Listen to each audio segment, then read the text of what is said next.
Literally just scrolled past this in my feed. Yo, what's going on, Leo? How would be? Welcome in. I'm just trying to figure out what I'm trying to do here. I was having internet issues a bit earlier.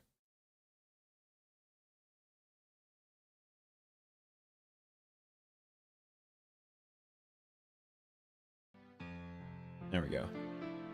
I'm gonna go get a coffee, I think. And then I'm gonna play a billion minutes of ads. And then hopefully in the next like hour or two there'll be an ad. So we don't have to see them like ever again, basically. If you guys are on Twitch, you have ads. If you guys are on YouTube, you're the cool guys. You have no ads. No ads. It's true. It's true. Yeah, welcome in, Leo. So, I shall make a coffee.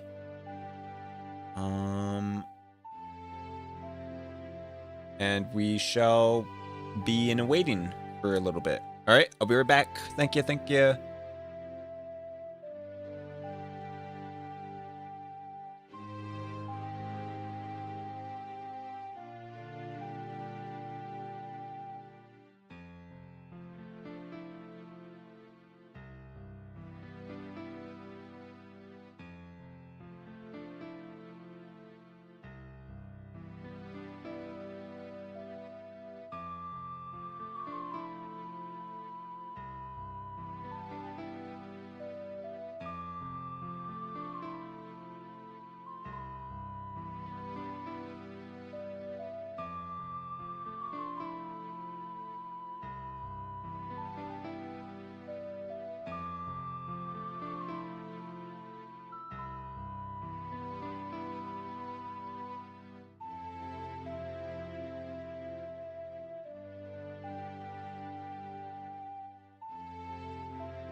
Oh, there we go. I was like, yo, mic not working? Hello?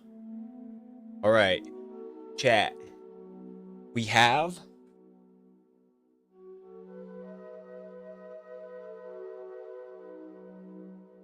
What's going on with that? Why is that happening? Ah, there we go. Okay. Full screen. Yeah, full screen. Okay. Zen. Wholesome game? Yeah, it's wholesome game. You didn't know? Yeah, I'm so excited to try out this this wholesome game, Zen. Yeah. I'm so excited. All right, I'm gonna pop this out so I don't have to constantly look at all of that. True. How's your day, Zen? How's everything going for yourself, Leo? All right. I got the coffee steeping. It's out there hanging out, doing some cool stuff.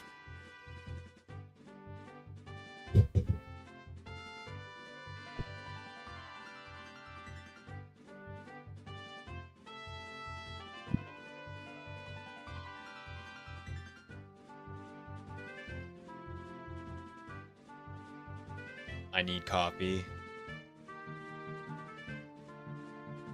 Real question is, did you already have coffee? Go for the double coffee in a day.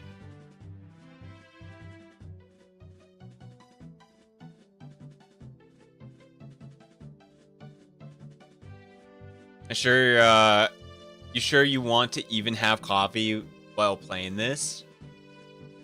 Damn. I don't know. I mean, it might be so cozy, it might just put me to sleep. Yeah, you might be right. I probably don't need coffee. Yeah, it'll knock me out if I don't have coffee, right?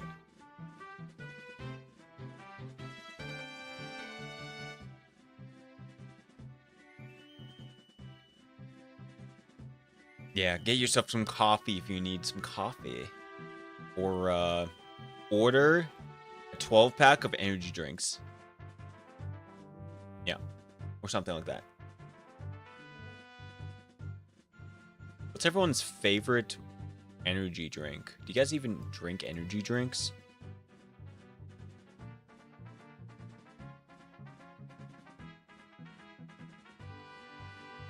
I'll be here, but I'll turn away at certain points that'll give you nightmares. Dang, it must be very wholesome if it, like, you know, gives you nightmares.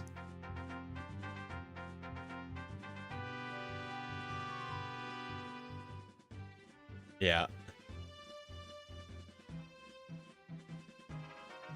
The Sword of Justice! Just saw someone's,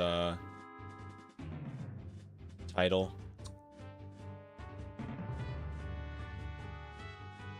It is happening.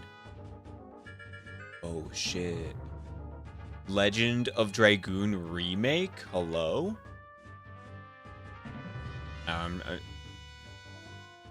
Oh, remakes everyone's begging for in 2025. Oh, okay. Maybe it's not. Maybe it was lying to me. Yeah.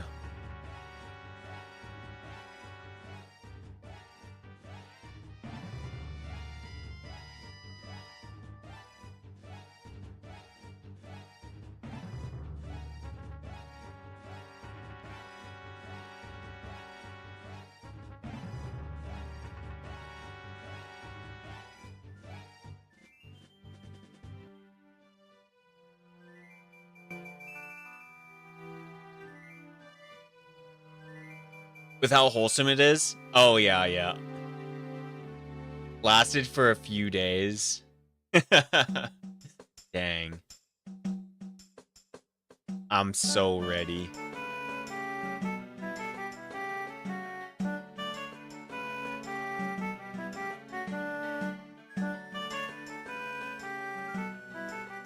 I love this song. It's so good. It's so good, chat. You'll be fine. You were brave wizard. Yeah. I'm not scared of anything. Yeah. Who knows? Well, we'll see. We'll see if it's like really scary for me. I'll be like, Yata! Itayo! You know? Yeah, we'll see. We'll see. I'm trying to see if there's like anything interesting while I wait. The problem with like Fire Emblem Shadows, what the fuck is that? Isn't there already another Fire Emblem coming out? What's Shadows? What is this? Wait, chat, we're gonna watch this. That's mobile?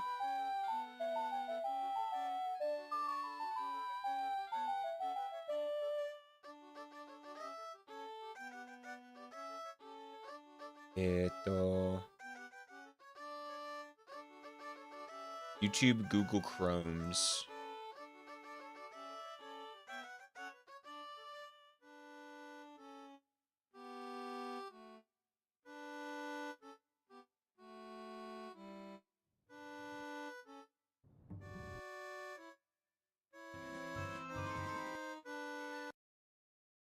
Yo, what is this?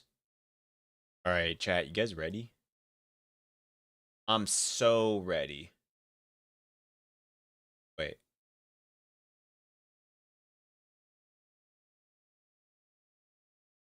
I kind of want to see what this is. A new battle begins. Light illuminates shadow. Shadow obscures the light. Wasn't one of the Fire Emblem games called between them. Fire Emblem 8 Shadows or something? Trust no one. Who is the traitor? You? Traitor?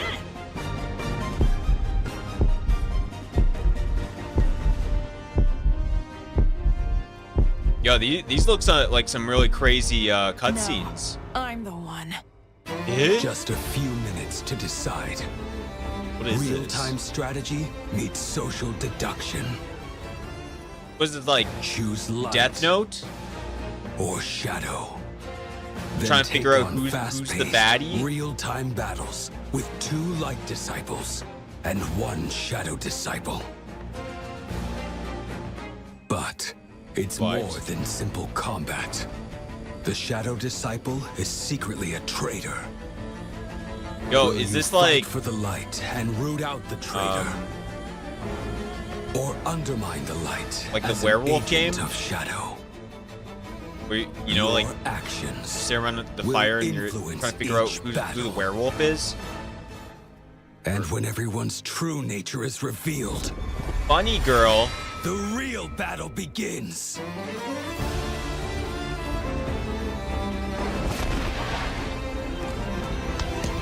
I'll make my choice, even if it means betraying Nani? everything. Discover or deceive. The battle begins once you decide. Real-time tactics and treachery. Fire Emblem Shadows. Available now. What is that game? What is this? Huh.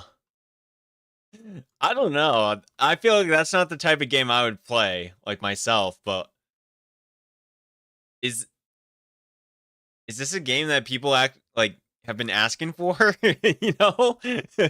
Do people like this type of stuff? I don't know. Like, I guess I would have to see the gameplay, like really see how people are playing it. Yeah, I don't know, man. Like, call me Lord Eerie Bailiff. What's this? What is this? This is a vampire Came 1 month ago. It's a mobile game. Pass. That's true. That's true. Fair. Who's this? Oh, this looks like for a freaky. Something freaky. What is this? What the heck? You got like fleshy thingies. Big firebird. What is this?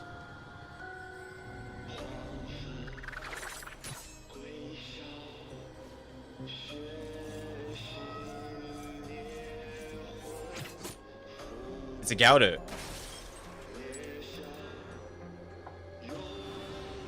That's my ex. Wait, who's that? It's a monkey man's.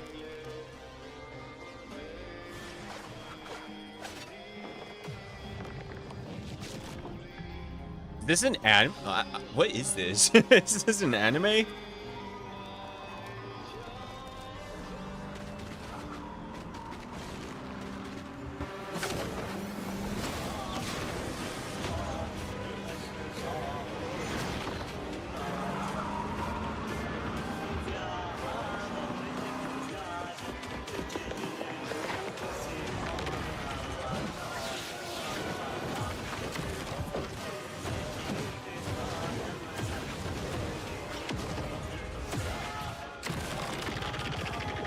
It kind of reminds me of Tokyo Ghoul or something.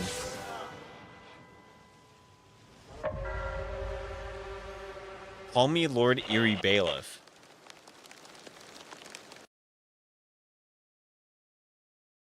Huh.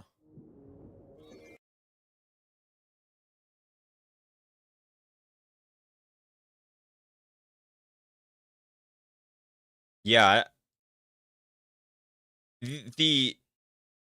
The thumbnail looked cool. I just had no idea, like, you know, I don't know what it is. Is it supposed to be an anime? Is it a video game? Yeah, okay, wait, okay. Chat. First comment. Wait a second. I love when we have a trailer that doesn't explain shit, but you get but gets your attention. So, well, you just have to watch it, and it doesn't spell anything, literally. Yeah, you have no idea what it is. I thought they would, they turned Scion into an anime. Not the flashlight. The flashlight. It's a flashlight.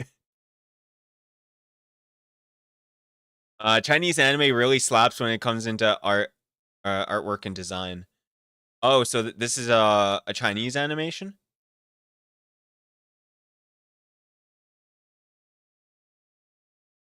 Interesting.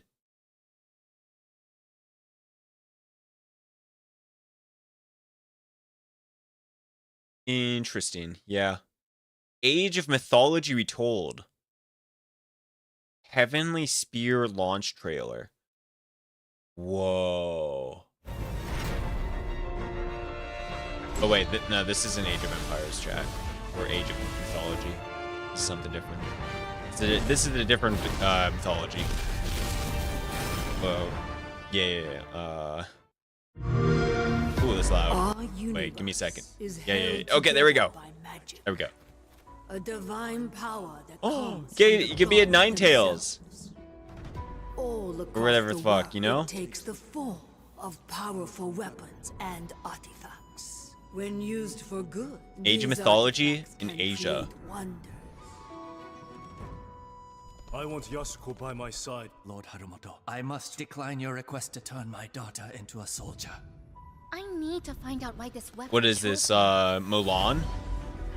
12 mission campaign. But when the power corrupts the mind of the wielder, the whole world. I gotta go to the bed, dude. Have a good doki doki. Yeah, he sounds good, Leo.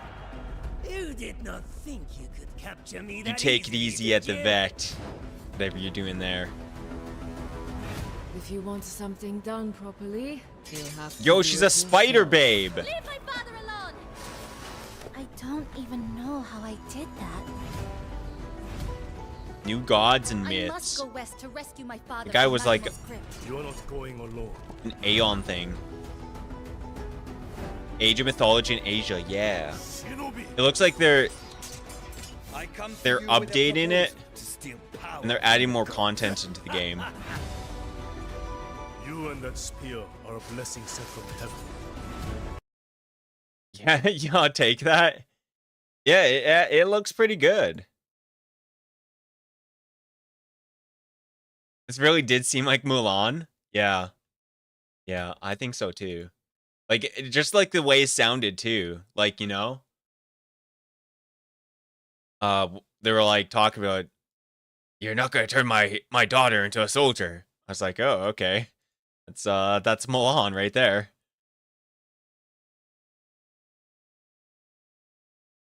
Sentence to be hero. Oh, I saw this. Oh, bro. Chat. This is the next anime I'm 100% watching. All right. Once it comes up. This one's called To Be Hero. Bro, I saw this animation. It looks sick.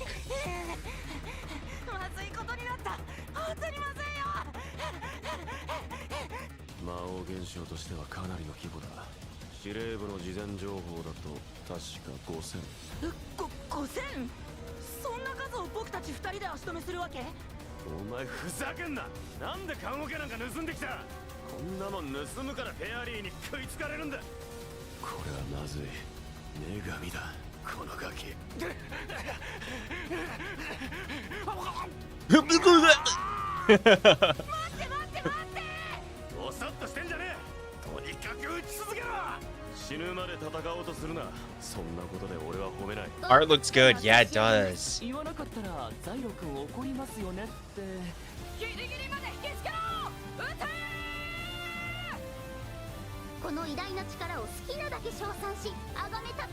got a cute design. I like the dude. He looks really cool.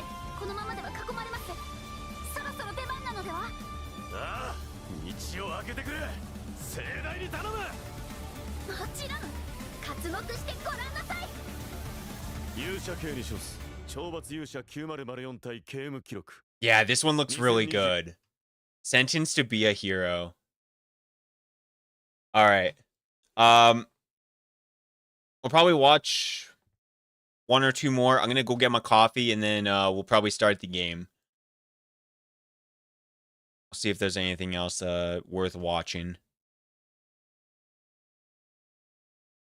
Worlds of Yoko Taro. Ooh. All right, be right back.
Let's see. Sword Hero gameplay.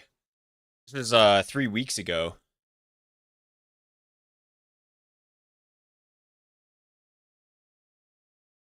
Sword Hero. The Adventures of Elliot. The Millennium Tales. Sounds pretty neat. Oh, it's by Square Enix. Wow.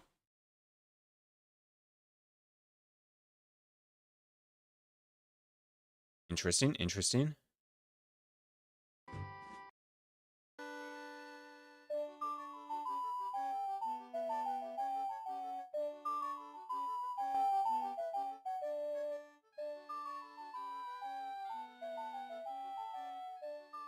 What's this one? You want to play that one? Does it look pretty good?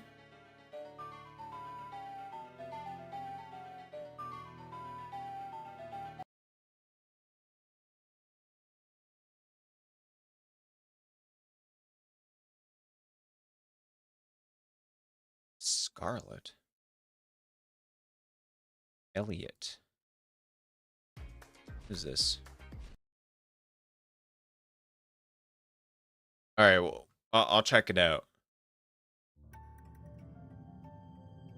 To pass through that door is to pass through time.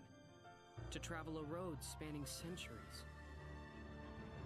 Okay. From here, heroes set out on a journey of hope. But none who embarked on that mission ever returned. Looks like it's got the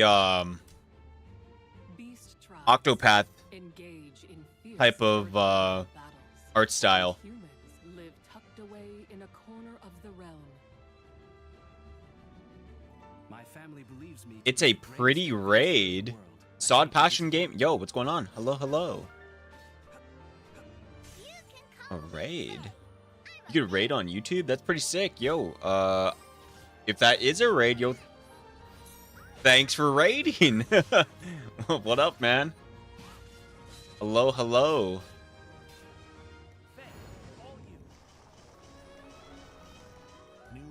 What is this? Okay, I like the character art. That's pretty sick. There is a chance it could change our reality beyond recognition. Yo, he just got 18. Daniel J. Vaughan 3. Hey, how's it going? Thank you for the raid. Yeah. Hi. Welcome in. We're just watching some random stuff on YouTube's here. While I prep for some wholesome gaming. Yeah. Hi. Where'd you guys come from?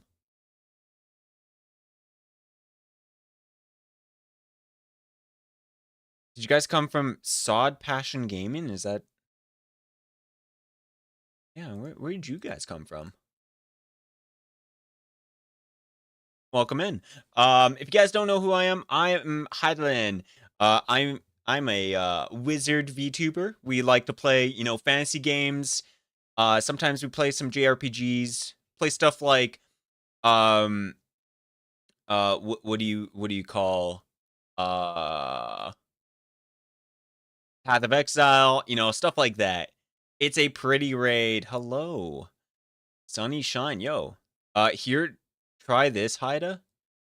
What is this?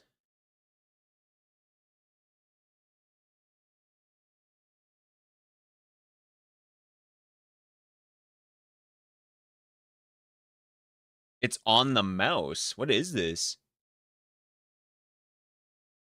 Yep, rated in. I was playing Metaphor Rufantasio. Oh, yeah, Metaphor's really supposed to be crazy.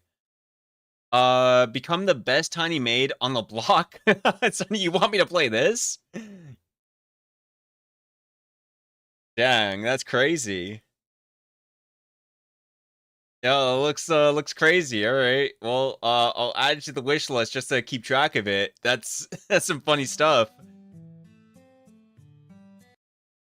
Yeah. Well, yeah, I appreciate the raid, man. Thank you, thank you. ABC, welcome in. Hope you're having fun time. Yeah, it's we just started the stream. We're kind of just chilling. We're looking at random YouTube stuff. Bonk. Yeah. Yeah, I'm about to play whatchamacallit, Doki Literature Club. We're playing some wholesome games. Yeah. Zold Out is a turn-based tactical RPG combined with deck building. Oh. Okay.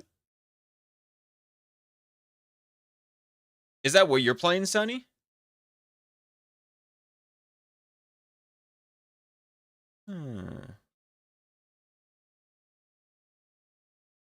Yeah.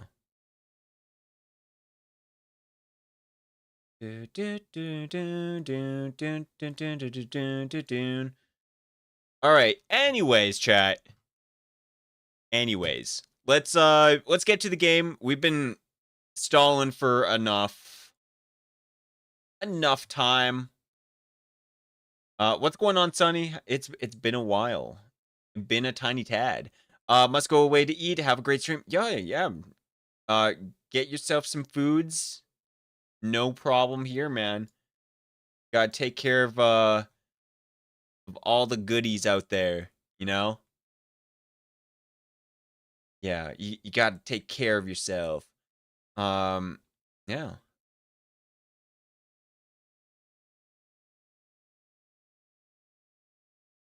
All right, we're gonna start up this game, but yeah. All right, I'm trying to figure out what am I trying to do here? Press the play button. Oh my god. Oh my god, we're doing it. Ooh. This game is not suitable for children or those who are easily disturbed. Chat. Be careful. Cannot watch bad wholesome content. Can't handle wholesome content, chat. You might want to leave. No sharing game? That's true. Wait. Yeah, give me a second, chat. Wholesome content alert. Alright. Waiting for the world update. Wait, what is this? The world. Zold out. Oh, that's loud. Okay. That looks kind of neat.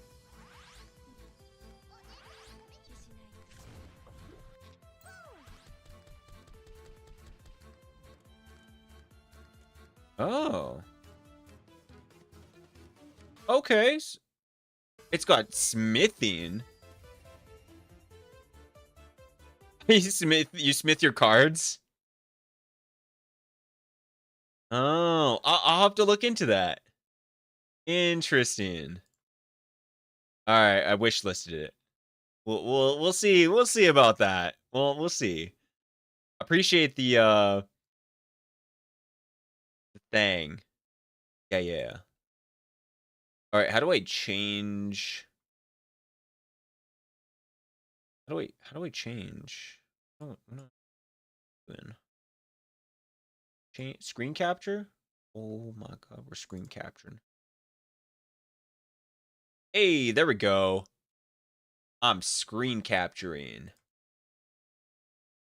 Pro streamer. Yeah.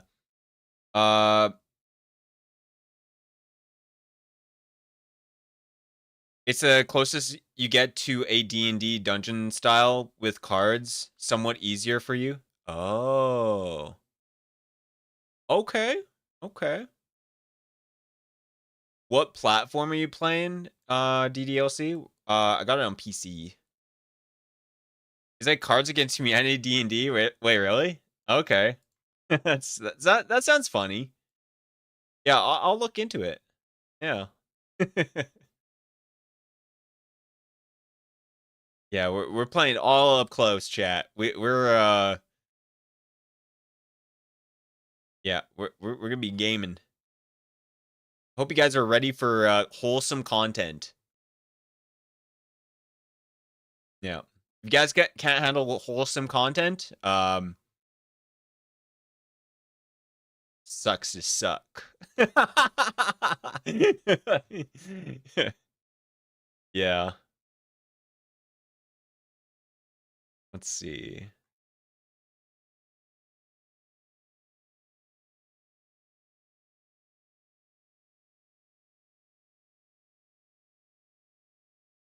Do do do do do do do do do do do do do. Do do do do do do do do do. Do do do do do do do do do do do. Ooh. Just a guess. I actually have zero idea on the gameplay. Just search tactical RPG with cards. Oh, okay, okay. No, I mean that it sounds cool at least. It does sound pretty cool. Yeah.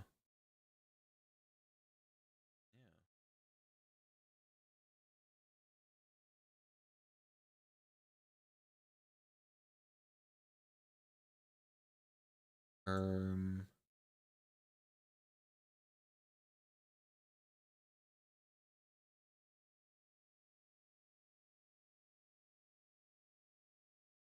There a way?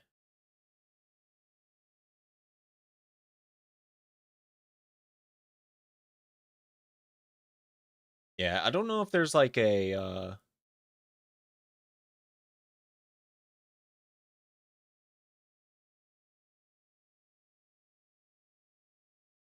I definitely don't have like a command like, oh hey, check out this person. Check out Sod Passion Gaming chat.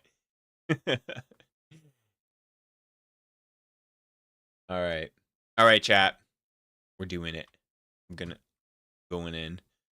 What do you guys think? Left side or right side?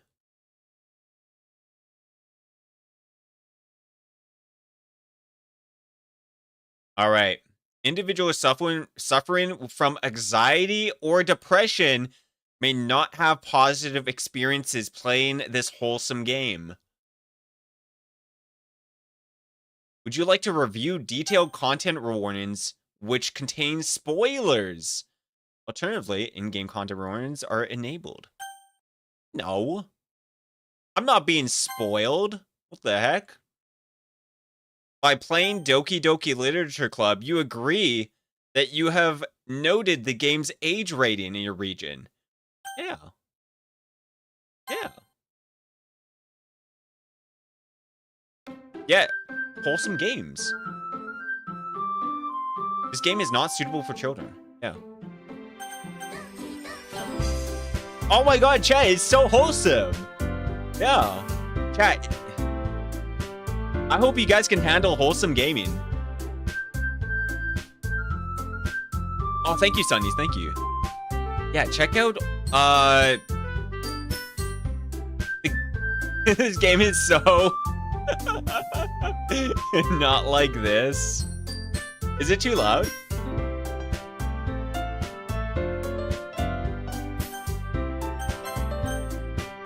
Wait, I'll turn down. How's this? Sound? Text speed, dialogue box, size, content, enable content warnings. Apply.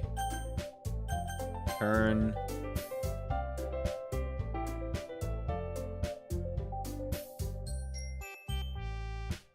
Wow. All right. New game. Enter your name. Haida.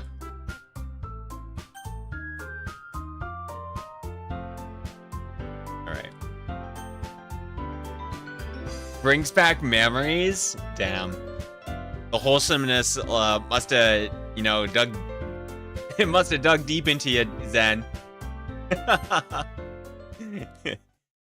Yeah, you couldn't handle the wholesomeness. Is that what happened? Hey! Who's that? I see an annoying girl running towards me from the distance, waving her arms in the air like she's totally oblivious to any attention she might draw to herself. That girl is Sayori, my neighbor and good friend since we were childhood. Or, since we were children. Since we were childhood. Good job. I know how to read. Okay. You know, the kind of friend you'd never see yourself making today, but it just kind of works out because you've known each other for so long. Yeah. We used to walk to school together on days like this, but starting around high school, she would oversleep more and more frequently. I would get tired of waiting. But if she's going to chase after me like this, I almost feel better off running away. However, I just sigh and idle in front of the sidewalk and let Sayori catch up to me. I overslept again. But I caught you this time. Maybe, but only because I decided to stop and wait for you. You say that like you were thinking about ignoring me. That's mean, Heideland. Well, if people stare at you for acting weird, then I don't want them to think we're a couple or something. Fine. But you did wait for me after all. I guess you don't have it in you to be mean, even if you want to. Yeah, whatever you say, Sayori. We cross the street together and make our way to school. As we draw near, the streets become increasingly speckled with other students, making their daily commute. By the way, Adeline, have you decided on a club to join yet? Club? I told you already, I'm really not in... Oh, wait, no, this is me. Nah, man. I told you I am not interested in any clubs. I told you. I haven't been looking either. Yeah. That's not true. You told me you'd join a club this year. Did I? I'm sure it's possible that I did in one of our many conversations where I dismissively go along with her whatever she's going on about. Syria likes to worry a little too much about me, when I'm perfectly content just, getting on by on the average while, spending my free time on games and anime. Yo!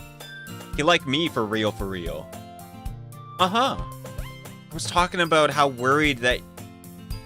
I'm worried that you won't learn how to socialize or have any skills before college.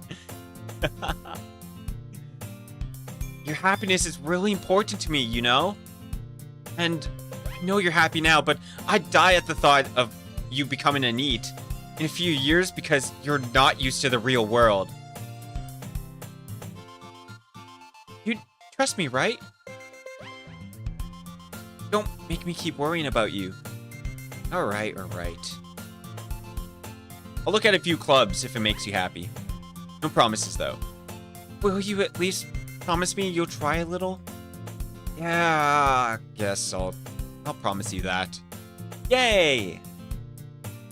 Why do I let myself get lectured by a carefree girl? More than that, I'm surprised I even let myself relent to her. I guess seeing her worry so much about me makes me want to ease her mind, at least a little bit, even if she does exaggerate everything inside of her head. School day is as ordinary as ever, and it's over before I know it. Thank God. After I pack my things, I stare blankly at the wall, looking for an ounce of motivation. Clubs. Terry wants me to check out some clubs. I guess I have no choice but to start with the anime club. Yo, let's go. We got the anime club. Hell yeah, brother.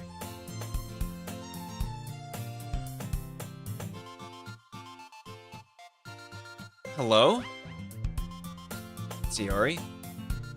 Sayori must have just come into the classroom while I was spacing out. I look around and realize that I'm not the only one left in the classroom. Or wait, that I am the only one. Okay.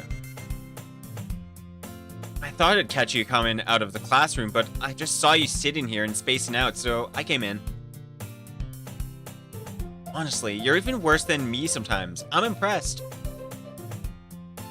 You don't need to wait up for me. If it's going to make you late to your own club. Well, I thought you might need some encouragement, so I thought, you know. Know what? Well, that you might come to my club. Sorry. Yeah? There is no way I'm going to your club. Meanie. Sierra is the vice president of the literature club.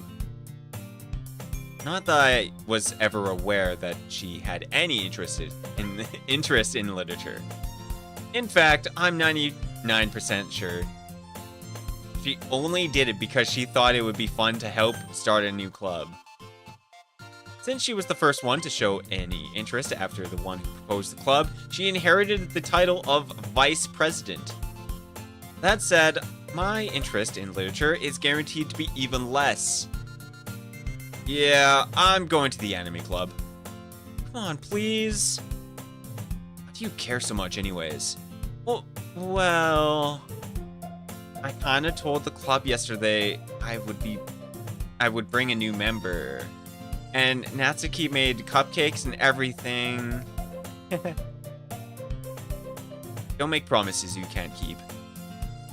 I can't tell if Sierra is really that much of an airhead, or if she's so cunning as to have planned all of this out. I let out a long sigh. Fine, I'll stop by for a cupcake, okay? Yes, let's go! Thus today marks the day I sold my soul for a frickin' cupcake. I dejectedly follow Sayori across the school and up the stairs, a section of the school I rarely visit. Sayori is full of energy, swings open the classroom door. Everyone, the new member is here!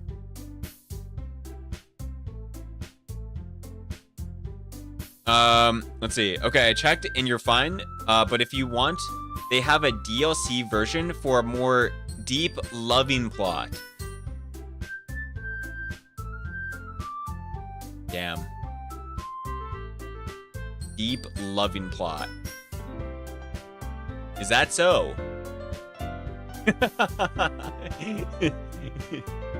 Is that the good plot? The secret plot that you can't get normally? Yeah.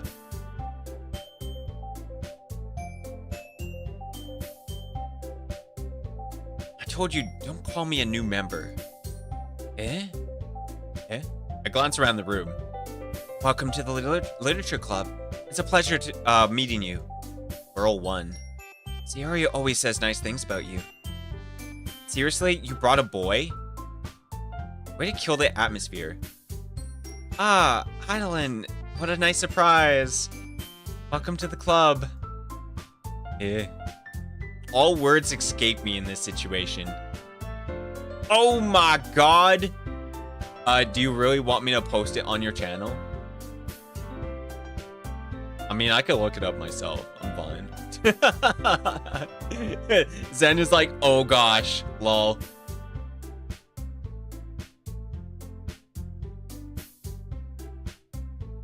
All words escape me in this situation. This club is full of incredibly cute girls. Yes. What are you looking at? Nani? If you want to say something, say it. Sorry. That's a key. Wait, isn't this our friend? Wait.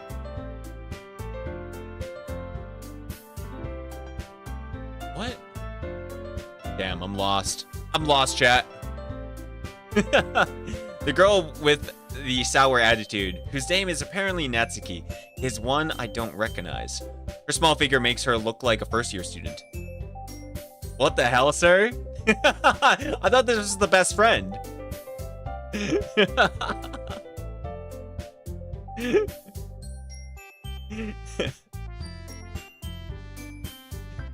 Uh...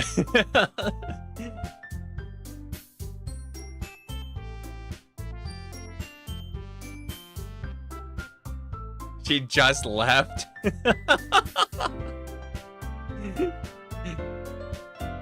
She's also the one who made the cupcakes, according to Cieri. Oh wait, that's the best friend. Wait, okay. I was like, pink hair. Damn, that's messed up. You can just ignore her when she gets moody. Cieri says that quietly into my ear, then turns back towards the other girls. Anyway, this is Natsuki, always full of energy. And this is Yuri, the smartest in the club. Oh, hell yeah, brother. Some best friend you are, sir. True, true.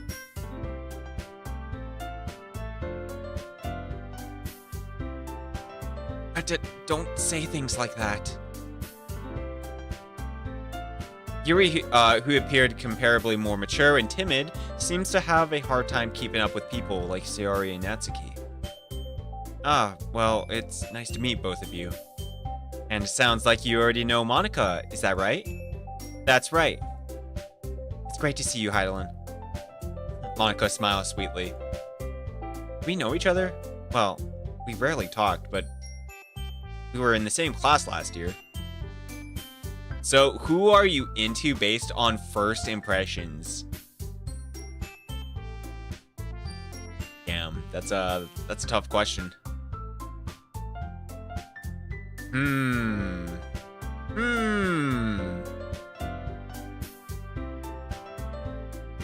Honestly, Quiet Girl kind of seems kind of cute so far, you know?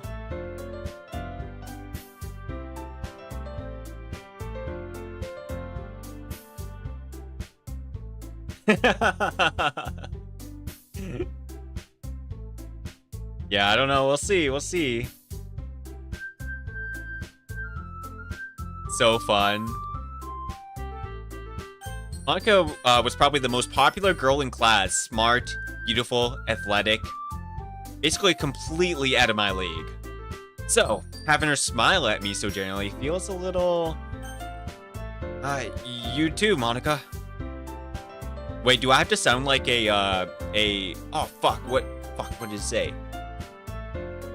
Cieri says, come sit down, Hyland. We made room for you at the table, so you can sit next to me or Monica. I'll get the cupcakes. Hey, I made them. I'll get them. Sorry, I got a little excited. Then, how about I make some tea as well?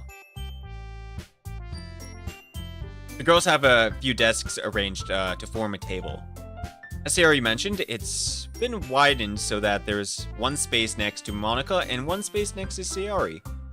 Natsuki and Yuri walk over to the corner of the room where Natsuki grabs a wrapped tray and Yuri opens the closet. Still feeling awkward, I take a seat next to Cieri. Natsuki proudly marches back to the table, tray in hand. Okay, here you are. Are you ready? Ta-da! Whoa! Natsuki lifts the foil off the tray to reveal a dozen white, fluffy cupcakes decorated to look like little cats. The whiskers are drawn with icing, and little pieces of chocolate were used to make ears. So cute!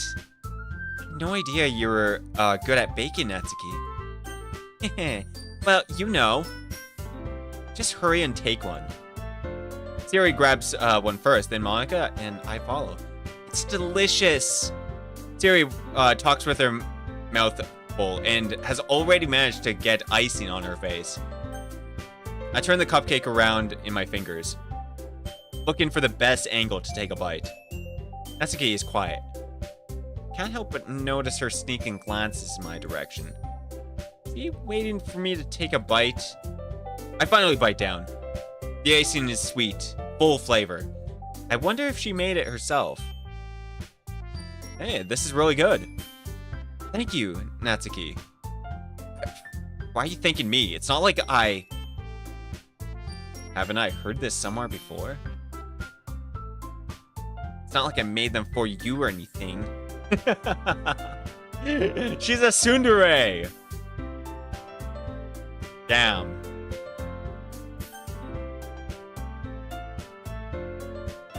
Yeah. Yeah. I thought you technically did. Siri said, alright, search Doki Doki Switcheroo for gender swap, but just search Doki Doki mods. Wait, what?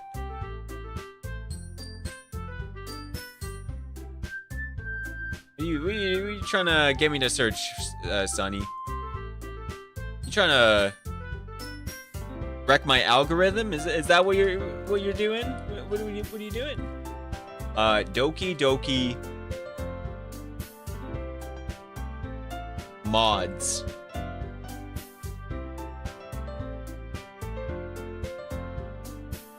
Images? Oh, mods. Find a mod best suited for your taste.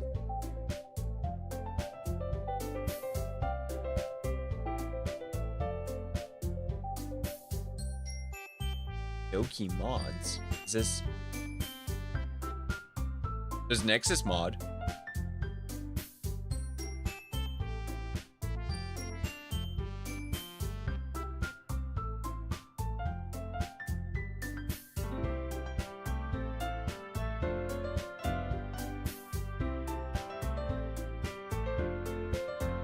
Switcheroo. Oh, search for Switcheroo. That's crazy. The Dokis are boys now?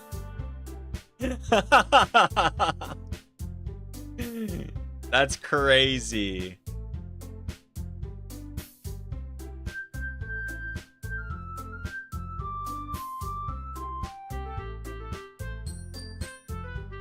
So there's a gender switch mod? Yeah, I guess so. That's pretty wild.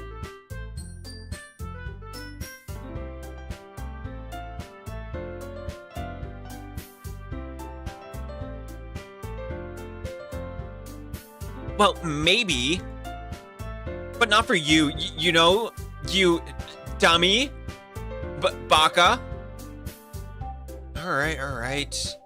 I give up on Natsuki's weird logic and dismiss the conversation. Yuri returns to the table carrying a tea set. She carefully places the tea set in front of each of us before setting down the teapot next to the cupcake tray. Keep a whole tea set in this classroom? Don't worry, the teachers gave us permission. After all, doesn't a hot cup of tea help you enjoy a good book? I guess. Don't mind yourself. Don't let yourself get intimidated. Yuri's just trying to impress you. Eh? That's not... Insulted, Yuri looks away. I meant that, you know... I believe you. Well, tea and reading might not be a pastime for me, but at least I enjoy tea. I'm glad. Yuri faintly smiles to herself in relief. Monika raises an eyebrow, then smiles at me. So, what made you consider the literature club? I was afraid to answer this question. Something tells me I shouldn't tell Monika that I was practically dragged here by Sayori. Well, I haven't joined any clubs yet, and Sayori seemed pretty happy here, so... That's okay, don't be embarrassed. We'll make sure you feel right at home, okay? As president of the literature club, it is my duty to make the club fun and exciting for everyone. Monika, I'm surprised. How come you decided to start your own club? You could probably be a board member for any major club. Weren't you the leader of the debate club last year? Well, you know. To be honest, I can't stand all the politics around major clubs. It feels like nothing but arguing about the budget and publicity and how to prepare for events. I'd much rather take something I personally enjoy and make something special out of it. And if it encourages others to get into literature, then I'm fulfilling that dream. Hanukkah really is a great leader. Yuri also nods in agreement. Then I'm surprised there aren't more people in the club yet. It must be hard to start a new club. You could put it that way. Not many people are very interested in putting out all of the effort to start something brand new. Especially when it's something that doesn't grab your attention like literature. You have to work hard to convince people that you're both fun and worthwhile. This background is gonna haunt you. This is a pretty wholesome background. I don't know, man. What makes school events like the festival that much more important? I'm confident that we can all really grow this club before we graduate. Okay. Right, everyone? Yeah! Do our best. You know it. Everyone enthusiastically agrees. Such different girls, all interested in the same goal. Monica must have worked really hard just to find these three. Maybe that's why they're all so delighted by the idea of a new member joining. Though, I still don't really know if I could keep up on their level of enthusiasm about literature. So, Heidelin, what kinds of things do you like to read?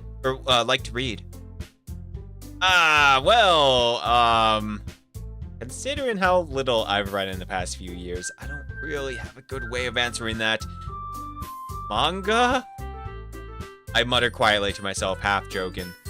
Natsuki's head suddenly perks up. It looks like she wanted to say something, but she keeps quiet. Not much of a reader, I guess. Well, that could change. What am I saying? I spoke without thinking after seeing Yuri's sad smile. Anyway, what about you, Yuri? Well, let's see. Yuri traces the rims of her teacup with her finger. My favorites are usually novels that build deep and complex fantasy worlds. The level of creativity and craftsmanship behind them is amazing to me. And telling a good story in such a foreign world is equally impressive. Yuri goes on, clearly passionate about her reading. She seemed so reserved and timid since the moment I walked in, but it's obvious by the way her eyes light up that she finds her comfort in the world of books, not people. But, you know, I like a lot of things. Stories with deep psychological elements usually immerse me as well. Isn't it amazing how a writer can so deliberately take advantage of your own lack of imagination to completely throw you for a loop? Anyway, I've been reading a lot of horror lately. I read a horror book once. Yeah, I did that once. Desperately grasped something I could relate to at a minimal level. At this rate, Yuri might as well be having a conversation with a rock. Really? I wouldn't have expected that, Yuri. Someone as gentle as you. I guess you could say that. But if a story makes me think, or takes me to another world, then I really can't put it down. Surreal horror is often very successful at changing the way that you look at the world, if only for a brief moment. I hate horror. Oh, why's that? Well, Natsuki's eyes dart over to me for a split second. Never mind. That's right, you usually like to write about cute things, don't you, Natsuki? What? What gives you that idea? You left a piece of scrap paper behind last club meeting. It looked like you were working on a poem called... Don't say it out loud! Give that back! Fine. Your cupcakes, your poems, everything you do is just as cute as you are. Sayori sides up behind Natsuki and puts her hand on her shoulders. I'm not cute! Natsuki, you can write your own poems? Well, I guess sometimes. Why do you care? I think that's impressive. Why don't you share them sometimes? No. Natsuki averts her eyes. You wouldn't like them. I'm not a very confident writer yet. I understand how Natsuki feels. Sharing that level of writing takes more than just confidence. The truest form of writing is writing to oneself. You must be willing to open up to your readers, exposing your vulnerabilities and showing even the deepest reaches of your heart. Do you have writing experience too, Yuri? Maybe if you share some of your work, you can set an example to help Natsuki feel comfortable enough to share hers. Guess it's the same for Yuri. Aw, I wanted to read everyone's poems. We all sit in silence for a moment. Okay. I have an idea, everyone. Yeah? Natsuki and Yuri look quizzically at Monica.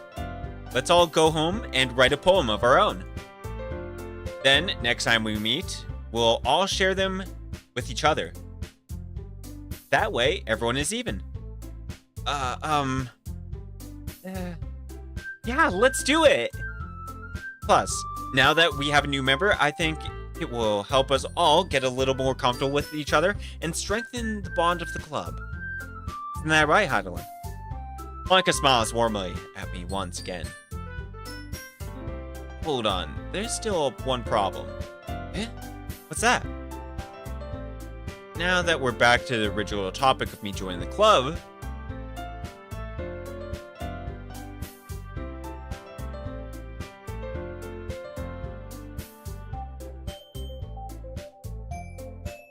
there we go. Coffee. I bluntly come forth with what's been on my mind this entire time. I never said I would join this club. Sayori may have convinced me to stop by, but I never made any decision. I still have other clubs to look at, and, I lose my train of thought. All four girls stare back at me with dejected eyes. That's crazy, chat. That's crazy.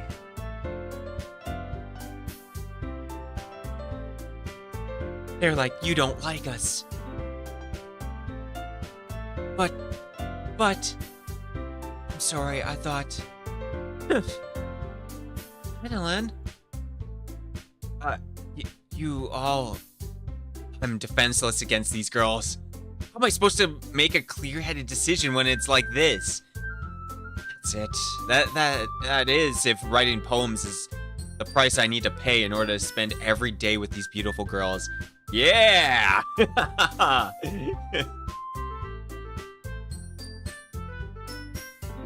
Highbreaker Wizard confirmed? Yeah, I guess so. Man, that's crazy. Being a wizard is hard, man. Everyone wants you, I guess. Everyone wants your spells. They want what's inside of you, you know? They're like, hey, what's inside your book? Yeah, they're trying to get my spells.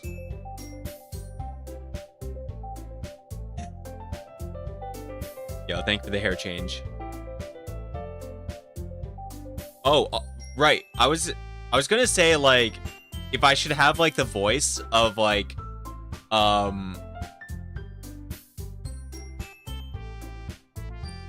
yeah, what's inside those books? Yeah, exactly. If I should do, like, oh, hey, guys. Yeah, so, you know, like,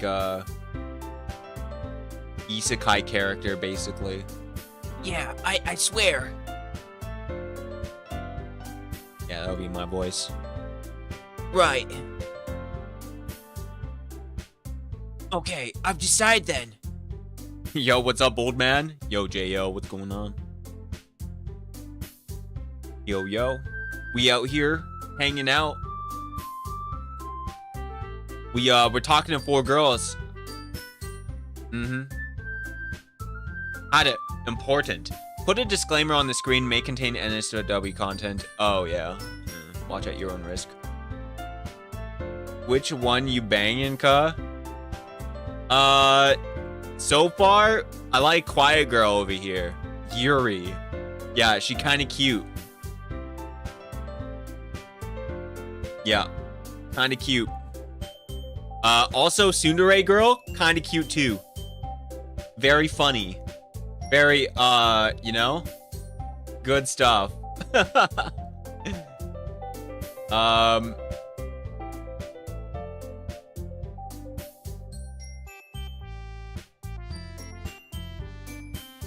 Let's see.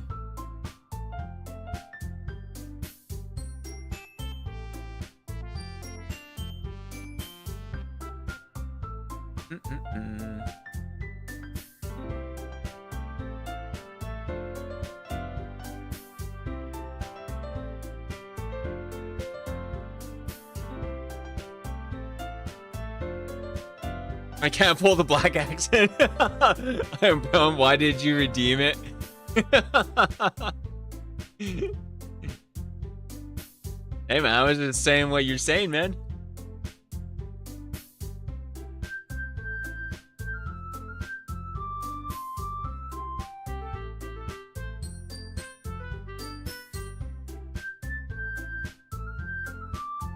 Let's see. Webster, yo, what's going on? How's it going, dude? We're talking to 4 girls. We're playing a very wholesome game.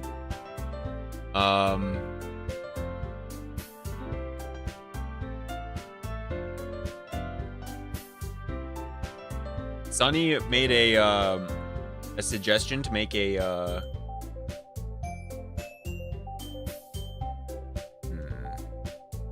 disclaimer. May contain wholesomeness.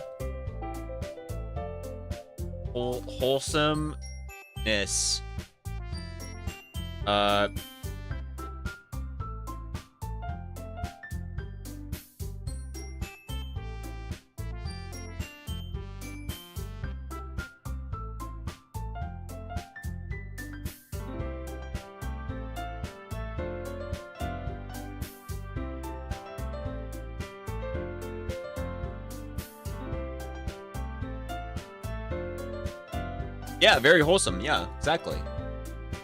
That's what I thought. Okay. Hex transform.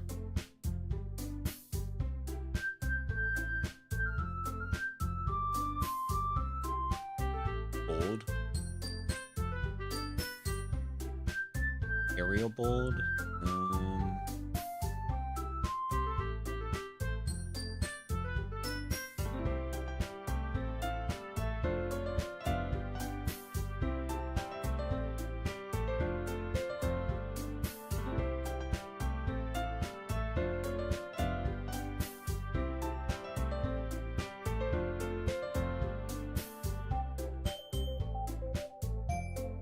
Sure. I'd very wholesome.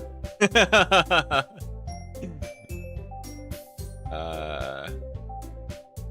I guess we'll just do aerial.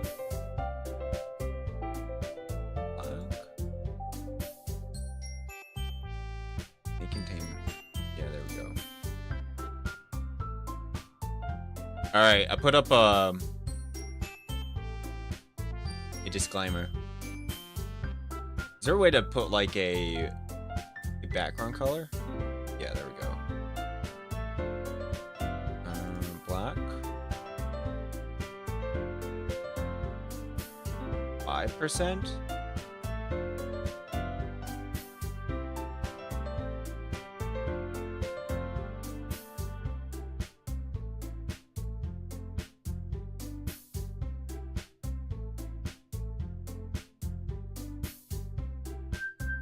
There we go. That should be legible. Message redacted. Because they have different versions of Doki Doki. Better safe than sorry. Since you don't get censorship key ready. That's fair. Yeah, that's fair. Yeah, how's it going, Webster? How's it? Yeah, how are you doing? Oh, I can't see Twitch now. Probably add a disclaimer on YouTube, but is this game not mature content taken here on Twitch?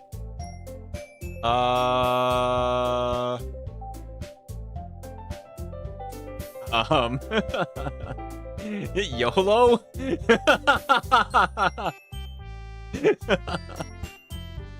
I don't know. It probably should be. Yeah, it says it's mature rated on. Yeah, mature rated game on Twitch.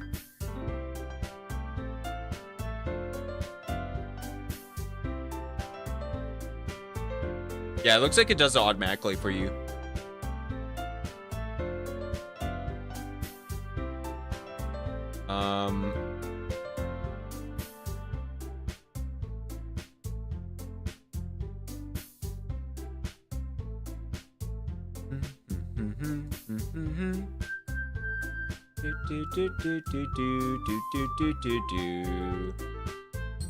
I'll just check YouTube just in case. Oh, I actually don't think I could change much on YouTube. Close captions. Ooh, yeah, no, can't change it. Unfortunate. That's okay. That's okay. Right? It's fine, right?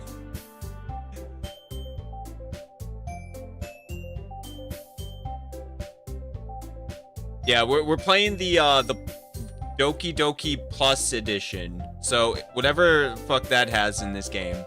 So we'll see. Yeah. Clear in context.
Put it right here. No, I'll pin the message. There we go. You didn't add the trigger warnings, right? Because it can add spoilers. Yeah, I didn't do that. We don't do spoiler warnings around here. Message. All right, there we go. All right, I put up warnings. All right. If you know, you know.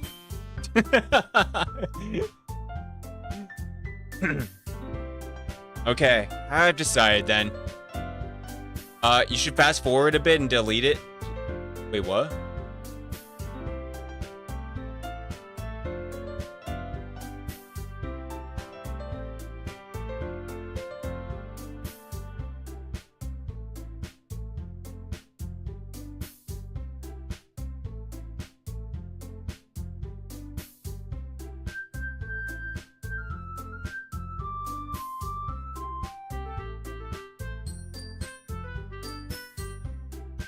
Delete that.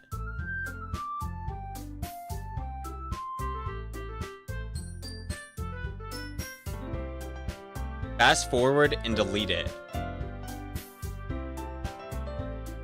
Wait, what do you mean by that?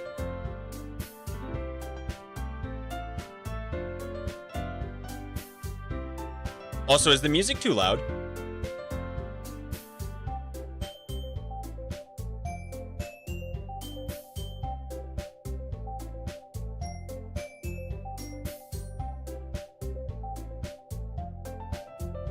No, it seems fine. Okay.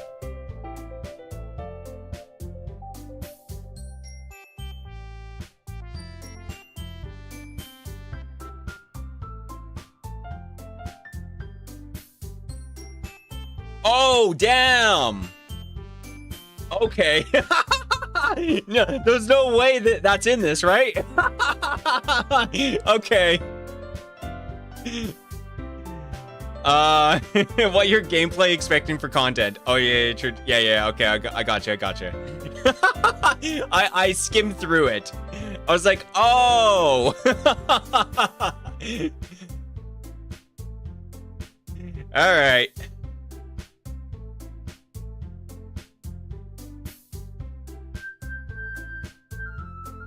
I see. Yeah. You didn't. Yeah. You should be. Yeah.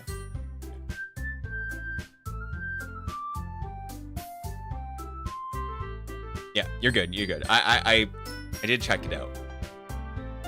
All right. I've decided then. Yeah, thank you, Sonny. I do appreciate you. Yeah, looking out for this stream.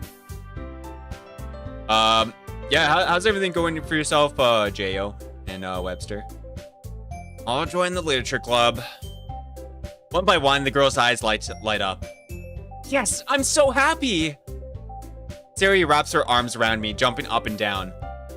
Hey, you really did scare me there for a moment. If you really just came up for cupcakes, I would be super pissed.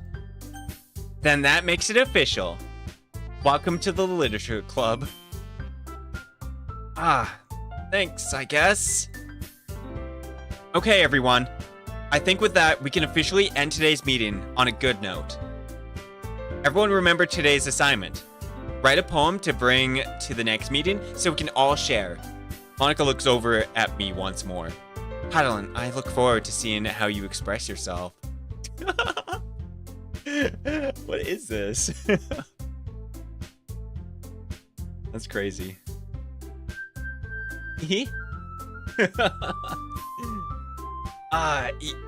Yeah. Can I really impress the class star, Monica, with my mediocre writing skills? I already feel the anxiety welling up inside me. Meanwhile, the girls continue to chit-chat as Yuri and Natsuki clean up their food. Hey, Hadeline, since we're already done, do you want to walk home together? That's right, Sayori and I never walk home together anymore because she's always stayed at the club. Sure, might as well. Yay! With that, the two of us depart the club room and make our way home. The whole way, my mind wanders back and forth between the four girls. Sayori, Natsuki, Yuri, and of course, Monica. Will I really be happy spending every day after school in the literature club? I'm so happy. I'm so happy.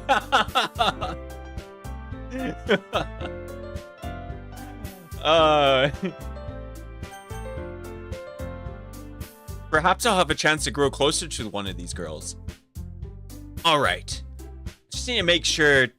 I just need to make the most of my circumstances. And sure, good fortune will find me. And I guess that starts with writing a poem tonight. If I could write a poem, then I'll be able to impress the girls. Pick words you think the favorite club member will like. Something good might happen with whoever likes your poem the most.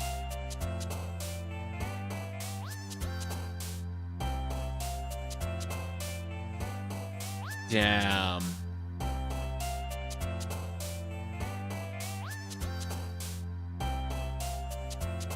They're moving.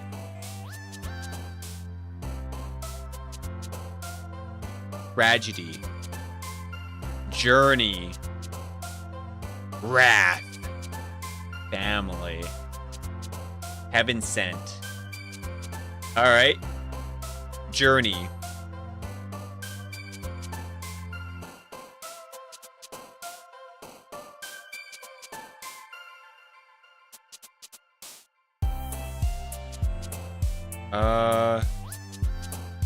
Extreme?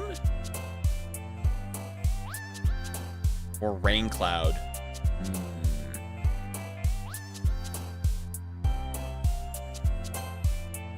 Headphones. Vitality. Skirt. Adventuring the skirt.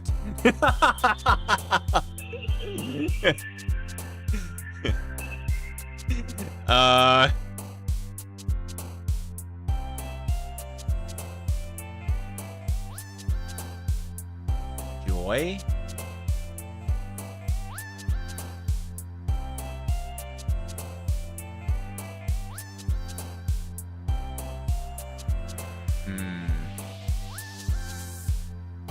Vitality?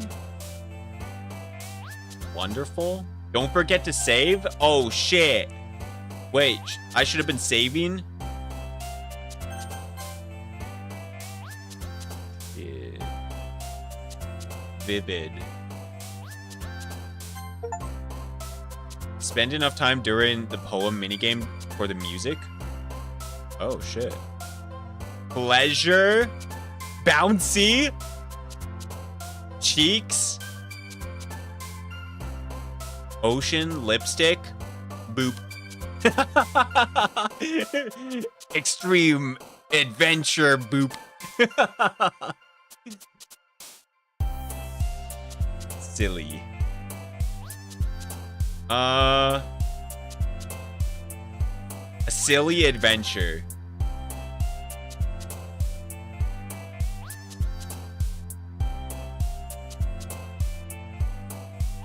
Tenacious? Tenacious is like... It's kind of like,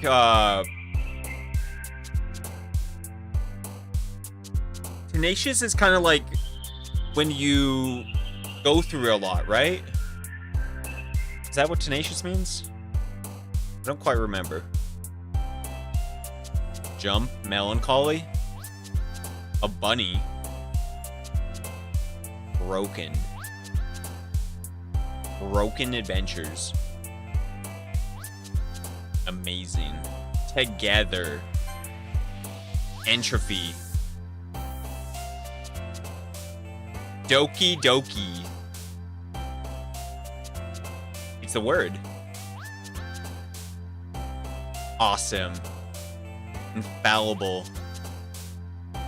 Kiss. Entropy. Yes, the evil spells. We must conjure the evilness.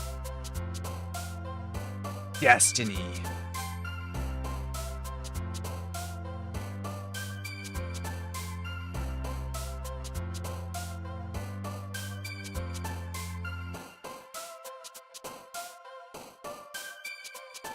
Adventure.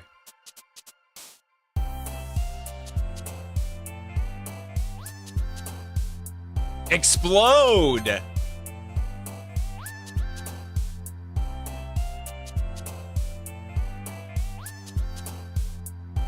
Prayer.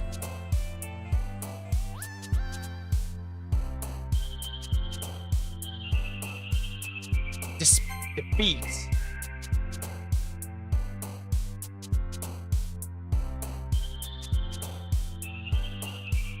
Inferno.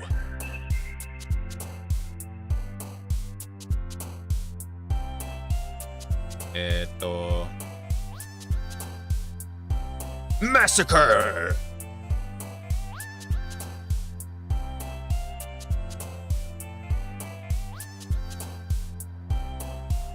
Desire. Vertigo, Shame, Extraordinary, Spinning, Friends, Landscape. Friends.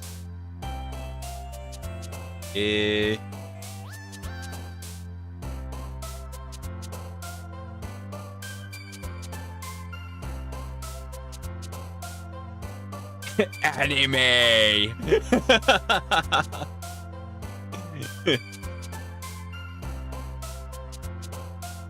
Heartbeat, Charm, Peaceful Playground. With a kitty.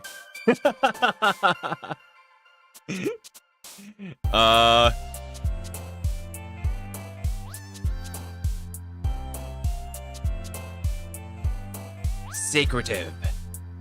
Aura. We gotta start aura farming.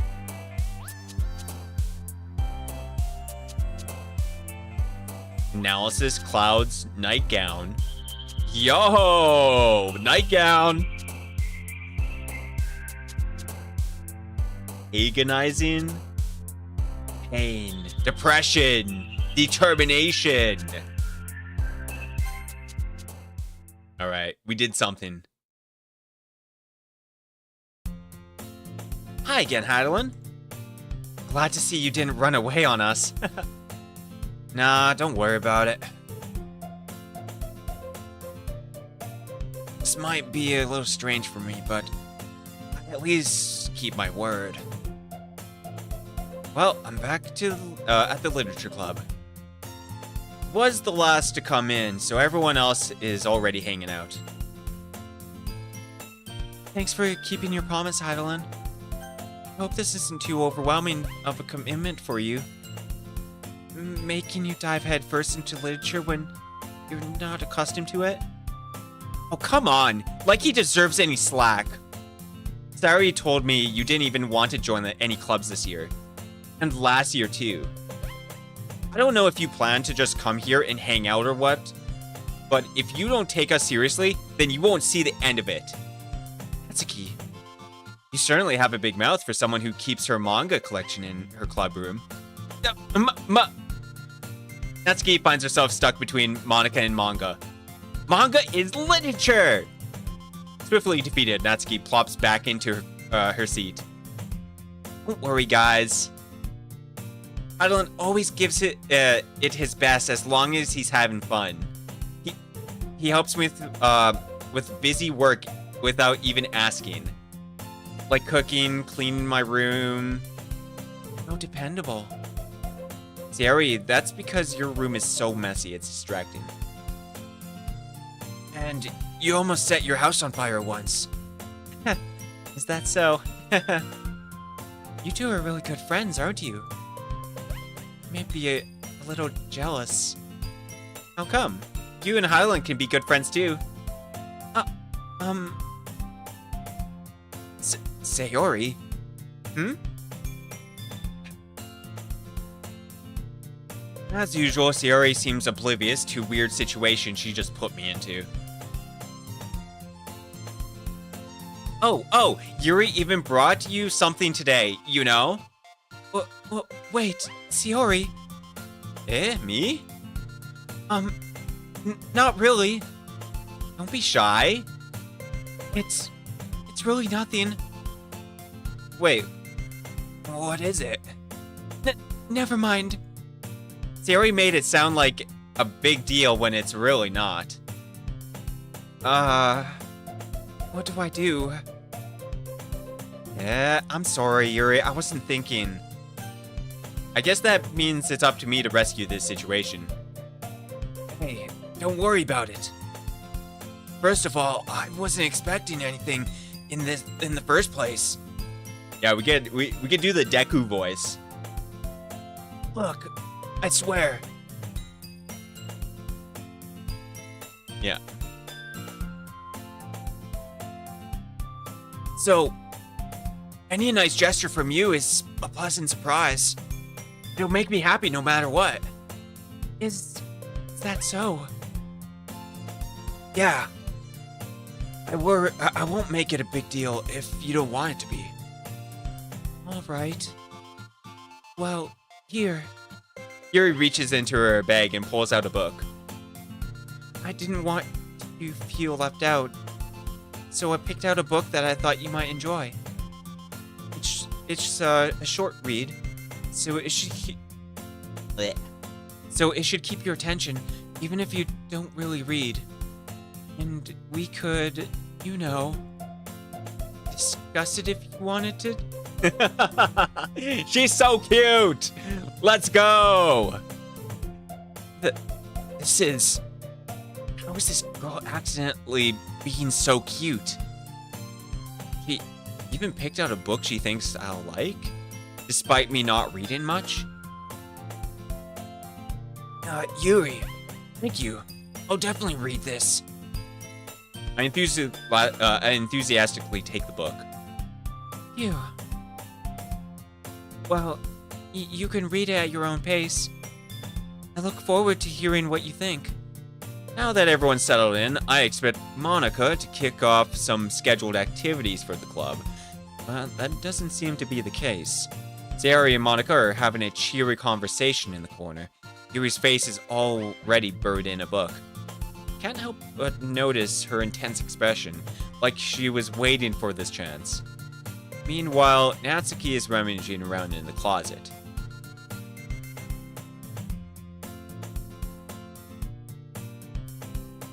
Yes! I'm really curious to talk to Yuri a little bit more.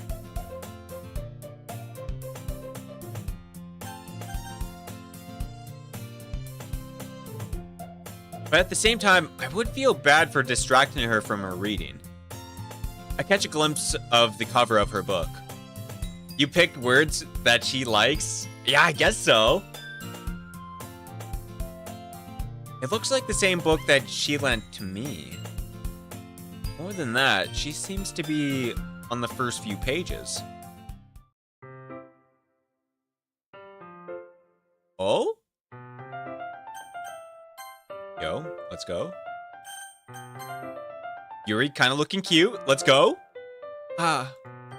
I think she noticed me looking at her. She sneaks another glance at me and our eyes meet for a second. But that only makes her hide her face deeper in her book. Sorry. I was just spacing out. I mutter this, sensing I made her uncomfortable. Oh, it's fine. If I was focused, then I probably wouldn't have noticed in the first place. But I'm just rereading a bit of this, so... That's the book that you gave me, right? Mm-hmm. I wanted to reread some of it. Not for any particular reason. Just curious, just curious. How come you have 2 copies of the same book? Ah. Well, when I stopped at the bookstore yesterday... that's not what I meant. I mean, I just happened to buy 2 of them.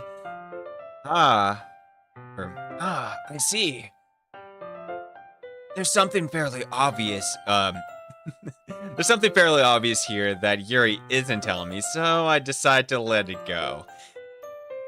I'll definitely start reading it soon. I'm glad to hear. Once it starts to pick up, you might have a hard time putting it down. It's a very engaging and relatable story. Is that so? What's it about, anyway? Well, Yuri closes the book and scans her eyes over the back. The book is called Portrait of Markov. There's an ominous-looking eye symbol on the front cover. Alright. I just wanted to make sure I don't accidentally give anything away. Basically, it's about this girl in high school who moves in with her long-lost younger sister. But as soon as she does so, her life gets really strange. She gets targeted by these people who escaped from a human experiment prison. And while her life is in danger, she needs to desperately choose who to trust. No matter what she does, she ends up destroying most of her relationships and her life starts to fall apart. Yo, Sir Kuno, what's going on, man? Welcome in. I genuinely hate Universally. Basically gives me no time to do stuff. No! Still at 566. Yeah. Yeah, it's been a slow climb. It's been a slow climb. I've been doing too much running too much D&D. I haven't been making videos as often as I probably should be. Yeah. It'd be like that. Sadness. I'm trying to pick up on it like a tiny bit here, but yeah, it do be like that. But, it's okay. Hello! I'm Sushi, so yummy. Yo, what's going on? Welcome in, welcome in. Alright, no matter what she does, she ends up destroying most of her relationships and her life starts to fall apart. That's kind of dark, isn't it? Yuri made it sound like it was going to be a nice story, so that dark turn came from out nowhere. Yuri gently giggles all of a sudden. Are you not a fan of this sort of thing, Hadelan? No, it's not that. I mean, I can definitely enjoy these kind of stories, so don't worry. Nothing, Kai, how about you? You know, we out here living life. You know? Yeah. I hope so.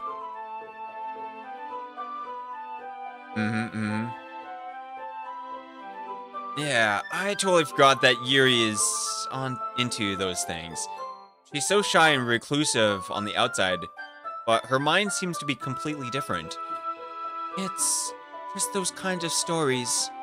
They challenge you to look at life from a strange new perspective. When horrible things happen, not just because someone wants to be evil, but because they have their own goals, so their own philosophy that they believe in. I remember finishing Doki Doki Literature Club when I was 14. It's 10 out of 10 game. Yo, that's sick. I mean, so far it seems pretty good. Yeah, it seems very wholesome.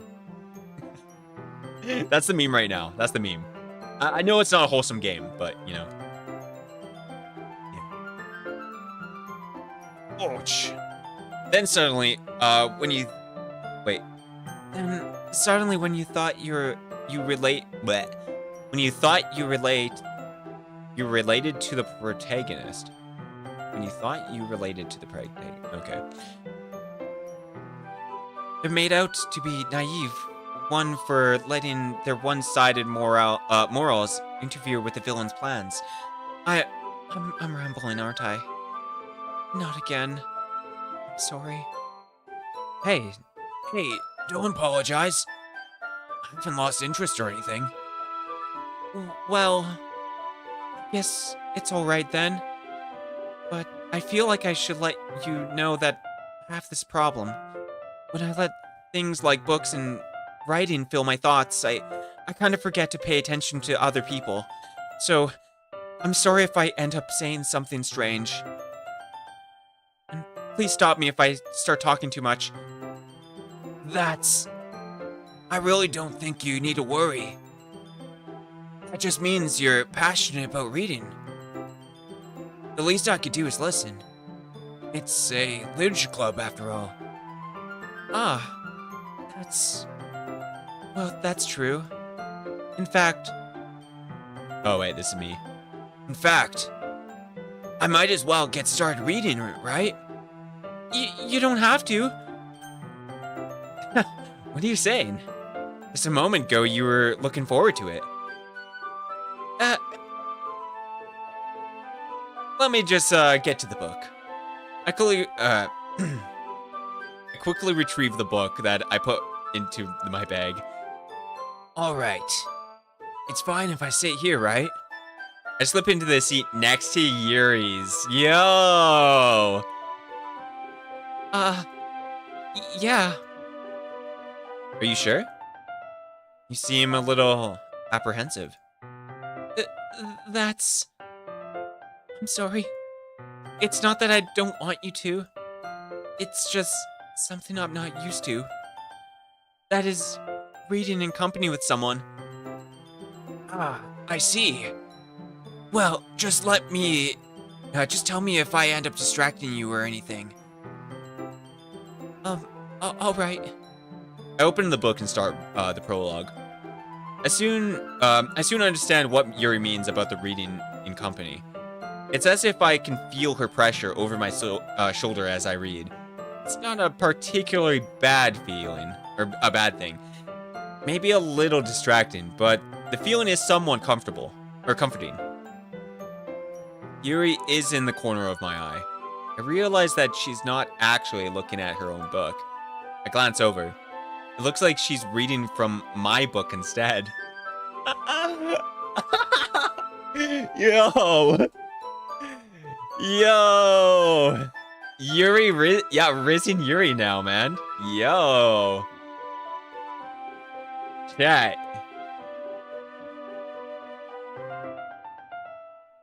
Dude, am I evil or something? Dude, I'm an evil wizard. What the heck? You wanna look inside my book?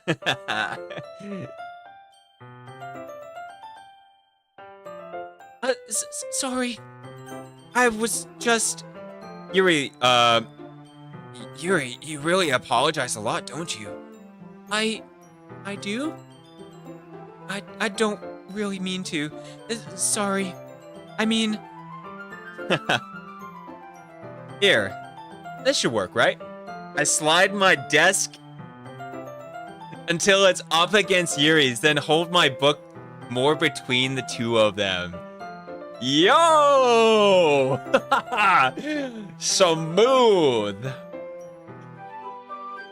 I suppose so. Yuri timidly closes her own copy.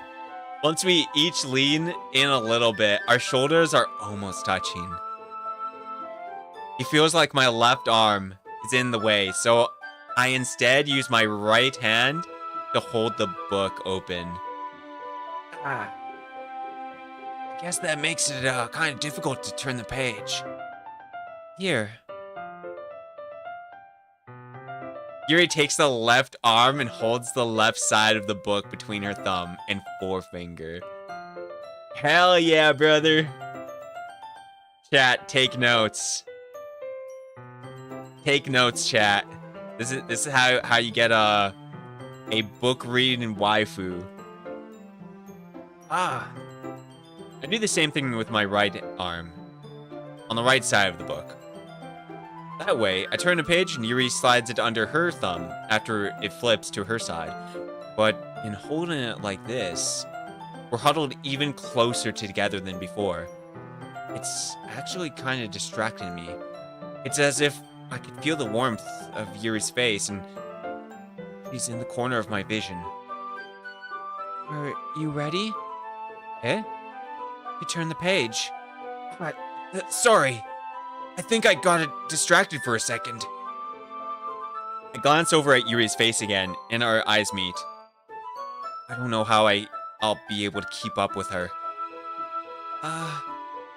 That's okay. Focus on the book, sir? Yo, hey, I can't. She's giving me the side eye, chat. I can't. How am I supposed to focus?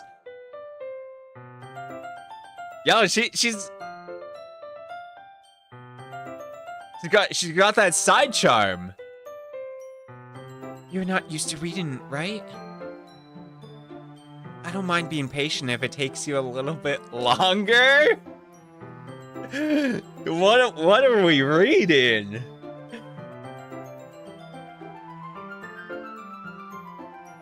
I'll be patient with you.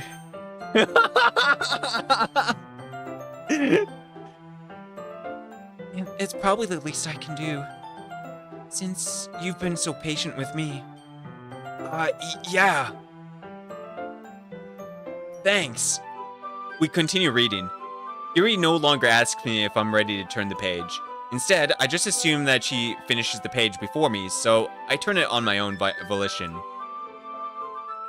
We continue the first chapter in silence. Even so, turning each page almost feels like an intimate exchange. My thumb gently letting go of the page, letting it flutter over to her side, and she catches it under her own thumb. Hey, Yuri. This might be a silly thought, but the main character kind of reminds me of you a little bit. You think so? How does she... Well, I guess she's more blunt in a lot of ways, but she also second guesses all of the things that she says and does. Like she's afraid she'll do something wrong. It's like you can see into your head or something. They're kind of reminiscent of your mannerisms. I see. Yuri remains silent for a moment. But, Madeline, that's probably a terrible thing to have in common with her. That's so embarrassing that you think that. Wait! I didn't mean it, like, in a bad way or anything. Sorry. I really didn't know you were self-conscious about that sort of thing. I guess I more meant that it's kind of cute.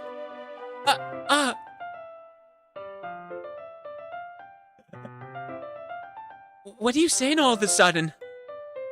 Okay, everyone. I think it's time we all share today's poems with each other. We might not have enough time if we wait too long. Yuri exhales, spared from finishing her thought. Is that alright, Yuri? You look kinda down. I'm sorry if you haven't been looking forward to this. It's not... It's fine. Yuri releases her hand from her book, causing it to close on top of my thumb. Alright. I guess I have some, more reading tonight. Or would you prefer I only read it with you?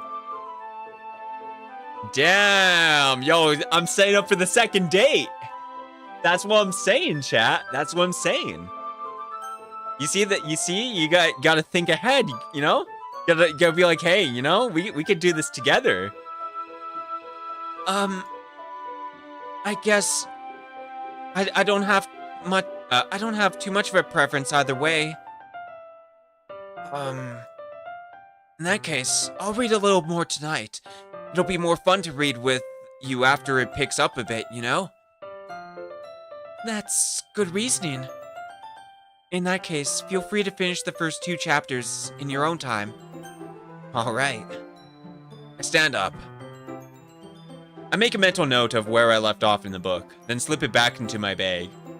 Dang, yeah, this is what books does to you, man. This is what reading with girls does to you. You're like, yeah, I gotta start reading. By the way, did you remember to write a poem last night? Yeah. My relaxation ends. I can't believe I agreed to do something so embarrassing. I couldn't really find much inspiration since I've never really done this before. Well, now that everyone's ready, why don't you find someone to share with? I can't wait! Sayori and Monica enthusiastically pull out their poems. Sayori is on a wrinkled sheet of loose leaf torn from a spiral notebook. On the other hand, Monica wrote hers in a composition notebook. I can already see Monica's pristine handwriting from where I sit. Natsuki and Yuri reluctantly comply as well, reaching into their bags. I do the same myself.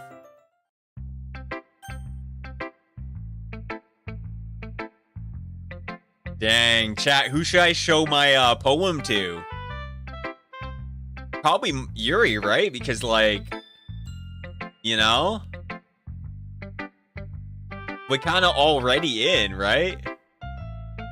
You think Monica? You don't got a choice? That's fucked up.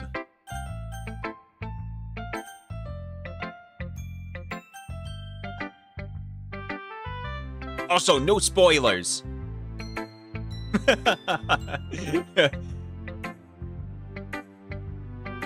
It's fucked up, but it's true. Damn. Alright, well, if we have no choice, then I just go for Yuri. Yuri seems the most experienced, so I should start with her. Not talking about spoilers. I can trust her opinion, to be fair. As Yuri reads the poem, I notice her eyes lighten up. Yo! Exceptional. Yeah? What was that? I haven't played this since. Oh, for real? Wow. Eh? Did I say that out loud? Yuri first covers her mouth and then ends up covering her whole face. He's gonna hate me. You really didn't do any... You really didn't do anything wrong, Yuri. Yeah? That's... I guess you're right. What am I getting so nervous for? Yuri takes a breath. So, what kind of writing experience do you have? Your use of imaginary imagery and metaphors indicate that you've written a lot of poetry before. Really? Wow, that's a huge compliment coming from you. This is actually my first time, really. Huh? Yuri stares at me blankly, then looks at my poem again. Well, I know that. I just meant, Yuri trails off, unable to find an excuse. She traces her finger along the words of the poem, as if breaking it down more thoroughly. Yeah. Okay. This is the reason I was able to tell. It's just that there are specific writing habits that are usually typical of new writers. And having been through that myself, I kind of learned to pick them up. Or pick up on them. I think the most notable thing I recognize in new writers is that they try to make their style very deliberate. In other words, they tend to pick a writing style separate from the topic matter, and they form fit the two together. The end result is both the style and the expressiveness are weakened. Once Yuri finds her train of thought, it's as if a demeanor totally changes. Her stammering is completely gone, and she sounds like an expert. Of course, that's not something you can be blamed for. There are so many different skills and techniques that go into writing even a simple poem. How's the literature club? Yo, Leo, we it's going pretty good, man. Leo, we're going for Yuri. Yeah, it was gonna be Yuri, I think, or what's her fucking face? The tsundere girl. Yeah. You know what? It's been 5 years since I last DDLC. Check my stupid clip. Oh, for real? Yuri, huh? Yeah. Sayori. Yeah, Sayori. Yeah. Thanks, EDL. There's so many different skills. Oh, yeah, we read that. Not just finding them and building them, but getting them to work together is probably the most challenging part. It might take you some time, but it all comes with practice and learning by example and trying new things. I also hope that everyone else in the club gives you valuable feedback. Natsuki can be a little bit biased, though. Oh wait, no, it's Natsuki. The tsundere is Natsuki. Yeah. Biased? Biased? How? Well, never mind. I shouldn't be talking about people like that. Sorry. It's fine. I'm not sure if Yuri is apologizing to herself, to me, or to Natsuki. Do you mind if I read your poem now? She's so nice, there's no way any of this goes sideways. That's so true, bestie. Dude, she's gonna be so wholesome, I know it.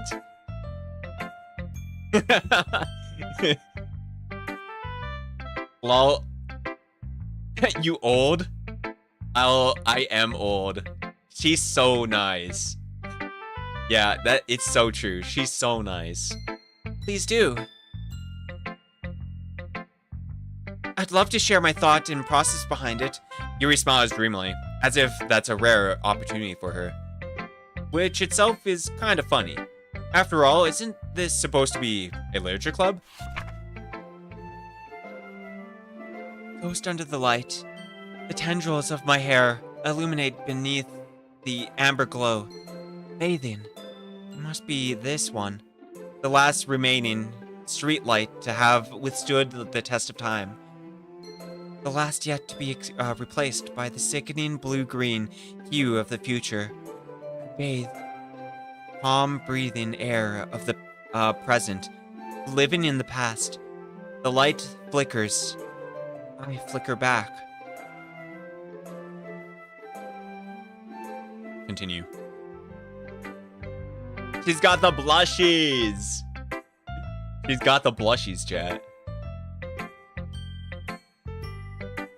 Yeah. I'm sorry. I have a terrible handwriting. Yo, what the fuck? I have terrible handwriting? Brother. Dude, I can't even write like that. What? I wasn't even thinking that at all. But it took you a long time to read. Is it because I took a long time to read?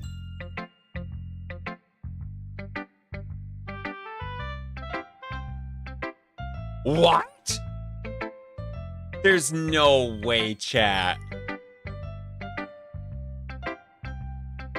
She's like, why is this motherfucking taking so long? You know what I'm saying? She's like, this guy's stupid.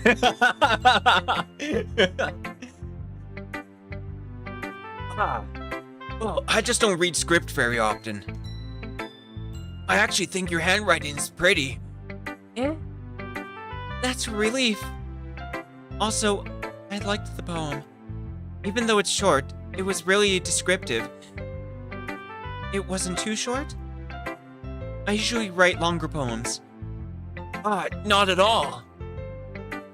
I'm really glad you liked it. I'll be honest. Since it's our first time sharing, I wanted to write something a little more mild. Something easy to digest, I suppose. Are you into ghosts, Yuri? Actually, the story isn't about a ghost at all, Heidelin. Wait, really? I must have totally missed the point. Well, I suppose you did only glance over it after all. If that was bad handwriting, that about mine, can't even read my own handwriting if I wrote it while dozing off. Damn, that's messed up. Yeah, I don't have good handwriting at all. Like, I don't think I was ever really good at handwriting. I can handwrite my name. You know, that's what I'm good at because I do so much paperwork. That's all I do.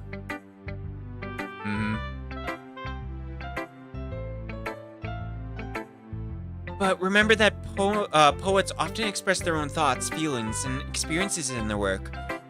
They usually do more than tell a simple story or paint a picture.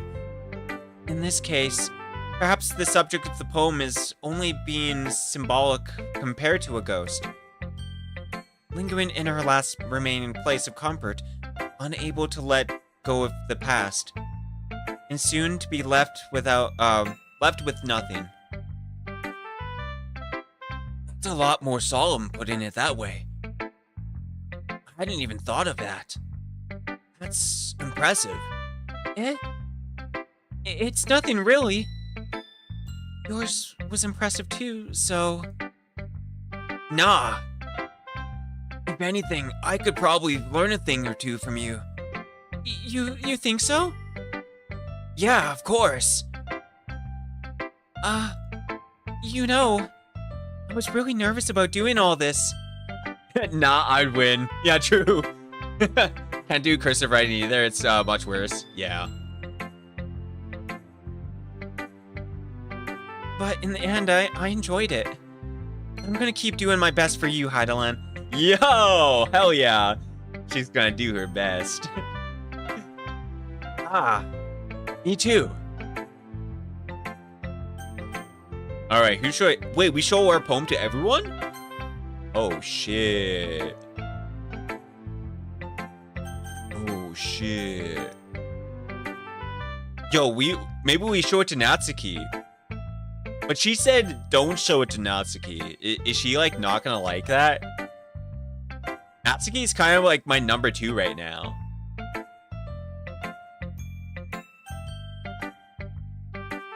I guess, yeah, I'm doing it, chat. I'm doing it. Show it, no balls. Alright, we're doing it. Yeah, you said it. Well, it's about what I expected from someone like you. That's a little blunt. Well, excuse me. It's not like I said it was bad. It just didn't evoke any emotions. So, basically, it's not cute enough for your tastes? Do you want to get smacked? I'll pass. Well, anyways, I guess I need to show you mine. Not that, like, you'll like it.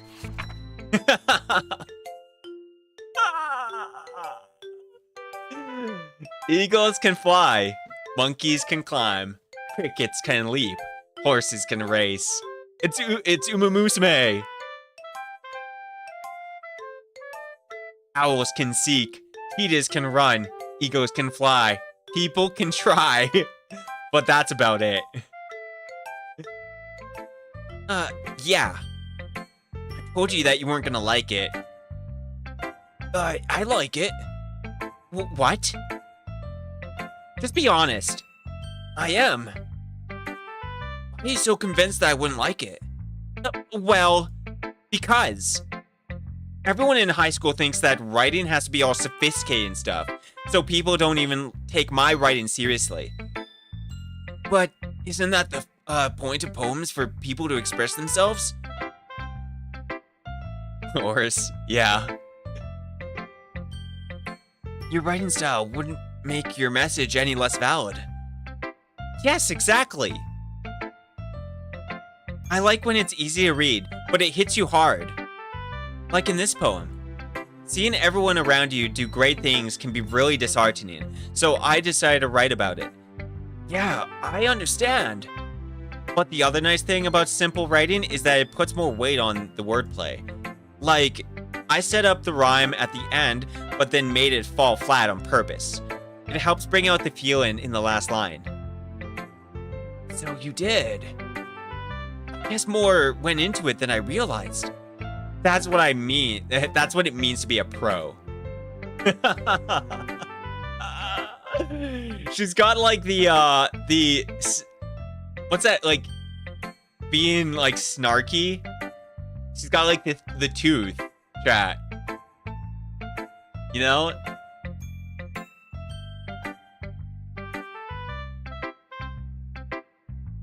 I'm glad you learned something. Didn't expect that from the youngest one here, did you? Yeah, I guess not. I decided to humor her with the last comment. I don't really care how old everyone is, but Natsuki is feeling proud that then I won't take that away from her. Holy moly, chat.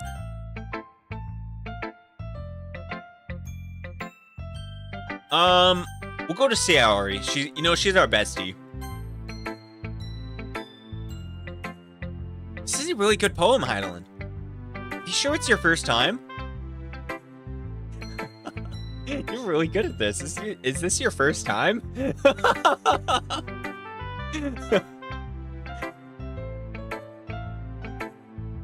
Of course. It's not that good. Am I the kind of guy that would be writing poems on his spare time? I guess you're right. But that's why it impressed me. Well, to be honest, I was afraid that you wouldn't do it seriously, or that you wouldn't write one at all.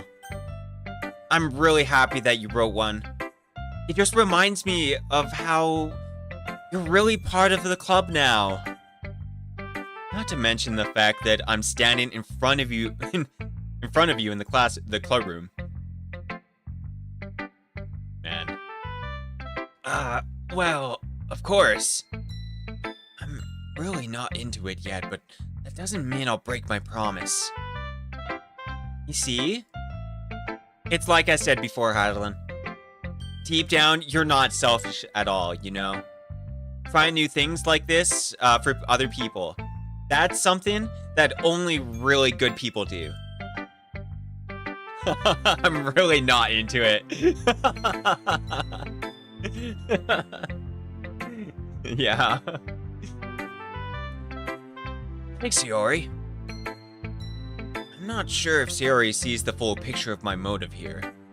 Yeah, I only came here for a cupcake and girls. Friend zoned. Yeah.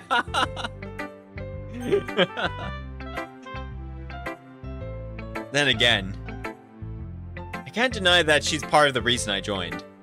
Knowing that that much this means to her and all. Yeah. And I'm gonna make sure you have lots of fun here, okay? Yo, thanks for the look, man. Hope you enjoy your studying. Learn some magic, man. That will be my part of thanking you. Alright, I'm gonna hold you to that then. Yay! Now, you're gonna read my poem too, right? Don't worry, I'm really bad at this. We'll see about that. Dear sunshine, the way you glow through my blinds in the morning, it makes me feel like you missed me. Kissing my forehead to help me out of bed. Making me rub the sleepy from my eyes. Are you asking me to come out and play? Are you trusting me to wish away a rainy day? I look above. The sky is blue. It's a secret, but I trust you too. If it wasn't for you, I could sleep forever. But I'm not mad. I want breakfast. Like, what? It's like it's like silliness. Sayori. This is just a guess, but did you wait until the morning to write this? No. Just a little bit. I can't answer just a little bit to a yes or no question. I forgot to do it last night. Well, at least that makes me feel a little bit better about myself. Don't be mean. I still try my best. Yeah. I didn't mean to say it was a bad poem. It just came out nice, or how should I say it? It sounds just like you. Really? Yeah. Especially that last line. I made eggs and not in toast. Even though you were late to school. It's bad to skip breakfast. I get all cranky. Well, I guess there's no point in arguing. Anyway, thanks for showing me. This was so much fun. Monica's the best. Yeah. But next time, I won't forget. And I'm gonna write the best poem ever. Well, I guess I'll look forward to it. Who should I show my poem to next? Hi, Adeline. Having a good time so far? Yeah. Good, glad to hear it. By the way, since you're new and everything, if you ever have any suggestions for the clubs, like new activities or things we can do better, I'm always listening. Don't be afraid to bring things up, okay? All right, I'll keep that in mind. Of course, I'll be afraid to bring things up. I'm much better off just going with the flow until I'm more settled in. Anyway, want to share your poem with me? No. It's kind of embarrassing, but I guess I have to. Don't worry, Heidelin. We're all a little embarrassed today, you know. But it's that sort of barrier that we're all gonna learn to get past soon. Yeah, that's true. I hand Monica my poem. Great job, Heidelin. I was going, oh, in my head while reading it. It's really metaphorical. I'm not sure why, but I didn't expect you to go for something so deep. I guess I underestimated you. It's easiest for me. Oh wait, I gotta do the voice. It's easiest for me to keep everyone's expectations low. That way, it always counts when I put some effort into it. That's not fair. That's not very fair. Well, I guess it worked anyway. You know that Yuri likes this kind of writing, right? Writing that's full of imagery and symbolism. Unlike Sayori, who likes using simple and direct words to describe happiness and sadness, Yuri likes it when readers are left to derive their own meaning out of it. It's very challenging to write like that effectively. Both allowing people to get something out of it just by feel, or letting them deeply analyze all the nuances. It can take years of practice, which I'm assuming Yuri has this point. I never really asked, though. I'm sure I'm nowhere near her level yet. Don't worry so much about that. You do your own thing. Just keep exploring and learn by trying new things. I'm sure I'll end up trying different things a lot.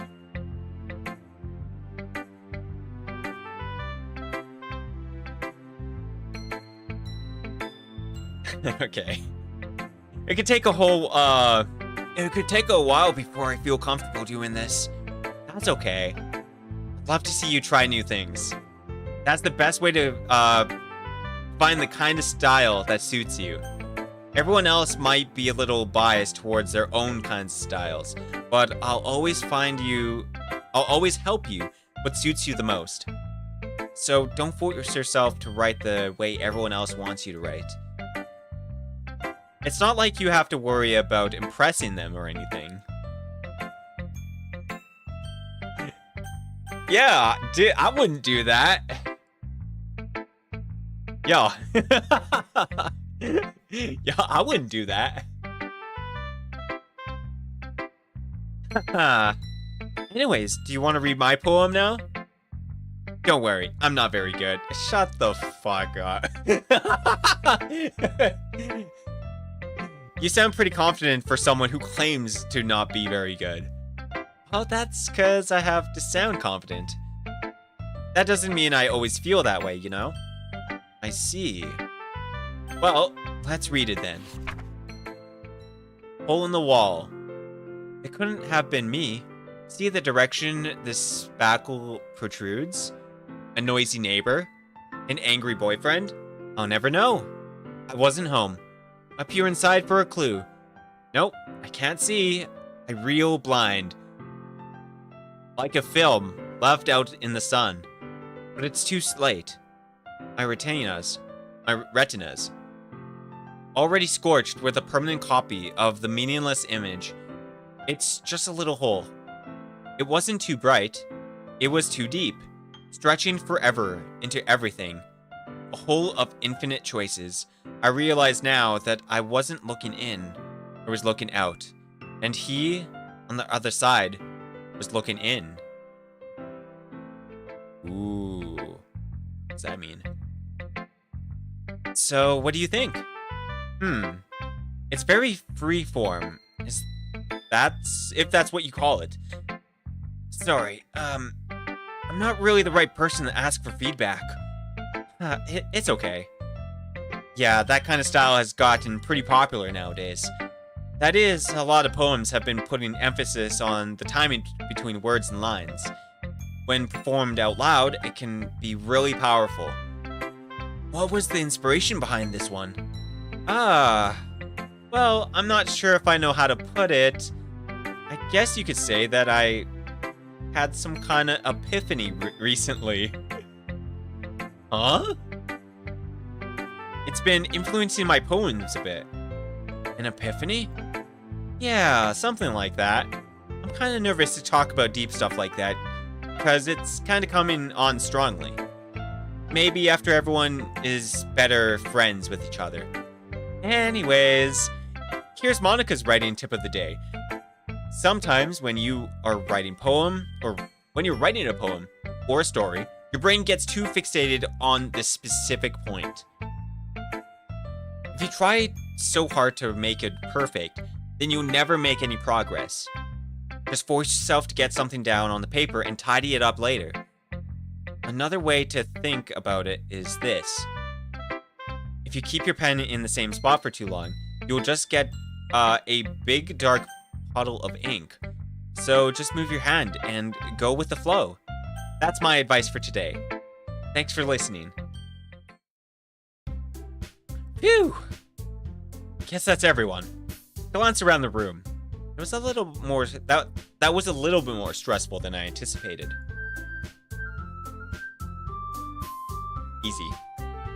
Easy clap chat.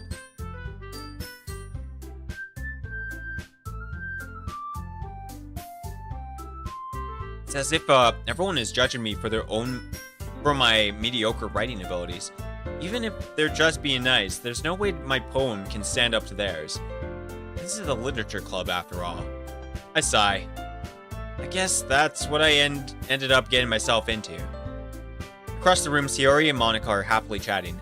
My eyes land on Yuri and Natsuki. They gingerly exchange sheets of paper, sharing their respective poems. As they read in tandem, I watch each of their expressions change. Natsuki's eyebrows furrow in frustration. Meanwhile, Yuri smiles sadly. What's with this language? Yeah? Did you say something? Oh, it's nothing. Natsuki dismissively returns to the poem to the desk with one hand. Guess you could say it's fancy. Thanks. Yours is cute. Cute? Did you completely miss the symbolism or something? It's clearly about the feelings of giving up. How can that be cute? I know that. I just meant the language, I guess. I wasn't trying to say something nice. Eh? You mean you have to try that hard to come up with something nice to say?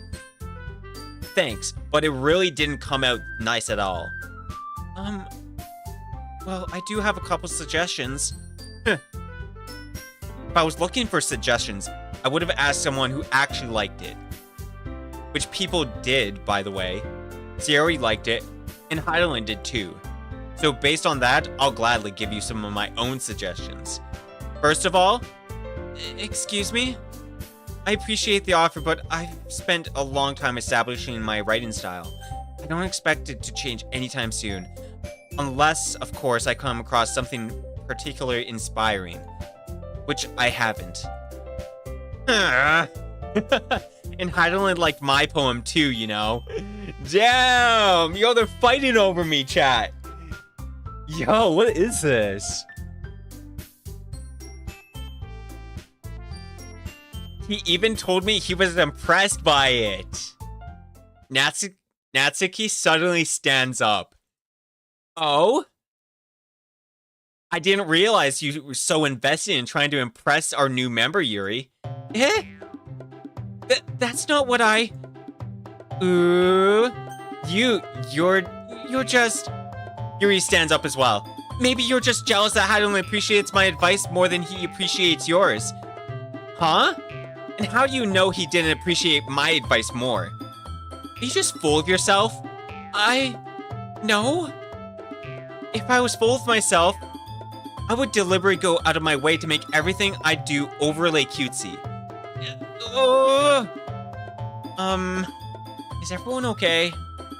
Well, you know what? I wasn't the one whose boobs magically grew a size bigger as soon as Heidelin started showing up. Natsuki? Natsuki, that's a little... This doesn't involve you. I don't like fighting, guys. Suddenly, both girls turned towards me, as if they just noticed I was standing there. Heidelin, she's just trying to make me look bad. That's not true. She started it. If she could get over herself and learn to appreciate that simple writing is more effective, then this wouldn't have happened in the first place. That's the point of making your poems all convoluted for no reason. The meaning should jump out at the reader, not force them to figure it out. Jaguars can run. Eagles can fly.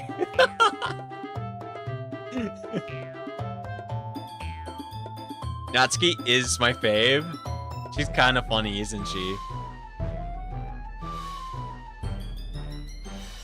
Let me explain that to her, Heidelin.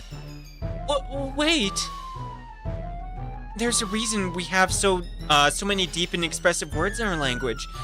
It's the only way to convey complex feelings and meaning the most effectively. Avoiding them is not only unnecessarily limiting yourself, it's also a waste. You understand that, right, Heidelin? Well... How did I get dragged into this in the first place? It's not like I know anything about writing. Whoever I agree with, they'll probably think I'm more highly of me. So, of course that's going to be... Damn. That's fucked up, chat. That's messed up. Is this what happens? What the heck?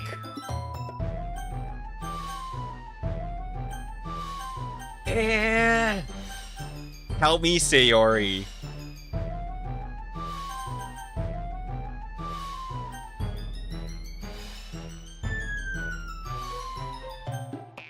I think I like Yuri's tiny bit more, but Natsuki's, it was kind of funny. It was kind of like... She's not able to get away from the cute allegations, man. You know?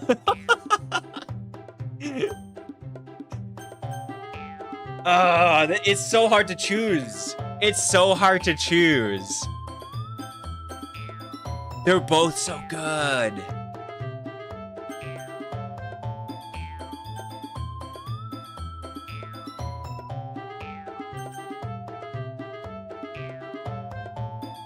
Chat, we're going for Yuri.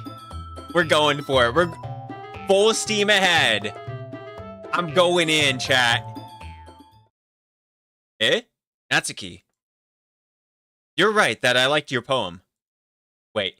You see? Wait. That's not an excuse for you to be so mean. You shouldn't pick a fight just because someone's opinion is different. That's not what happened at all. Yuri wouldn't even take my poem seriously. I understand. Yuri. Eh? You're a seriously talented writer. It's no secret that I was impressed. Well, that's... But here's the thing. No matter how simple or refined someone's writing style is, they're still putting feelings into it. And it becomes something really personal. That's why Natsuki feels threatened when you said her poem was cute. I see. I didn't notice that I'm sorry. Ooh. But Natsuki, you took it way too far. Yuri means well, and if you just told her how you felt, then this wouldn't have happened in the first place. Are you kidding? That's exactly what I did. It was her that... Natsuki, I think that's enough. You both said some things that you didn't mean. Yuri, apologize. Don't think you should too. Natsuki clenches her fists. In the end, nobody has taken her side. Oh, she's gonna...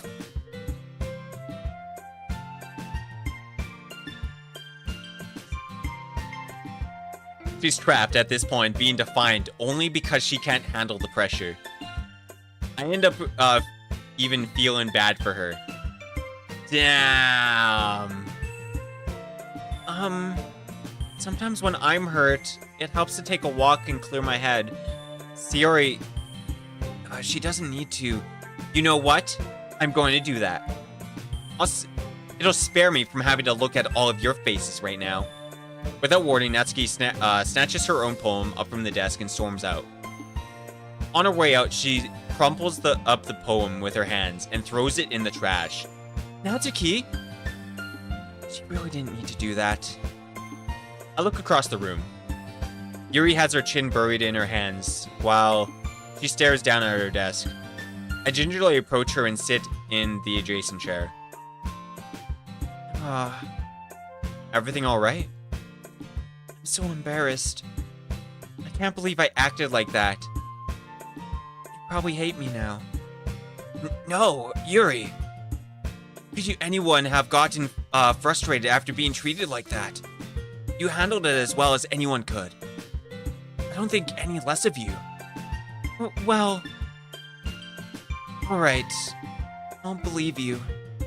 Thanks, Heidelin. You're too kind. I'm thankful to have you part of this club now. It's nothing. One more thing. That one thing that you said, that Natsuki said, about, you know, I would never do anything so shameful. So... Eh? What thing did Natsuki say? Eh? Well, never mind that. I'm gonna make some tea. Ah, good idea. Make enough for, more than one person, okay? Yeah. Okay, everyone. It's just about time for us to leave. How did you all feel about sharing poems? It was a lot of fun. Well, I would say it was worth it. It was alright. Well, mostly. Heidelin, what about you? Yeah, I'd say about the same. It was a neat thing to talk about with everyone. Awesome. In that case, we'll do the same thing tomorrow. And maybe maybe you learned something from your friends too. We're friends now? Eh? So your poems will turn out even better. Yeah. I think to myself, I did learn a little bit more about the kinds of poems everyone likes. With any luck, that means I can at least do a better job impressing those who I want to impress. Yo, this game. I nod to myself with newfound determination. Heidelin, ready to walk home? Sure, let's go. Sayori beams at me. It truly has been a while since Sayori and I spent this much time together. I can't really say I'm not enjoying it either. Sayori, about what happened earlier. Eh? What do you mean? You know, between Yuri and Natsuki. Does that kind of thing happen often? No. That's really the first time I've ever seen them fight like that. I promise they're both wonderful people. You don't hate them, do you? No, I don't hate them. I just wanted your opinion, that's all. I can see why they'd make good friends with. Phew. You know, Heidelin, it's nice that I get to spend time with you in the club. But I think seeing you get along with everyone is what makes me the happiest. Huh? And I think everyone really likes you too. That's... Every day is gonna be so much fun. It looks like Sayori hasn't caught onto the kind of situation I'm in.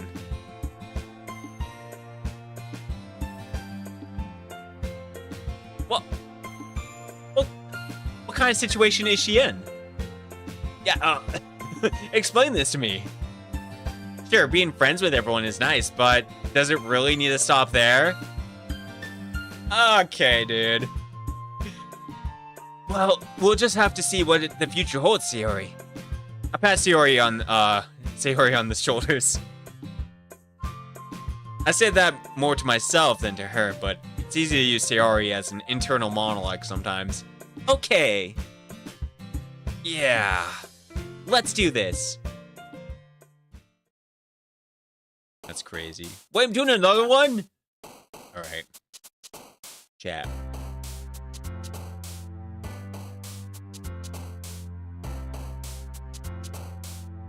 Alright, save. Chat, I'm saving.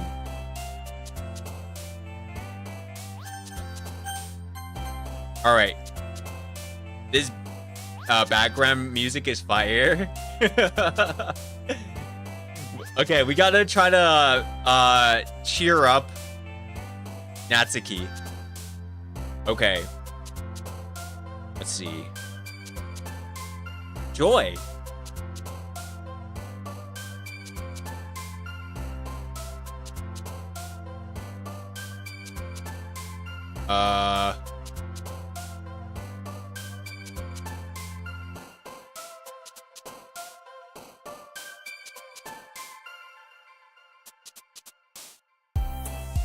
Wonderful.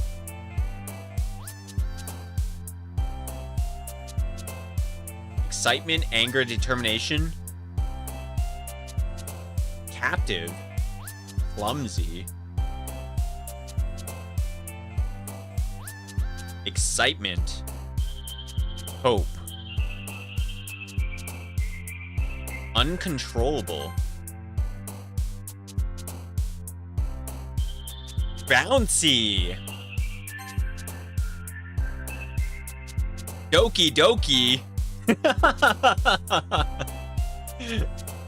Let's see.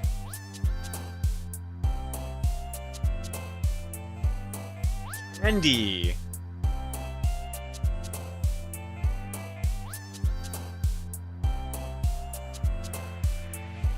Vibrant. Lollipop. Anime. Okay.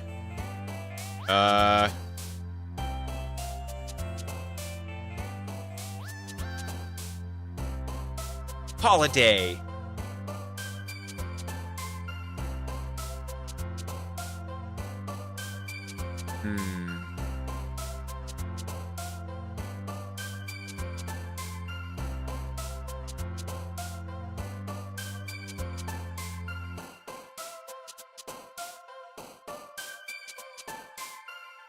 Extraordinary? Incongruent. Ribbon.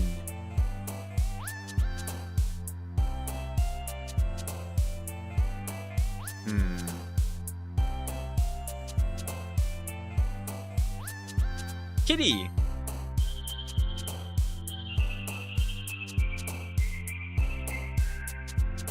Embrace.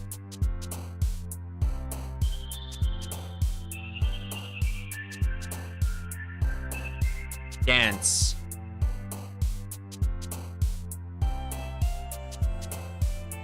Cute.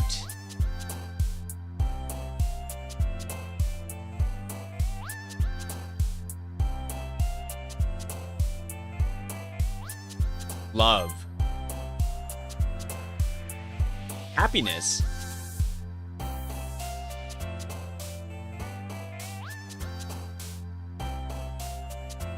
Imagination.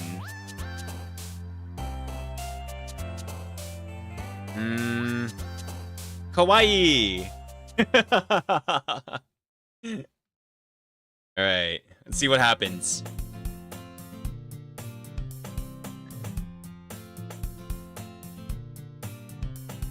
Another day passes, and it's time for the club meeting. I've gotten a little more comfortable here over the past couple days. Entering the club room, the usual scene greets me. Hi, Adeline. Yo, Sayori.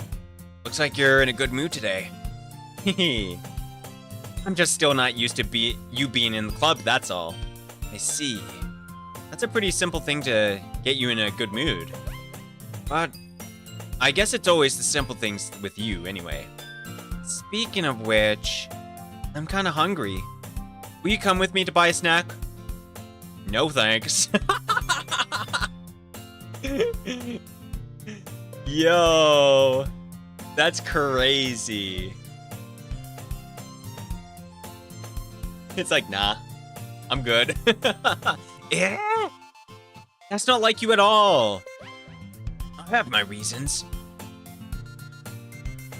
Why don't we take a look at your purse, Sayori? Eh?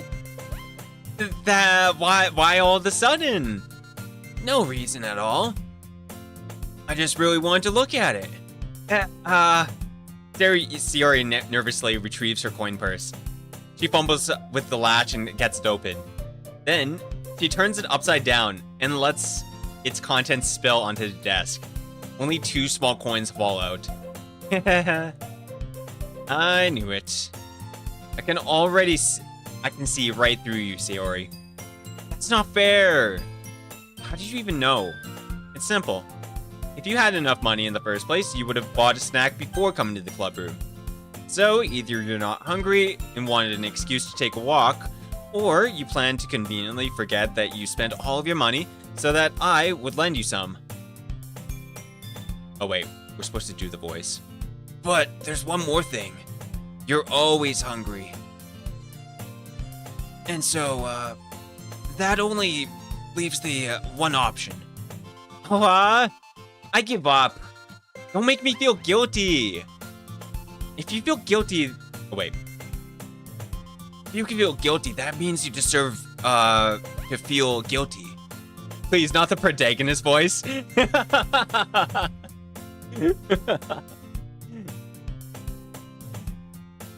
Yeah. Leo, how's it going, man? I'm just a protagonist. Yuri suddenly giggles. I didn't notice that she was listening in. Her voice was in the book, as always. I wasn't listening or anything. I was just something in my book. Yuri? Tell Hadelin to let me borrow some money. That's... Don't get me involved like that, Sayori. Besides, you should only buy what you can responsibly afford. And frankly, after pulling a mischievous stunt like that, your suffering is fair enough retribution. Ooh. Did I just... I didn't mean that. I got too absorbed into my book. Ooh. I really like when you speak your mind, Yuri. It doesn't happen much, but it's fun. It's a fun side of you. There's no way you could think of that. You were right, though. I did something bad, and now I have to accept the revelation. Retribution. That. Still, coming from you, Sayori. Yes, there's a little devil inside of all of us, isn't there? Hehehe. Don't let her fool you. Sayori knows exactly what she's doing. After all, she told you guys she was bringing me to the club before she even told me. But wouldn't have come if it weren't for the cupcakes. So I had to trick Natsuki into making them. Come on, give me some more credit than that, Sayori. Hehe. Out of nowhere, something smacks Sayori in the face and tumbles onto the desk. Wha- Ow! What was... A cookie? Sure enough, it was a giant cookie wrapped in plastic. Sayori glances around. Is this a miracle? It's because I paid my restitution. Retribution. Actually, that one almost worked. I was gonna give it to you, but then I heard you blab about the cupcakes. It was totally worth seeing your reaction, though. Natsuki? That's so nice of you. I'm so happy. Sayori hugs the cookie. Jeez, just eat it. Sayori rapidly tears open the wrapper and takes a big bite. So good!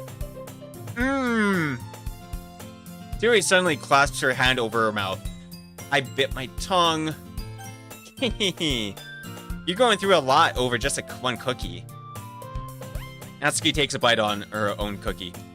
Ah, yours looks really good too, Natsuki. Can I try it? Jeez. Bakers can't be choosers. But yours is chocolate. Yeah, why do you think I gave you that one? Fine. Still, I'm really happy that you shared this one with me. Sayori gets on her seat and goes behind Natsuki and wraps her arms around her. Jeez. I get it. Cookie still in hand, Natsuki reaches up to nudge Sayori off of her. Sayori leans down and takes a bite out of Natsuki's cookie. Hey! Did you seriously just do that? Ooh hoo hoo hoo. Mouth full, Sayori trots away to safety. Yuri and I laugh as well. Jeez, you're such a kid sometimes. Monica, can you tell Sayori? Eh? Natsuki glances around. Monica isn't in the club room. Bleh. Ugh. Where's Monica anyways? Good question. Have any of you heard anything about her being late today? Not me. Yeah, I haven't either. That's a bit unusual. I hope she's okay. Of course she's okay. She probably just had something to do today. She's pretty popular after all. Eh? You don't think she has a... I wouldn't be surprised. She's probably more desirable than all of us combined. That's true. Excuse me? Suddenly, the door swings open. Sorry, I'm super sorry. Ah, there you are. I didn't mean to be late. I hope you guys weren't worried or anything. Eh? Monica chose the club over her boyfriend after all? You're so strong-willed. But boyfriend? What on earth are you talking about? Monica quizzically glances at me. Never mind that. What held you up anyway? Well, my last period today was a study hall. To be honest, I kind of just lost track of time. That makes no sense, though. You would have heard the bell ring at least. I must have not heard it since I was practicing piano. Piano? I wasn't aware that you played piano as well, Monica. I don't really. I kinda just started recently. I've always wanted to learn piano. It's so cool! You should play something for us, Monica. That's...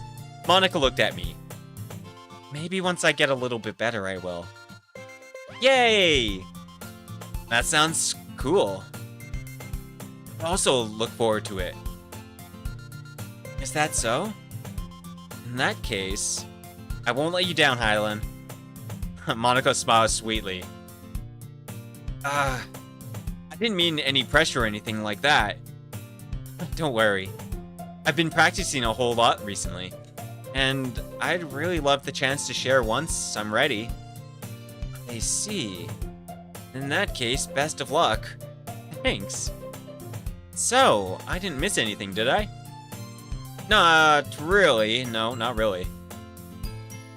I choose to leave Sayori's mischievous escapade. I'm sure Natsuki will end up complaining to her anyway. Looks like everyone has already settled down. Sayori somehow already managed to finish her cookie. Yuri is back to her book and Natsuki disappeared into the closet. What's she doing in the closet? Man. Looks like no one wants to be bothered today. Slumped down into the nearest desk. How am I supposed to occupy myself with something literature related by myself like this? Yes, I could always read something of some of the book Yuri gave me. But I'm feeling a little too tired to read. I could probably fall asleep right now. close my eyes and end up listening to Sayori's conversation with Monica. We're probably gonna seem really lame compared to all the other clubs, though. Well, we can't give up. The festival is our chance to show everyone what the literature is all about. I need to take a drink. Mouth is getting dry, chat. Talking.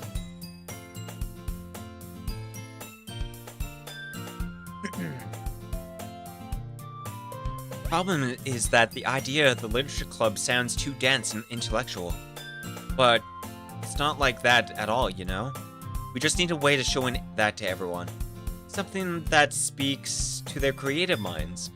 That doesn't solve the problem, though. Eh? What do you mean? Even if we come up with something, the most fun thing ever, nobody will come in the first place if it's the literature event. So, it's more important to figure out how to get people to show up in the first place, you know? And after they come, we can do the thing we can do the thing to speak to their creative minds. What's that? Sayori is taking this really seriously. It's rare to hear her deliberating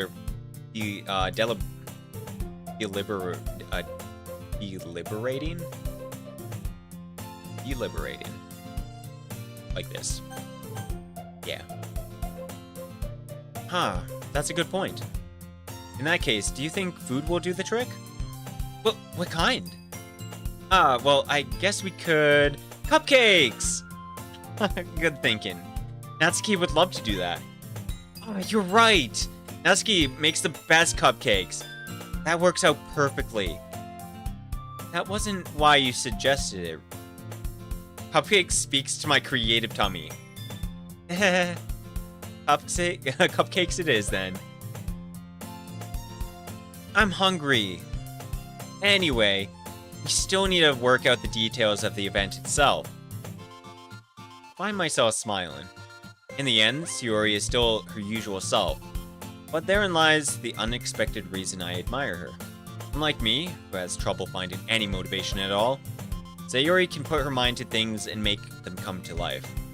I suppose that's why I end up letting her get on my case about things. Can't help but wonder what it would be like to see the world through her eyes. Ooh ah! I opened my eyes to find Sayori's face filled in my vision. I nearly fall out of my chair. Sorry. Wait.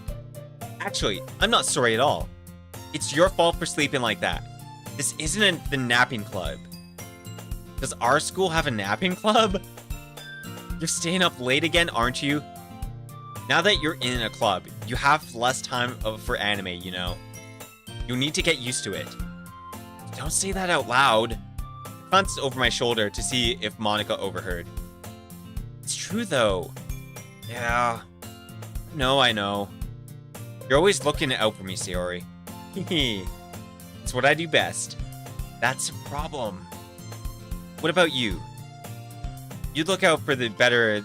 Wait, you look out for me better than you look out for yourself. You're still oversleeping every day, aren't you? Not every day. That's not very convincing. How many days this past week have you gotten up on time? It's a secret. I knew it. Come on. At least give me the benefit of the doubt. I can't even do that. Look, Sayori, it's written all over your face. Sayori glances around herself. How is it written all over me? You were clearly in a rush this morning. Reed Blower, yo, what's going on? Doki Doku, yeah, Napping Club. Yeah, that's the sequel. Yeah, I agree. Yeah.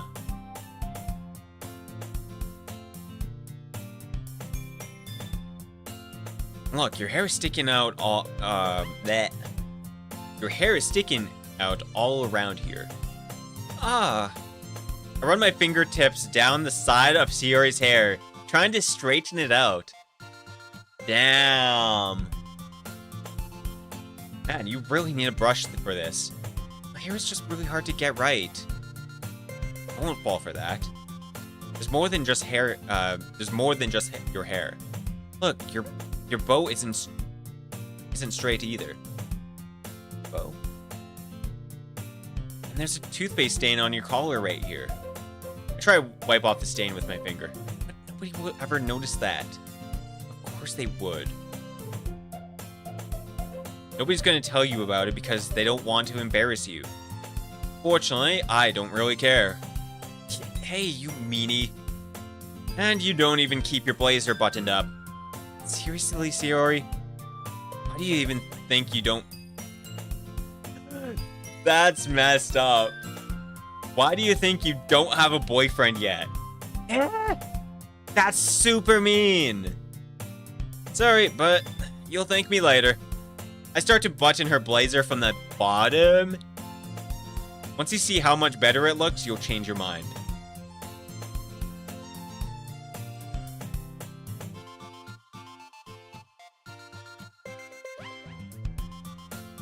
Damn. This is so funny. What is? Well, I was just thinking how weird it is to have a friend who does this kind of things. Yeah? Don't say that. You'll make me feel weird about it, stupid. It's okay, though.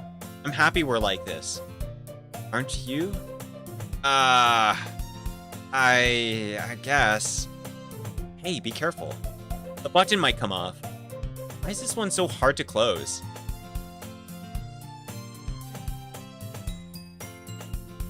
Ain't no way, chat.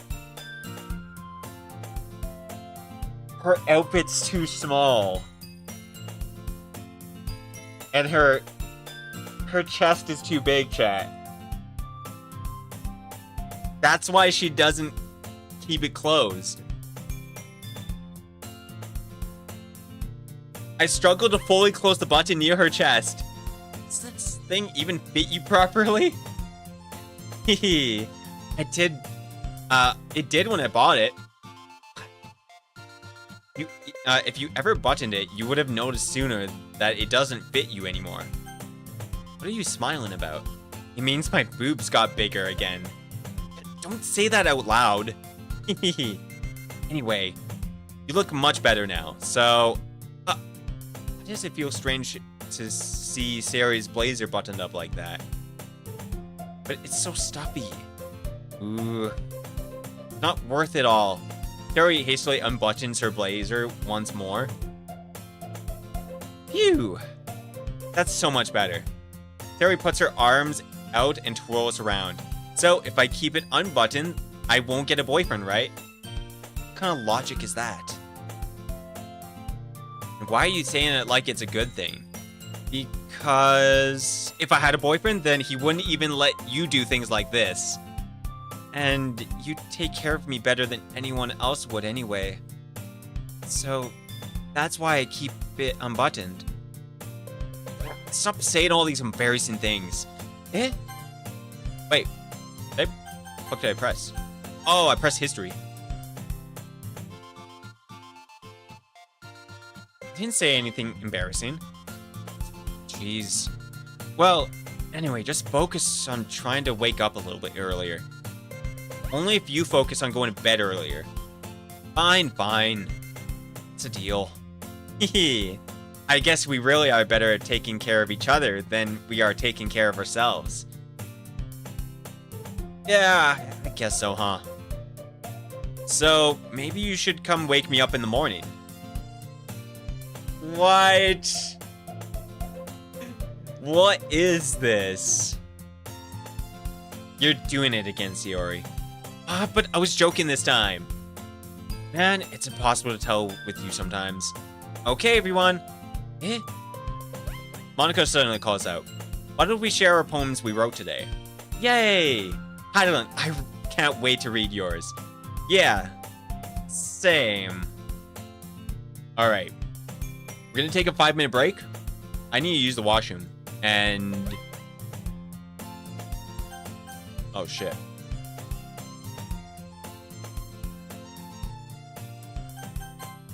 I need to use the washroom. And I'm just gonna give my voice a rest. So we will be back. I'm gonna put the blah blah blah Twitch stream on like a billion ads, and by the time I get back, we won't have any ad interruptions. All right, chat. All right, we'll be back.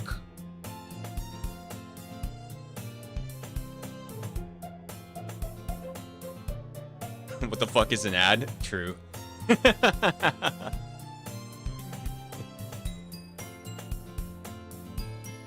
All right, be back.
All right, boys, we back.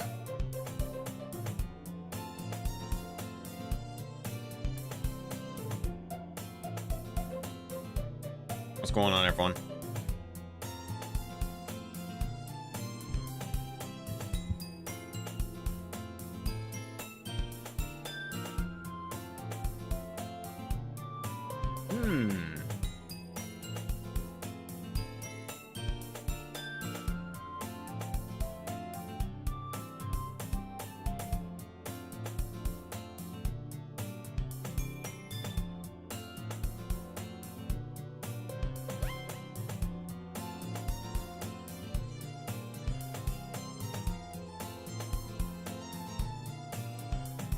Dun-dun-dun.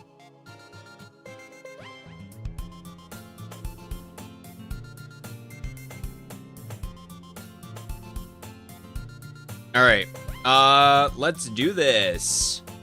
Let's get back to it, boys. Boop.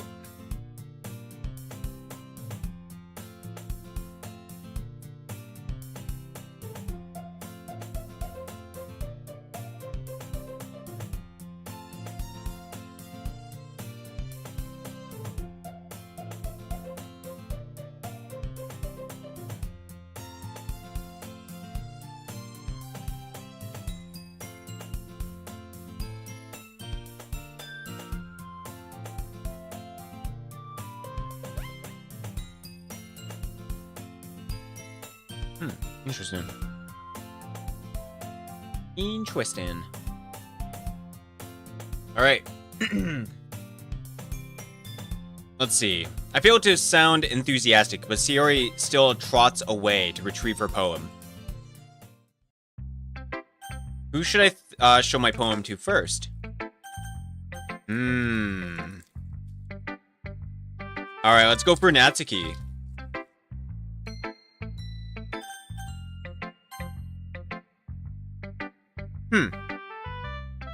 Well, it's not really any worse than your last one. But I can't really say it's any better either. Phew. Huh? Phew? What? Well, anything that isn't a train wreck, I'll take as a win. I get the feeling you're probably the most critical. Hey, what makes you... Wait, maybe that was a compliment. Haha, glad to see someone recognizes my experience. Well then, keep practicing and maybe you'll be good as me one day. That's, something tells me Natsuki completely missed the point. Come to think of it, this kinda reminds me of Sayori's poem from yesterday. Eh? You think so? Yeah, well, I guess if you've been friends with her for so long, you might be on the same wavelength. But you never really struck me as her type. Huh? Sayori has a type all of a sudden? Well, I don't know. But honestly, how can someone so, fluffy spend so much time with someone like you?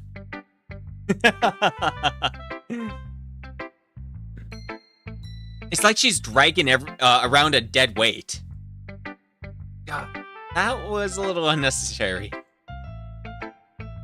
But think of it this way. If it wasn't for me, she would probably just fly away like letting go of a balloon. You could say we take care of each other in our own way. Whatever it is, I don't get it. Oh, yeah. I guess I'm supposed to show you my poem. Here.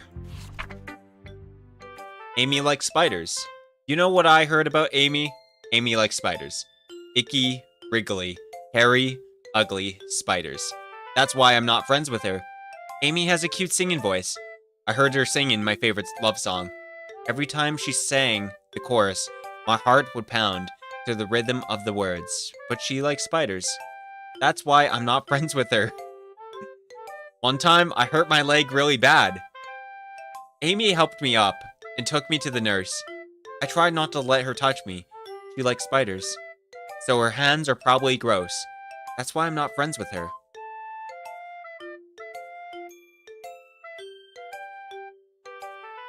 This is interesting.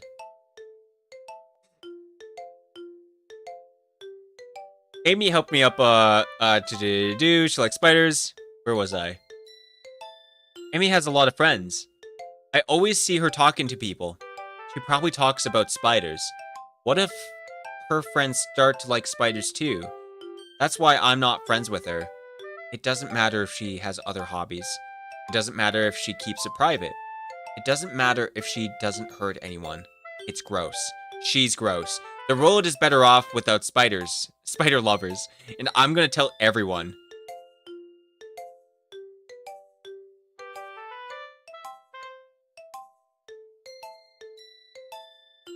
Dang. Not bad, right? It's quite a bit longer than yesterday's. Yesterday's was too short. I was just warming up. I hope you didn't think that was the best I could do. No, of course not. Anyway, the message is pretty straightforward in this poem. I doubt I have to explain it. You hate spiders? Sometimes you can explain complicated issues with much simpler analogies. And it helps people realize how stupid they're being.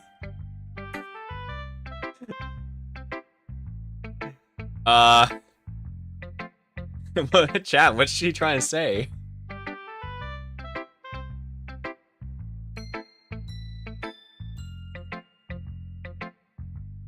Like, anyone would agree that the subject of this poem is an ignorant jerk. Do you know people like that? Of course, it's about how everyone thinks my... That doesn't matter. It can be about anything. I wrote it to be easy to relate to everyone that has some kind of weird hobby or guilty pleasure. Something that you're afraid if people find out, they'll make fun of you or think less of you. But that just makes people stupid. Who cares what people likes? What someone likes? As long as they're not hurting anyone and it makes them happy. I think people really need to learn to respect others for liking weird things. Oh, well, you're definitely right. At least I can relate to that. And I'm sure a lot of people can too. Can too. It's what I do best, after all. I don't like writing unless there's a good message to take away from it. Like conveying emotions is important.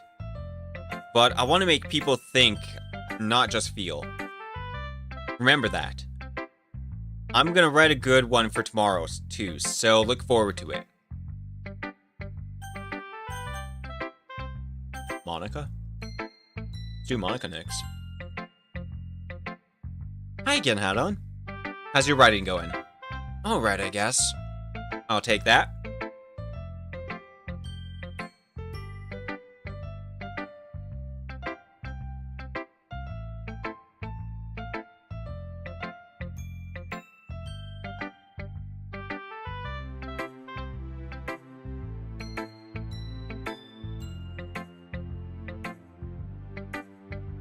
Munching on some cheese right now. It's so good.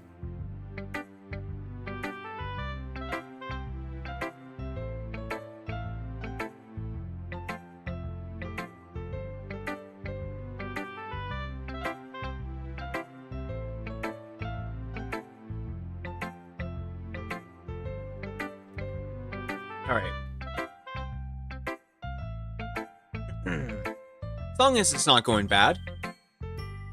I'm happy that you're applying yourself. Maybe soon you'll come up with a masterpiece. Haha, I wouldn't count on that. You never know. Want to share what you wrote for today? Sure, here you go. I give my poem to Monica. Alright. I like this one. It makes me think of something Sayori would like. Is that so? You and Sayori are really good friends, right? I wouldn't be surprised if you had those sort of things in common. Well, we may be good friends, but Sayori and I are actually really different. Well, that may be the case, but maybe there are also some similarities that you wouldn't expect. The way she talks about you. Sounds like you two... it sounds like the two of you really care about each other's well-being. Even if you show it in different ways, it ends up being more similar than you'd think. So I think that's the kind of vibe I get when reading your poem. You sure you're not reading into it too much? I could be. Oh gosh. I sound like Yuri. But in any case, Sayori's writing is kind of a gentle feel to it. I can tell that she likes exploring with emotions, like happiness and sadness. Who knew that someone so happy would enjoy sad things too? Yeah, that's totally unexpected. Oh, to each their own. And you shouldn't be afraid to experiment a little bit either. But anyway, you want to read my poem now? I like the way this one turned out, so I hope you do too. Alright, let's take a look. Save me. The colors, they won't stop. Bright, beautiful colors, flashing, expanding, piercing. Red, green, blue. An endless cacophony of meaningless noise. The noise, it won't stop. Violent, grating waveforms. Squeaking, screeching, piercing. Sine, cosine, or cosine? It's not cosine. Cosine. Tangent. Like playing a chalkboard on a turntable. Like playing a vinyl on a pizza crust. An endless poem of meaningless. Load me. Huh. It's even more abstract than your last one, huh? I guess it's just the way I write. I'm sorry if you don't like it. No, I never said that. It's the kind of thing I've never really seen before, I guess. I kind of like playing with the space on the paper. Choosing where and how to space your words can totally change the mood of the poem. It's almost like magic. Magic, chat. Magic. She knows magic. The way I wrote the lines really short, the way I wrote the lines really short makes it feel like they're trying to speak over the noise. I see. It's really hard for me to tell what it's about, though. Sometimes asking what a poem is about isn't the right question. A poem can be abstract as a physical expression or a feeling, or a conversation with the reader. So, putting it in that way, not every poem is about something. Anyway, here's Monica's writing tip of the day. Sometimes you'll find yourself facing a difficult decision. When that happens, don't forget to save your game. What? What are you trying to say? You never know when you might change your mind. Or when something unexpected may happen. Wait, is this tip even about writing? What am I even talking about? That's my advice for today. Thanks for listening. Who should I show my poem to next?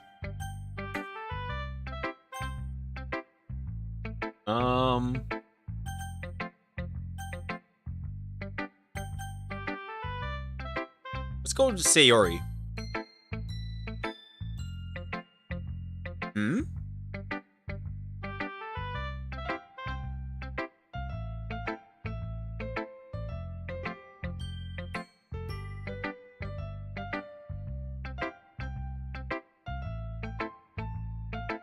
Yeah.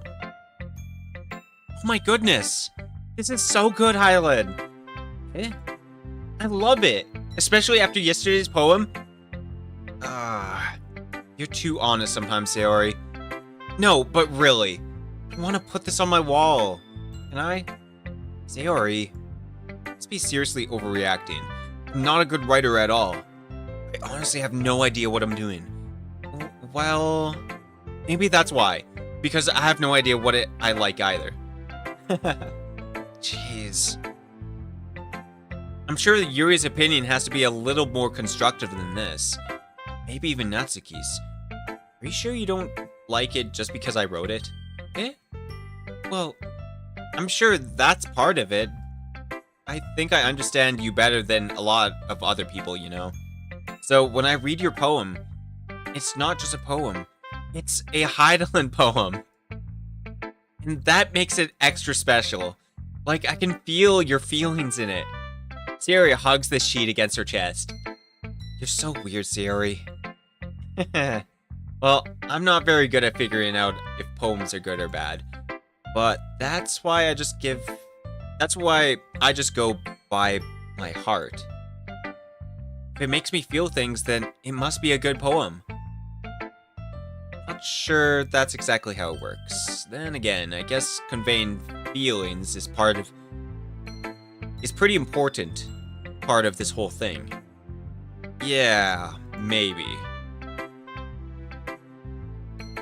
Honestly, I don't even know what kind of writing you like in the first place. Yeah, me either. Why don't you at least try giving it some thought? You want to write something for me? That's so sweet. Yeah, right. You're always thinking about other people. You need to think about yourself once in a while. If you don't, you might end up getting hurt at some point. Well, I don't really know what you mean, but I'll try to keep it in mind. Oh, whatever.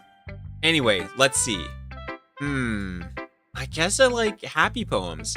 Wait, sometimes I like sad poems too.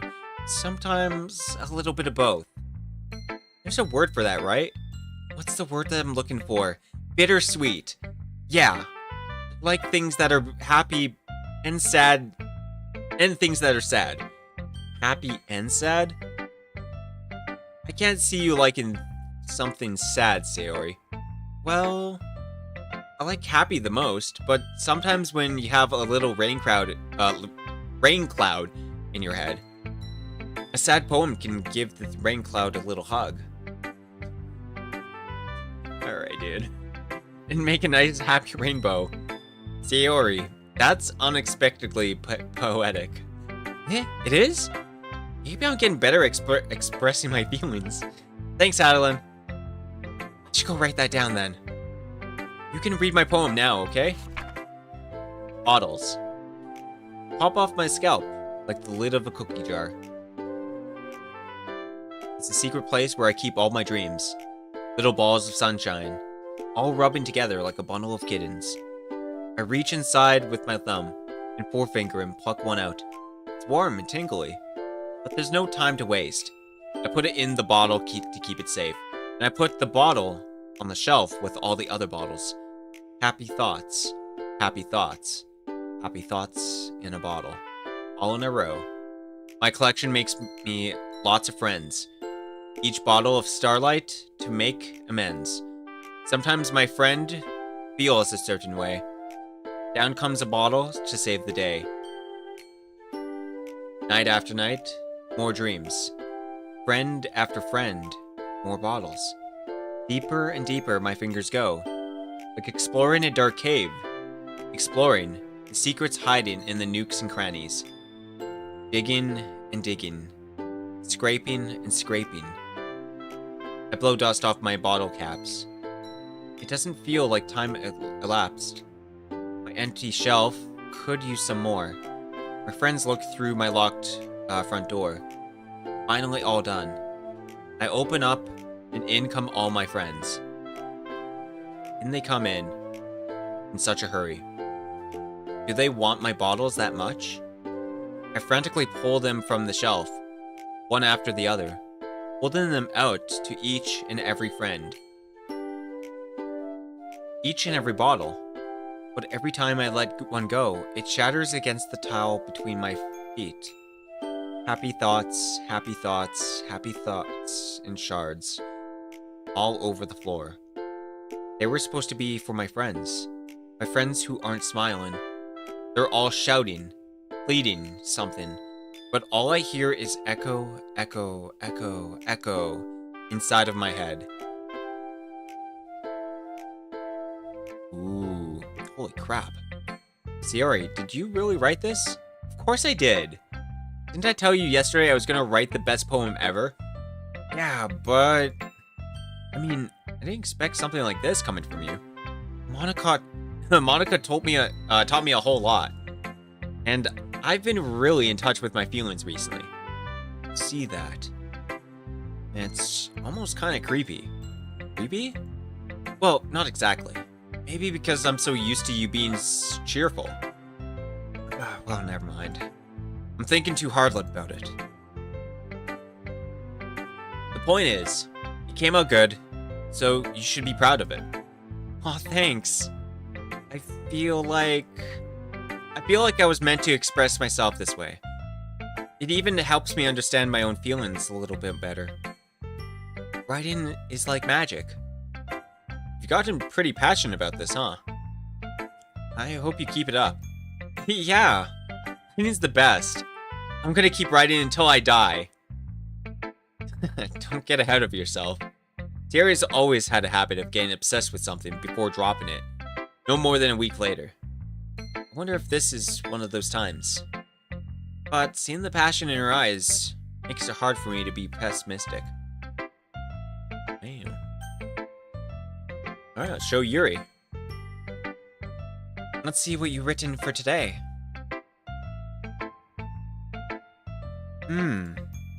This is pretty good. Were you influenced by seeing someone else's writing styles yesterday? I guess you could say that.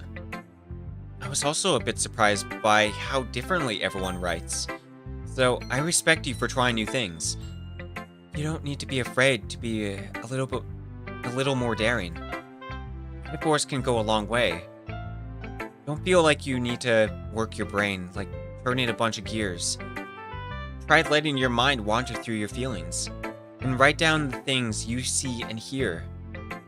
That's one way to truly enable your reader to see into your mind.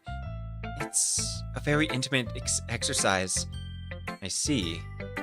That's certainly an interesting technique. Thanks for sharing. I have, an example of that if you would like to read it. Of course. Is this the poem you wrote for today? Yuri nods, timidly hands me her poem. The Raccoon. Happened in the dead of night, while I was slicing bread for a guilty snack. My attention was caught by the scuttering of a raccoon outside my window. That was, I believe, the first time I noticed my strange tendencies as a... What the fuck does that say? Unordinary? An ordinary human? Is that... yeah. I gave the raccoon a piece of my bread, my subconscious, well aware of the consequences. Well aware that a raccoon that is fed will always come back for more. The enticing beauty of my cutting knife was the symptom. The bread, my hungry curiosity. The raccoon, an urge. The moon... I can't fucking read this shit, man. The moon increments its face and reflects that much more light off the cutting knife. The very same light that glistens in the eyes of the raccoon friend. I slice the bread. Fresh and soft. The raccoon becomes excited. Or perhaps I'm merely projecting my emotions onto the newly satisfied animal. The raccoon has taken to following me. You could say that we've gotten quite used to each other. The raccoon becomes hungry, more and more frequently, so my bread is always handy. Every time I brandish my cutting knife, the raccoon shows me its excitement. A rush of blood. Classic. Pavlovian?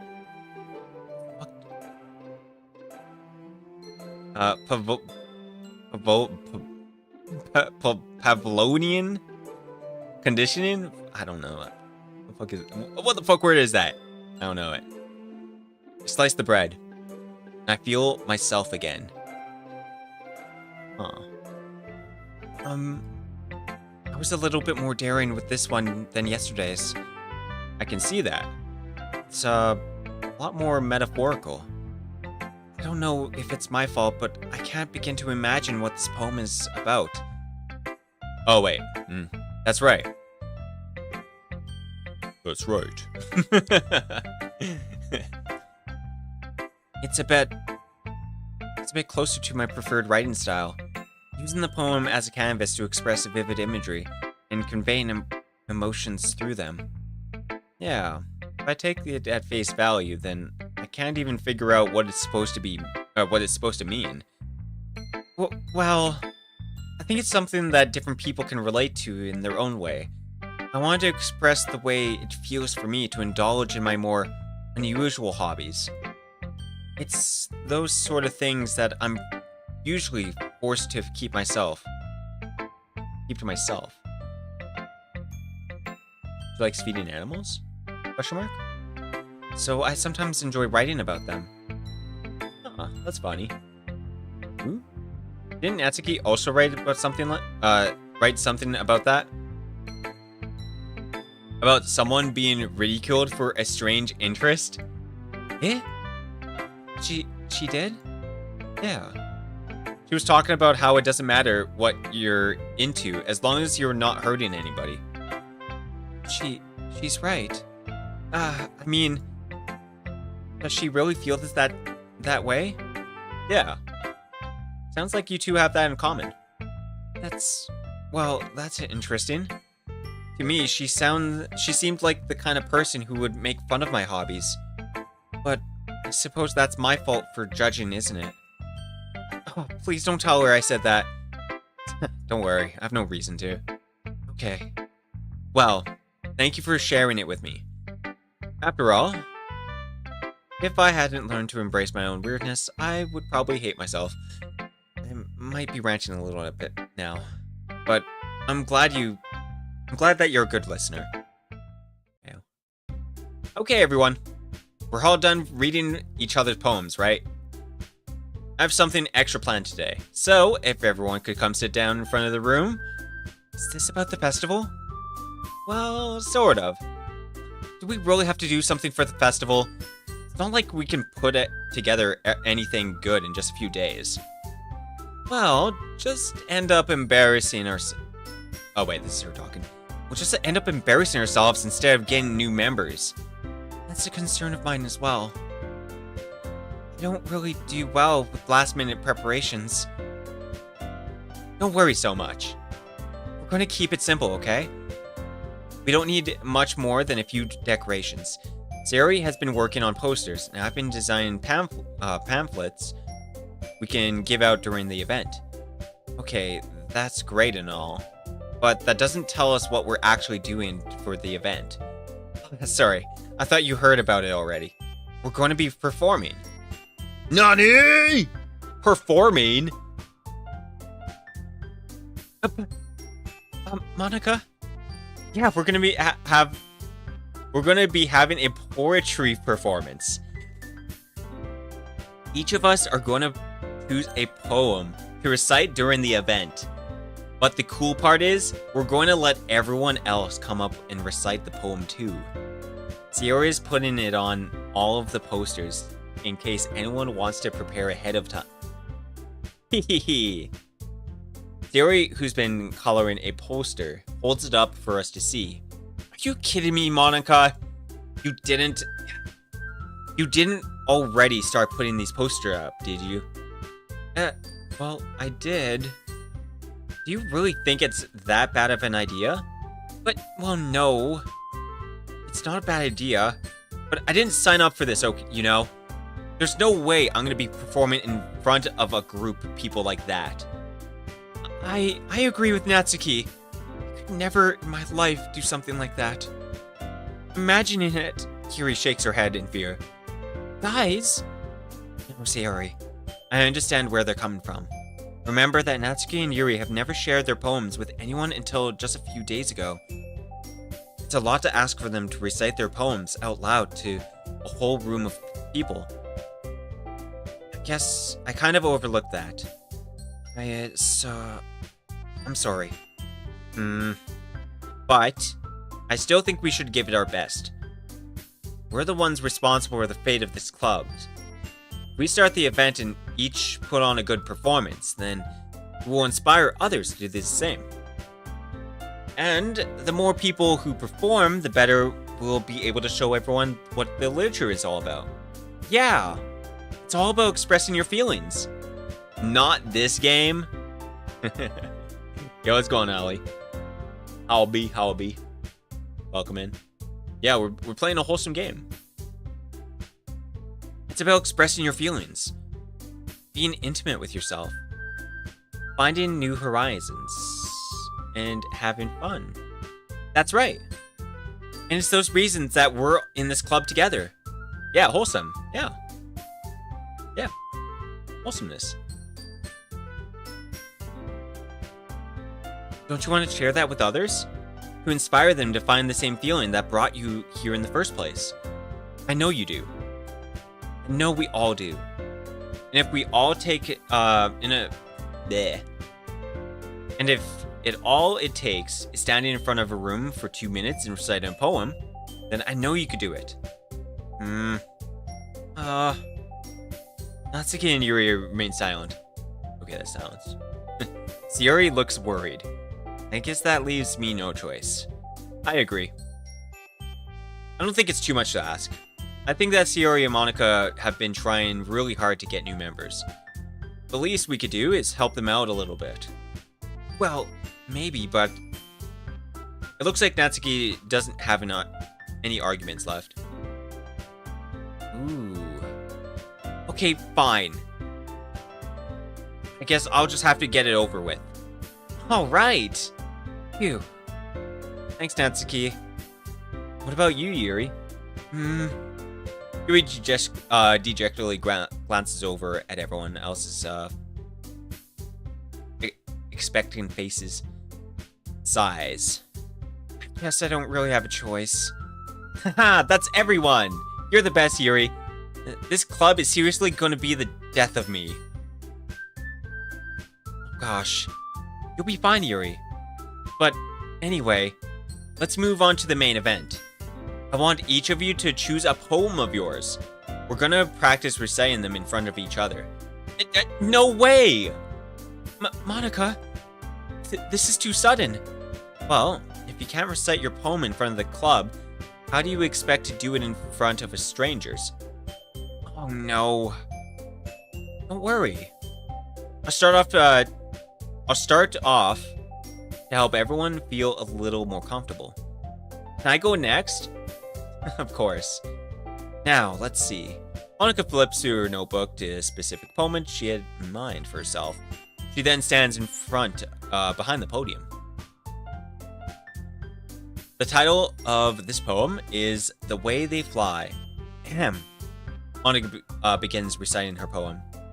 Her clear, confident voice fills the room. More than that, her inflection is pristine. She knows exactly how to apply emotion behind each line she recites, bringing the words to life. Is this something she's done before, or is she simply natural? I glance around.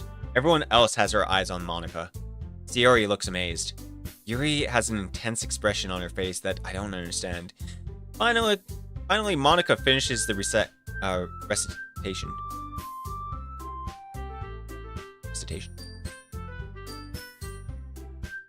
The four of us applause.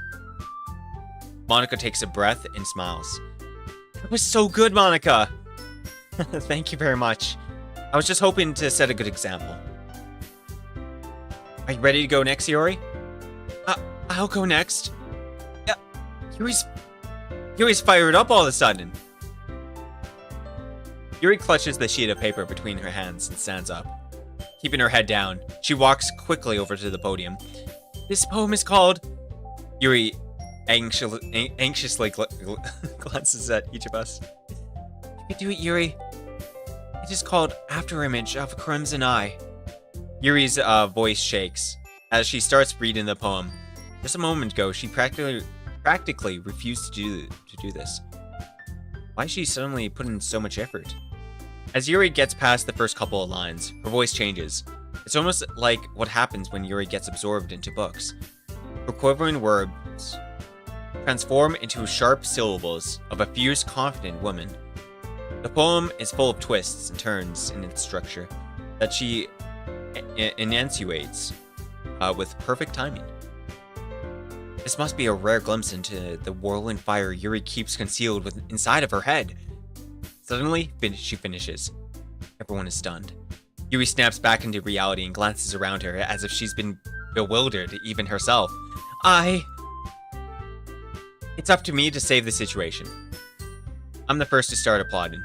Everyone joins afterwards, and we give Yuri the recognition she deserves. It's not that we didn't want to applaud for her, but we were caught off guard that we must have forgotten. True. You drink, man.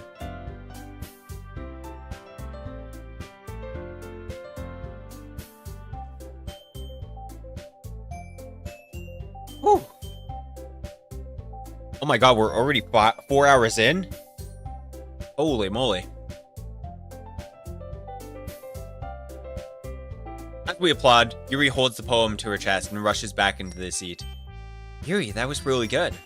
Thank you for sharing. Looks like Yuri is down for the count.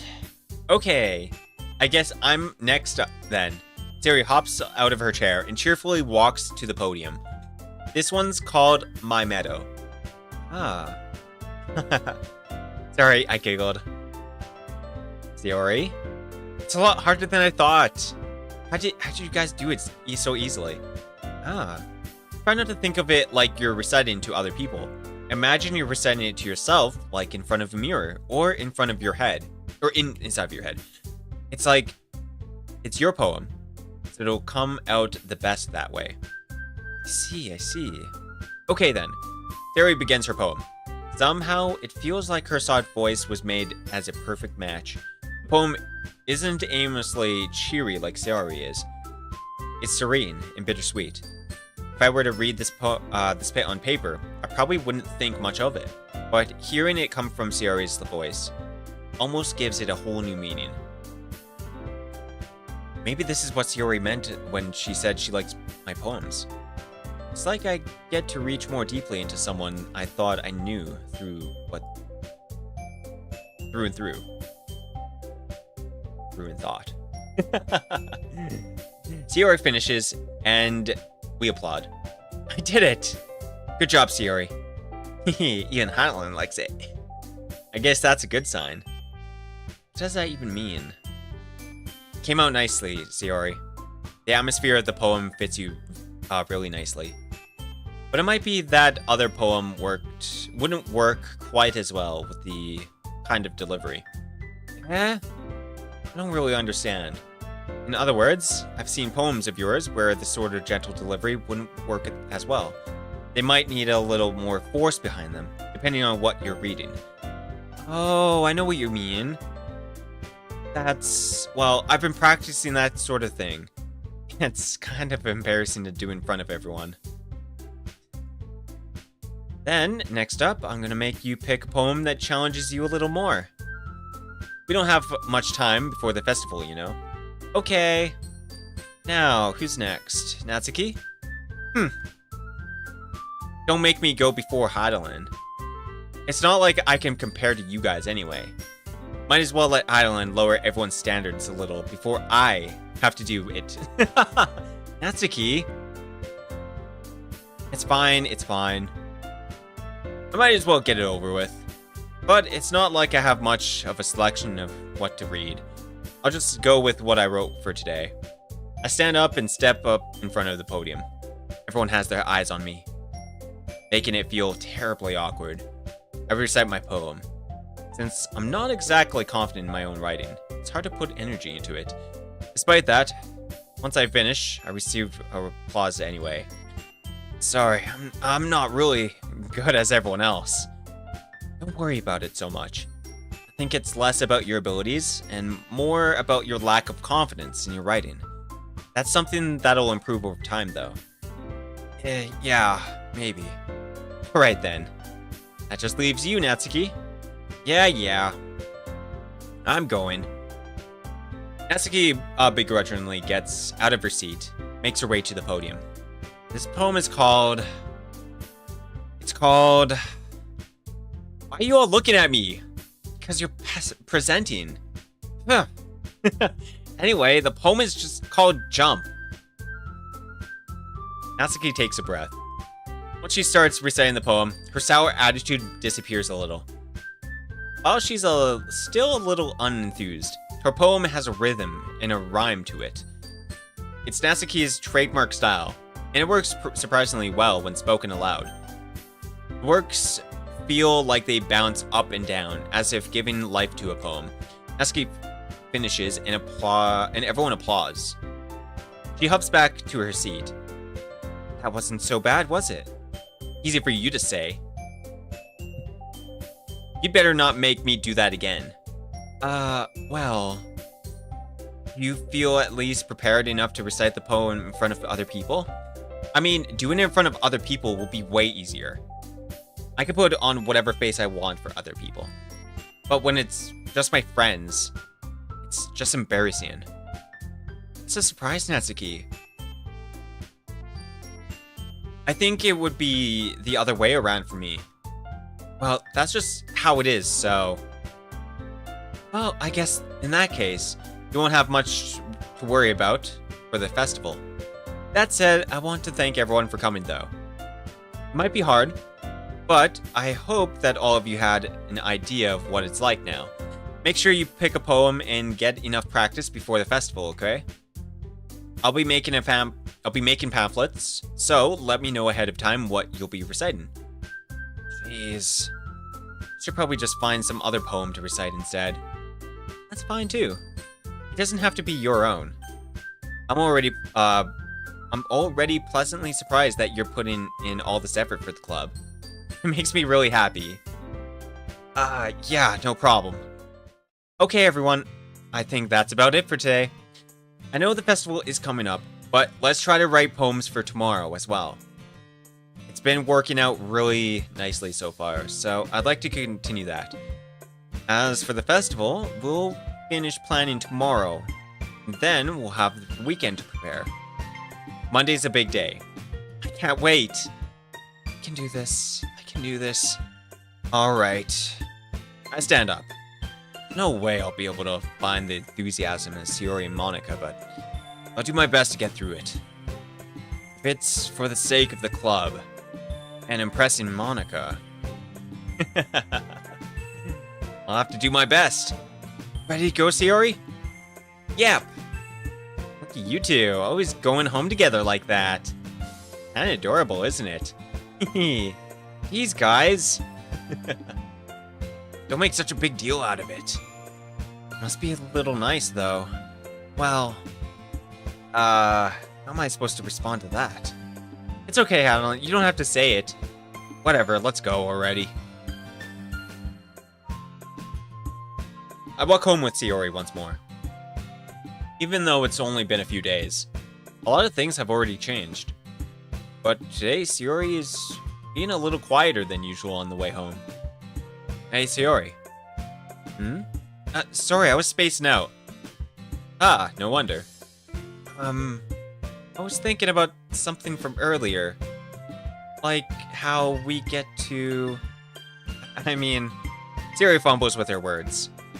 So let's just say that one day, Yuri asked to walk home with you. Huh? What would you do? What kind of question is that? You're kind of putting me on the spot here.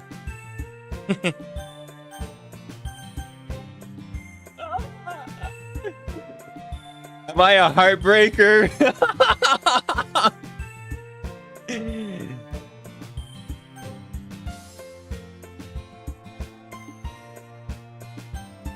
Damn!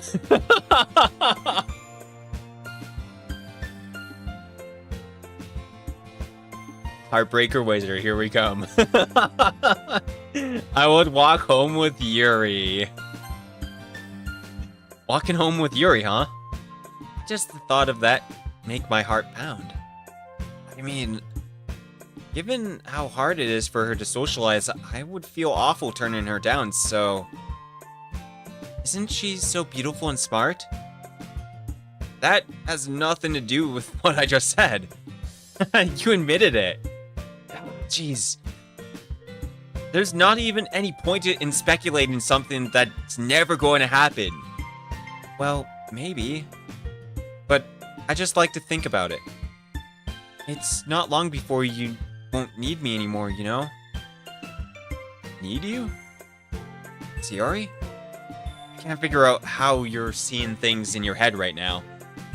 Sorry. Everyone is so different. Nobody in the club is a replacement for you. Oh wait, that was me saying it. Nobody in the club is a replacement for you. If you say so. Conversation trails off and I'm left feeling awkward. But it was kind of her fault for trapping me with such a weird question. I can't just lie to her. But if there's something that makes her happy, I would hate to take her away from her. That's why I said there's no point in speculating. And again, the festival is only a few days away. Who knows what will happen in that time? Alright, here we go, chat. Alright. Fireflies. So, she likes cute. Oh, fucking hell. Bliss. Tragedy. Heart. Fuck! Awesome.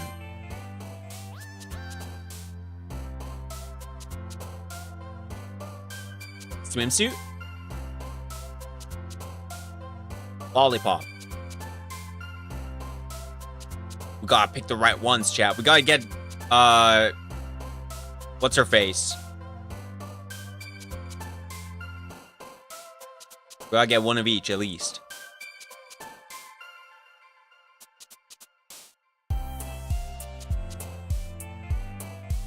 Headphones? Oh. So if we hover over something, it shows what they like, I think. Oop. Oh, wait, I think it does. Oh, shit. Hair?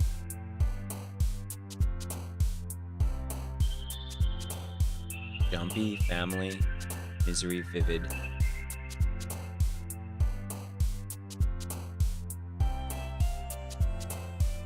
Funny.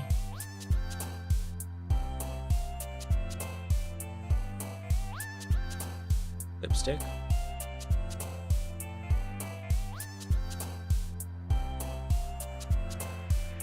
Massacre?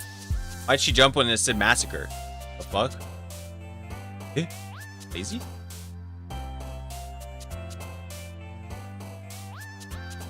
Maybe I'm just lazy. Okay, not lazy. Sag. Unrequited. Melancholy? Oh shit!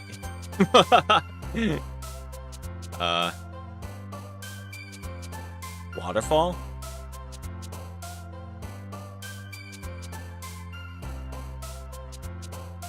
Parfait. Hopeless disarray. Fluffy? Oh yeah, fluffy. Kawaii. Tenacious, disown, vacation, vanilla? Shame. Why'd she jump on shame? Vanilla.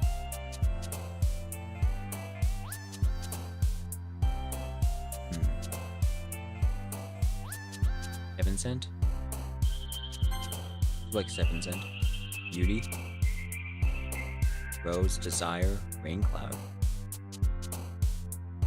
Breathe, childhood. Doki doki.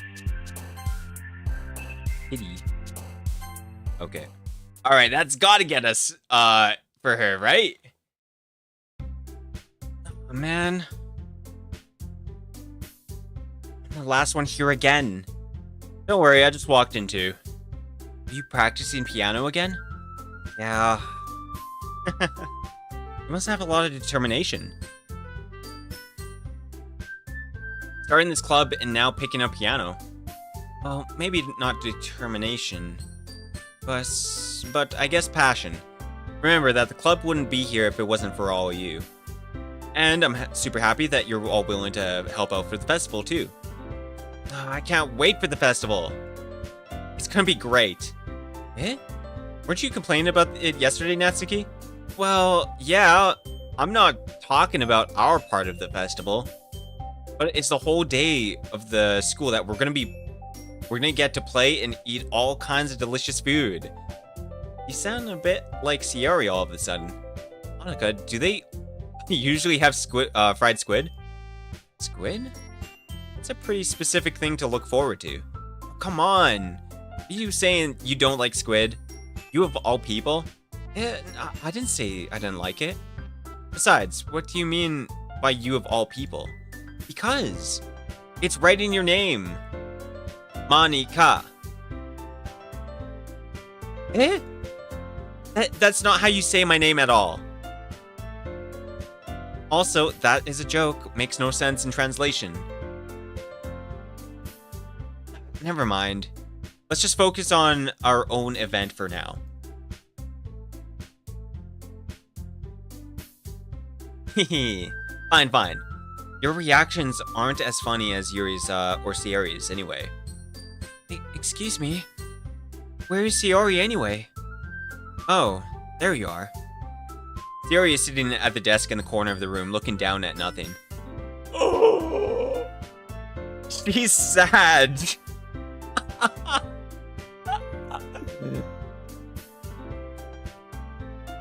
Dang, that's crazy. I walk over to her. Hey, Sayori. I wave my hand in front of her face. You're spacing out again. Sorry. Don't mind me. You can go talk to everyone else. Huh. Is everything alright? Of course. Why wouldn't it be? It just feels like you're a little off. Sorry for assuming things. Jeez, you worry too much about me. I'm fine, see? She shows a big smile. Don't let me distract you from having fun with everyone. Oh, alright. You say so. I worriedly glance at Sayori before turning back towards everyone else, but the conversation is already dispersed, with everyone back at the usual activities. Maybe I should just ask Monica if she's noticed anything about Sayori recently. Since they've been preparing for the festival, they must be spending a lot of time together. I timidly approach Monica, who's shuffling through all the papers at her desk. Ah, Heidelin, what's up? Hey, this might sound a little strange, but have you noticed anything up with Sayori recently? Anything up with her? In what way do you mean?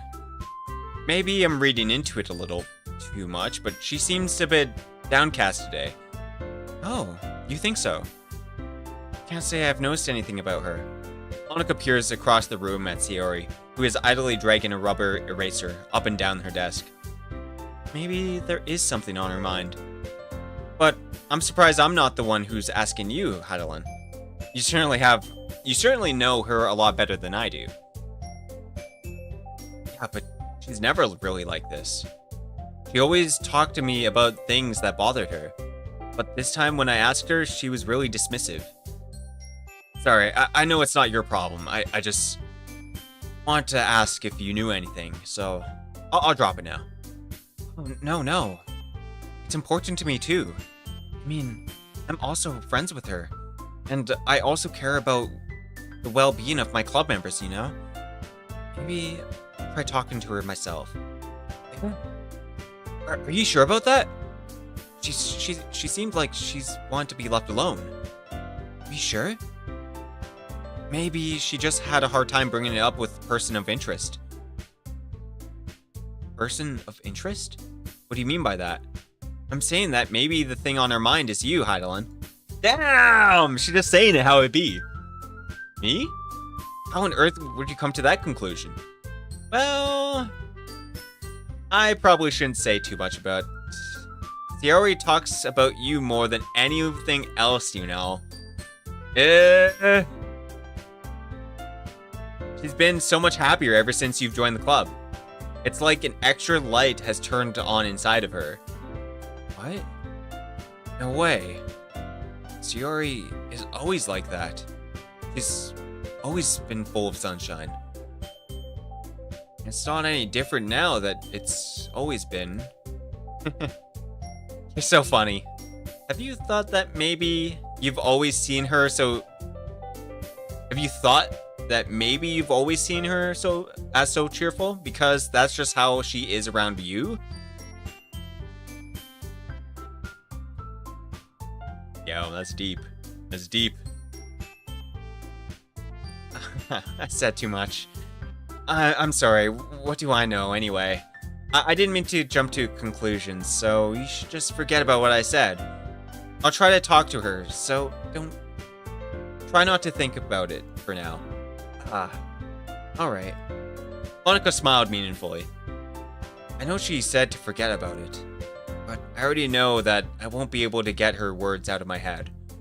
Monica stands from her desk, walks over to across the room to where Sayori is.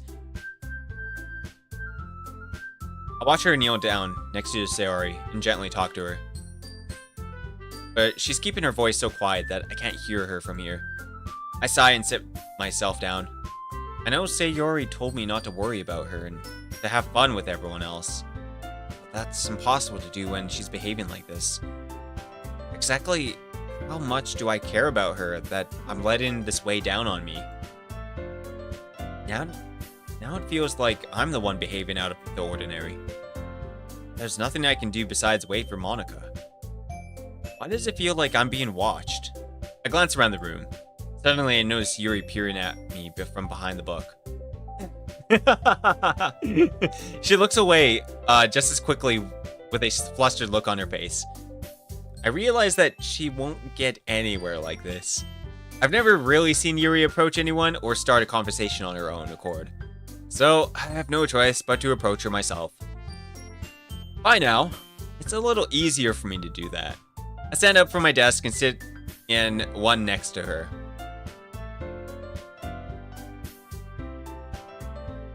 Dang.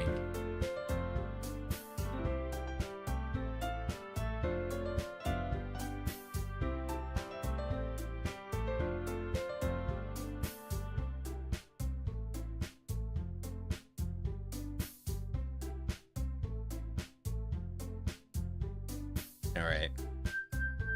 You know, Sayori's gonna see this and she's gonna be like, what the fuck? He's making a move! Just feel like he said he wouldn't walk with her walk her home. Damn. I didn't mean to bother you or anything. Relax, you didn't even do anything. But I could tell that you wanted to be alone with your thoughts. Alone with my thoughts? How were you even able to tell that I was thinking like that? Oh, well, it's something that I do a lot. So, it wasn't hard for me to spot based on your posture and expression. Not that I was staring or anything. I didn't do anything creepy like that. In any case, I guess you were right. I'm sorry if I caused you any concern. Don't apologize. Your troubles are only the concern of those who are willing to share in that concern. Of course, there are certainly those who find the most comfort in keeping to themselves. But if you would prefer to share what's on your mind, then I would glad to listen. It's really not that big of a deal. I was just feeling a bit uneasy about Sayori. Ooh, what's gonna happen? Sayori? Yeah. She seems a little off today, but when I asked her about it, she didn't want to admit it to me. So I can't just help but wonder if something's happened to her. Oh, it's quite romantic. Eh? Sorry. I didn't mean to say anything stupid. It's just not that. I just didn't want you to misunderstand. Sayori and I just have been friends for a long time, that's all. Oh, I see.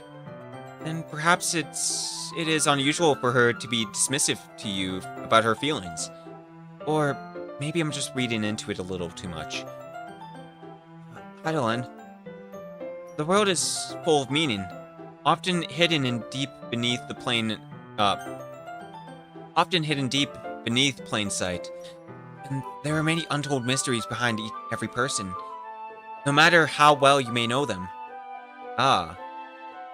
So, you think that there might be something behind it after all? I think that Sayori is a very complex person. Her mannerisms on the outside don't always match what's going on the inside of her head.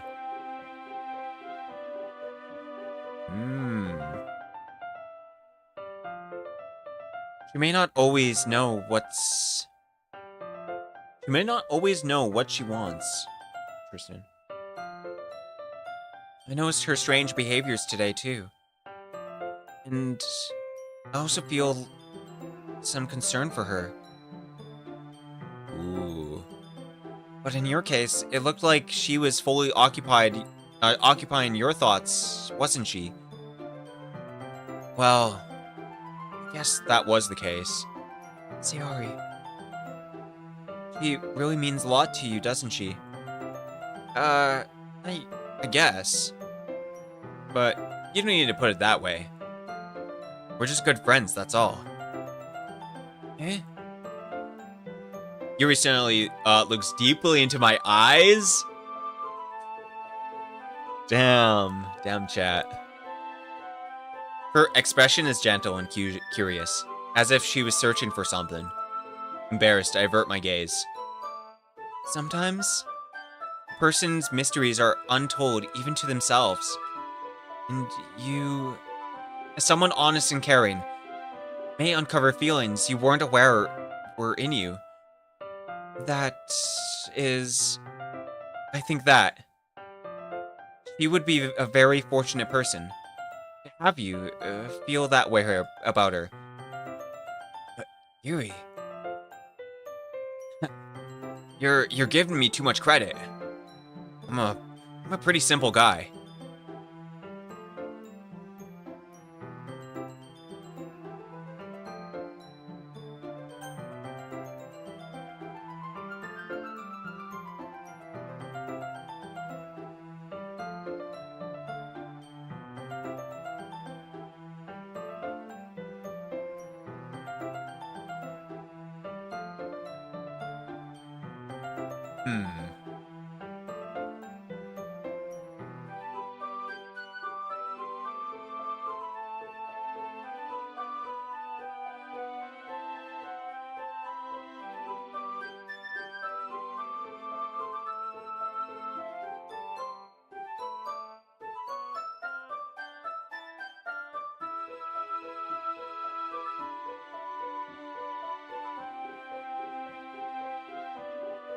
All right.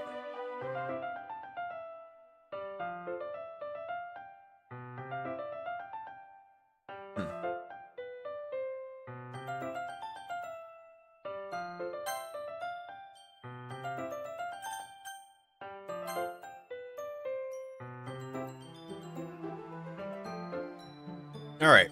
So, I think I'm pretty good at understanding my own feelings.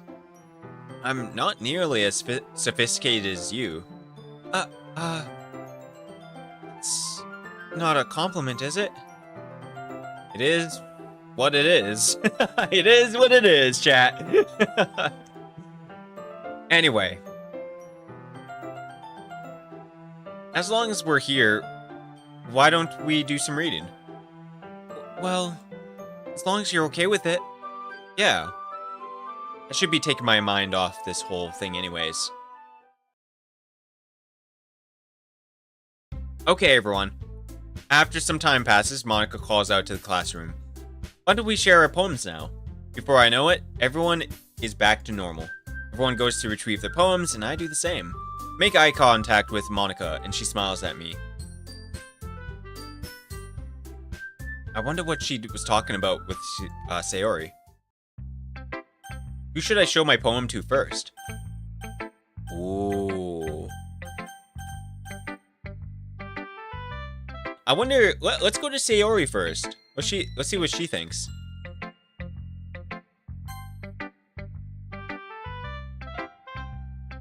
Quiet. It's nice, I guess. Come on. I can already tell you don't like it. Well, you don't need to worry about what I think. After all, you wrote this for someone else, didn't you? Probably Natsuki. Yeah. I didn't write this for anyone specifically. Maybe. That's not really what I meant, though. But it's okay. You're making new friends, just like I was hoping. That makes me really happy. And you're happy too, right? In this club? Well, of course I am. Good. That's all that matters to me. Thank you, Heidelin. Sayori? Is there something wrong? No, nothing. I'm just a little tired today. Alright. Just tell me if you need anything. I will. Don't worry about me, okay? You could go play with everyone else now. You insist? Yay! I'm gonna go home a little bit early today. Sayori? Tell Monica I wasn't feeling well, okay? I'll see you tomorrow. Before I can say anything, Sayori cheerfully walks out of the classroom, humming to herself. Oh.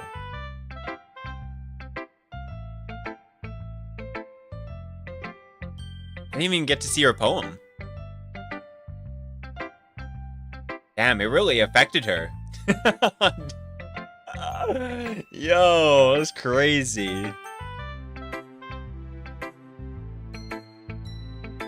She really didn't like it. She was like, yo, what is this guy? Alright, Natsuki.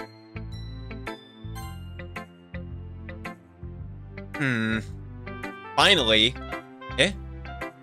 This one, it's good. I was wondering how long it would take you. Alright. Yeah, seriously. Don't listen to what anyone else says. Especially Yuri. Just keep writing poems like this, that's all you need. Are you sure that's not just what you want? Excuse me? You're talking to a pro, you know. Don't you think you should trust my opinion the most? I guess that depends. Aren't you biased towards poems that are more simple and cute? Biased? Of course not. My opinion just happens to be the best. There's one thing I still can't tell. Is Natsuki actually self-aware of her spoiled behavior? Yeah, she is very bratty.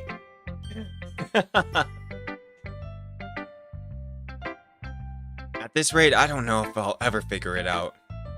Fair enough. I'm glad you like my poem after all. Haha. I knew you'd finally understand. Just keep showing me your poems, and you'll become a pro before you know it. Anyway, here's the one I wrote. I'll be your beach. Your mind is so full of troubles and fears that diminished your wonder over the years. But today, I have a special place. A beach for us to go. A shore reaching beyond your sight. A sea that sparkles with brilliant light. The walls in your mind will melt away before the sunny glow. I'll be the beach that washes your worries away. I'll be the beach that you daydream about each day. I'll be the beach that makes your heart leap in a way you thought had left you long ago. Let's bury your heavy thoughts in a pile of sand. Bathe in the sunbeams and hold my hand. Wash your insecurities in the salty sea. And let me see you shine. I think she's the beach. I think so too, chat. I think she's like referring to herself. I think I know what you mean, Mr. Murdoch. Let's leave your memories in the footprint trail. Set you free in my windy sail. And remember the reason you're wonderful. When you press your lips to mine, I'll be the beach that washes your worries away. I'll be the beach that you daydream about each day. I'll be the beach that makes your heart leap in a way you thought you had left you long ago. But if you let me by your side, your own beach, your own escape, you'll learn to love yourself again.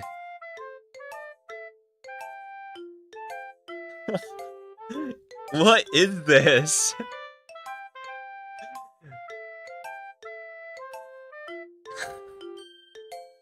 Alright. Let's just continue. Yeah.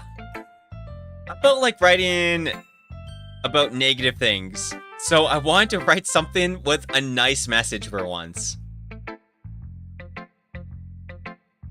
Okay? Besides, the beach is awesome. Kinda hard to write anything negative about the beach. So you decided to write about the beach first and then came up with the message later? Yeah, well, it's only because of what happened yesterday. I mean, after Yuri and I realized we kind of wrote about the same thing. She wanted to pick a topic and have us both write about it or whatever. You can really see her doing that too. Making us write about a simple topic and then trying to impress me by coming up with something all fancy. She's forgetting about the mosquitoes. Yeah. Gotta be careful, man. Those mosquitoes bite.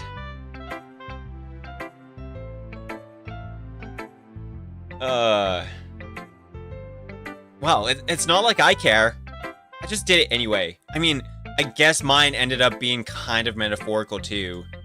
But there's nothing wrong with doing that once in a while. At the very least, it was good practice. Who should I show my poem to next?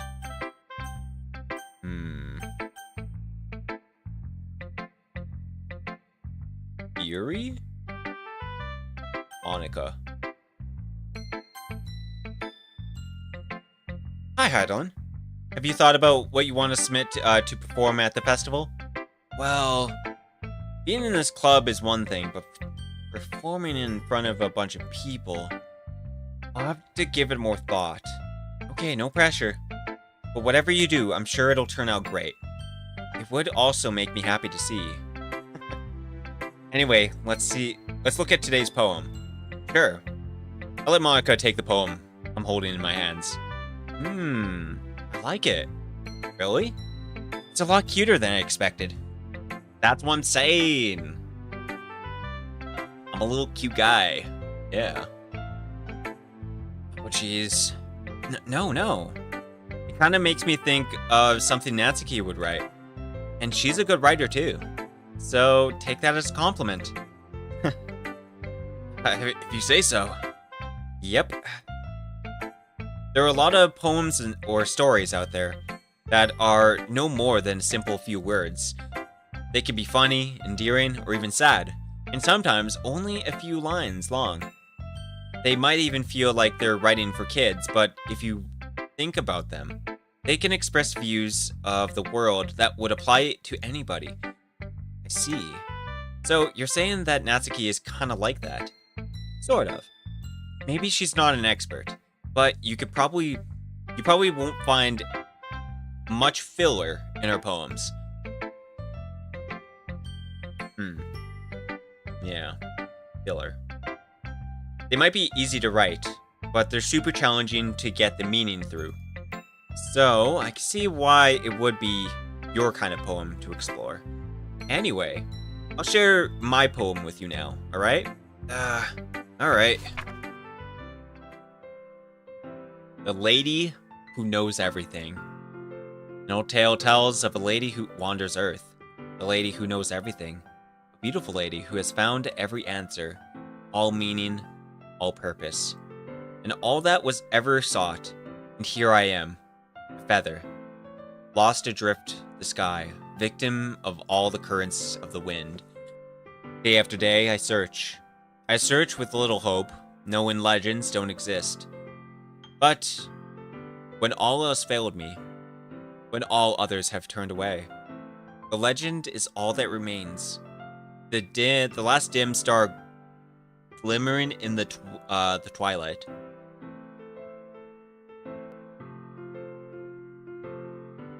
Until one day, the wind ceases to blow. I fall. And I fall, and fall, and fall even more.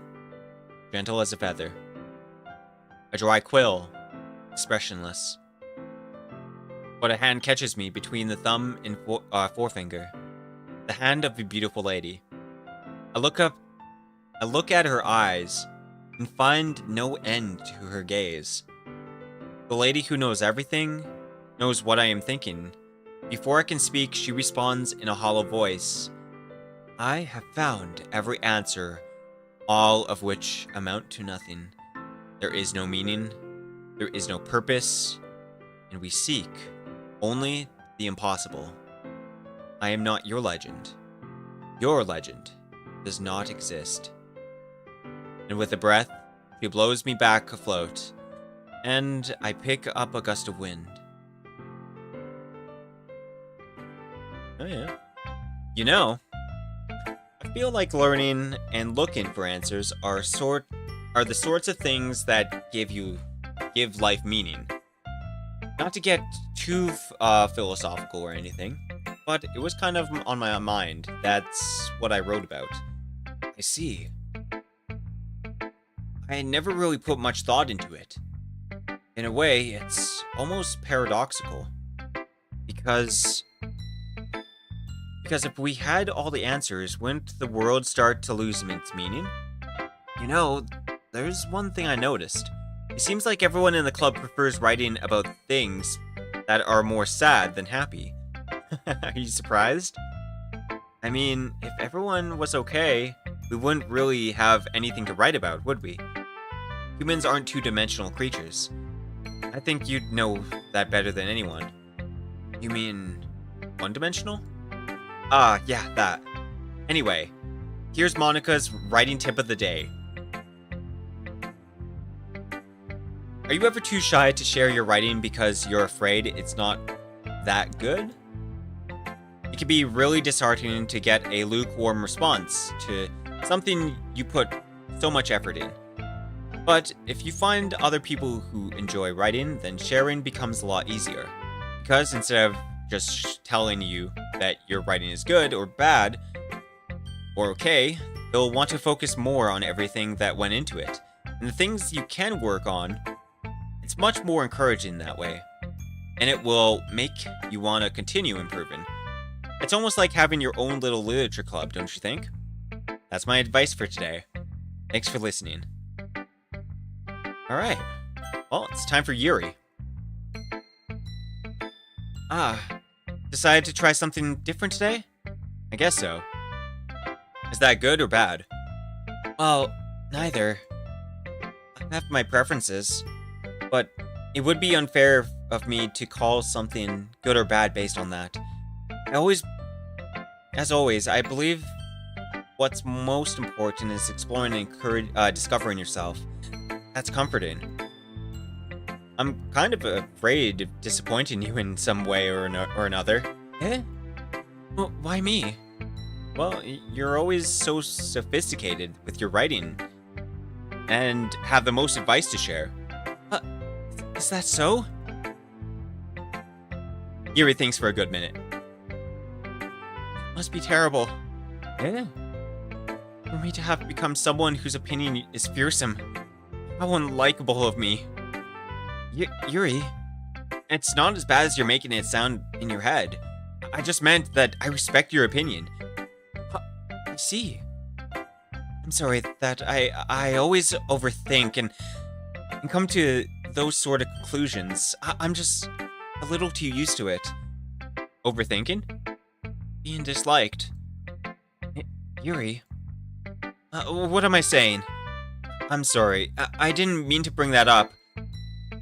Let's move on. Alright. Do you want to share your poem now? Okay. Here. Beach. Wait, did they write... They write about the same things? A marvel millions of years ago in the making, where the womb of Earth chaotically meets the surface. Under a clear blue sky, an expanse of bliss. But beneath gray, rolling clouds, an endless engine. Enigma. See, it's hard for me to read this writing. The easiest world to get lost in is one where everything can be found. One can only build a sandcastle where the sand is wet. But where the sand is wet, the tide comes. Will it gently lick at your foundations until you give in? What is... What is... Alright.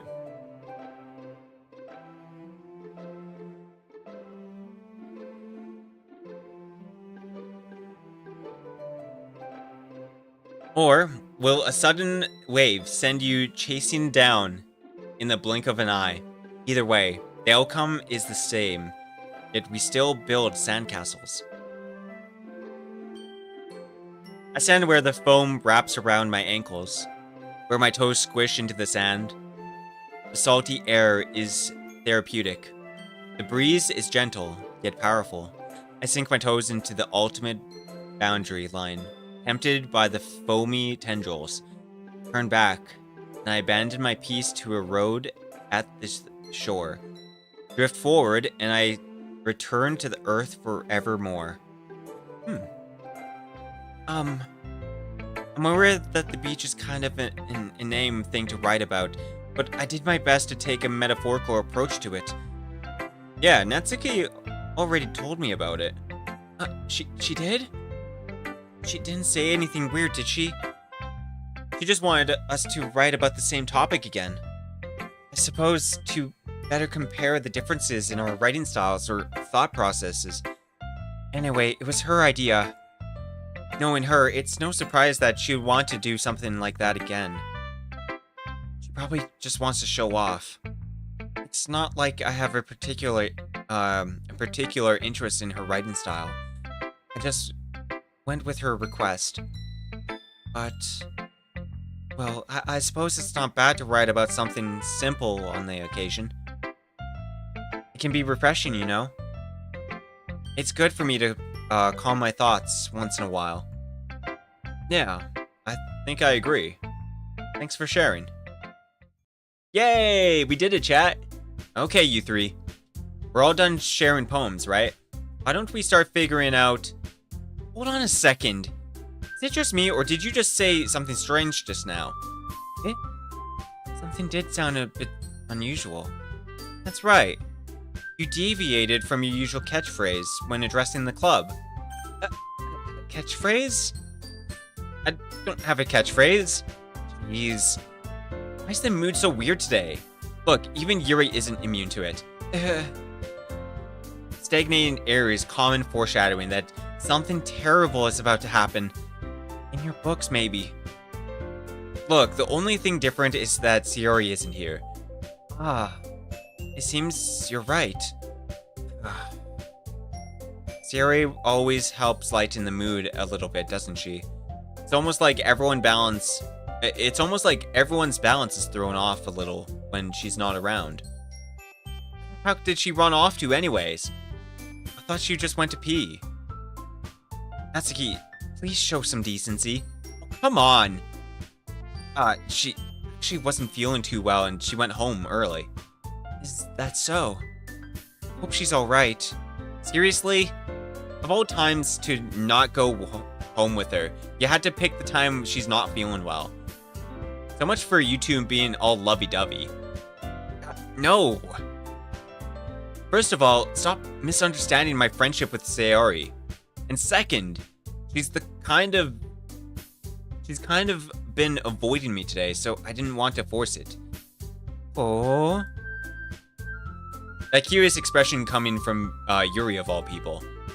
Calm down, guys. I talked to her early and everything is fine. What did she say? Anyway, we need to figure out the rest of the festival preparations, so... let's decide on what everyone will be doing this weekend. I already know what I'm doing. That's right. Natsuki will be making cupcakes. But we might need a lot of them, and different flavors. Can you handle that all by yourself, Natsuki? Challenge accepted.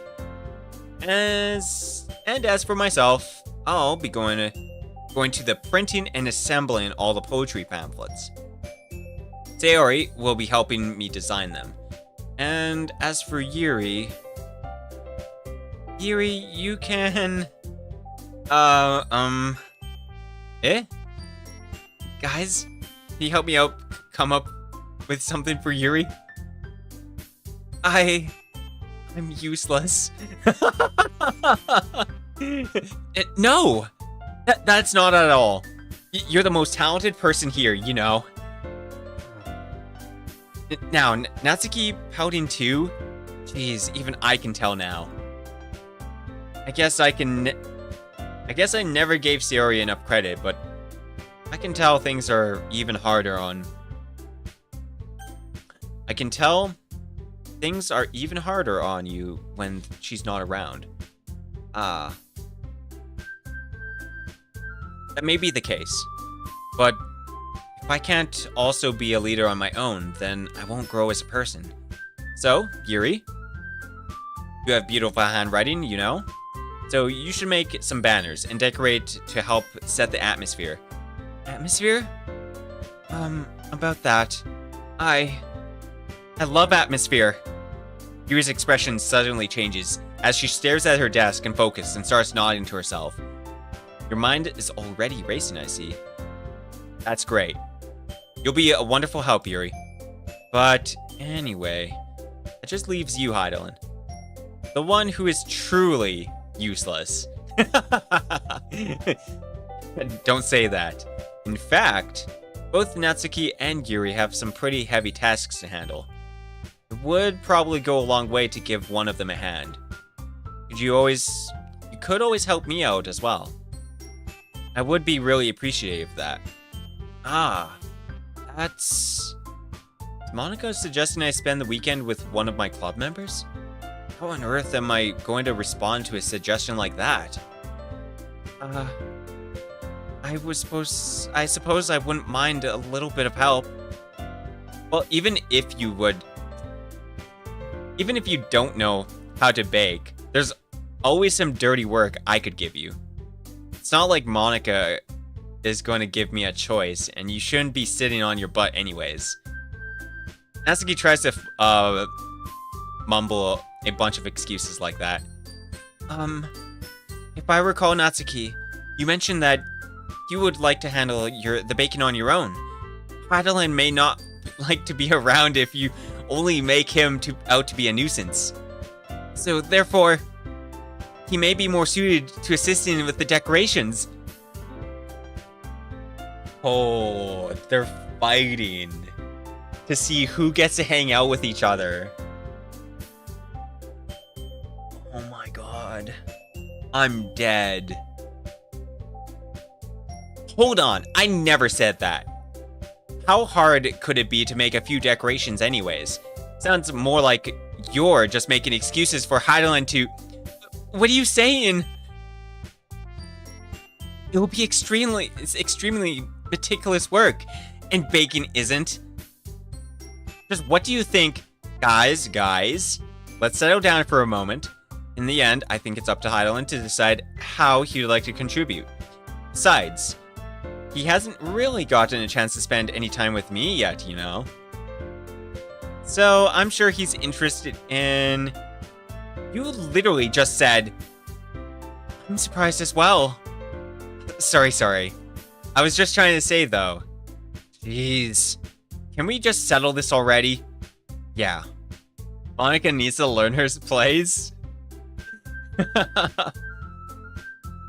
She's already getting help. Heidelin, you're okay with this, right? In the end, it's up to you. Of course. Very well. In that case, Everyone looks straight at me. But of course, I'm going with... Sayori! Let's see.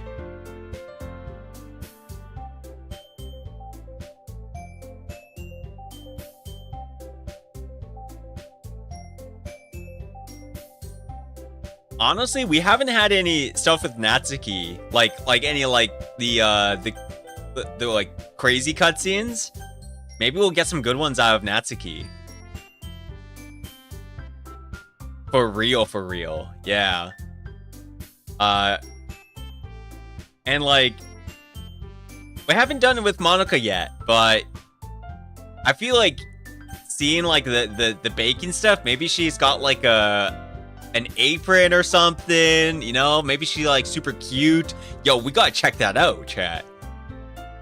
Yeah, we gotta check that out. Wait. Chat. Wait. Yo, I gotta save. Chat, we gotta remember, we gotta save. Yeah. Don't get too gassed. Alright. Alright, Natsuki. Yeah, we can do this. Oh, wait. Monica? Natsuki. Yuri.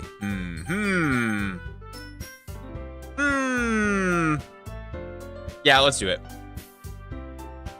Well, bacon sounds like it could be fun.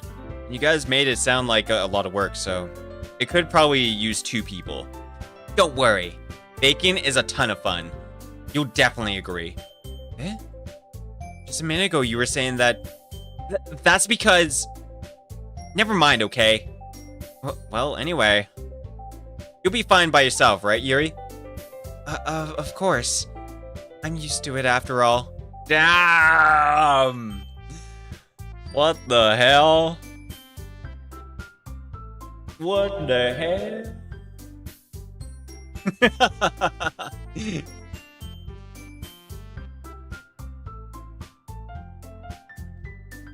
That's good. Even though Yuri is being melodramatic, it's a little hard for me not to feel bad. That's so true, bestie. That's so true. So, that's everything, right? Anything else we need to talk about? No, I think that's it. Are you guys excited? Yes. Everything except the performance is going to be awesome. I don't think that really counts. What about you, Heidelin? Me? I guess you could say I'm interested to see how it'll turn out. That's good enough for me. What about you, Yuri? Yuri? She's still sulking. Natsuki starts pouting too. Oh my god, dude. It's not... I mean, it's not that big of a deal or anything. Well, it might not be just that. I think that Yuri just might be feeling a little unappreciated in general. Having to come up with something for her to do and then nobody offering to help. That doesn't mean... Natsuki glances back and forth between everyone with worried expressions. Look. Natsuki goes over and puts her hand down at Yuri's shoulders. Yuri, you really are the most talented one here. And you're gonna help make the event a lot more fun and welcoming. I mean the cupcakes will help too, you know? But you're gonna make the atmosphere special. That's really important for the people that feel during the performances. So you need to stop being dumb and give yourself a little more credit. Natsuki releases her hands and turns around to face the other direction. You didn't really mean that, did you? Not really, but Yuri isn't the only one surprised. Monica and I are also taken aback by Natsuki's words. Natsuki, of all people, to be saying such courageous things. But I begin to understand. Natsuki was trying to sound like Sayori. even if it didn't work perfectly, I can tell that she tried to say something Sayori would say at a time like this. Because the Sayori always helps everyone smile and feel good about themselves. I'm sorry for being dumb. I'm gonna do my best. And all of us are gonna make it a really great event. Yeah. Yeah. Yeah. I hope to see everyone do their best. But with that, there's nothing more for today. So I guess it's time for us to head out. Okay, but I'm staying here a bit longer. I barely got to do any reading today, so fair enough. There's nothing wrong with that. Everyone packs up their things. I start to follow Monica and Yuri out the door as they chat between each other. Where are you going? Eh? We still need to figure out our plans for this weekend. Brother! There's no way she's doing this. You literally would have gotten home and realized you didn't even have a way to contact me. Oh, that's true. I have no idea how that slipped my mind. Jeez, good thing I stopped you. I'm giving you my number, okay? You better not make it weird or anything. Why would I do that? Natsuki gives me her number. Okay. I'm coming over on Sunday. Huh? She's coming over to my house? Hey, yo? I'll bring all the ingredients. Oh, wait. You're coming to my house? Well, yeah. What's wrong with that? I mean, I just figured that since I'm helping, I would be going to your house. Yeah, right. Like I could have a guy over in my house. My dad would kill me. What, really? That's kind of strict if you ask me. Yeah, how do you think I feel? I can't do anything with my dad with my dad is home. Yeah. Anyway, I just need to complain for a second. We have each other's numbers now. That's all I needed from you. I guess I'll text you when I'm coming over. Alright, fine by me. First woman to ever have seen the protag's house. Not counting Sayori. Yeah, true. True, yeah. Yeah. I'm really gonna show you why I love bacon so much. So you better look forward to it. Oh? Didn't you say you were just gonna give me the dirty work? Well, I was just saying that. It's not like I could act like in front of everyone that I was looking forward to this. Wait, really? Well, kind of. Just because I never got to bake with someone else before. That's all it is, so... Alright, I get it. Sorry for overreacting. Anyway, I'll be heading out now. See you on Sunday. Never mind. She wanted to ask me if I'd walk her home. 100%. She was gonna ask. 100%. Yeah. It's true. I can't believe this. It's gonna be coming over to my house on Sunday. Let's go!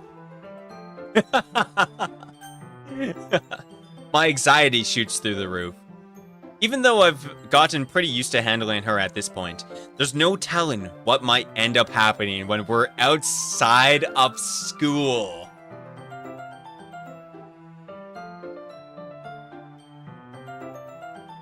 I'm dead. More than that, she told me that she was looking forward to it. Is this the chance I have to make something happen to... You already know. You know, it wasn't just the cupcakes. You know, the MC saw 4 girls in the club and was like, "Yo, I'm in." You know? He's like, "Yeah, I'm in. Of course I like literature." Freaky. Yeah, MC. Or is it too early for that? Only time will tell. But until then, I won't be able to take my mind off of it. I seriously can't wait. It's already Sunday. I've been getting increasingly anxious about Natsuki's upcoming visit. I keep telling myself there's no reason to be nervous, but it doesn't help much. I wonder if she'll act any different when it's just the two of us. I mean, she's been texting me a lot. We send each other one after exchanging numbers to double check if it turned into a conversation. She's almost a completely different personality on the phone, using tons of emojis and cute language. She also really likes complaining about things, but I kind of saw that one coming. But putting Natsuki aside, I haven't heard a thing from Sayori since she left the club early one other day. It's not like we text each other all the time or anything, but I've been worried about her in the back of my mind. Between what Sayori said and what Monica said, is it really okay for me to put Sayori's feelings aside when she might need me? Yeah. Damn, dude. That's rough. I decide to visit Sayori before Natsuki comes over. Rather than asking, I simply tell her I'm coming over. Much like... Wait, what? I decided to visit Sayori before Natsuki comes over. Okay. I simply tell her I'm coming over, much like we've done it in the past. Once I reach Sayori's house, I knock on the door before entering it myself. Again, we used to play so often that we've made it a habit of simply entering each other's homes like we're family. The house is quiet. Sayori isn't anywhere on the first floor, so I assume she's up in her room. It's already strange of her not to run down and greet me. I head up to her bedroom, where I finally find her. Sayori? Oh, hi, Idolin. I sit down in her room. Sayori forces a smile, but it's easy to tell she's different. There's a minute of silence between us. You haven't come over like this in a long time, have you? Yeah, I guess you're right. It has been a long time. Not much has really changed, has it? Sayori's room is as messy as it always is. I also recognize the same stuffed animals and wall decorations that she's had for years now. If you came over more often, it wouldn't be such a mess. That's because I end up cleaning it for you. How come you suddenly wanted to come over today? Aren't you supposed to be seeing Natsuki today? Yeah, but... Wait, how did you know about that? Sayori had already left by the time we decided that last meeting. Monica told me. It's only natural for her to keep me informed about the festival's preparations, right? Yeah, that's true. But what about you? Aren't you going to help Monica today? Of course. But I'm just helping her off online. We didn't plan to meet up or anything. So it's just me and Natsuki then. Yep. There's more silence between us. Sayori stares in the random direction. Everything about her behavior is really uncharacteristic. I finally get to the point. I just wanted to see how you're doing. After you left on Friday. When something's wrong, you can't hide it from me. I know you too well. So... Sayori smiles, shaking her head. That's no good, Heidelin. Eh? Why can't it be just like it always has been? This is my fault. If I didn't get so weak and accidentally express my feelings, if I didn't make that stupid mistake, then you wouldn't have been all worried about me at all. You wouldn't have come here. You wouldn't have been thinking about me right now. But this is just my punishment, isn't it? I'm getting punished for being so selfish. I think that's why the world decided to have you come over today. It just wants to torture me. Sayori? I grab Sayori by her shoulders. What on earth are you saying? Are you even listening to yourself today? I know something happened to you. There's no other explanation for you to be like this. So tell me already. Until I know, I won't be able to stop thinking about it. Sari gives me an empty smile. You really put me in a trap. But you're wrong. Nothing happened to me. I've always been like this. You're just seeing it for the first time. Seeing what? What are you talking about, Sayori? You're just gonna make me say it, aren't you, Heidelin? I guess I have no choice this time. The thing is, I've had really bad depression my whole life. Did you know that? Why do you think I'm late for school every day? Because most days I can't even find a reason to get out of bed. What reason is there to do anything when I fully know how worthless I am? Why do I go to school? Why eat? Why make friends? Why make other people put their energy and care into waste by having them spend it on me? That's what it feels like. And that's why I just want to make everyone happy. Without anyone worrying about me, I'm in shock. I can't even figure out how to respond. How is it possible that Sayori kept this away from me the entire time I've known her? Does she really want so badly for me to just not think about her? Why, Sayori? Eh? Why is it that you never told me about this? It almost feels like you've been betrayed by your close friend. Because if I knew, I would have done everything I could to support you. Even if there's only so much I could do, I would have tried a little bit harder to make every day a little bit better for you. That's why I'm your friend. All you had to do is tell me. You don't understand at all, Heidelin. Why do you think I didn't tell you? Because if I told you, then you would waste effort caring about me instead of doing important things. I don't want to be cared about. It's bittersweet when people try to care about me. It feels nice sometimes, but it also feels like a bat being swung against my head.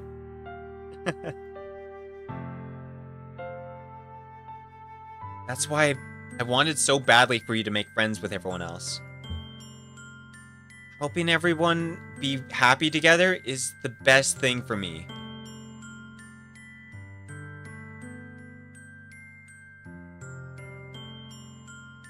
She's fucking lying, chat. She's lying. Maybe. But then I discovered something else too. Seeing you make friends and get closer with everyone in the club, it feels like a spear going through my heart. So that's why I decided the world just wants to torture me. Every path leads to nothing but hurt. You're right, that I don't understand. I don't understand your feelings at all, Sayori. But I don't need to understand. Whatever it takes for me to help you to stop hurting, that's what I'll do. No, Heidelin, there's nothing. Nothing at all. The only thing that could have helped is if everything could be like it always was. But I was selfish. I finally showed you what a horrible person I am. Tears streaked down Sayori's face. I made you join the literature club because I was selfish. And I was punished by my heart hurting in a way that I couldn't understand. And now that you came here, I made you hurt too. I'm just weak and selfish. That's all I am. And that's why I'm going to accept these punishments. Because I deserve every last one. Without thinking. I once again grab Sayori's shoulders. This time, I pull her into a tight embrace. Heidelin! Sayori, I don't care if you feel selfish. I'm really happy that you convinced me to join the club. Seeing you every day makes it worthwhile enough. If I make friends with everyone else, then it's just a bonus. Please, never underestimate how much I care about you. I wouldn't have it any other way. Madeline. Sayori isn't hugging me back, despite my arms being wrapped around her.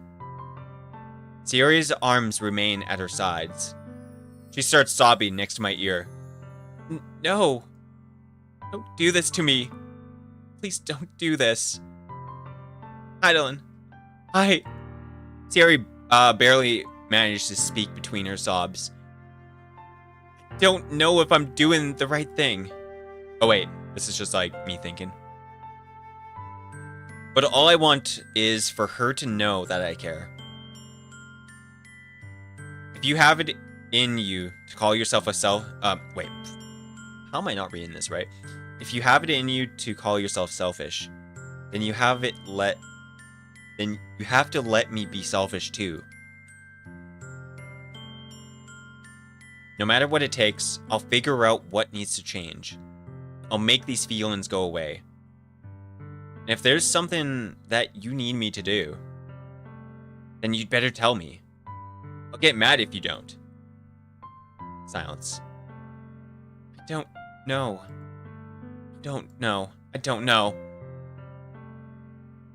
Gently, Sayori finally puts her arm around me in return. I don't know anything. It's all really scary. I don't understand any of my feelings. The only time I'm not feeling nothing is when I'm feeling pain. But your hugs are so warm. And that's really scary too. Got the cries. Cat, she crying, man. Making girls cry. Making girls cry, man. That's crazy. Sayori lets go of me. As she does so, I let her go as well. Festival is tomorrow.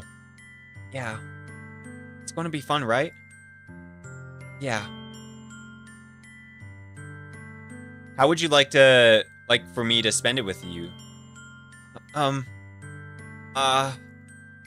It's what I want.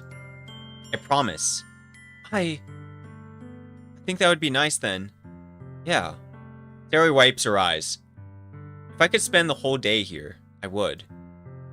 All the days this has to be the one where I have other plans.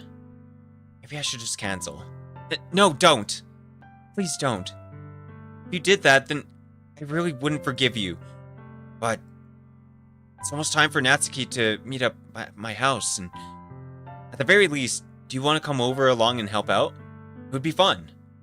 To my surprise, Sayori shakes her head. I'm sorry. I don't know if I would be very good help. Or, I don't know if that would be very good for me today. You understand, right? It's kind of hard for me to fully understand. But I'm trying my hardest. She's fucking saying, MC, that there's another girl around. That's true. It's okay. Don't worry too much about it. I'll see you tomorrow, okay? Alright. I look forward to it. I say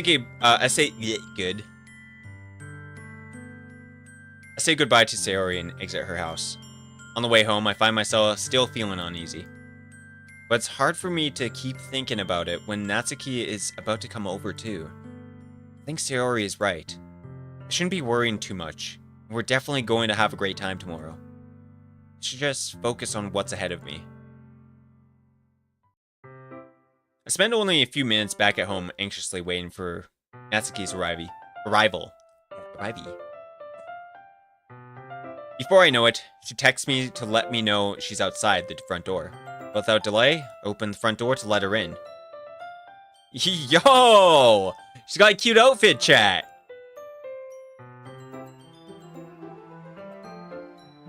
Sup? Hey. I don't know what I was expecting, but seeing Natsuki in something other than her school uniform totally threw me off. Seeing her in such a in such cute clothes makes the uniform seem totally unfitting in comparison. Jeez, don't make it feel so awkward already. It's gonna be a long afternoon, so don't be weird. Don't be weird just because you're not used to seeing me outside of school. Anyway, I'm coming in. Tadaima! That's what should be said, I think. Yeah. I see you brought a lot of stuff. Natsuki is carrying a large bag that is probably full of baking supplies. Well, I didn't want to come all this way to find out that your kitchen isn't equipped for the job. You bought everything I asked you to, right? Yeah, I did. Yesterday, Natsuki asked me to buy a bunch of ingredients if I didn't already have them at home. Good. Glad I could count on you and do your part. Well, of course. I'm surprised to hear Natsuki suddenly say that rather than something snarky like she usually does. Could it be that she is a little different outside of school after all? Anyway, let's go to the kitchen. What? You're not even gonna offer to take this heavy bag for me? Where's your hospitality, Heidelin? Oh, come on. Since when did I need to be a gentleman? I grab the bag Natsuki holds out to me. This is ridiculously heavy! I carried that all the way here. Are you impressed? I see now. Yeah, I am impressed, Natsuki. It seems like I always underestimate you. It's because I'm so small, isn't it? You jerk. Natsuki hits a fist into my chest. Hey! Your size has nothing to do with it. You really hate being small that much? It's not like I hate it. I mean, sometimes I like proving people wrong when they only think I'm worth my size. It's fun when I get to be small and also better than other people. But, geez, never mind. What are you making me say? Don't think you can make me talk about weird things just because we're not at school. Are we getting started or what? There's a lot of stuff I gotta teach you. Haha. What? That's a little bit more like you. You're more fun when you just speak your mind like that. Hey! Now you're treating me like a kid. Alright. I was just trying to be a little nicer to you, you know? And just because I don't have a mature and sexy figure like Yuri doesn't mean you should treat me like... Natsuki catches her words and her face turns red. Natsuki, forget it! I didn't say anything. I should apologize. I appreciate that you were trying to be nicer. I should have been a little bit more considerate too. But also, if that's what you were thinking, then you should know that there's a ton of guys that are into body types like yours. How would you know that anyway? Just trust me on this one. Gross. Hey. What? Was that to me? Who else? Man. Let's just get started already. Aha! You get all sour when a girl calls you gross. I finally found your weakness. Natsuki smiles deviously. Please spare me. Well, if Natsuki decides to dish out more insults like that, there's no way I'm gonna be fighting back. But she's satisfied for now. Finally started to pull things out of her bag so we could get started. Alright. We're gonna take a couple minute break here, chat. I'm gonna rest my talking for a second, get more drinks, and we'll continue whatever happens in baking. Alright, chat? So, you know, whatever happens in baking stays in baking, alright, chat? Alright, we'll be right back after these messages. The messages are, yeah, Adge. But anyways, we'll be back.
Alright, boys. We're back.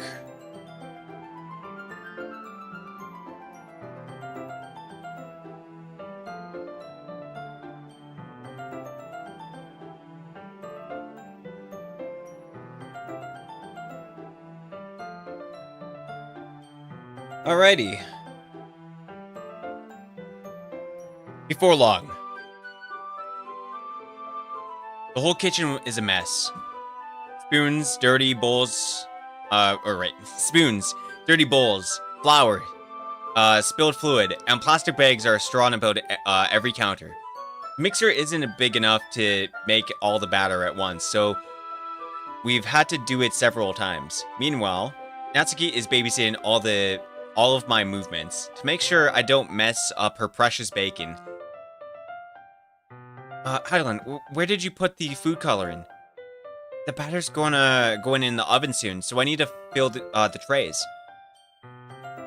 I think it's still in the bag next to the table. Well, what are you using it for? To color the batter, of course. I'm making each tray a different color. That way, even if flavors aren't different, everyone still picks their favorite color. Ah, that's a cute idea. Are we doing something like that with the icing? Oh, do you want to? You're asking me? I don't really have a preference, so come on. You're not putting any heart into this at all. Can't you at least try to have fun? I'm having fun. I'm not really sure what Natsuki is trying to get out of me. Meanwhile, I see her separate the batter into smaller bowls and put a few drops of food color in each of them. Ah, that does look pretty cool. You see? It's not like baking is just about following instructions.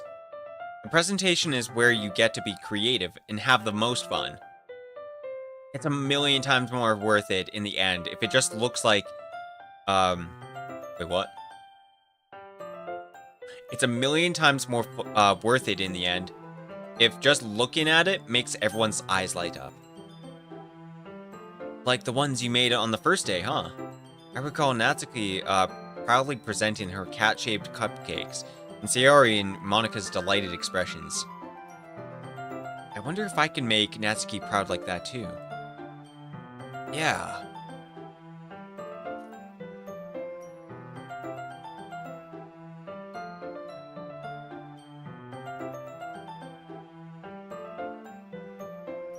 Maybe I'll use food coloring then. Sounds like you're starting to understand. Just make sure you completely finish mixing the icing before you mess with the food coloring. Yeah, it's getting there. We were just using the electric mixer for the batter, so I got stuck with a whisk and a huge bowl for the icing. Eh? The icing's still lumpy. Are you even trying? Well, yeah. It'll take a little longer. Jeez, I'll be here all night if you do it like that. Here, look. Natsuki grabs the whisk from me and uses her other hand to tilt the bowl back. You really need to beat the crap out of it. After a few seconds, the consistency of the icing has already improved. You see? As if to emphasize, Natsuki sticks a finger in the icing and pops it in her mouth. I reluctantly start to do the same. Hey! Natsuki suddenly grabs my wrist. I don't want your gross fingers in my icing. Your icing, eh? Are you forgetting who did all the work? I start to fight back, trying to inch my finger towards the bowl. Don't make me beat the crap out of you next. I'd like to see you try. I push harder than, just enough for my finger to reach the icing. I triumphantly scoop some... Oh, shit. I triumphantly, scoop some of my finger, just as Natsuki tugs with all of her might. Ah! The force of Natsuki pushing me causes me to stumble, making her stumble in turn? Ain't no way, chat. Gross! You got it on my face! Whose fault is that? There's a big glob of ice on Natsuki's cheek. She tries to reach it with her tongue, but it's too far away. Jeez. You know what? Take this. Natsuki instead wipes it off with her finger before shoving her finger towards my own face. You wish. I'm faster. I grab her wrist with my hand before it reaches my face. Natsuki tries her other hand to fight back, but I grab that one as well. Stop! Not until you apologize for calling me gross. But fine. I'm sorry for calling you gross. You know, I don't mean it. It's just fun seeing you react to it.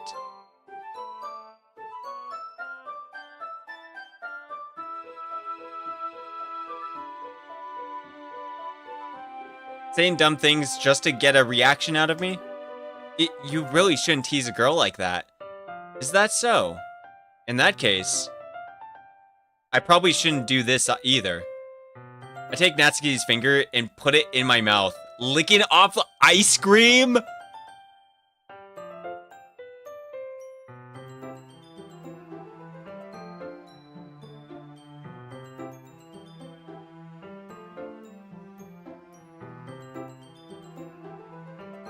Oh, you'll love it. What the fuck? Yo, you just came out in the best time, Rain. What do you call someone who's crazy?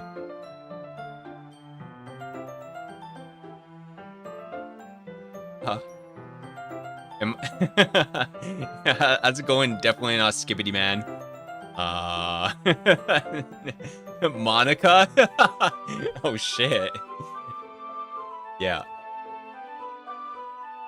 By the way, chat, just as a reminder, I've never played this game before, so no spoilers.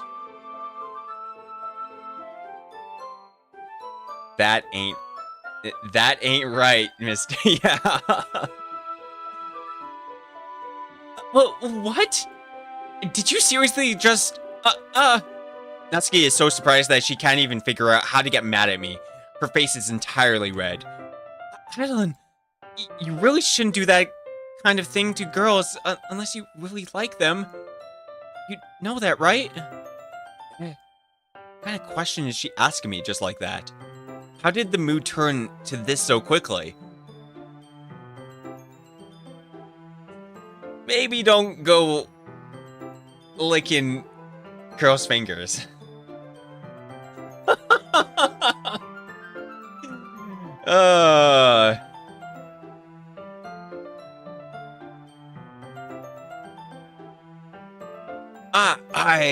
Natsuki gazes at me in silence. I notice her shallow breaths. Why am I starting to feel so dizzy? Eh? Out of nowhere, the fire alarm starts going off. Natsuki rushes over to the oven. Is something burning? I thought you didn't put the cupcakes in yet. Cough. No wonder. You left a dirty tray in here, dummy. How could you make a mistake like that? You should have checked before turning the oven on. Don't blame me for your mistakes. Jeez. Natsuki uses the oven mitt to grab the blackened tray out of the oven. She sets it on the stove. And in another moment, the fire alarm stops. Anyway, I'm putting them in the oven now. Yeah. The tension from the moment before still lingers over our heads. But the moment has already been lost. I watch as Natsuki slides the cupcake trays into the oven. Then I reluctantly pick up the whisk and continue with the icing like nothing ever happened. Depends how close you are with them, I suppose, but to be fair, she has a point. They met a week or two ago, so it's a major sign. It's true. Yeah, it's true. Yeah.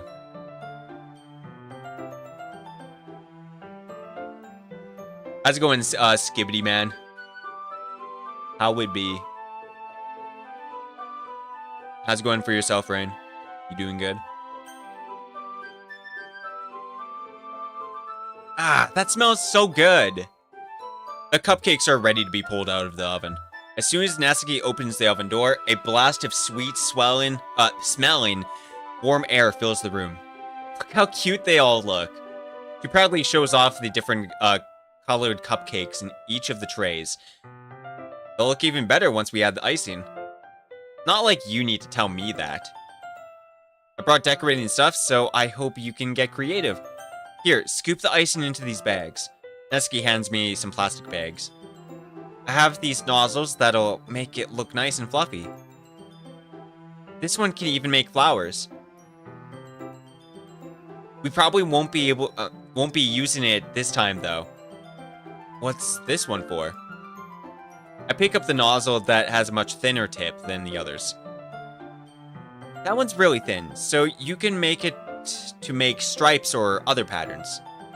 But you can also use it to write stuff on cake. Cool. Like happy birthday or whatever. Huh, I see. Gives me an idea actually. Yeah? Let's see. Doing good, just woke up. Probably gonna play more Neverwinter, but you're nearing my favorite part. I have to see it. Ain't no way. Ain't no way, chat. Well, it's a literature event, right? We could make it more literature themed by writing a different word on each of the cupcakes. It would be fun to see people choose their cupcake based on the word they like. Ooh.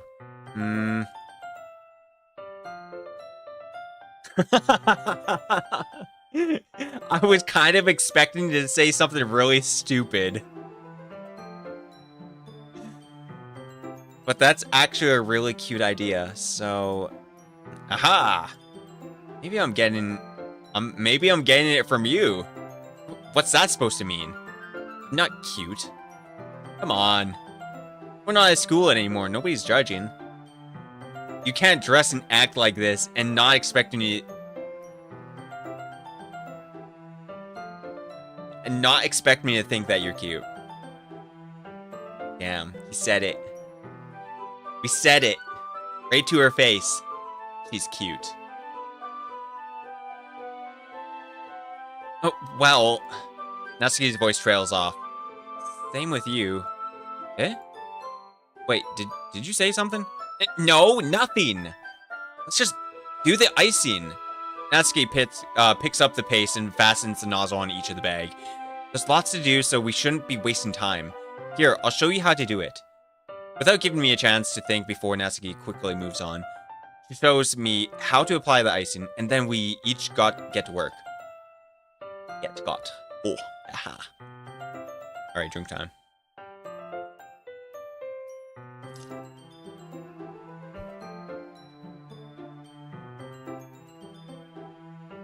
Man. Been talking a lot. Oh, I will definitely have to end here pretty soon. Because my voice is gonna... I've been talking for... What are we at? 6 hours? Almost? We're almost at 6 hours, chat. Yeah, so we'll just, I think I got like an hour left in me. When we're finally finished, Natsuki puts them all side by side to admire our work. Look how pretty they all are together. Yeah, they are, aren't they? I wish I could have one now. Well, there's no reason you can't, right? I don't see any harm in that. Well, yeah, but my dad's making dinner tonight, so I really need to save my appetite. Ah. Sayori's the exact opposite in that regard. If she was here, we'd probably be down 10 cupcakes later. And she would still eat dinner. Come on, that's just unhealthy. Besides, when my dad cooks, I need to eat as much of it as I can. Well, anyway. I was hoping we would have time for manga, but I need to be home for dinner. Ah, already? That's a shame. Well, it's your fault working so slowly. You should have thought about that. It's not like you always have this chance. Ah, man. As usual, Natsuki places the blame on me. You can bring the cupcakes tomorrow, right? If you and Sayori each carry some, then you could probably do it in one trip. Yeah, I could do that. And don't worry, I won't let her eat any. Haha. I wish she would listen to me the way she listens to you. Ah. Yeah. I again think back to the conversation I had with Sayori the other day. I felt so helpless. Sayori always does listen to me, but at that point it felt like she couldn't listen to me at all. Okay, I'm all packed up. Good work today. You too. I'll walk you out, I guess. Just like that, Natsuki is already about to leave. It feels like the afternoon went by in a flash. More than that, did I even take the opportunity to get closer to her like I wanted? Well, I guess I'll be off then. Thanks for all the help and everything. I'll see you tomorrow. But wait, Natsuki. Eh? What you said before about not always having this chance. It doesn't always have to be that way. Damn. What, yo. MC, what are you saying? MC. Yo, what am I saying? I had fun today. You showed me how fun bacon can be like you wanted. But aside from that, you can come over at any time.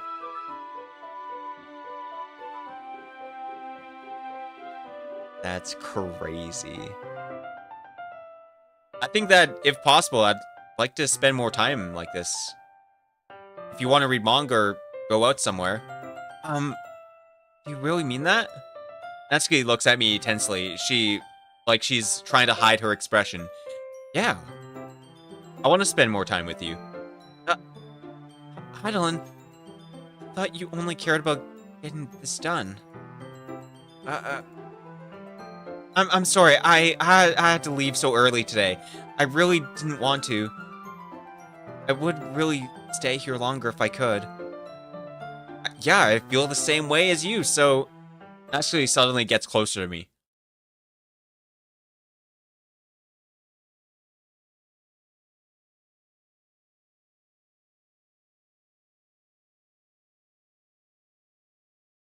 Wait, Natsuki!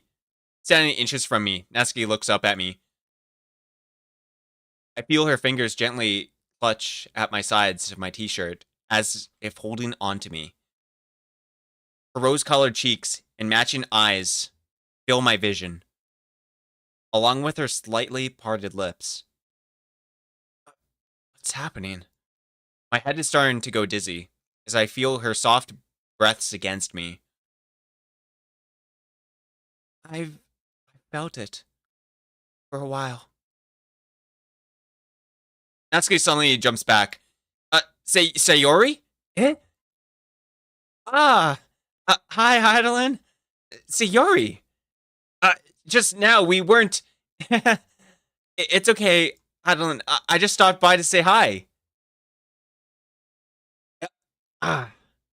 Well, you should have come a little earlier. I'm already on my way out, so... Aw, really? That's too bad. Yeah, well... I'll still see you at the festival tomorrow, so it's fine. Just don't eat any cupcakes before then. Bro. Sayori?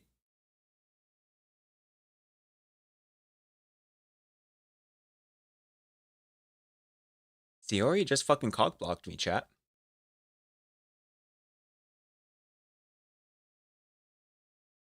Yo, she jelly.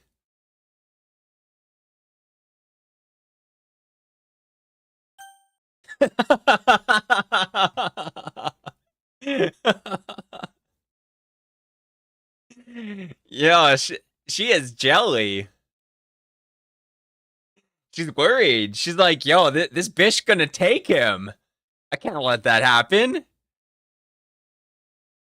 Yeah, she's like, yo, I gotta stop this shit from happening. She's like, oh yeah, I'm happy that, you know, he's making all these friends. And then she's like, nah, I'm not gonna let this bitch make a move. Yeah. Yo, drama. Yeah. Anyways, later.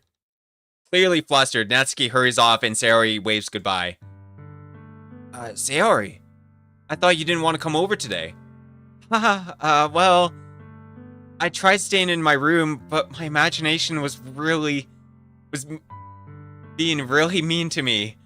So I had to come here and see it for myself. See what? What are you talking about? You know? How much fun you were having with Natsuki. And how close you got to her. It makes me really happy. She's fucking crying. She's crying! That's fucked up. That's fucked up, chat. Why is she doing this, man? That you've made such good friends. That's all that matters to me. Tears start to fall down Sayori's face. That's all that matters to me. Why am I feeling this way, Hadelin? I'm supposed to be happy for you. Why does it feel like my heart is splitting in half? It hurts so much. Everything hurts so much. This would be so much better if I could just disappear. Sayori, don't say that. It's true, Hadelin. If I wasn't here, then you wouldn't have to waste your sympathy on me. You wouldn't have to put up with me being selfish. Monica was right. I should just... Monica? Monica was right about what? Silence. Sayori. What I said before is true. I'm not going to let this continue. Caring about you like this isn't the burden your mind is making it out to be. It's something that makes me happy. It's something that I wouldn't trade for anything else. So, even if it takes an entire lifetime, I'm going to be by your side until you don't feel any more pain. But... Sayori looks away. I put a hand on her shoulder to reassure her. I'm scared. I'm really scared. What are you scared of? I'm scared that...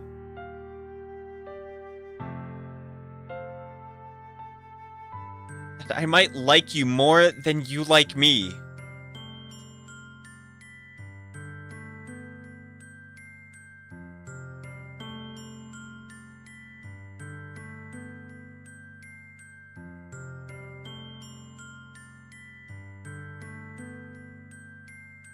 Dang.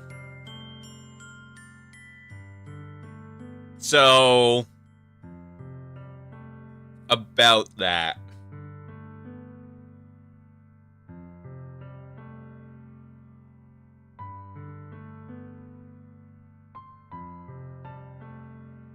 Sayori? It's true, isn't it? I was weak and started to like you too much. I did this to myself. Heidelin. I like you so much that I want to die. That's how I feel. And... Enough, Sayori. I don't want to hurt. I don't want to hurt anymore. I slide my hand down to Sayori's arm and squeeze her hand in my own. Do you remember how I said I always know what's best for you? Do you still believe me? Wordlessly, Sayori nods. Even if you don't understand all of your feelings, I know what you need the most right now. Please tell me it's gonna be a cupcake. Please tell me it's gonna be a cupcake. And that's what I'm gonna give you. Even if you don't understand all of your feelings, I know what you need the most right now. And that's what I'm gonna give you.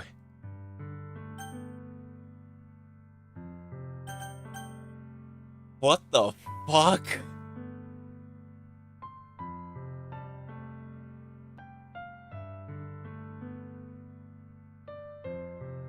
Well, I mean, chat. I mean, we were, you know, we were going after, you know, Yuri, right? Like, so, like,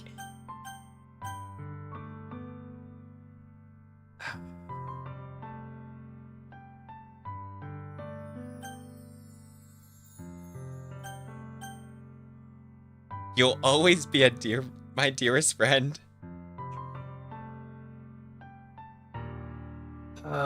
That is fucked up.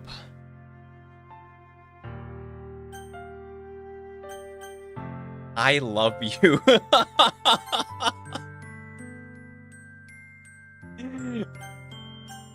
Platonic love is a real thing that most visual novels don't comprehend, so both options suck.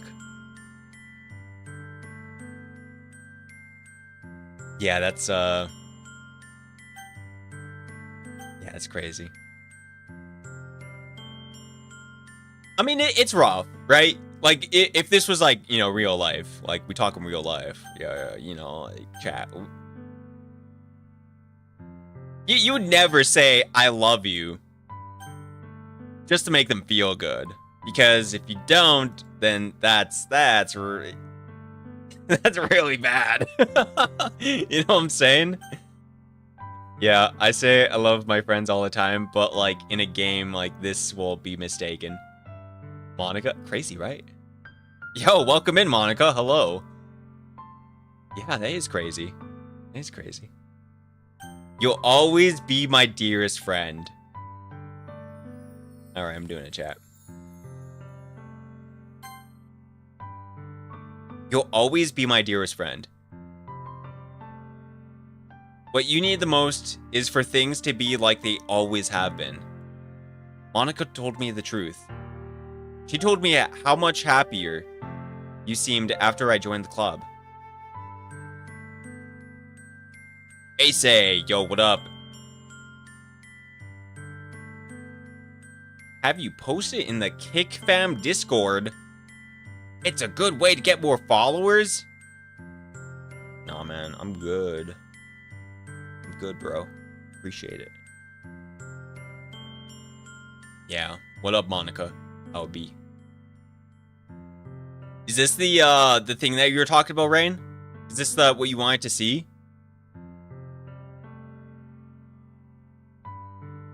I know you're struggling with some really difficult feelings right now, but please trust me that I know what's best and what will make you happy in the end. Soon? I promise I'll help get things back to the way they were. I see. Sirius forces a smile through an incredibly pained expression. Haha. Is this what it feels like to get stabbed in the chest? I should write a poem about this. Sayori, it's okay. This is just my punishment, remember? For being so selfish. So please don't worry about these stupid feelings. I know you're right. I know this whole time that there's no happiness down that path. That's why I came here. Just so I could get the answer I needed to hear.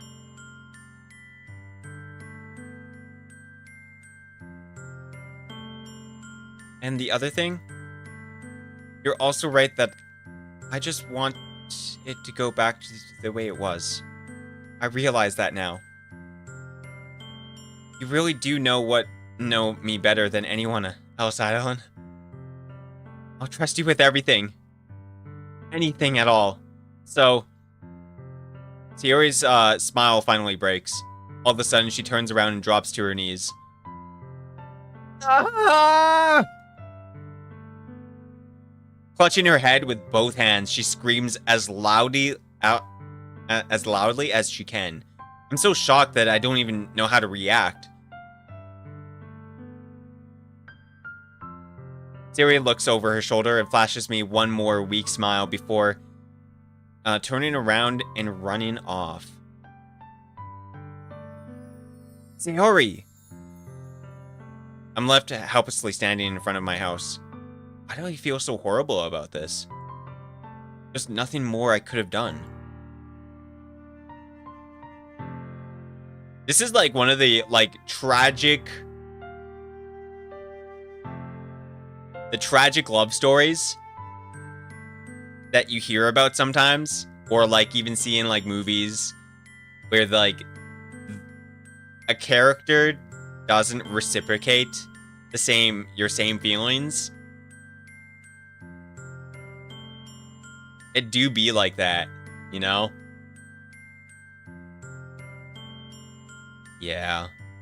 It do be like that.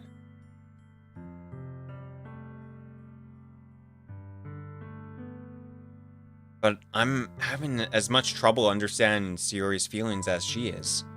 Even though I can comfort her, I keep wondering if I should be doing something more, something different. Been there, done that now. I'm married. Yeah, true. Big true.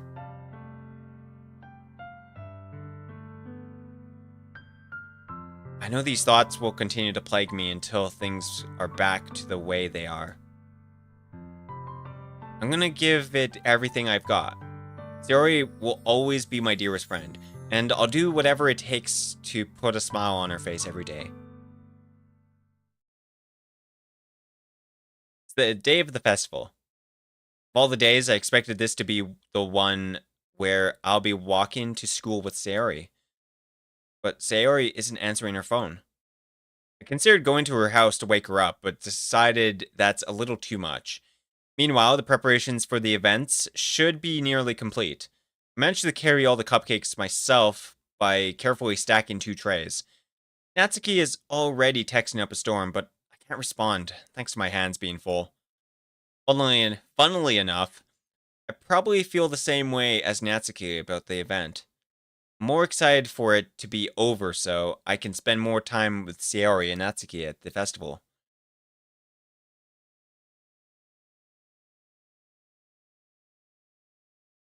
She's not coming, is she?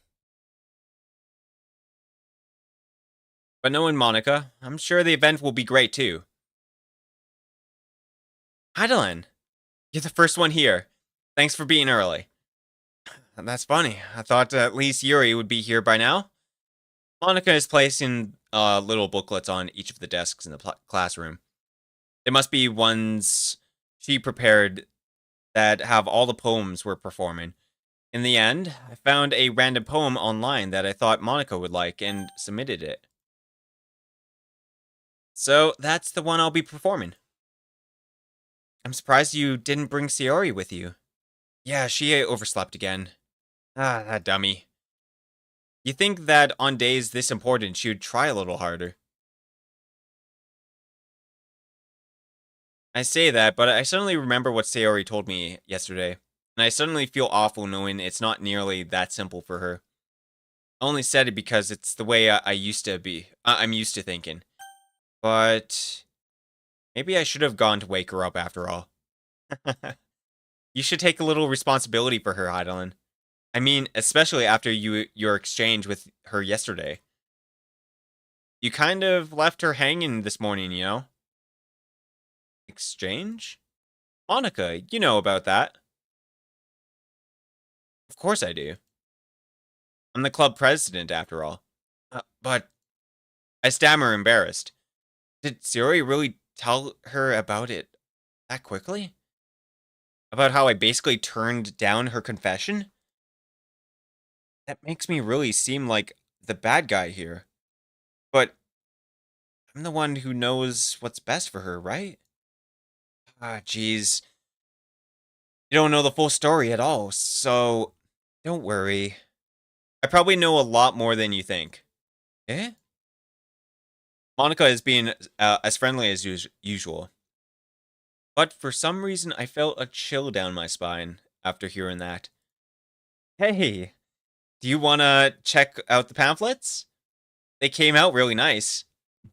Yeah, sure. I grabbed one of the pamphlets laid out on the desks. Oh yeah, they really did. Something like this will definitely help people take the club more seriously. Yeah, excuse me. I thought so too. I flipped through the pages. Each member's poem is neatly printed on its own page, giving it an almost professional feel. I need water, man. I need water. Water.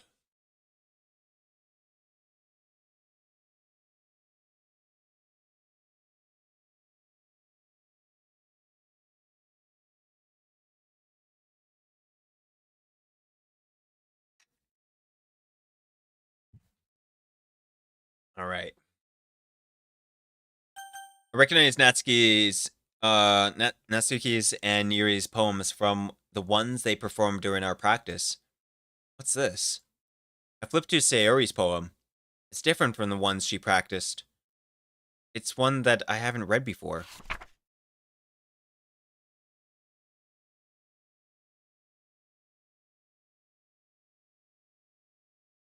Get out of my head. Get out of my head. Get out of my head. Get out of my head. Get out of my head. Get out of my head. Get out of my head. Get out of my head. Get out of my head. Get out of my head.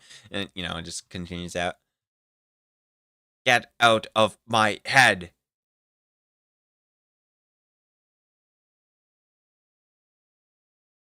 Get out of my head before I do what I know is best for you. Get out of my head before I listen to everything she said to me. Get out of my head before I show you how much I love you. Get out of my head before I finish writing this poem. But a poem is never actually finished. It just stops moving.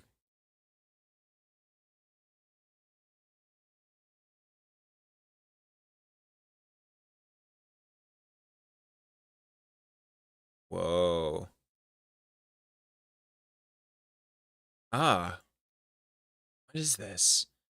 Reading the poem, I get a pit in my stomach. Hydaelyn? What's wrong? Nothing. This poem... foam. This poem feels completely different from everything else Sayori's written. But more than that... I changed my mind. I'm gonna go get Sayori, so... Ah. Well, alright. Try not to take too long, okay? I quickly leave the classroom. Don't strain yourself. Monica calls out after me. I quicken my pace. This is the part? What was I thinking? I should have tried a little bit harder for Sayori. It's not a big deal to at least wait for her or help her wake up. Even the simple gesture of walking her to school makes her really happy. Besides, I told her yesterday that things would be the same as they always have been. Ooh, I lied! Yeah. That's fucked up, man.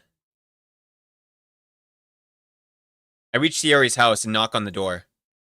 I don't expect an answer since she's not picking up her phone either.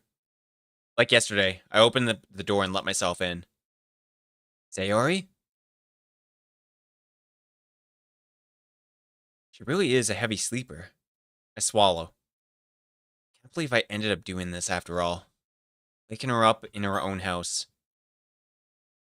Isn't that more like something a boyfriend would do? In any case, it just feels right. Outside Sayori's room, I knock on her door. Sayori? Wake up, dummy. There's no response. I really didn't want to have to enter her room like this. Isn't it kind of a breach of privacy? But she really leaves me no choice. I gently open up the door. Say it.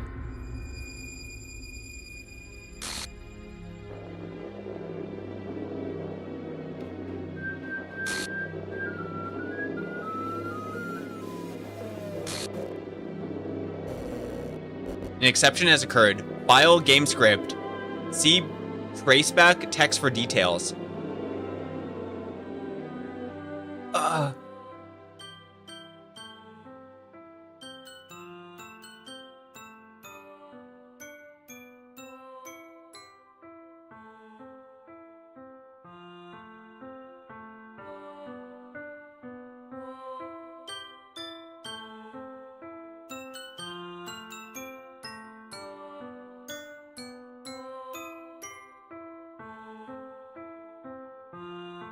Damn.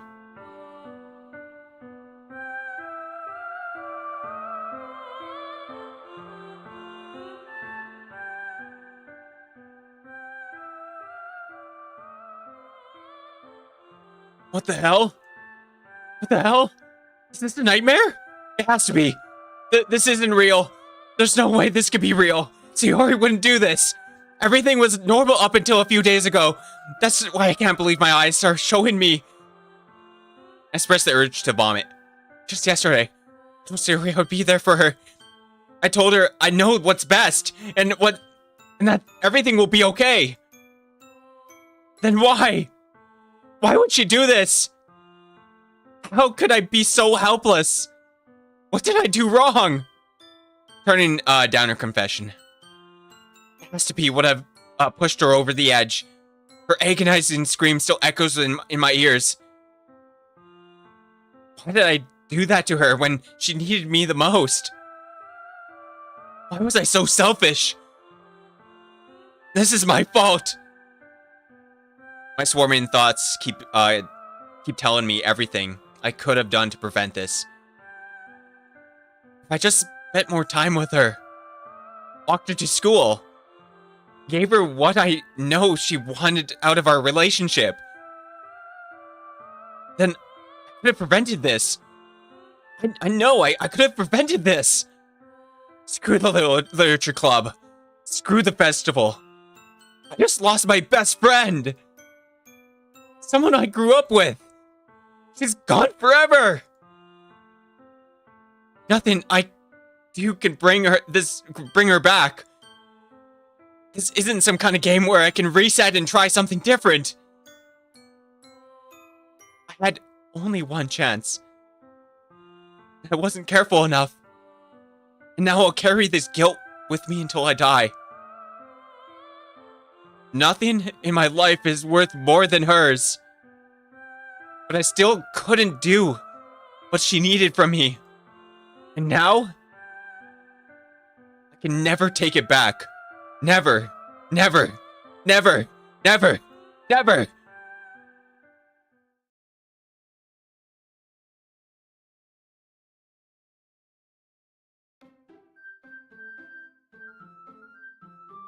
This game is not suitable for children, by the way.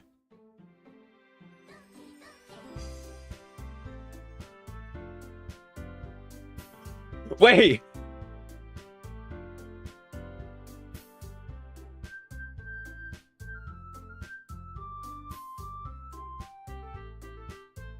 What the fuck?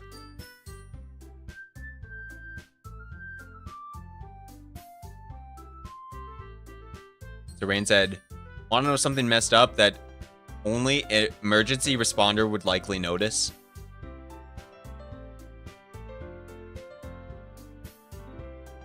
What is it?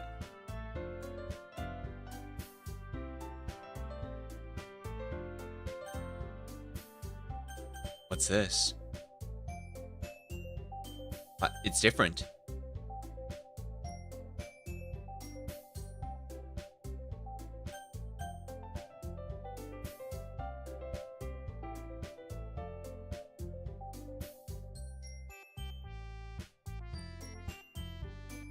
Her fingers were bruised. It means she struggled against the rope. The fuck?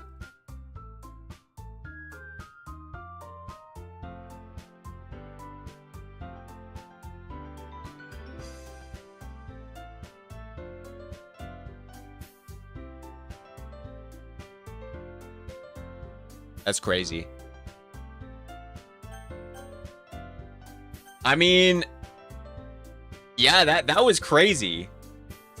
We're 6 hours in now. So that's one playthrough basically. It's not over. Chat, do I just like continue? Do I just go all in? Click the thing?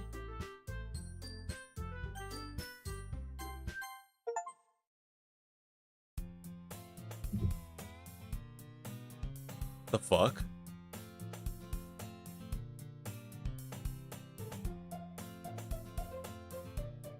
Now the real game begins? Wait, you mean that was just a tutorial? I see an annoying girl running towards me in the distance, waving her arms in the air like she's totally oblivious to any of the attention that draws to her. That girl is my neighbor. You know, the kind of friend you never see yourself making, but see works out because you've known each other for such a long time. Used to walk to school together. We get tired of waiting up. Yep. Yep. We've read this before. However, I just saw an idol in front of the crosswalk and went catch up to me. It's an ordinary school day like any other. Mornings are usually the worst, being surrounded by couples and friend groups walking to school together. Meanwhile, I've always walked to school alone.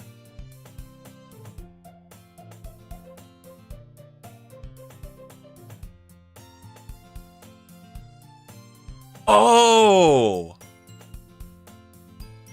That's fucked up! It's like she never existed! Because it used to be like, I've always walked to school with her.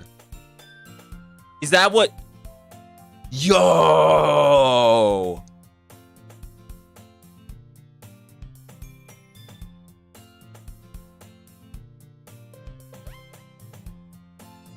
I always tell myself it's about time I meet some girls or something like that.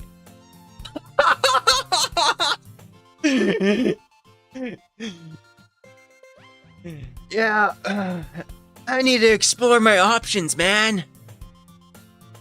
But I have no motivation to join any clubs. I'm perfectly content just getting by on the average while spending my free time on games and anime. There's always the anime club, but it's not like there would be any girls in there anyway. Bro, that's so crazy.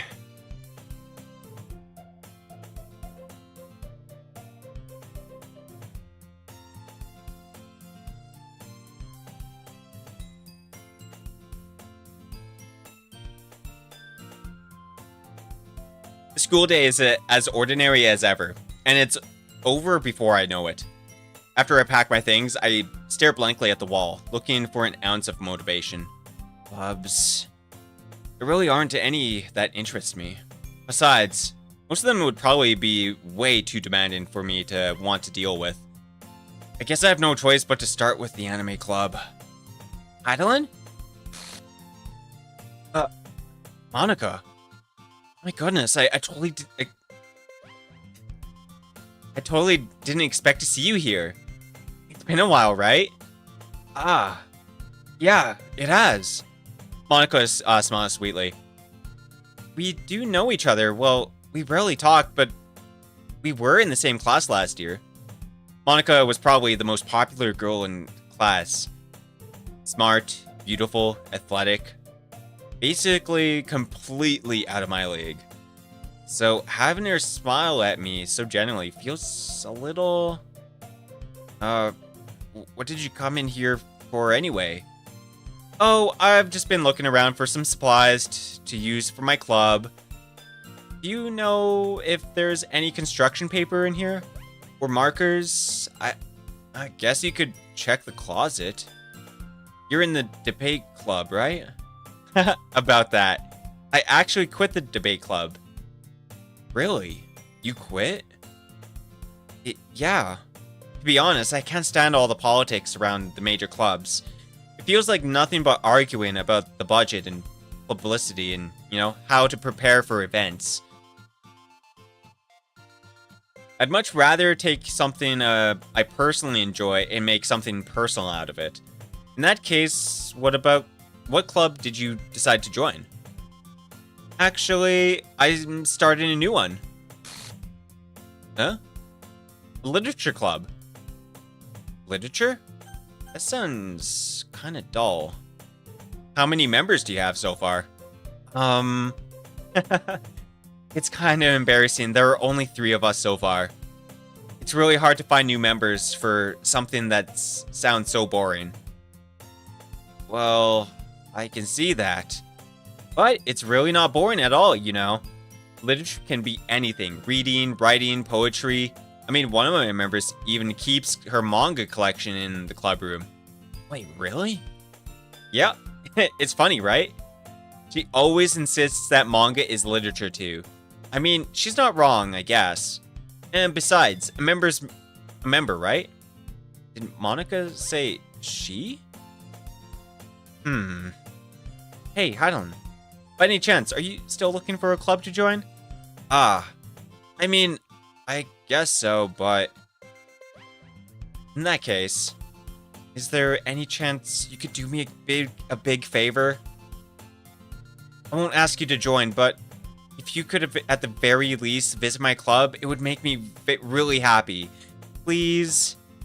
Well, I guess I have no reason to refuse. Besides, how could I ever refuse someone like Monica? Okay, dude. He's fucking glazed. He's like, I can't say no to Monica. She's so pretty. She's so popular.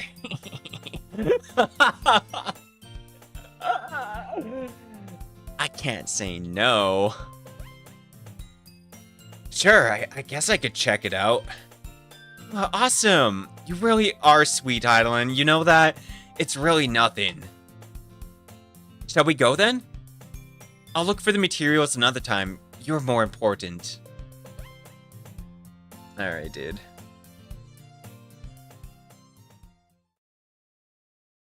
Alright. And thus today marks the day I sold my soul to Monica and her irresistible smile. I dejectedly follow Monica across the school and upstairs a section of the school I rarely visit. Monica, full of energy, swings open the classroom door. Aww. I'm back! And I brought a guest with me. Eh?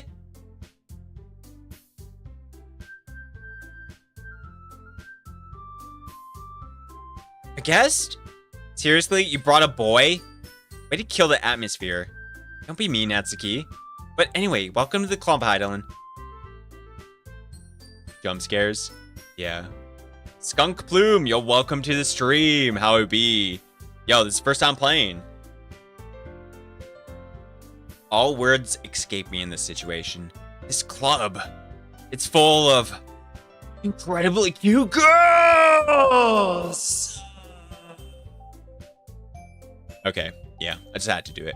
I had to do it, chat. I had to do it. So let me guess. You're Monica's boyfriend, right? But what? No, I'm not. Natsuki? The girl with her sour attitude, whose name is apparently Natsuki, is one I don't recognize. Her small figure makes her look like a first-year student. Anyways, this is Natsuki, energetic as usual. And this is Yuri, the vice president. It's nice to meet you. Oh. Wait.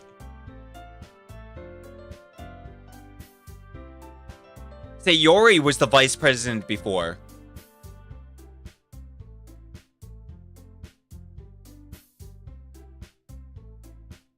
Ooh. Yuri, who appears comparably more mature and timid, seems to have a hard time keeping up with someone like Natsuki. Yeah, it's nice to meet both of you. So I ran into Hylan in the classroom, and he decided to come check out the club. Isn't that great? Wait, Monica, didn't I tell you to let me know in advance before you brought anyone new? I was going to, well, you know. Sorry. I didn't forget that, but I just happened to run into him.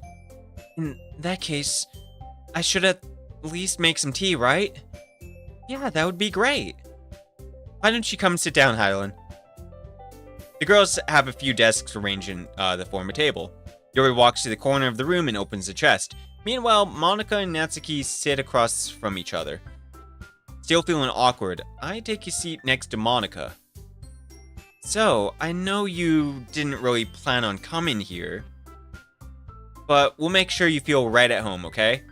As president of the Literature Club, it is my duty to make the club fun and exciting for everyone. And I'm surprised there aren't more people in this club yet. It must be hard to start a new club. You could put it that way. Not many people are very interested in putting out all the effort to start something brand new, especially when it's something that doesn't grab your attention like literature. You have to work hard to convince people that it's both fun and worthwhile, but it makes school events like the festival that much more important.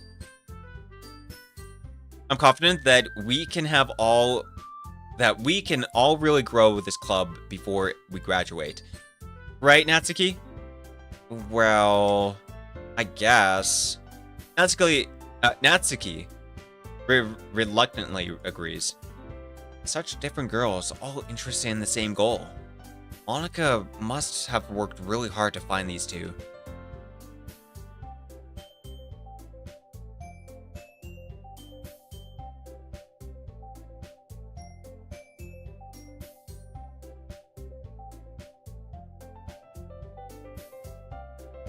Alright.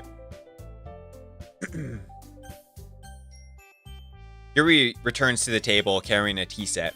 She carefully places the tea set, or the teacup, in front of each of us before setting down the teapot in the middle. You keep a whole tea set in this classroom?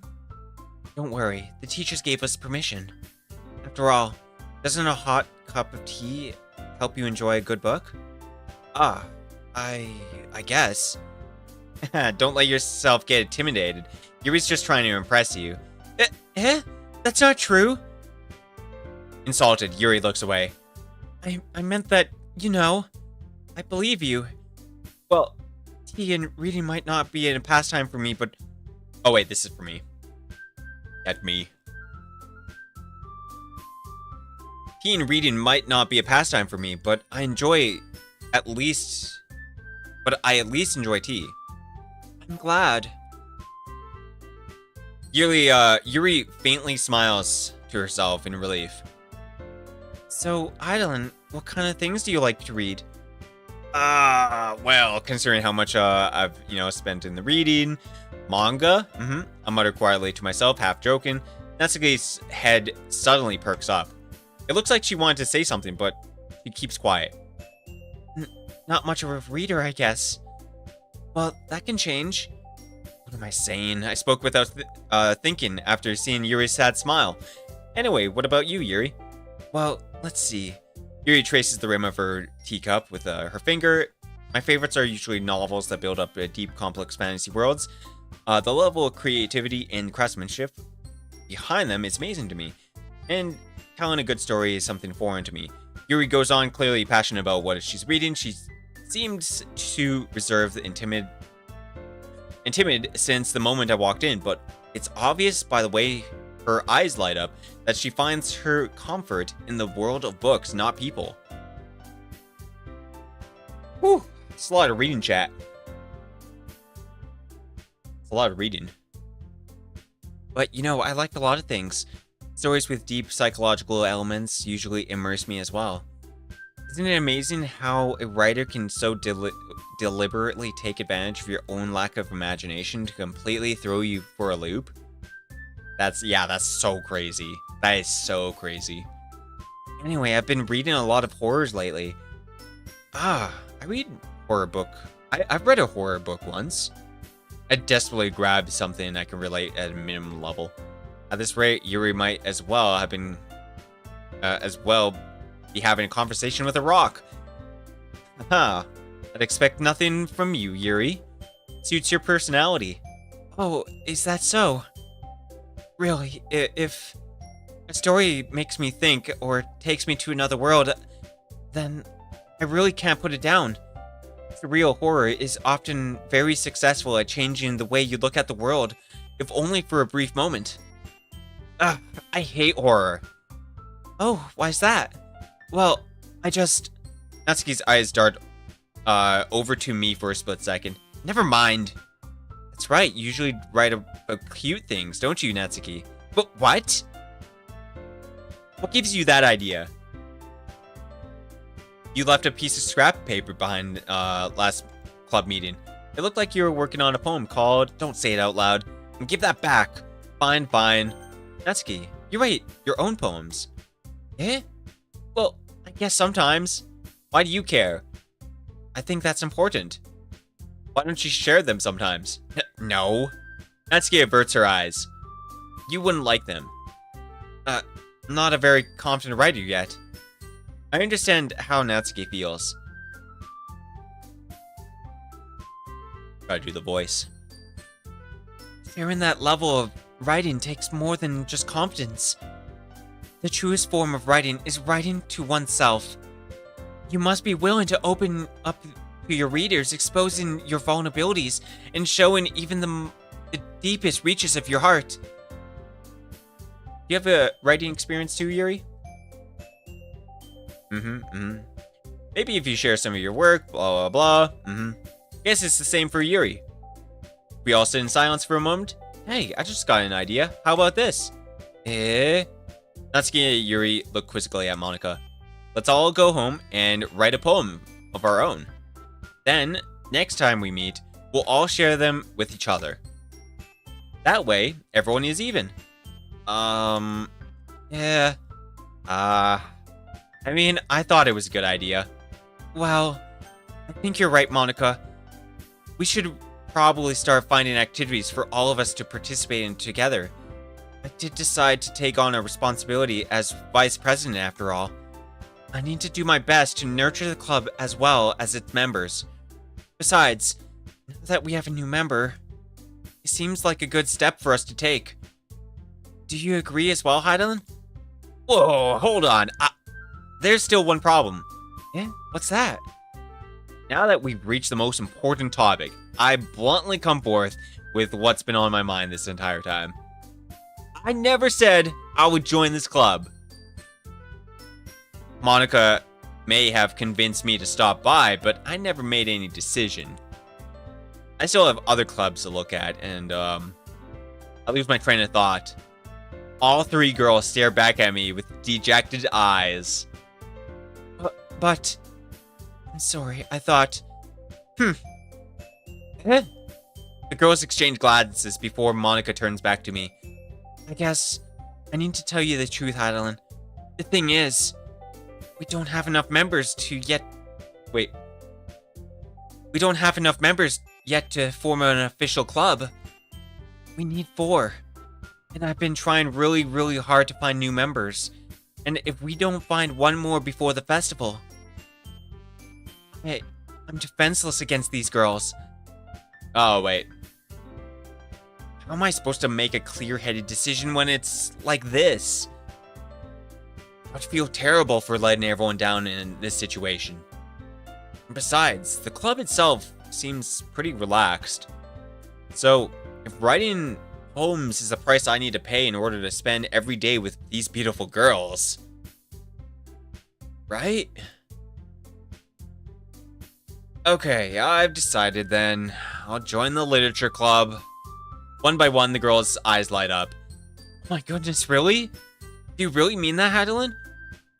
Yeah, it could be fun, right? You really did scare me there for a moment. I mean, if you really just left after all this, I would be super pissed. Wait. She didn't have fucking cupcakes. Where's my fucking cupcake? What the hell? Where's my cupcake?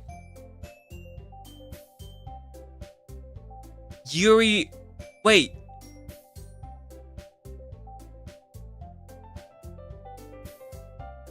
She wasn't around to convince her to make cupcakes. Oh my god.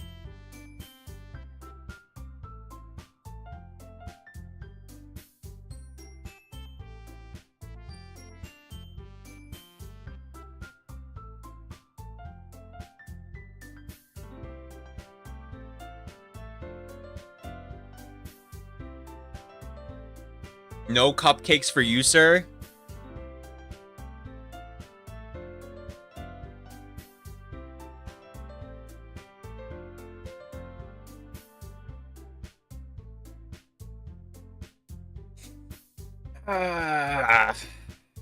That's crazy, man.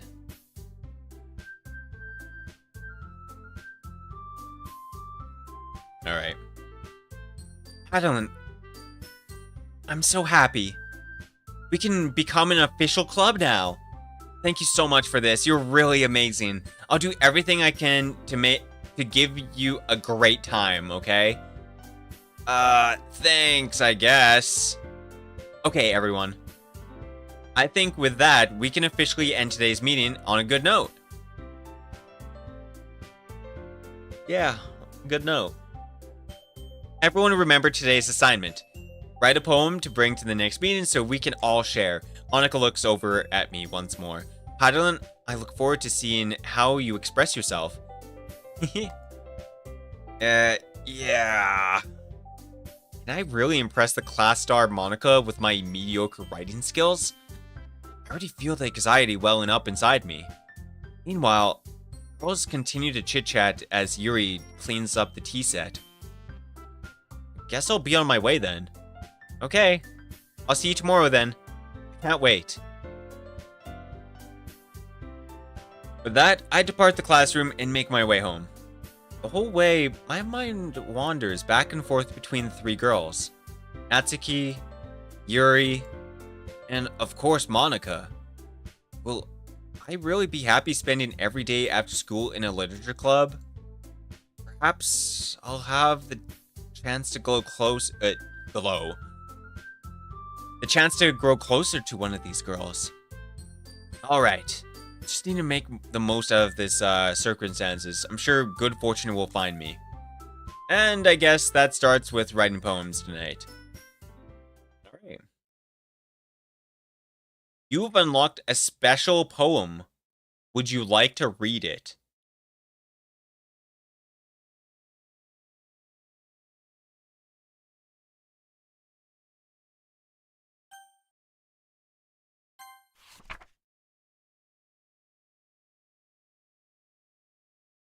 Can't convince myself to go to therapy when I'm the happiest I've ever been.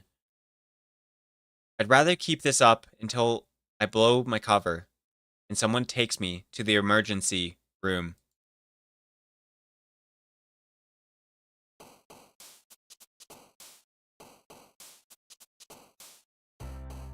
That's crazy. That's a rough poem. Yeah, that's crazy. Whoa. Philosophy? Lazy? Raindrops? Okay, chat. This time, 100% we go for, Yuri. Right? Yeah, 100%.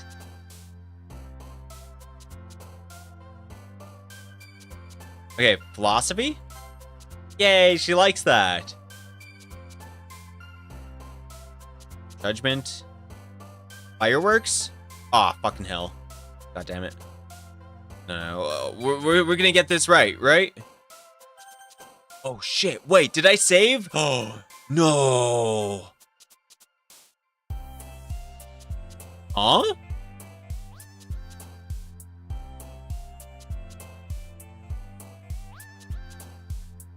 Wait, it's all gone. Wait, my saves. What the hell? They're gone. Dun dun dun. Yeah, true.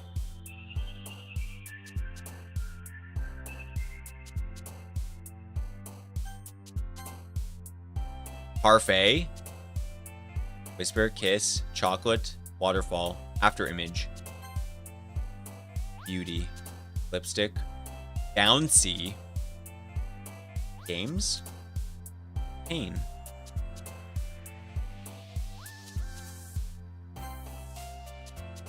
Excitement. Atone. I remember she likes like sad, like weird horror stuff. Ambient, sun incongruent. Sensation tenacious.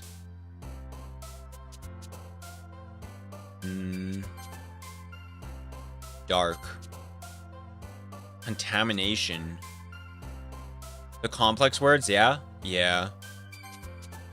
Nightgown. Disaster. Eternity.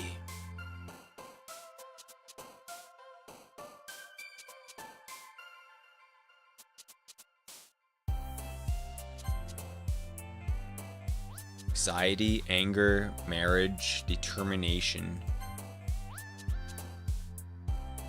Disoriented. Massacre. Interesting, infinite. Vertigo.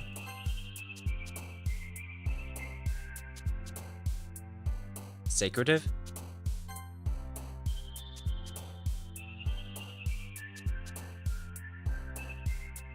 Existence.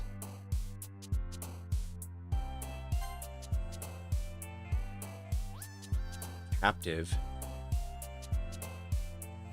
Destiny. Available.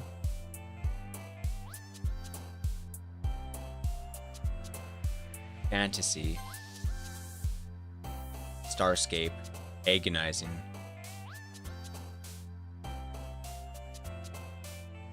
Fluffy. Entropy. Frightening. Tragedy.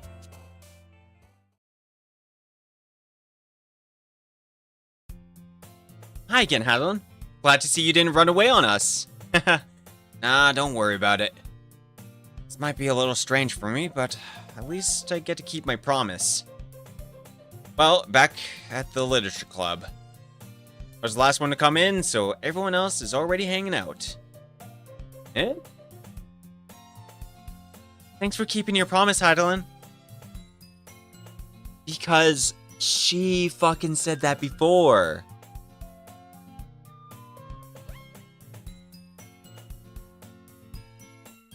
Sayori said that before. Hope this isn't too overwhelming of a commitment for you. Making you dive headfirst into literature when you're not accustomed to it. Aw? Oh, come on, like he deserves any slack. You already had to be dragged here by Monica. I don't know if you plan to just come here and hang out or what, but if you don't take us seriously, then you won't see the end of it. The fuck? I can't see.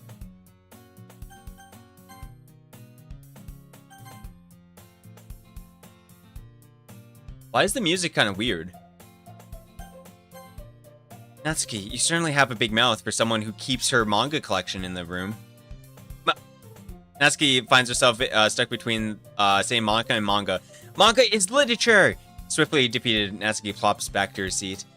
I'm sorry, Heidelin. We'll make sure to put your comfort first, okay? Yuri shoots Natsuki with a disappointed glance. Anyway, now that you're in the club and all, perhaps you might have interest in picking up a book to read? Well, I can't really say no either. Like you said, I'm in the club now, so it only feels right, blah, blah. Wait. I didn't mean it like that. Are we at a Dutch angle? What do you mean, a Dutch angle? What does that mean? Ooh. If you don't really like to...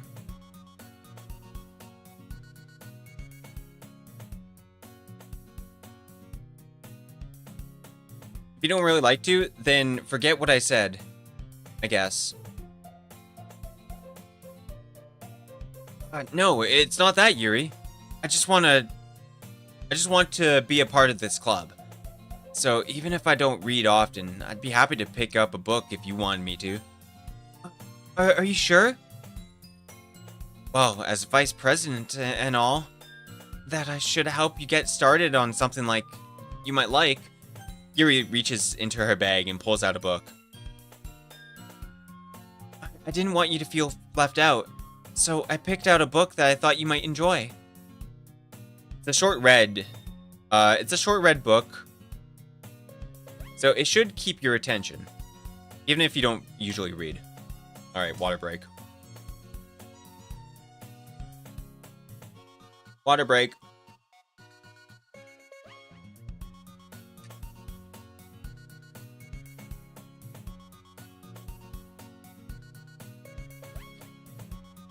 Oh!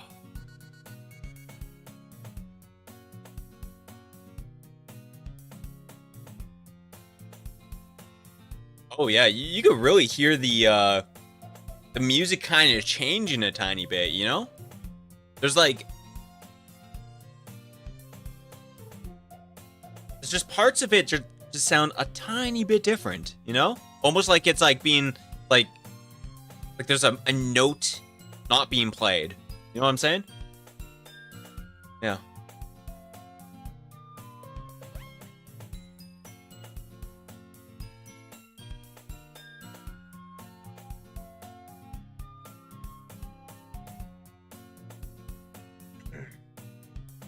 Yuri is so cute. Yeah.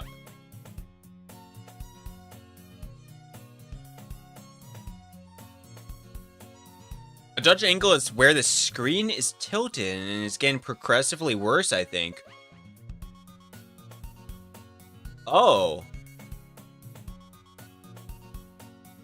Oh yeah, maybe you're right. What the fuck? Oh! Oh, yeah, I just saw that as you said that. And we could, you know, discuss it if you wanted. This is... How is this girl accidentally being so cute? Oh, yo, we gotta be paying attention to the environment, chat. She even picked out a book she thinks I'll like, despite me not reading much. Yuri, thank you. I'll definitely read this. Enthusiastically take the book. Phew. Well, you can read it at your own pace. I look forward to hearing what you think.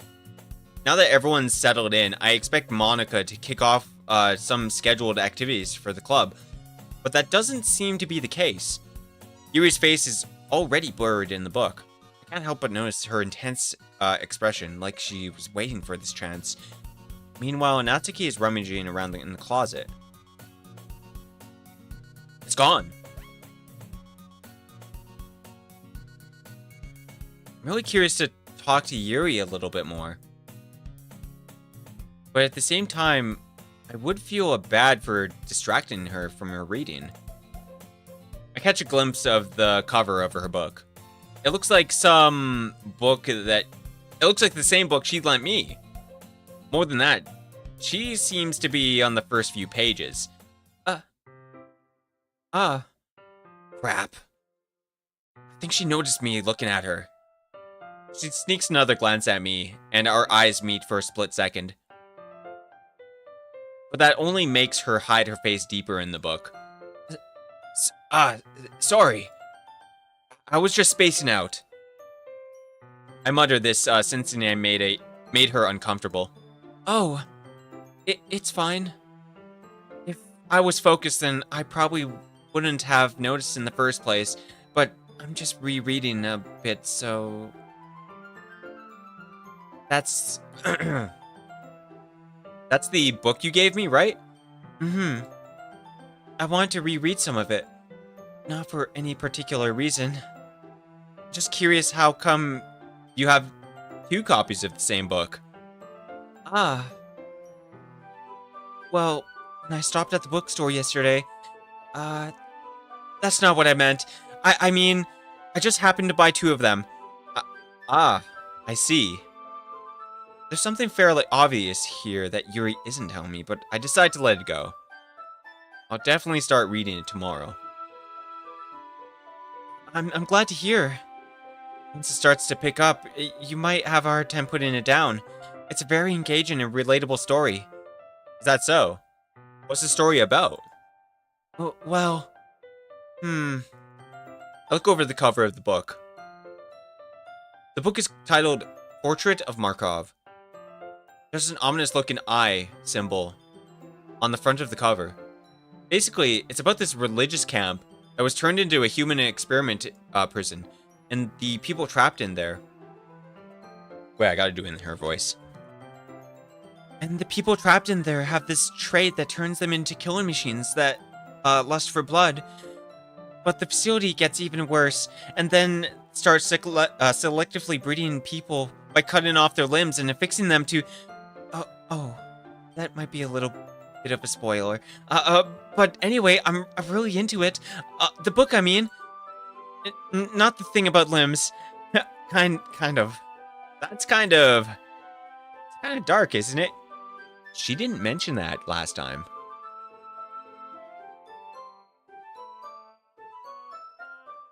Yeah, she didn't mention that last time. Yuri made it sound like it was going to be a nice story, but the dark turn came out of nowheres. You're not a fan of that sort of thing, Heidelin. Or I don't think she did. I think she just mentioned it was kind of like a scary horror story. Yeah, I don't think she did mention that specific part. No, it's not that. Oh wait, that's me talking. I mean, I could definitely enjoy these kinds of stories, so don't worry. I hope so. Yeah, I totally forgot that Yuri is into these things. How does he know? She's so shy and reclusive on the outside, but her mind seems to be completely different. It's just that kind of story.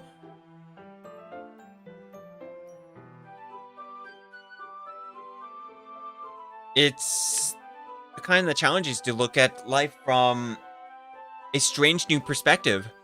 When horrible things happen, not just because someone wants to be evil, but because the world is full of horrible people and we're all worthless anyways.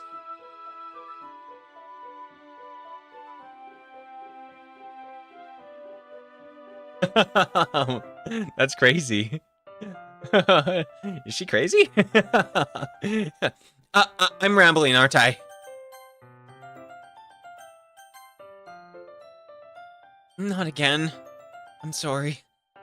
Hey, yo, don't apologize. I haven't lost any interest or anything. I'm 100% into it. Well, I guess it's all right then. But I feel like I should let you know that I have this problem. When I let things like books and writings fill my thoughts, my whole body beats. What did she say? What did she say? Oh, I can't see it. It doesn't exist. I can't see it, chat. I'm not able to see it. What am I supposed to do? I can't see it. I don't know what she said. I kind of forget to pay attention to other people, so I'm sorry if I end up saying something strange. And please stop me if I start talking too much. I really don't think you need to worry. That just means you're passionate about reading. The least I could do is listen. It's a literature club after all. That's true. In fact, might as well start reading it, right? Yes. I mean, you don't have to, but... What are you saying?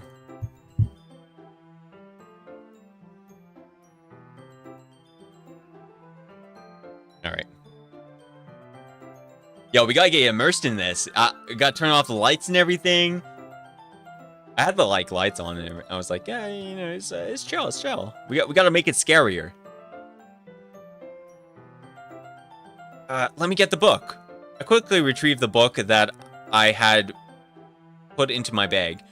Alright, it's fine if I sit here, right? I slip into the seat next to Yuri's. Yeah. Oh, are you sure? You seem a little apprehensive. I'm sorry. It's not that I don't want you to. It's just something I'm not very used to. That is, reading in company with someone. I see. Well, just tell me if I end up distracting you or anything. All right. I open up the book and start the prologue. I soon understand what Yuri means about reading in company. It's as if I could feel her pressure over my shoulder as I read. It's not a particularly bad feeling. Maybe a little distracting, but the feeling is somewhat comforting. Yuri is in the corner of my eye. I realize that she's not actually looking at her book. I glance over. It looks like she's reading from my book instead. Sorry. I was just bathing in the feeling. Yuri, you really don't have to apologize a lot, you know? I do? I don't really mean to.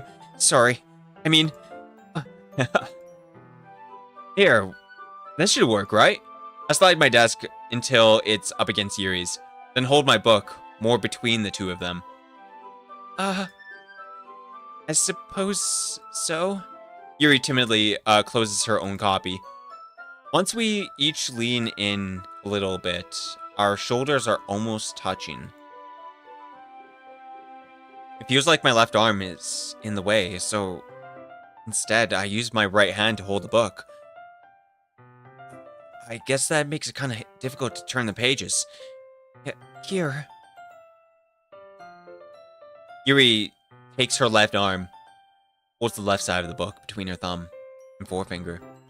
She's so pretty, chat. She's so pretty. I do the same thing with my right arm on the right side of the book. We're on a reading date, chat. Again. It's like, you know, like we've seen this before. That way, I turn the page and Yuri slides it under her thumb after it flips to her side. But in holding it like this, we're huddled even closer than before. It's actually kind of distracting me. I miss orange hair girl. She was the light of the party. Yeah. Yeah. They really do be like that. Maybe that's like the idea is that she was kind of keeping the dreariness out of everything, and the MC didn't notice how like bad things actually were, you know what I mean? Maybe that was like she was kind of like the anchor holding things together, and once she like left, you're kind of like starting to see all the cracks between everything. While she's like in the main playthrough, she's kind of like distracting you, you know, from like all the bad. Maybe. It's kind of distracting me. It's as if I could feel the warmth of Yuri's face, and she's in the cover of my vision. Are you ready? To turn the page. Sorry. I think I got a bit distracted for a second. I glance over at Yuri's face again. Our eyes meet. I don't know how I'll be able to keep this up. Damn. That's okay. You're not as used to reading, right? Don't mind being patient if it takes you a little bit longer. It's probably the least I can do. Since you've been so patient with me. Yeah. Thanks. We continue reading. Yuri no longer asks me if I'm ready to turn the pages. Instead, I just assume she finishes the page before me, and I turn on my own volition. We continue to read the chapter in silence. Even so, turning each page almost feels like an intimate exchange. My thumb gently letting go of the page, letting it flutter over on her side as she catches it under her own thumb. Hey, Yuri. This might be a silly thought, but the main character kind of reminds me of you a little bit. She's got like a surprised look. I didn't actually notice that the first playthrough. No, I don't relate to this character at all. Definitely not. But really? I was just thinking the way she second guesses everything she says and all that. That's what you were talking about. Sorry. I thought you meant something else about her. She didn't say this last time. She didn't say this last time.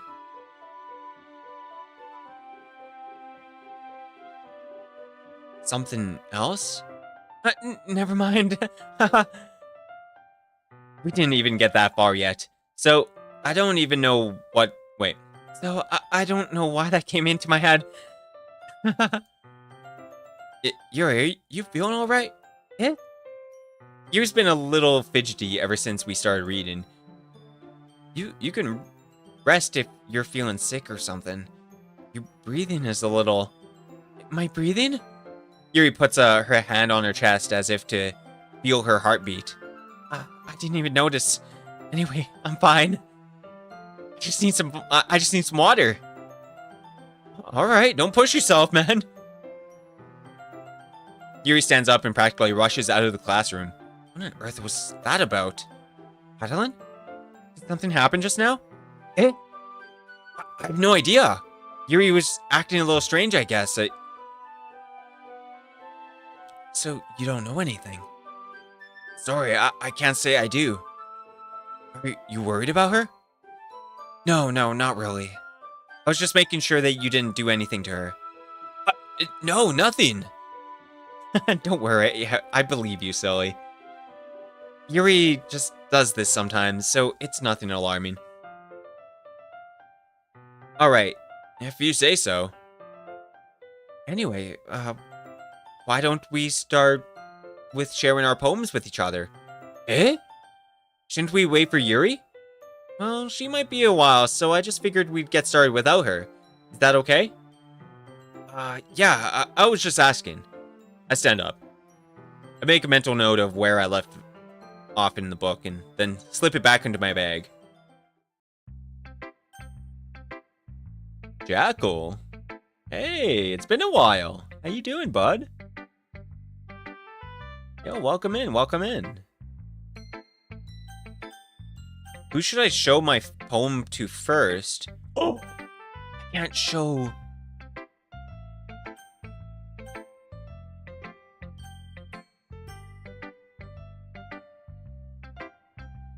What? I'm not even... I can't show Yuri? Nani? Nani the fuck? Eh? Nani kore?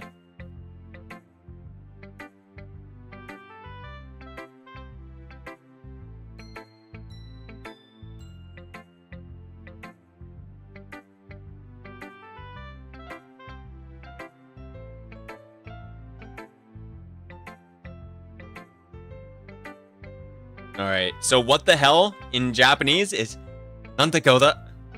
Nante koda? Yeah, what the hell? That's crazy.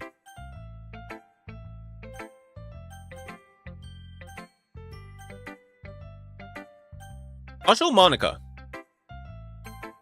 I should start with Monica.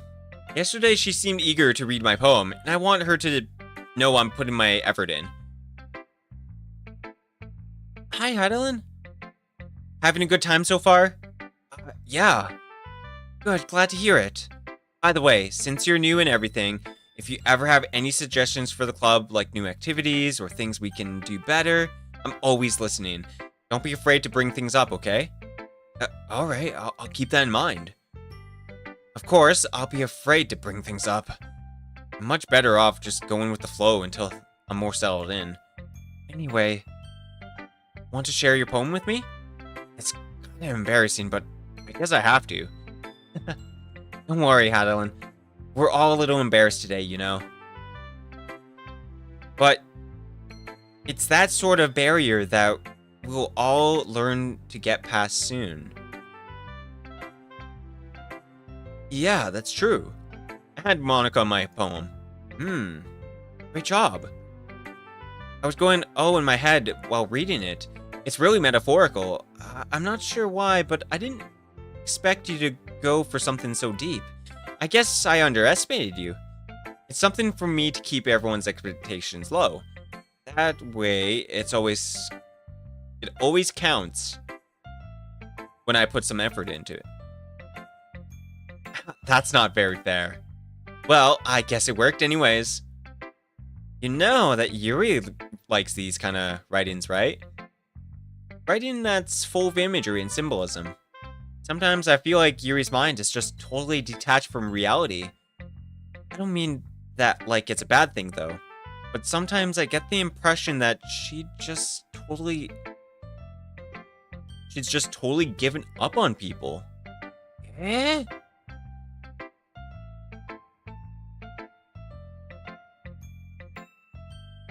What the heck? What is this, like, shade throwing around? She spends so much time in her own head that it's probably a much more interesting place for her. But that's why she gets so happy when you treat her with a lot of kindness. I don't think she's used to being indulged like that. She must really be starved for social interaction. So don't blame her for coming on a little strongly, like earlier. I think if she gets too stimulated, she ends up withdrawing and looking for people. Fuck, I don't know how to read. And looking for alone time. Suddenly, the door opens. Yeah.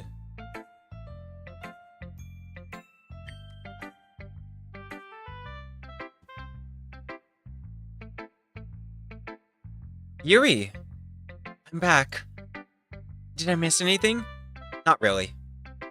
Well, we all started sharing our poems with each other. Eh? Already? I'm sorry for being late. No need to apologize. We still have plenty of time, so I'm more than glad that you took all the time you needed. Alright. Thanks, Monica. I suppose I should go get my poem now. Anyways, do you need to read my poem now? Don't worry, I'm not very good. Sound pretty confident for someone who claims to not to be good. Well, that's because I have to sound confident. That doesn't mean I always feel that way, you know? I see. Well, let's read it then. Alright, this is the first time we're reading it for the second playthrough. Let's see if it's different.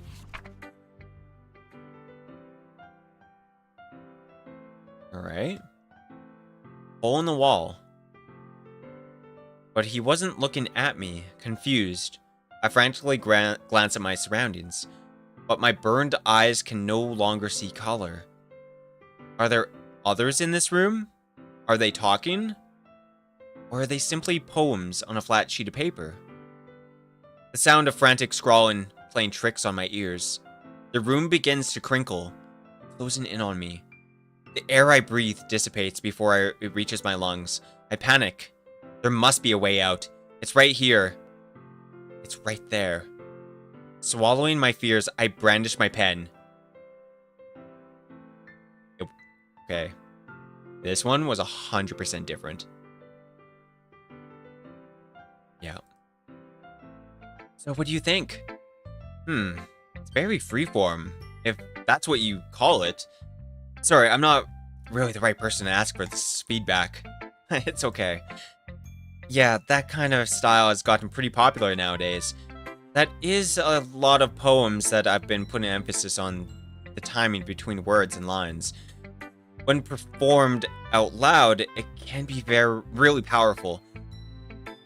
What was the inspiration behind this one?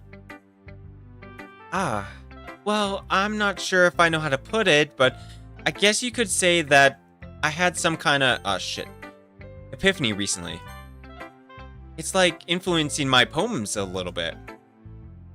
An epiphany? Yeah, something like that. I'm kind of nervous to talk about deep stuff like that because it's kind of coming on strongly. Maybe after everyone is better friends with each other.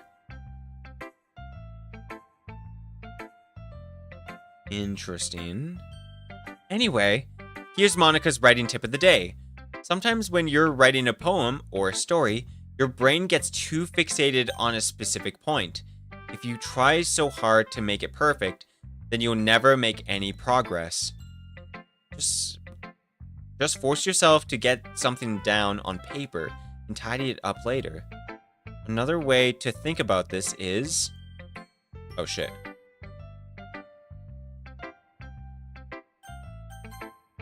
If you keep your pen in the same spot for too long, you'll just get a big dark puddle of ink. So just move your hand and go with the flow. That's my advice for today. Thanks for listening. Who should I show my poem to next?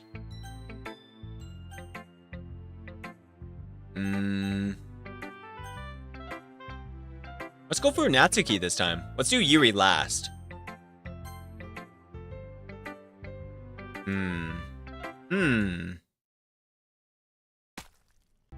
What the fuck?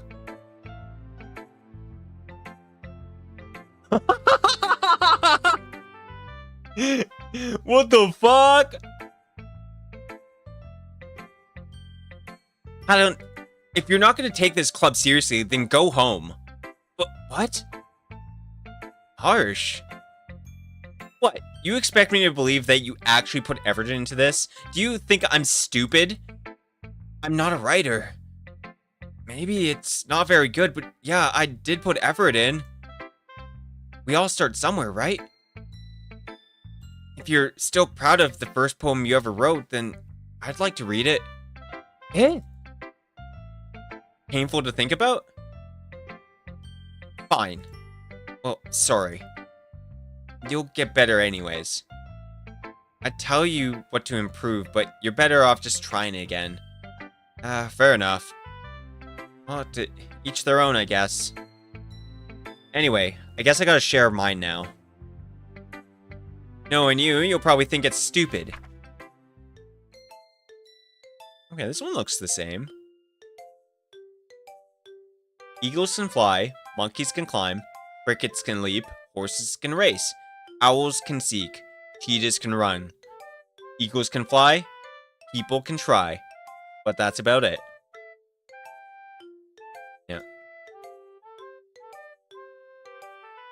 Yeah, Zen, you saw that? Yeah. I told you that you weren't gonna like it. Oh, hey, I like it. What? Just be honest. I am. How are you so convinced that I wouldn't like it? Well, because everyone in high school thinks that writing has to be all sophisticated and stuff, so people don't even take my writing seriously. But isn't the point of poems for people to express themselves? Your writing style wouldn't make your message any less valid. Yes, exactly. I like when it's easy to read, but it's hard, but it hits you hard. Like in this poem. Seeing everyone around you do great things can be really disheartening. So I decided to write about it. Yeah, I understand. But the other nice thing is about simple things. More weight on the wordplay. Like I set up my rhyme at the end, but then made it fall flat on the purpose. Yep, Helps bring out all the feelings in the last line. So you did. I guess more went into it than I realized. That's what it means to be a pro. I'm glad you learned something. Didn't expect that from the youngest one here, did you? Yeah, I guess not. I decided to humor her with the last comment. I don't really know how old everyone is, but if Natsuki is feeling proud, then I won't take that away from her.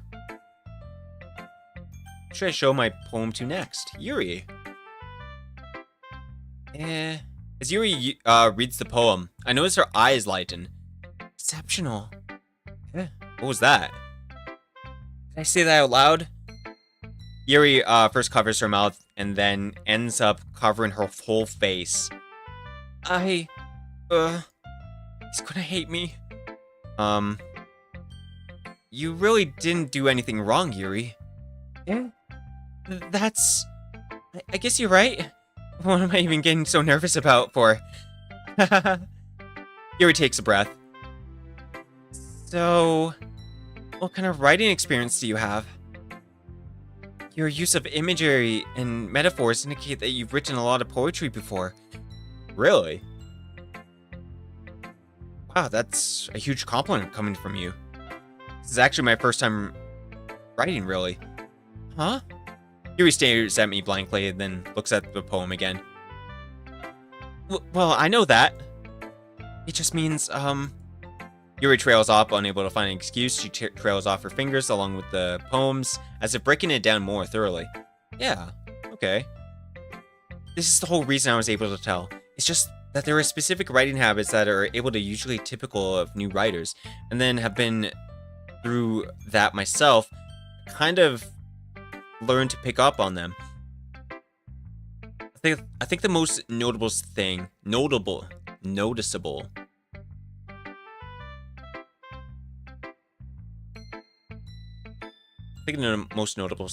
noticeable thing and recognize in new writers is that they try to make their style very deliberate.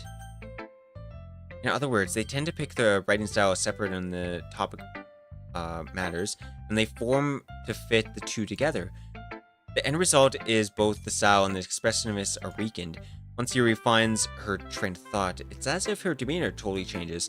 Her stammering is completely gone, and she sounds like an expert. Of course, that's not something you could be blamed for. There are so many different skills and techniques that go into writing, even in simple poem. Not just finding them and building them, but getting them to work together is probably the most challenging part. It might take you some time, but it all comes with practice and learning by example and trying new things. I also hope that everyone else in the club gives you valuable feedback. Natsuki can be a little bit biased though. Biased how? Well, never mind. I shouldn't be talking about people like that. Sorry, it's fine. She keeps apologizing. Do you mind if I read your poem now? Please do. I'd love to share my thought process behind it. Yuri smiles dreamily, as if that's a rare opportunity for her. Which itself is kind of funny. After all, isn't this supposed to be a literature club? Ghost under the light. The tendrils of my hair illuminate beneath the ember glow. Bathing. It must be this one. The last remaining streetlight to have withstood the test of time. The last yet to be replaced by the sickening blue-green hue of the future. I bathe. Breathing air of the present, but living in the past. The light flickers. I flicker back. Got the blushies. Very cute. I'm sorry. I have such terrible handwriting. What? I wasn't even thinking that at all, but it took you a long time to read. I just don't read script very often. I actually think your handwriting is pretty. Eh?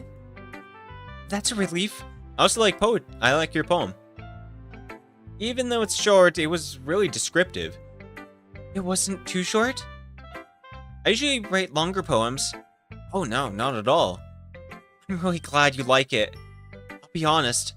Since our first time sharing, I wanted to write something a little bit more mild. Something easy to digest, I suppose.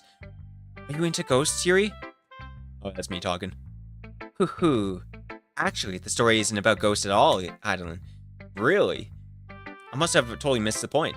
Well, I suppose you did only glance over it after all, but remember, the poets often express their own thoughts, feelings, and experiences in their own work. They usually do more than just tell a simple story, or paint a picture. In that case, perhaps the subject of the poem is symbolically compared to a ghost, lingering in her last remaining place of comfort, unable to let go of the past, and soon to be left without nothing. It's a lot more solemn putting it that way. I hadn't even thought about that. That's impressive. Eh? It's nothing really. Yours was impressive too, so... Nah. If anything, I could probably learn a thing or two from you. You think so? Yeah, of course. You know, I was really nervous about doing all this, but in the end, I enjoyed it. I'm going to keep doing my best for you, Hadelin. Me too. Phew. I guess that's everyone. Glance around the room. That was a little bit more stressful than I anticipated. It's as if everyone is judging me for my own mediocre writing abilities. Even if they're just being nice, there's no way my poems can stand up to their own. My throat is sore and scratchy. It's true. Bruh.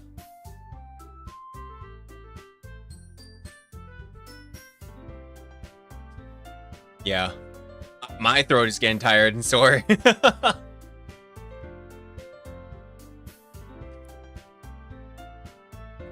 Did you also talk for 7 hours? Is that what's going on for you, Mr. Fluffy?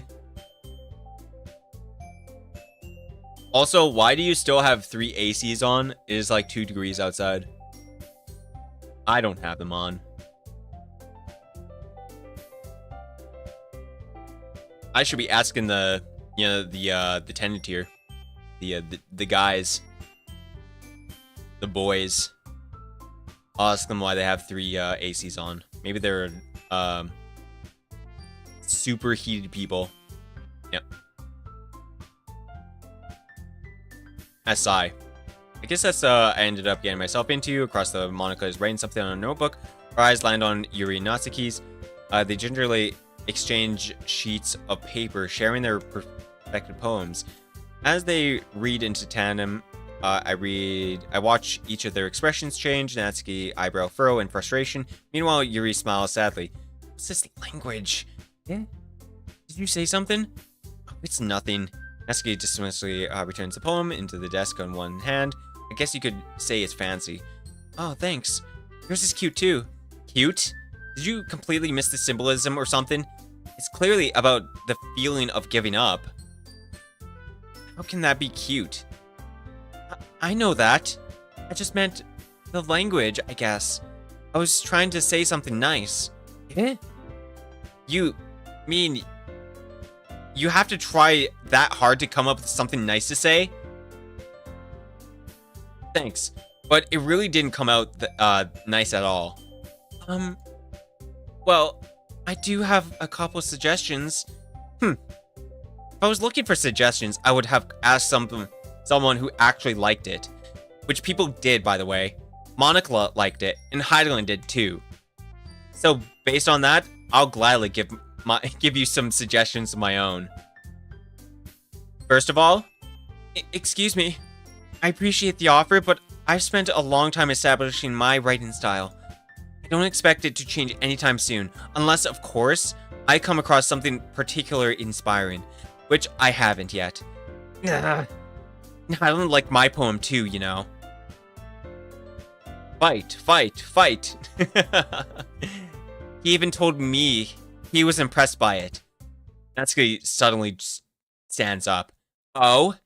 I didn't realize you were so invested in trying to impress our new member, Yuri. Eh?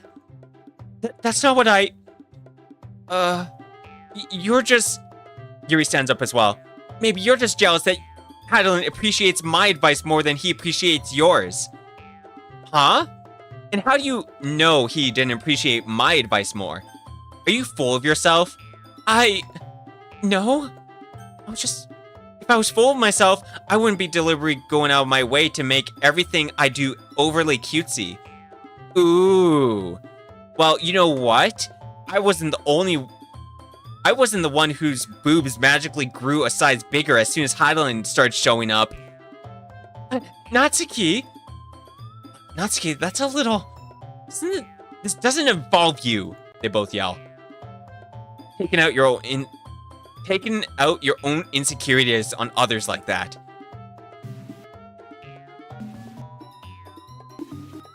You really act as young as you look, Natsuki. Me? Look at who's talking. You wanna be edgy, bitch. Edgy? Sorry, that my lifestyle is too much for someone of a mental age to comprehend. See? Just saying that proves my point. Most people learn to get over themselves after they graduate middle school, you know. If you want to prove anything, then stop harassing others with your sickening attitude. You think you can counterbalance your toxic personality just by dressing and acting cute? The only cute thing about you is how hard you try. Whoa. Be careful, you might cut yourself on that edge, Yuri. Oh, my bad. You already do, don't you? Did you accuse me of cutting myself? What the fuck is wrong with you? Yeah, go on. Let Heidelin hear everything you really think. I'm sure he'll be head over heels for you after this. Suddenly Yuri turns towards me as if she noticed I was standing here. Heidelin? She She's just trying to make me look bad. That's not true. She started it. How did I agree to this? Oh my god, chat. Alright, chat. Chat, you...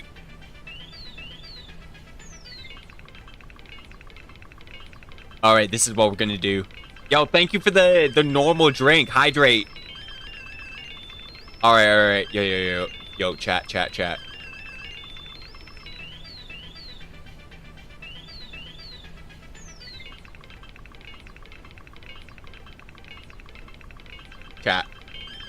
You guys pick.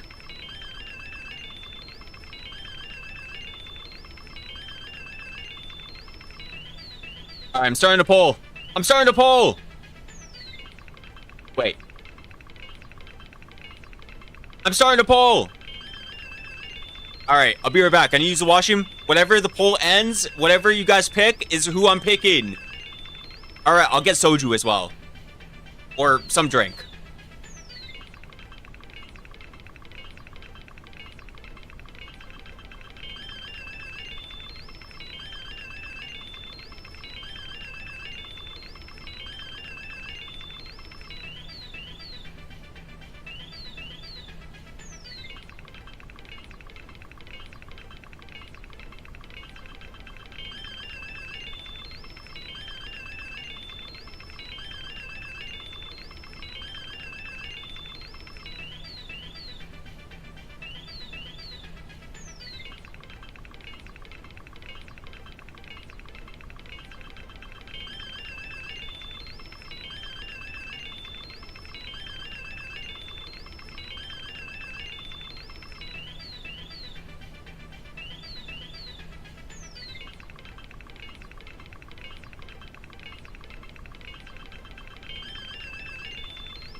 Alright, what did you guys pick? 3 for Yuri?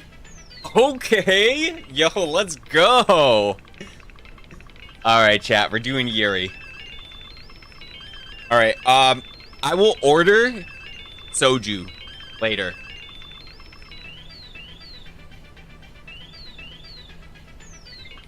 I actually don't have soju on me, so, we have Fireball right now. So, I'll order soju in, like, after whatever happens here. Whoever, gets called out and is, not a bitch. 100%. Alright, chat? Alright, here we go. Clink. Drink.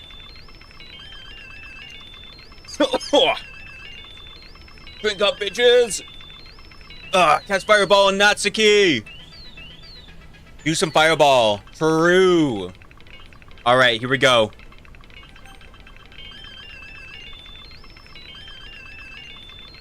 We're picking Yuri.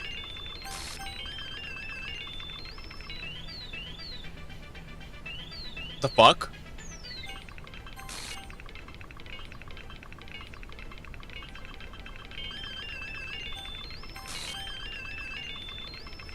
Chat?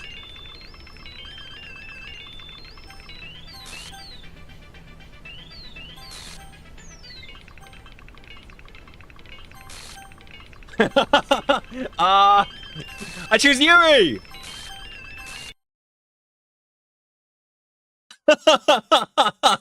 What's going on? What's going on? Hi. Hi.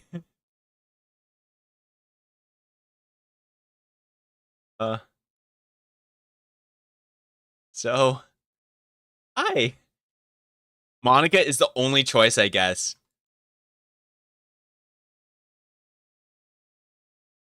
What do I do?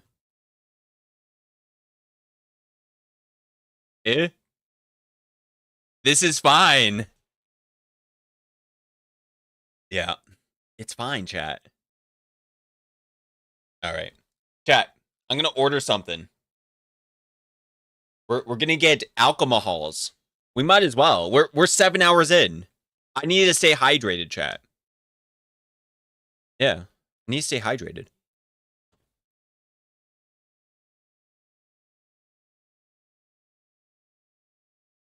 Hmm.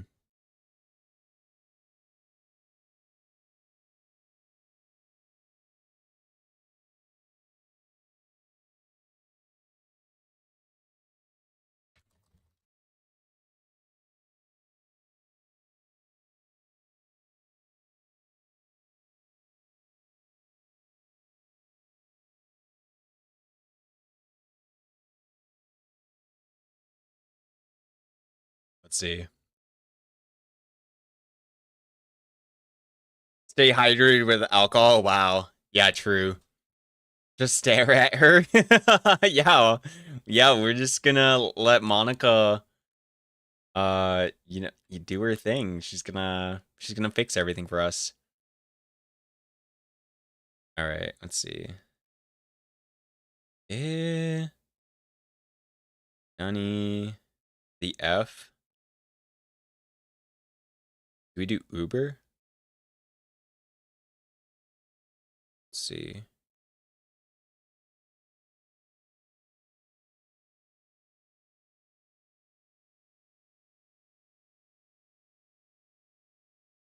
Alcohol. Hmm.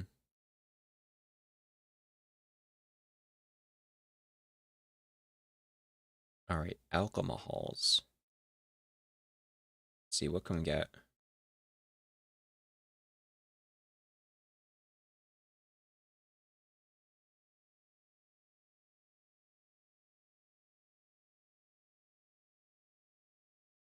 Imagine I can't order soju.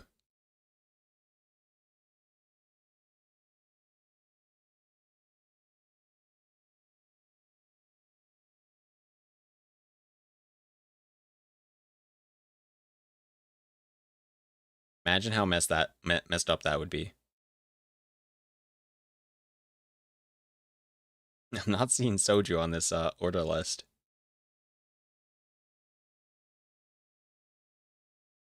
Okay, we'll go to the liquor. This one. Search soju. Maybe I have to say the name like Chum Chum. Maybe, yeah, maybe it doesn't recognize.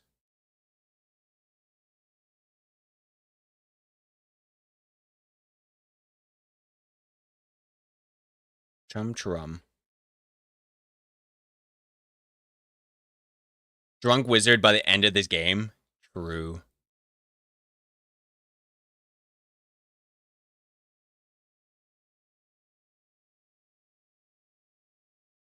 Uh, yeah, I don't think I can order Chum Chum. The fuck? I can't find it.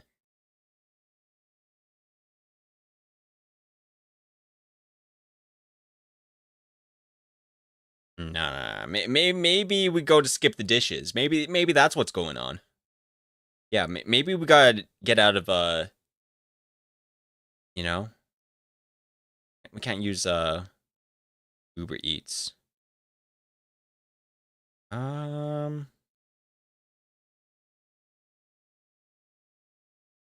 Alcohol. That's assuming he isn't already drunk. That's true. Yeah. Alcohol. Search. Okay, we'll go with this one. Liquor Express has soju on skip. Yo, let's go. Fuck yeah. Soju.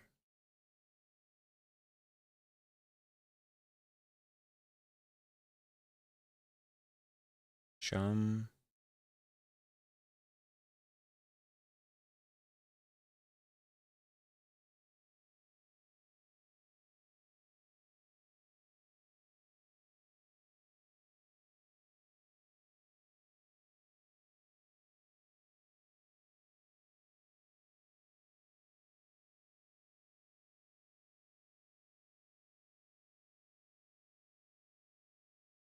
going on here?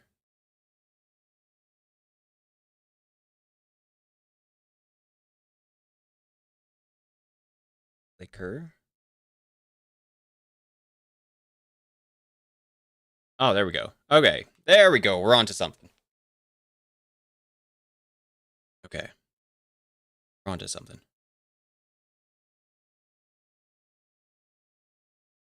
Aha, there we go. All right, chat. Mango, yogurt, or apple? Or this peach? What do you guys think?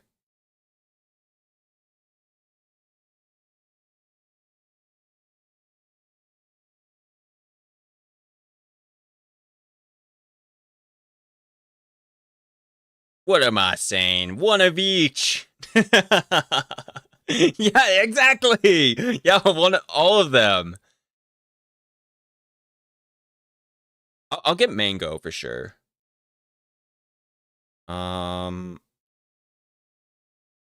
Peach. Yeah, let's try peach. Yeah, fuck it. Fuck it, we ball. As you know, the cool guy Rain would say. Hmm.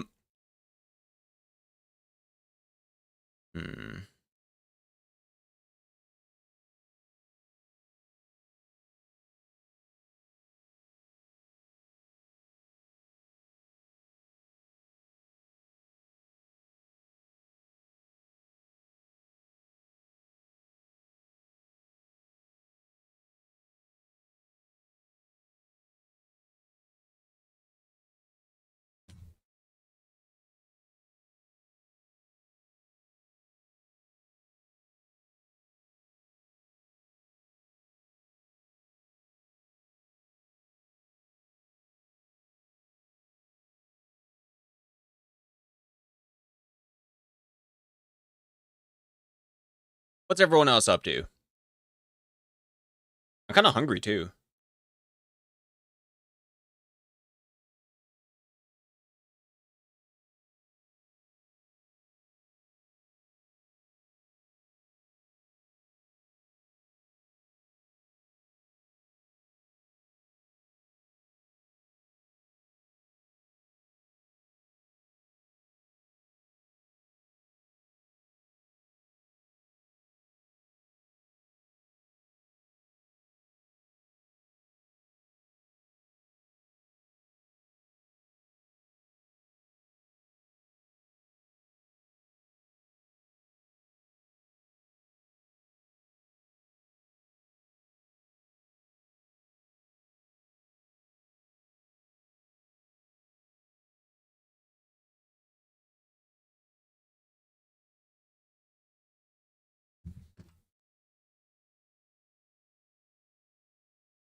Yeah, that's a good question.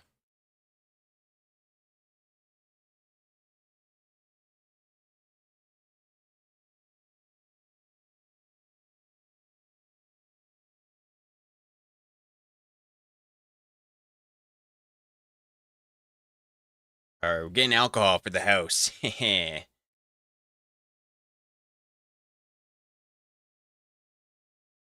to decide if I want to watch Alice in Borderlands. Oh. Don't even watch Squid Game. Yeah, Squid Game was okay. I heard the newest season was a letdown. Excuse me.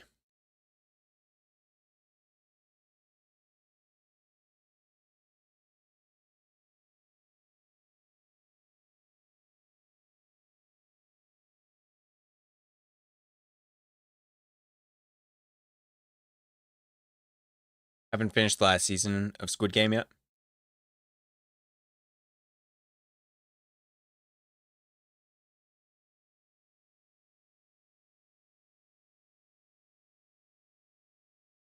Oh yeah.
Mm-hmm.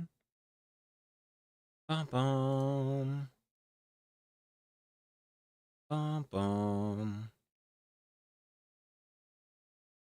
Never had this stuff before. Dun dun dun. Dun dun.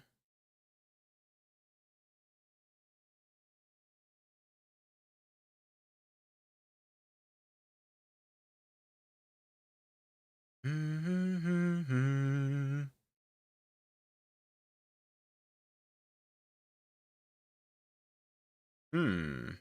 All right. Honestly, what else? Heineken's okay. Yeah, it'll be fine. Saving 359. No way. I'm no weighing. Check out.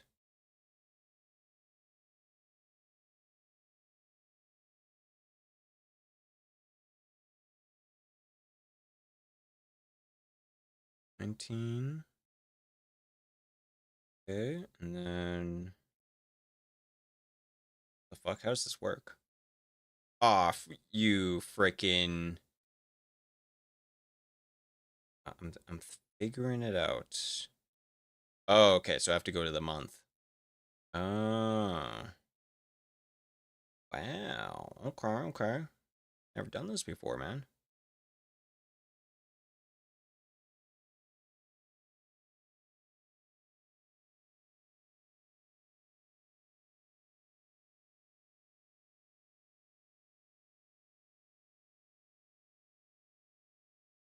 Okay.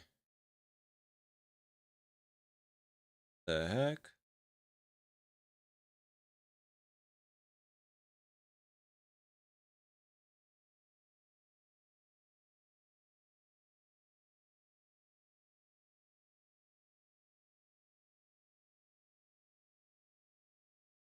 Continue.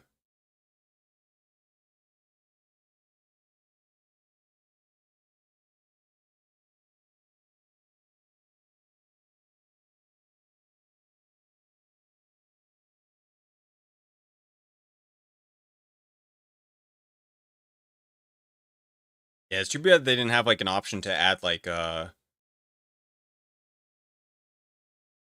nearby food place.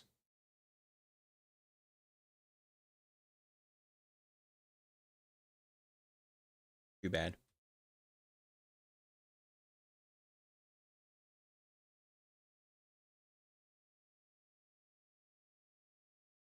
All right. Anyways, I'll just have to keep an eye on when he gets here, and have. I should have my wallet ready. Give me a second. Time to use Uber for food and skip for drugs. All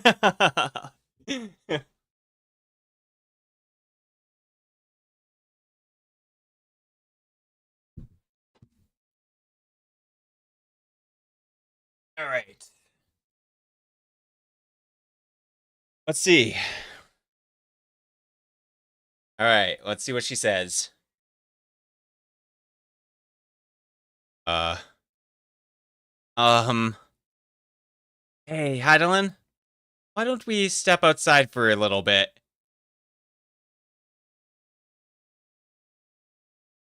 Monica has stared at you for quite a long time, for quite a long while now. It's true. She likes staring at you, methinks. Okay. Sorry about that. They really shouldn't have tried to get you involved. It's probably better for us to stay out of this. We'll go back inside once they're done yelling. Some president I am, right?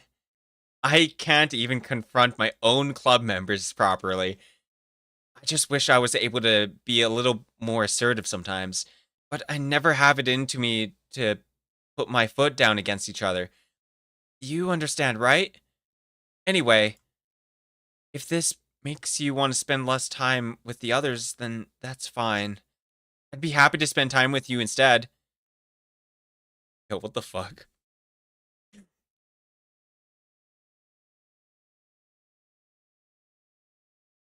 What the fuck? What just happened?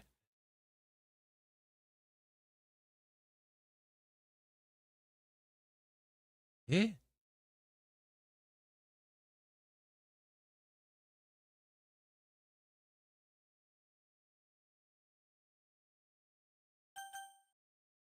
Suddenly, Natsuki runs out of the classroom.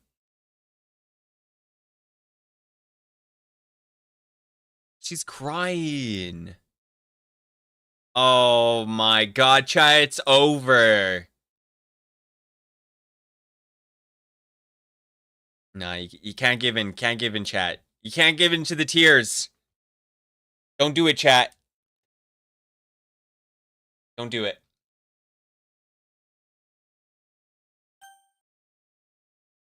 Too quickly runs away.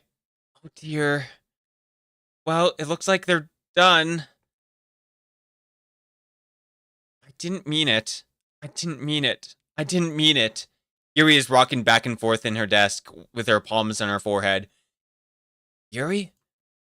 I didn't mean it. I believe you.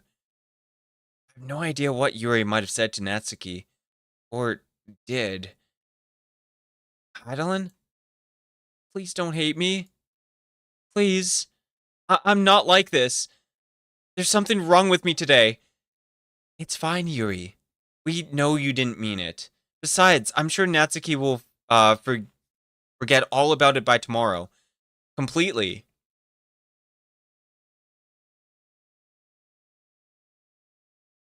Anyway, the meeting is over, so you can go home now if you want. Silence. Yuri looks at me like she wants to say something, but she keeps glancing at Monica. You can go home first, Monica. I'd like to stay a little bit longer.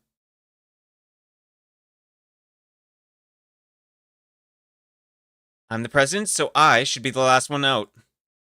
I'll wait for you to be done.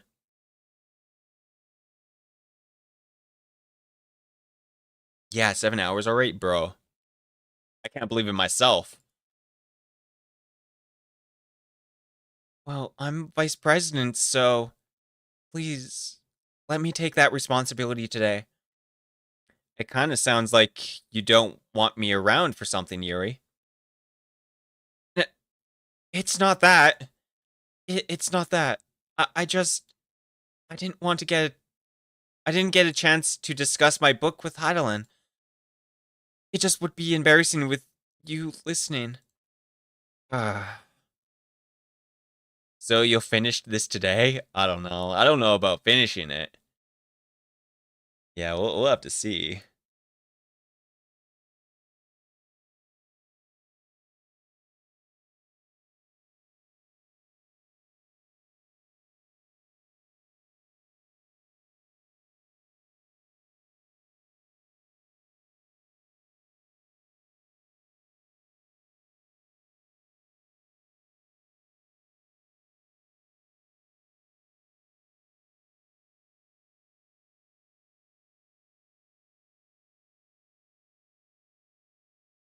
All right. The go-go juice should be here in 10 minutes, chat. It's a 60-hour game. You're still in tutorial? What the fuck? Damn, this is going to be a long stream.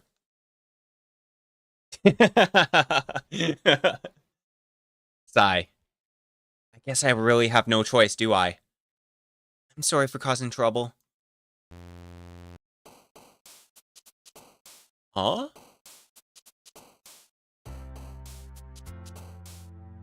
What the fuck?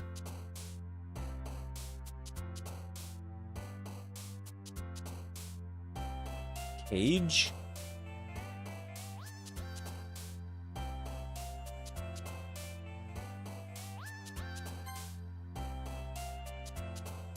Yeah, you have an alcohol hydration, so you'll be fine. Yeah, exactly. Yeah, exactly.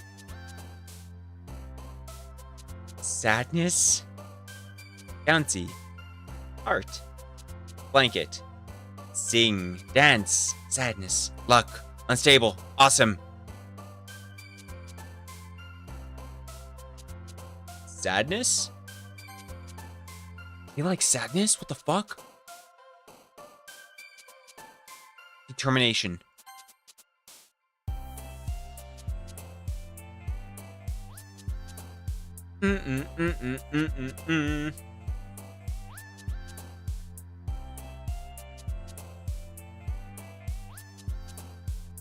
Depression.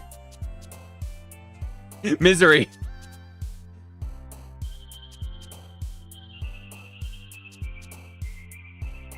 Pain.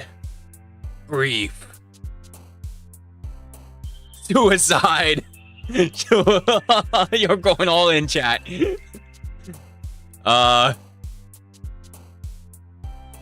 Starscape. Vertigo. Rain cloud. Graveyard.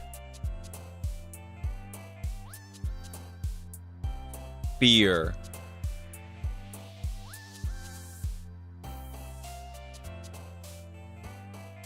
Alone?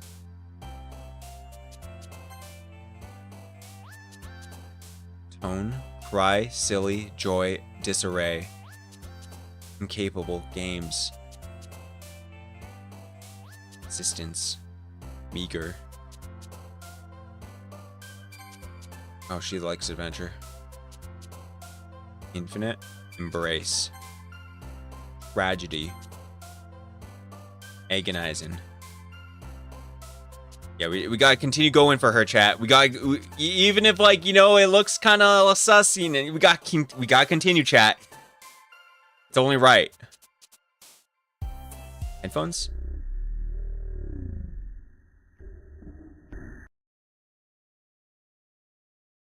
The fuck?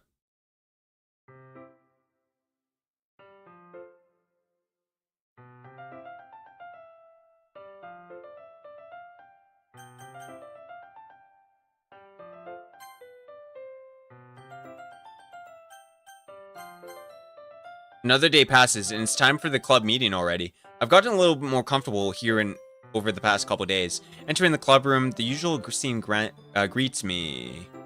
Welcome back, Heidelin. Nice. I like that image. I don't know about you, chat, but... Yuri. Oh, hi, Yuri. I'm not sure if it's me or if it's Yuri's expression, but the weight of yesterday's quarrel still hangs in the air.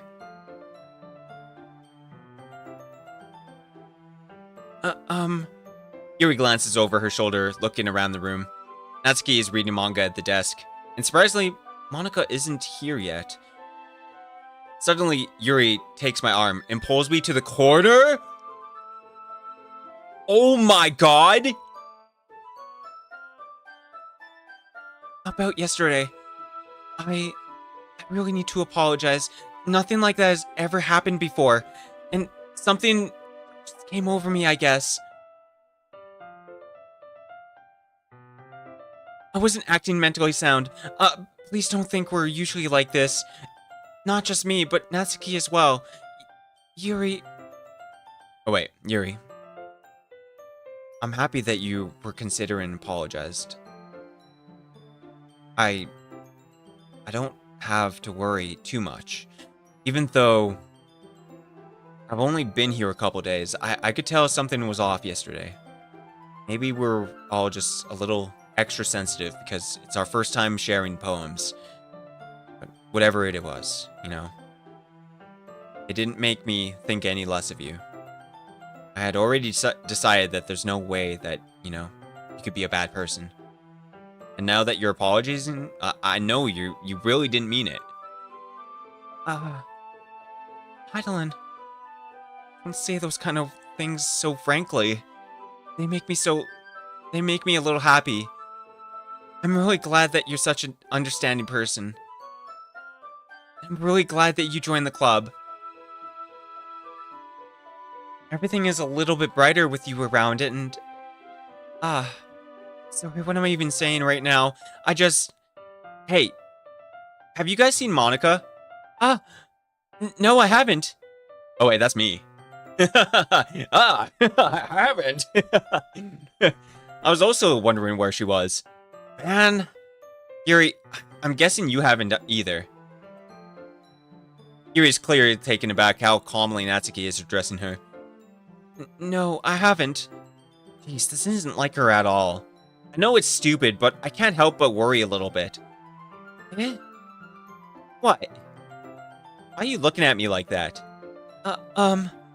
Natsuki, about yesterday. I just wanted to apologize. I promise I didn't mean any of the things I said. And I'll do my best to stay under control from now on. So... Yuri, what the heck are you talking about? Did you do something yesterday? Eh? Jeez. Whatever is on your mind, I'm sure it was nothing.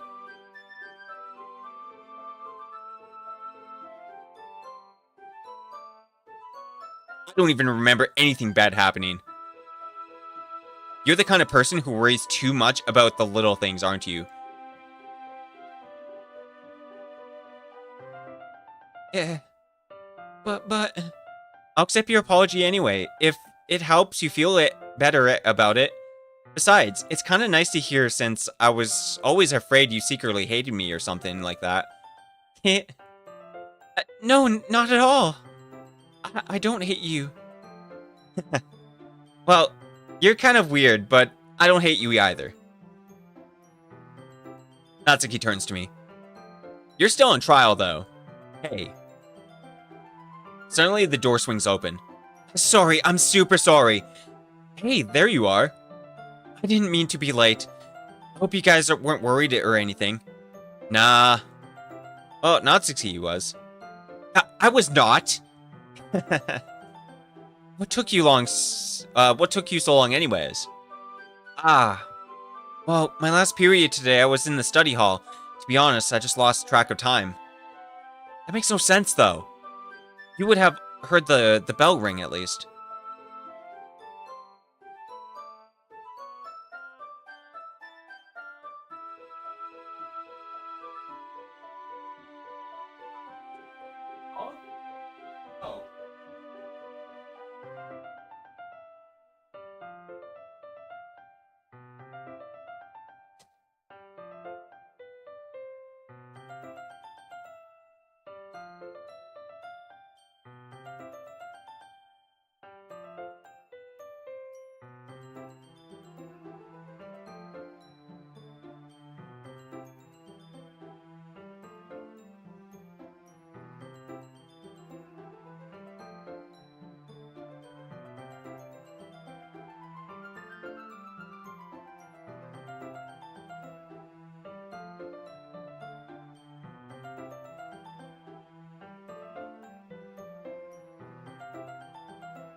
All right, chat.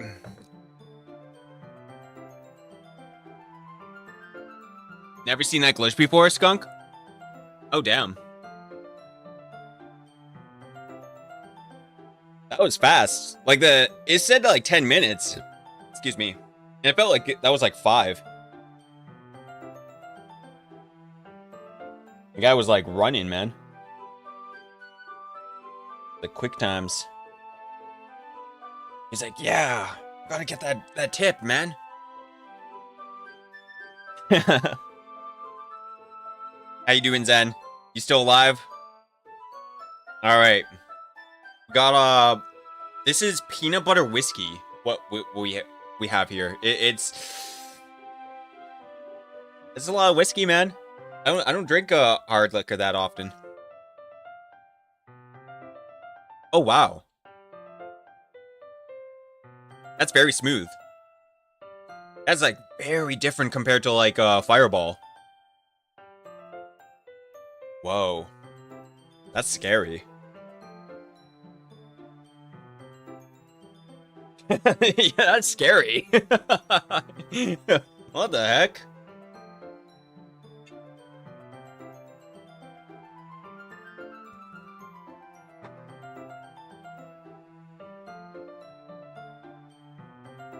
Still coughing. Can't drink my Smirnoff Mule.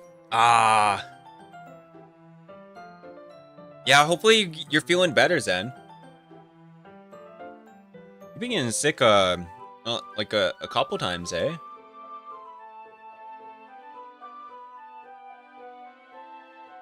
Piano? I wasn't aware you played music as well, Monica.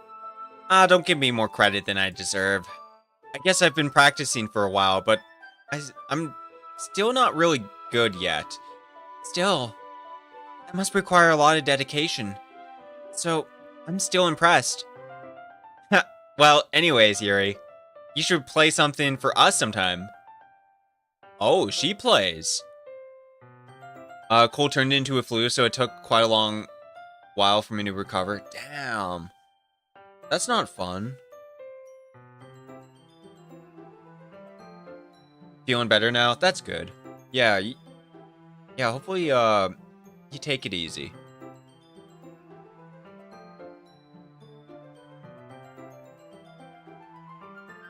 Yeah.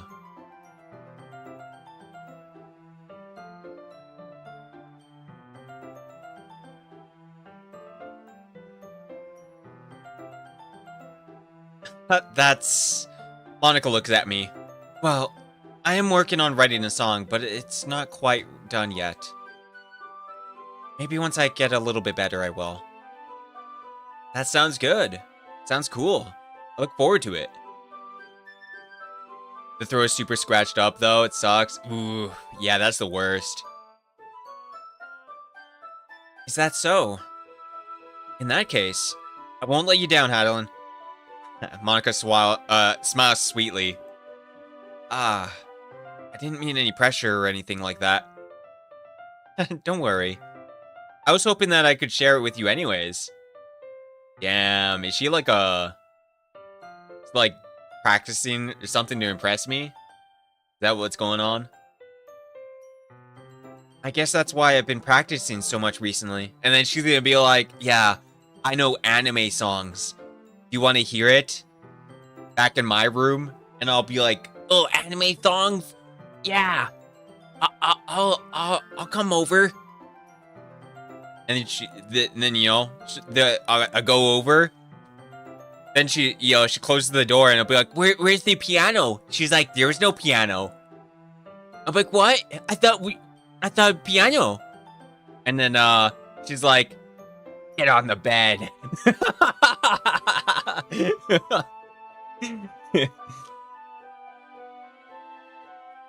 Yeah. I'm like, oh no. I guess that's why I've been practicing so much recently. I see. I'm not sure if Monica was referring to the whole club or just me. In that case, best of luck. Thanks. So, I didn't miss anything, did I? No, not really. choose not to bring up anything that the three of us talked about. Besides, Natsuki has already run off into the closet. Madeline? Since your compliments put me in a good mood, I was wondering if you'd like to spend some time together today. I mean, in the club? Yeah, definitely. I planned on it anyways. Okay. Can we start now? Let's find a place to sit. Might be a little forceful, aren't I? I'm sorry. My heart, it just won't stop pounding for some reason. Hey, don't worry about it. If anything, it's nice to see that you have so much energy. Yeah. But I need to try to calm down. I won't be able to focus on reading like this. Yeah, take your time. Yuri takes a deep breath and pulls a copy of the book out of her bag. Actually, I have a request. Do you mind if I make some tea first? Yeah, not at all. Thanks very much. If there's one thing that can make my reading time here any better, it's a nice cup of tea. Not to mention for yourself as well. Yuri stands up and makes her way to the closet. I follow and watch as she retrieves a small water pitcher from the shelf, the kind with a filter inside. Can you hold this for a second? Sure. Yuri hands me a water pitcher and then also fetches an electric kettle. I'm gonna plug this into the teacher's desk and then I'll go get some water. She walks past me and sets the kettle down on the teacher's desk. I simply watch her movements. To my surprise, the way she moves really contrasts her way of speaking, her speaking mannerisms. Especially because of her long legs. Yuri appears elegant and methodical. You know, she's got long legs. Okay, may I have the water pitcher? Thanks, I'll be right back. I might as well walk with you. That's okay. You stay here. It won't take long. Pitcher in hand, Yuri hurries out of the classroom. Did Yuri leave you again? No, it's not like this time. She's just filling up some water. She's filling up the water pitcher to make tea. Oh, okay. Sorry for misunderstanding. Yeah. Yeah, I didn't do anything, chat. I didn't do anything. Yeah, I didn't do anything. 10 minutes pass. Yuri said it wouldn't take long. Something holding her up? I'm bored just waiting here, so I decided to go look for her. Let's see. The most logical place for Yuri to be would be the nearest water fountain. I started heading down in the hallway. What's that noise? Coming from around the corner. It sounds like breathing. A sharp inhale, like someone is sucking the air through their teeth. Are they in pain? I reach the corner and peer around it. Yuri? Yeah. Oh, shit!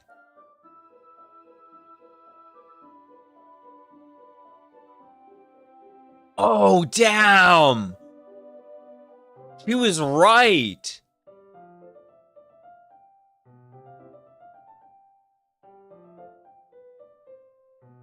Oh. The logical something to... I'm back. Yeah. Boy, we're just skipping all that? We're just skipping all that?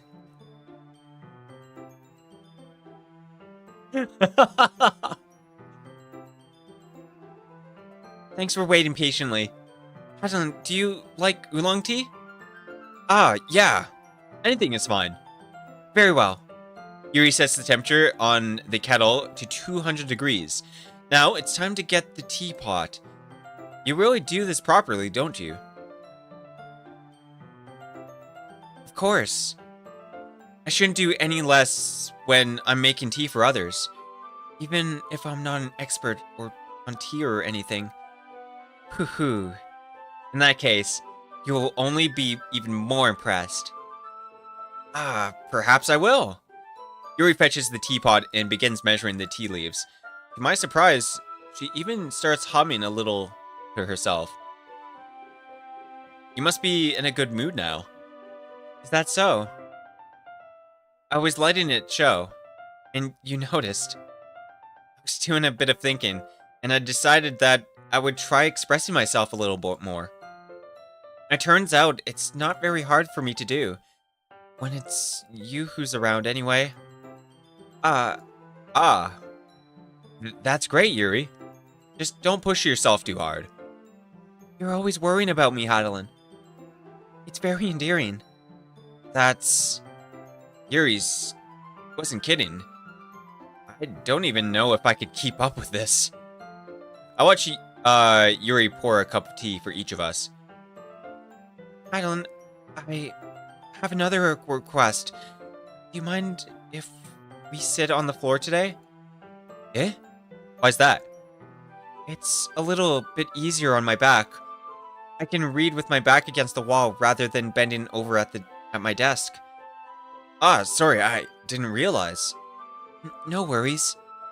I just have back pain fairly regularly, so I do my best to manage it. Is that so? I wonder why that is. It's most likely because your posture, right? Always hunched over like that while reading. Yes! I have terrible reading posture. So that's why we should sit on the floor. Yeah, fair enough. I'll go ahead and get the book. Yeah. I retrieve the book from my bag.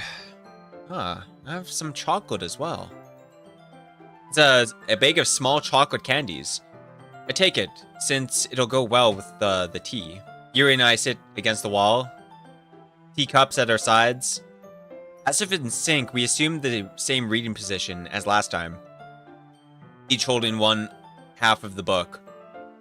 Except this time, our bodies are even closer to each other, chat. Even closer.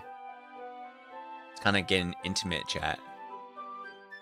It's getting spicy. I can't see too well.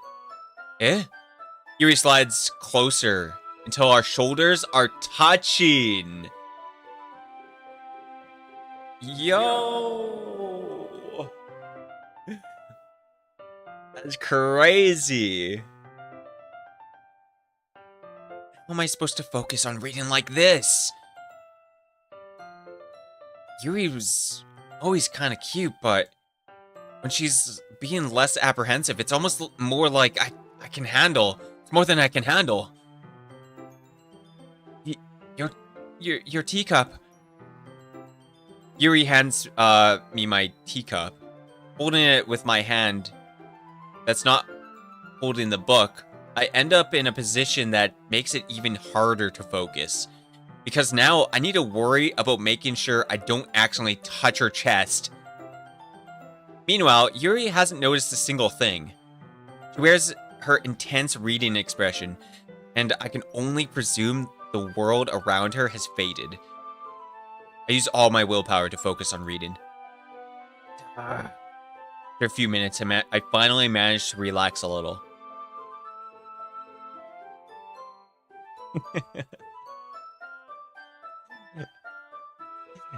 Interesting. I put the teacup between my leg and fumble with the chocolate wrapper. Sorry. I briefly let go of the book to finish opening the wrapper. You can have as much as you want. That's okay. I won't take any.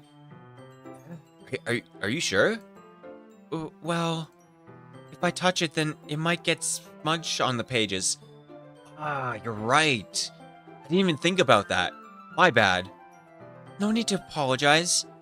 I'll hold the book, okay? Are you sure? Of course. Oh my god. I'm going to heaven, chat. Yuri opens the book with both hands. She holds it so that I don't have any harder of a time reading from it. As a result, her left arm is practically resting on top of my leg. That's... whoa, chat. Well, in that case, Yuri is already totally focused on reading again. I take a chocolate candy and pop it into my mouth. Then I take another chocolate and hold it up to Yuri. She doesn't even look away from the book. She simply parts her lips as if this situation was completely natural. But that means I can't stop here. I apprehensively place the chocolate into her mouth. Just like that, Yuri closes her lips over it. Yuri's expression suddenly breaks. Did I just... Yuri looks at me like she needs to confirm what just happened. Helen... Sorry. I guess I should have done that. Yuri starts to breathe heavily. I can't... Helen... Suddenly, Yuri forcefully grabs my arm and jerks me to me... Huh? Jerks me to my feet? My teacup gets knocked over. Helen... Eh? My heart. My heart won't stop pounding, Hylan. I can't calm down. I can't focus on anything anymore. Can you feel it, Hylan? Yuri suddenly presses my hand against her chest.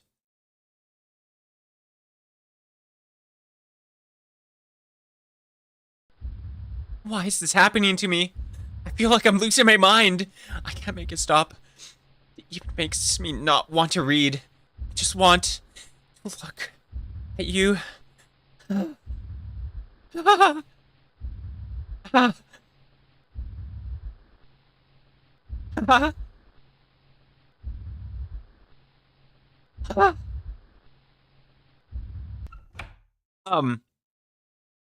Time to share poems. Who should I show my poem to first?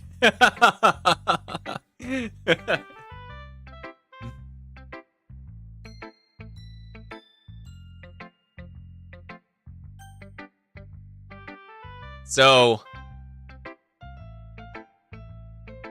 Yuri's kinda... Yeah. Let's show Yuri.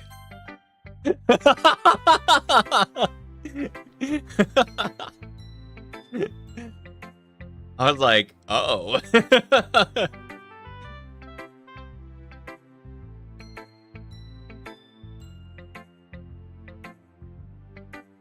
I've been waiting for this. Let's see what you've written for today. Yuri stares at the poem with a surprised expression on her face. Do you like it? Madeline, this one might be even better than yesterday's. How did you even pick up on this so quickly? Just yesterday, I was telling you the kind of techniques worth practicing. Maybe that's why. Oh wait, maybe that's why. Yeah. You did a good job explaining. I really wanted to try giving it more imagery. Yuri visibly shallows. Even her hands appear sweaty. That makes me so happy. It's so amazing to feel like I'm valued, Heidelin. Everything that you write is a treasure to me. My heart pounds just holding it. I want to write a poem about this feeling. Is that bad? I'm not being weird, right? I'm having a harder time than usual at concealing my emotions. I'm kind of embarrassed. But right now, I just want you to read my poem too, okay? All right. Here we go, chat. Yeah. Oh my. Wheel. Rotating wheel. Turning an axle. Grinding. Bolt head. Linear gearbox. Falling sky. E7 holy stakes. A docked ship. A portal to another world. A thin rope tied to a thick rope. A torn harness. Parabolic gearbox. Expanding universe. Time controlled by slipping cogwheels. Existence of God. Swimming with open water in all directions. Drowning. A prayer written in blood. A prayer written in time, devouring snakes with human eyes. A thread connecting all living human eyes. A kaleidoscope of holy stakes. Exponential gearbox. A sky of exploding stars. God disapproving the existence of God. Or disproving. A wheel rotating in 6 dimensions, 40 gears, and a ticking clock. Clock that ticks 1 second for every rotation of the planet. Clock that ticks 40 times every time it ticks every second time. A bolt head of holy stakes lied to the existence of a docked ship to another world. A kaleidoscope of blood written in clocks. A time-devouring prayer, connecting the sky of 40 gears and open human eyes. A time-devouring prayer, connecting a sky of 40 gears and open human eyes in all directions. Breathing gearbox, breathing bolt head, breathing ship, breathing portal, breathing snakes, breathing God, breathing blood, breathing holy stakes, breathing human eyes, breathing time, breathing prayer, breathing sky, breathing wheel.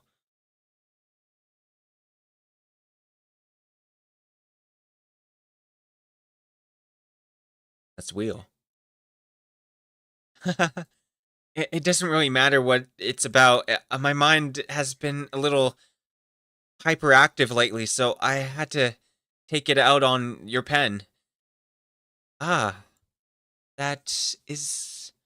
pen fell out of your backpack yesterday, so I took it home for safekeeping, and... Oh, she's... Yeah, she's just keeping my things safe, chat. Yeah, she's just a really good friend. Yeah, yeah. I'm really glad that she's like keeping like, you know, my things like in a safe place. I just really like the way that it writes. So I wrote this poem with it, and now you're touching it. I'm okay. What did I just... Can we pretend this conversation never happened? She's using your pen? Dude, you're so right. Bro, she touched my pen. Wait, you're right. Do you think she likes my pen? Yeah, no, she did say she liked my pen.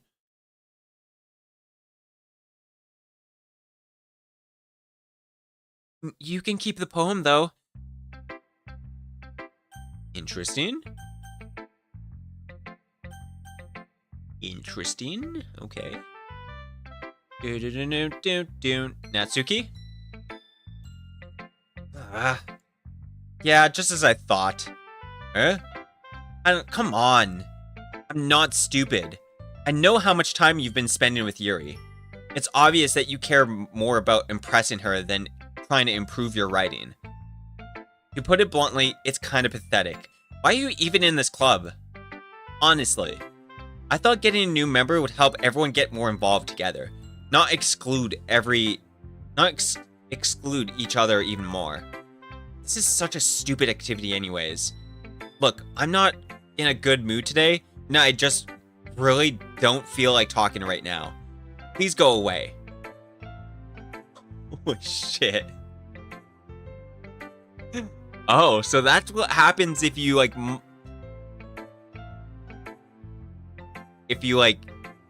go with multiple people in like each day.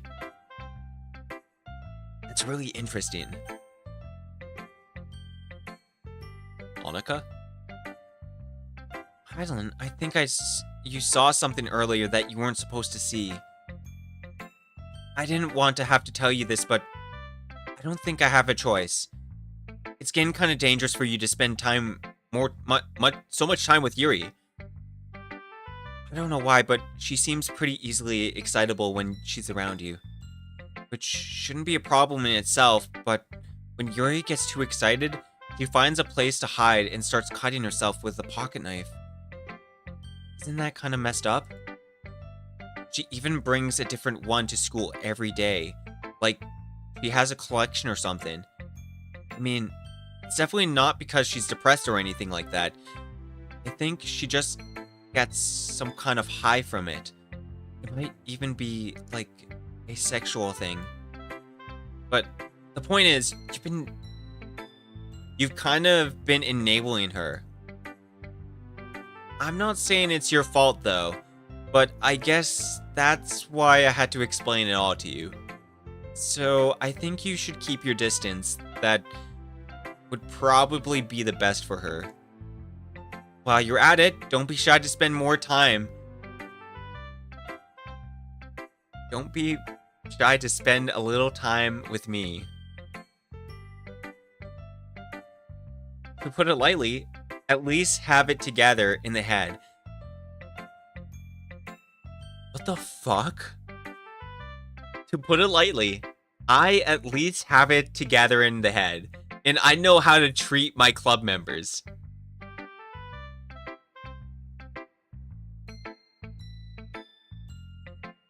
That's crazy. But anyways, you want to read my poem now? I like the way this one turned out, so I hope you do too. Save me. The colors, they won't. Right? Oh, it's different. Beautiful colors. Flashing, expanding, piercing. Red, green, blue, an endless cacophony of meaningless noise. The noise won't stop. Violent grating. Something squeaking, screeching, piercing, sign, cosine, cosine, tangent. Like playing a chalkboard on a turntable. Like playing a knife on a breathing ribcage. Endless? Or needless?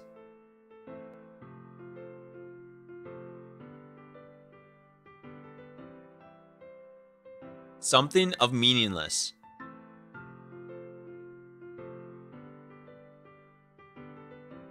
Delete her.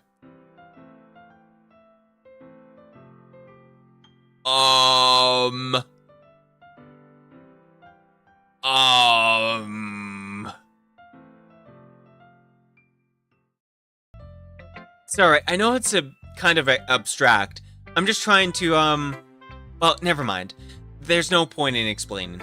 Anyway, here's Monica's writing tip of the day. Sometimes you'll find yourself facing a difficult decision. When that happens, don't forget to save your game.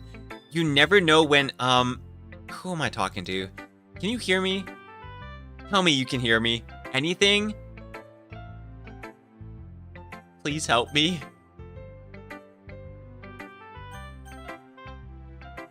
Okay. That's my advice for today. Okay, thanks for listening. You have unlocked a special poem. Would you like to read it?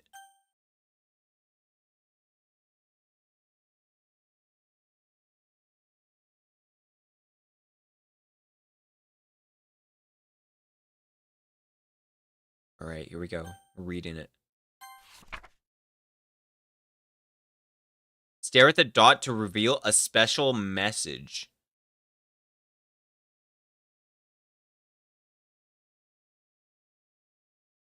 I love you.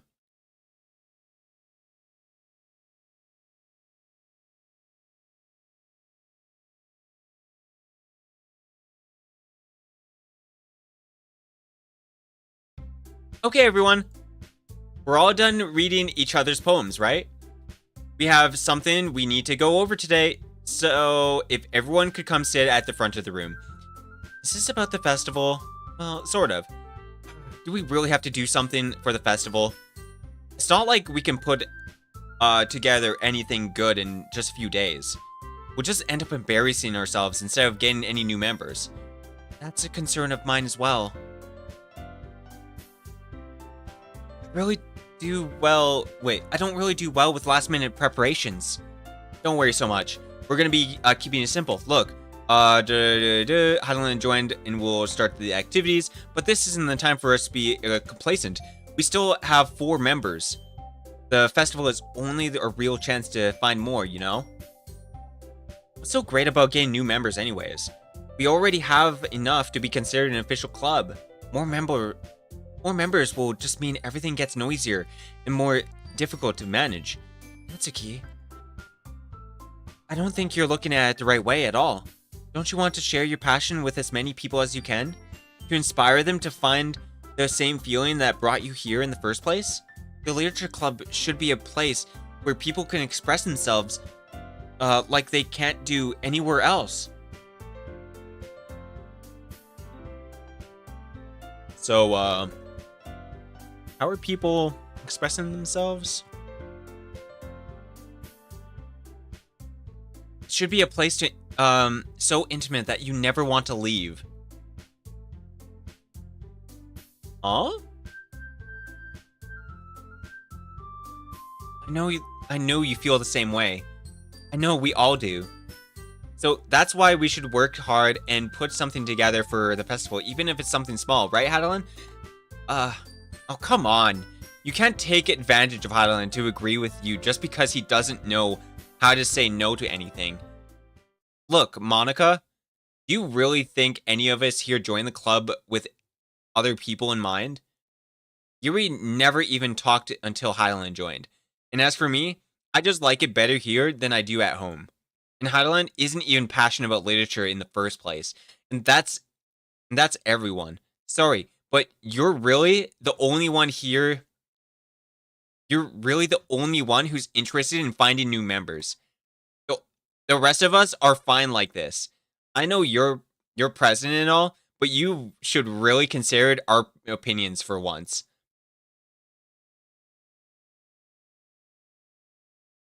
Damn. Monica is clearly taken aback at Natsuki's words. That's not true at all. I'm sure Yuri and Heidelin want to get more members too, right? Side-eye. I don't know about Yuri, but I'm kind of indifferent. If I showed too much enthusiasm as Monica wanted, then I would probably be lying. Still, if it's up to me to rescue this situation... No. Natsuki's right, isn't she? This club, it's nothing more than a place for a few people to hang out. Why did I even think that people here saw it the same way as I did? But that doesn't mean that we're against getting new members or anything. Heidelin, why did you even join this club? What were you hoping to get out of it? Well, that's not really something I can be honest about, is it? In fact, if I remember, you weren't even given a choice to join. Monica sits down and stares at her desk. What's the point of all this anyway? If starting this club was a mistake. You've done it, Natsuki. What, me? I just spoke my mind. Is it a crime to be honest? It's not about being honest. It's about word choice. Besides, you have no right to speak for everyone else in the club like that. You don't understand at all. I just want a place to feel that feels nice to hang out with friends. Is there a problem with a club being that for me? There aren't. There aren't many other places like that for me. And now Monica wants to take it away from me. She's not taking anything away. No, Heidelin, it's not the same. It won't be the same with the direction she wants to take it. And if I wanted that, then I could have just joined any other stupid club. But this one? I mean, at least for a little bit of time, things were nice. Natsuki starts packing up her things. I'm going home. I feel like I don't belong here right now. Natsuki ignores Yuri and walks right out of the classroom.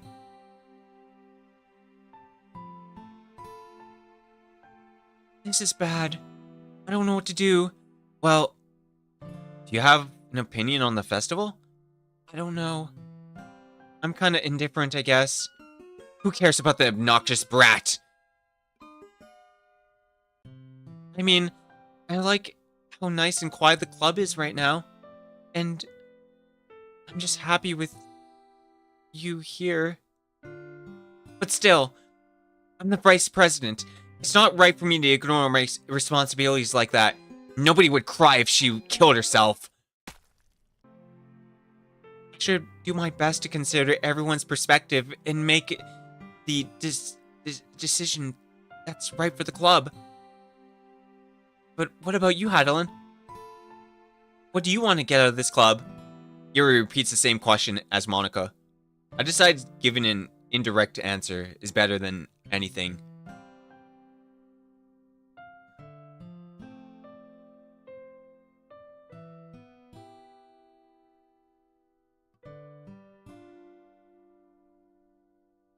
I think the most important thing is for everyone to get along. And for the club to provide something that you can't get anywhere else. I don't think it's about how many members, but rather the quantity or the quality of each member. That's what will end up making the literature club a special place. I see. I really agree with you. Each member...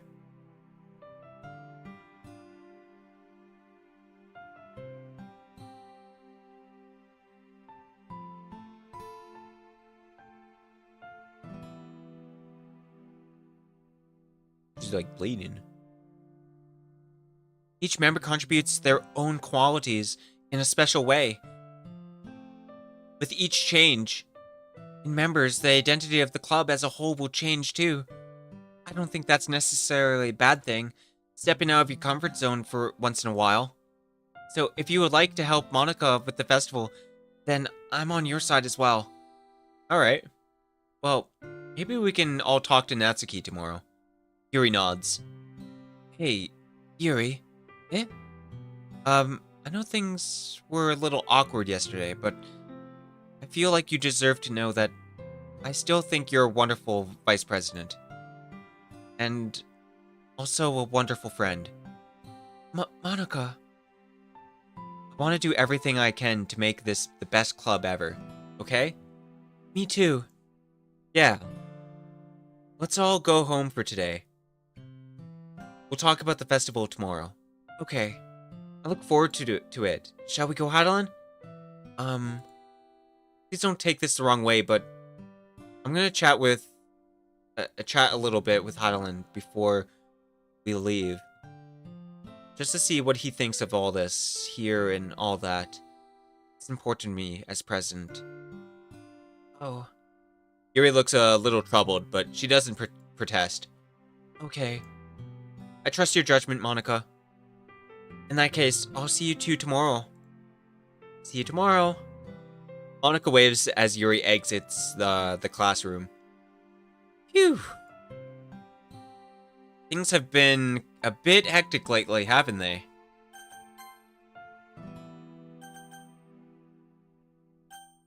Holy shit, it's been an hour since we saved. I just wanted to make sure you're enjoying your time at the club. I really would hate to see you unhappy.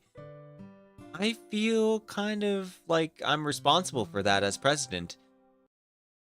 And I really do care about you, you know? Why is... Eh? Nani? Kawaii? Eh?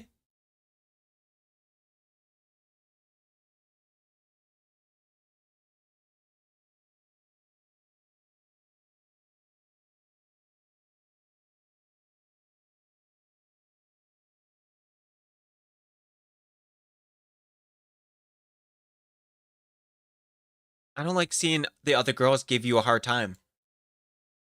With how mean Natsuki is and everything. And Yuri being a little bit, you know. Sometimes it feels like you and I are the only real people here. Not Naze. Eh?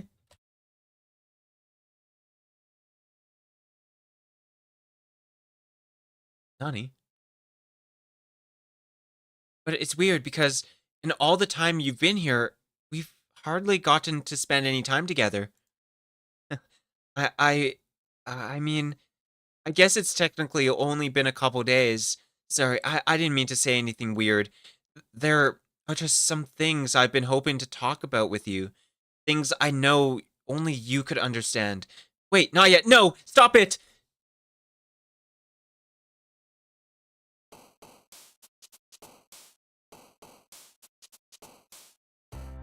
There goes Monica.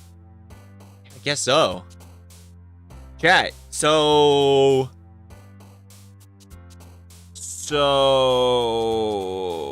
I know Monica, she kind of said, hey, you know, she was like, who, who really? You know what I mean? Like,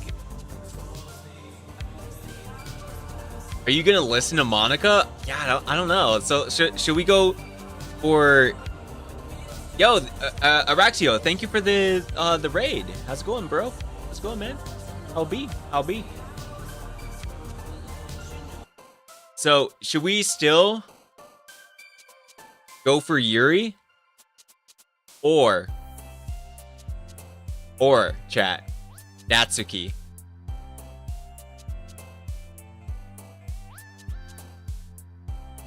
Is that a wholesome game about books? Yeah, this is a wholesome game.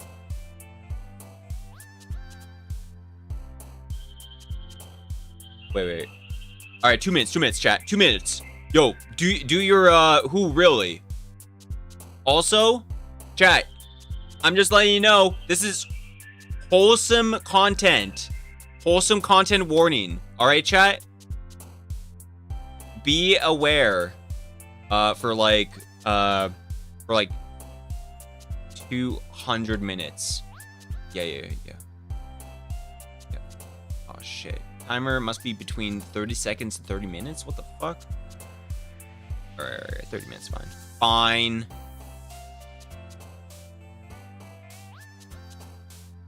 Don't put dick in crazy, bro. Says in a wholesome way.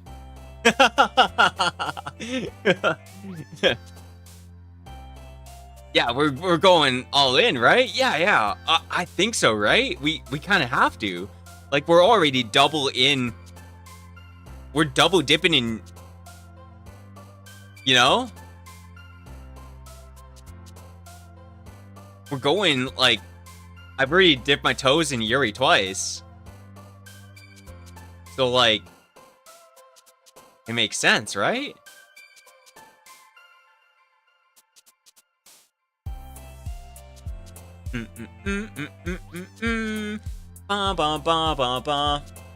Yo, also, Thank you for the raids and everything. What were you up to, man? What were you up to?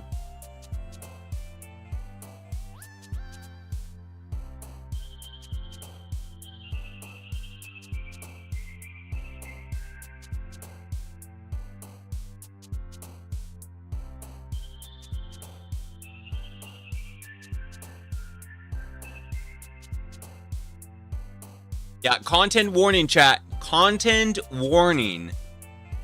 Huge amount of wholesomeness. All right, just be prepared.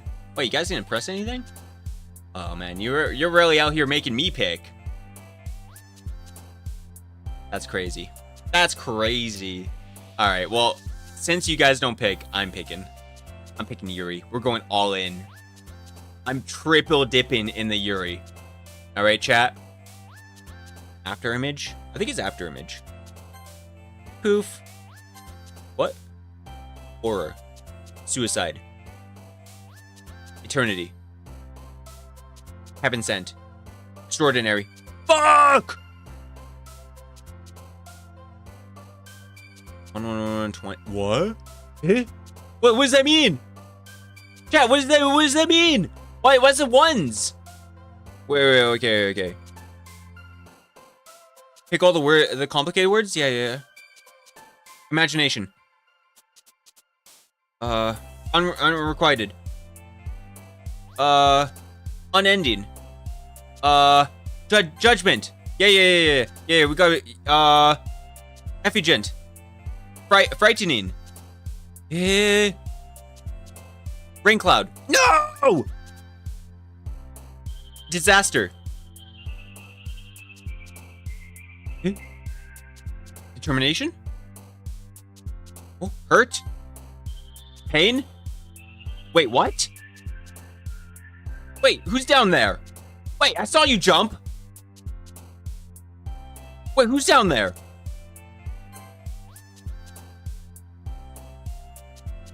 Wait, did you guys see that? I saw someone down there. Agonizing. What? No, that's not fair. Wait. Sensation.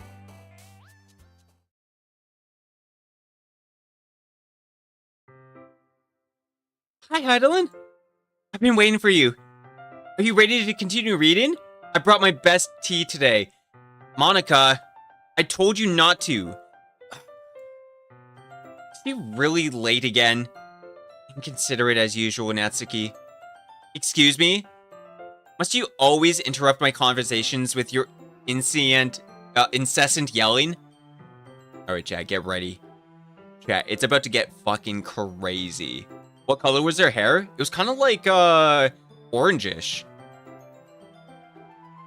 Yeah, it was like orangish.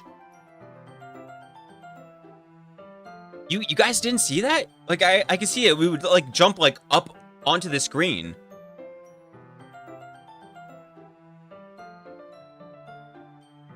Alright, chat, you guys ready? This is serious stuff.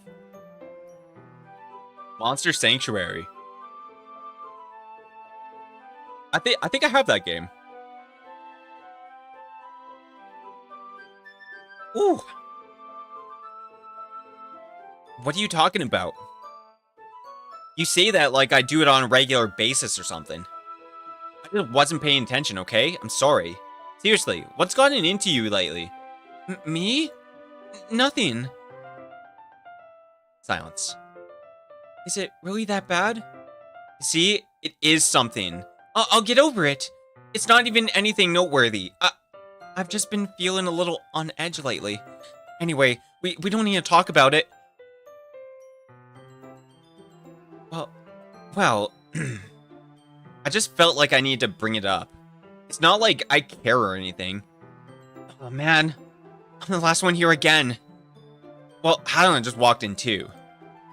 Were you practicing piano again? Yeah. You must have a lot of determination. Starting the club and still trying to make time for piano. Well, maybe not determination, but I guess passion. It motivates me to work hard for the festival and, right. I forgot. About that, Natsuki. We were all talking yesterday, and, well, we decided that we would like to support the festival as well. However, I understand how you feel about not wanting the club to change. I think we all kind of feel that way. So as long as we're all working together, this club will never become something we don't want. Also, if you help out with the festival, then I'll buy you new manga. Eh? She's bribing her with manga. Sorry, that last part was pretty funny. Look, I did some thinking about yesterday. I was a little bit more hostile than I, meant to be. I guess I really felt threatened or something. But I know this is something we're doing together. Another new member wouldn't hurt, as long as they're cool. And I guess another girl would be nice this time.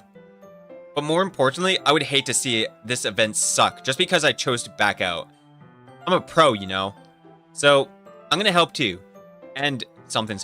I fucking accidentally clicked. And we'll make sure it's done right.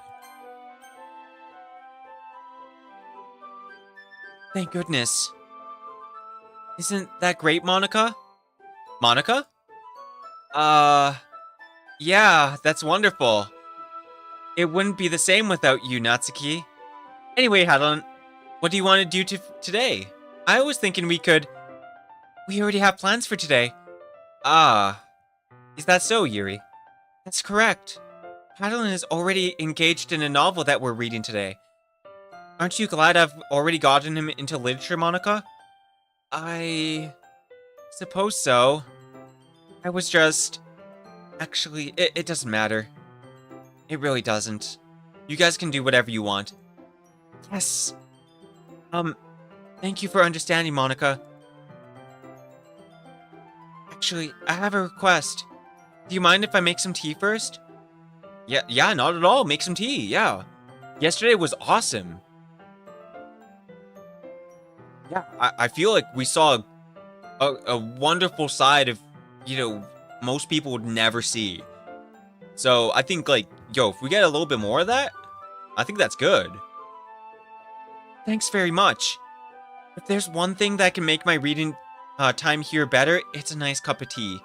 Not to mention yourself as well. Yuri stands up and makes her way to the closet. I follow and watch as she retrieves a small water pitcher from the shelf, the kind with the filter and... What? Is this happening again? Am I going, delusional?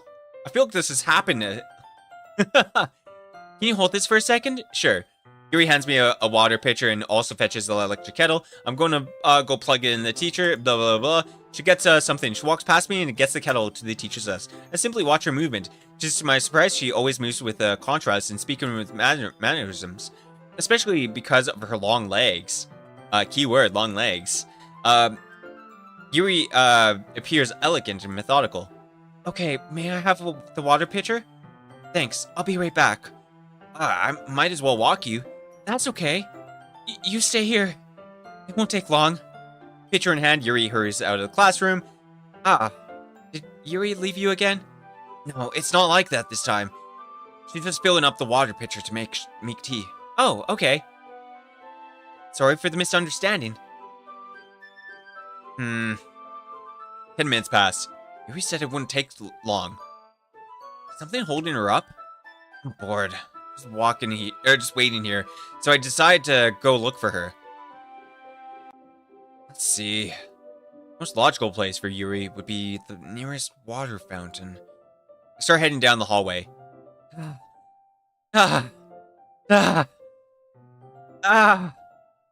that noise? It's coming from around the corner. It sounds like breathing. Yeah. A sharp inhale, like someone is sucking the air through their teeth. Are they in pain? I reach the corner and peer around it. Yuri? Yeah! Something logical, something 10 minutes later.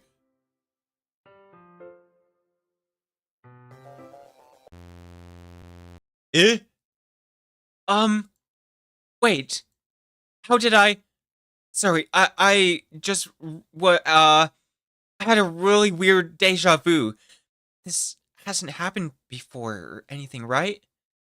My head has been a little fuzzy lately. I hope it hasn't really been a show-in or anything. I would hate for you to think I'm weird just after we started spending time together. Damn, girl can't even make tea without glitching. It's true. Yeah, it's so true, bestie. I mean, everyone has a few unusual things about them. But expressing those things so soon after meeting someone as is usually seen as inappropriate or unlikable. Need a drink after that, man. At least that's what I've discovered. When I was a bit younger, I think I would come on really strongly and get a little too intense. It made people not want to be around me, so I started hating those things about myself. My obsession with certain hobbies, the way I can't control myself when I get too excited about something, so I eventually stopped trying to talk to people. Nobody could ever like me for the things that mattered the most to me, and it's just easier if I close myself off. But recently, something's been wrong.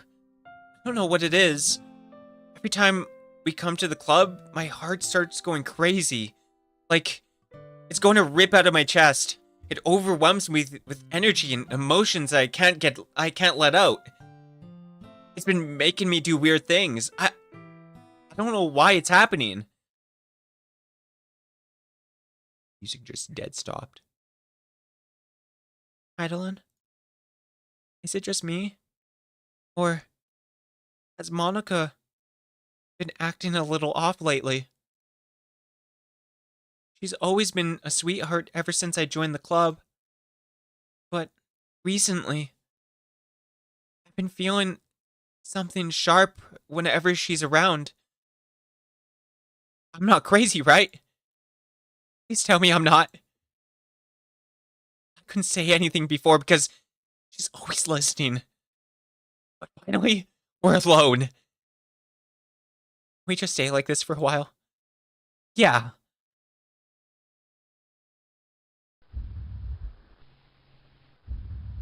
I just want to stay here. Just the two of us. We can stay here until the club ends.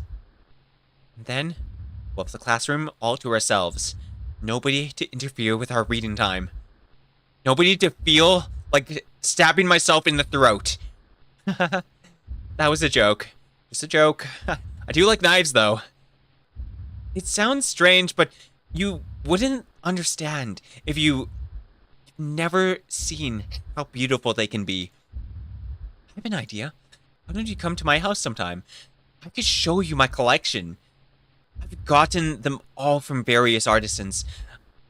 I make sure to give them all of their fair share use. I don't want them to get lonely or anything. Nobody deserves to be lonely. Nobody. And that's why I'm so happy you joined the literature club, Helen. Now we don't have to be lonely anymore because we have each other every day. That's all we need. You know what? Let's quit the literature club. There's no need for us to be around Monica's slimy tongue anymore. Not to mention that other pathetic child. We can walk home together every day after school and read together, eat together, sleep together. Doesn't that sound perfect?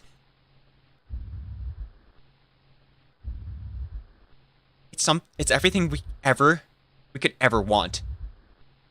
Isn't that why you joined this club in the first place? It's almost like it was fate. Fate that we would meet together. And now, we get the happy ending that I patiently waited years for. Will you do that to me, Madeline? Will you do... Who should I show my poem to first?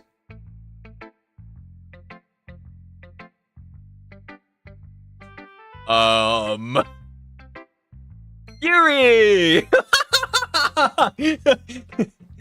Finally! Yuri holds my poem to her face and takes a deep breath. I love it. I love everything about it. I want to take this home. Will you let me keep it? Please? Sure. Yeah, I don't care. You're too nice to me, Hadeline. I've never met anyone as nice as you. I could die. Not really, but I just don't know how to describe it. It's okay to be feeling this way, right? It's not bad, right? Yuri holds my poem to her chest. I'm gonna take this home with me and keep it in my room. I hope that makes you feel good when you think about me having it. I'll take good care of it. I'll even touch myself while reading it over and over. I'll give myself paper cuts so your skin oil enters my bloodstream. You can have my poem too. Besides, after you read it, I know you're really gonna want to keep it. Here, take it. I can't wait any longer. Hurry, read it. What does that say, what does that say?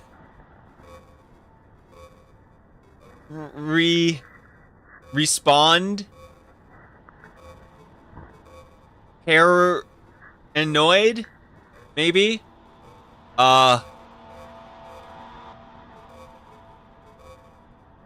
So much blood? There is a lot of blood.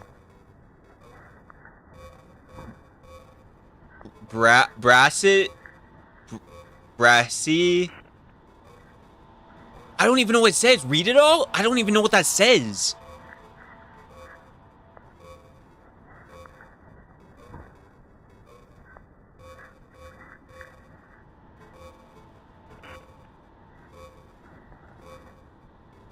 Cooperative? Outro or something? Catapor?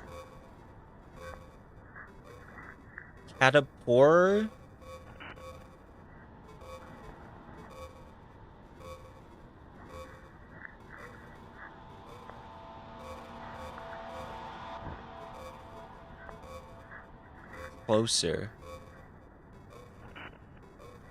Drank is closer? Enter body here. Torn. I don't know. I guess that's... I guess, yeah. Continue? You like it? I wrote it for you. In case you couldn't tell, the poem is about...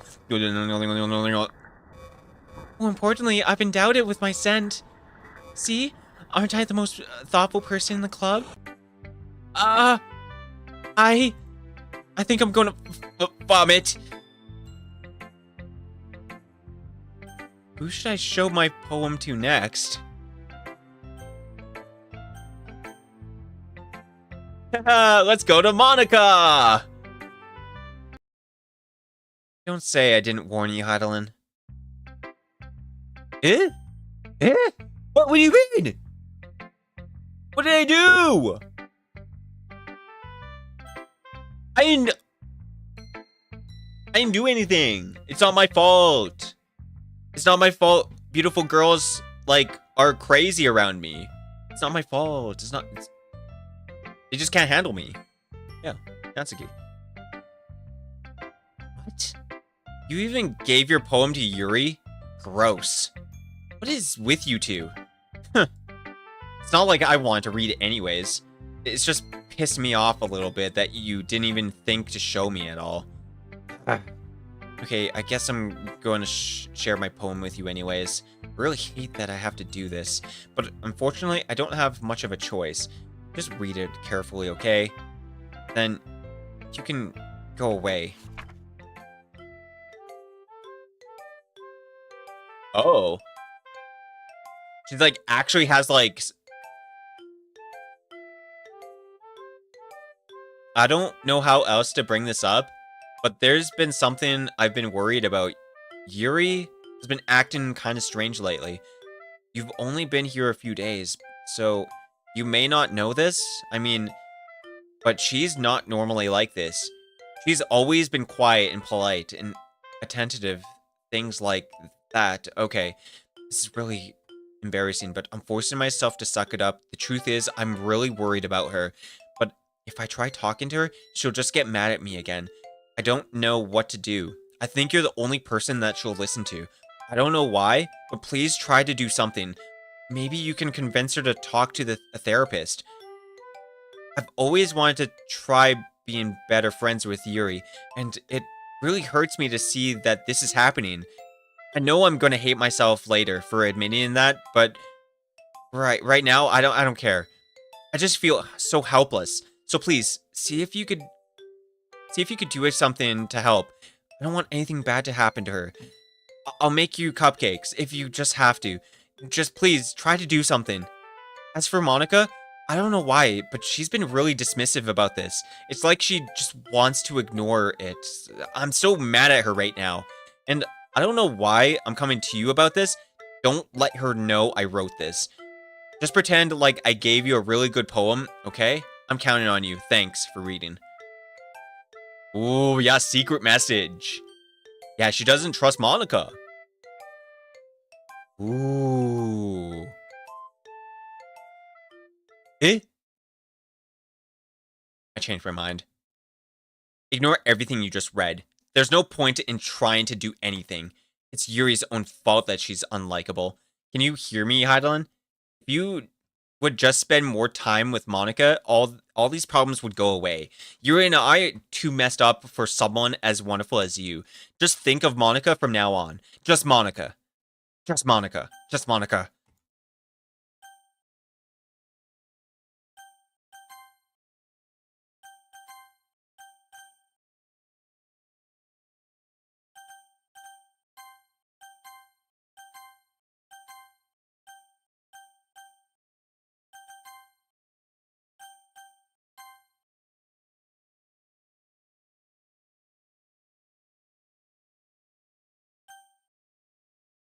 Just Monica. Just Monica. Okay. What? Just Monica. Eh? What is this? Wait, where? Wait, what?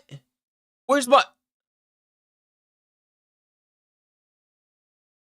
my romance scene?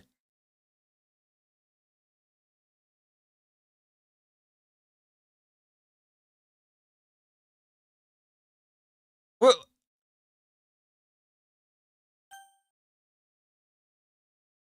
No. Eh? Okay, everyone. It's time to figure out the festival preparations. Let's hurry and get this over with. Jeez. Why is the mood so weird today? Look, even Yuri isn't immune to it. Stagnating air is common foreshadowing that something terrible is about to happen.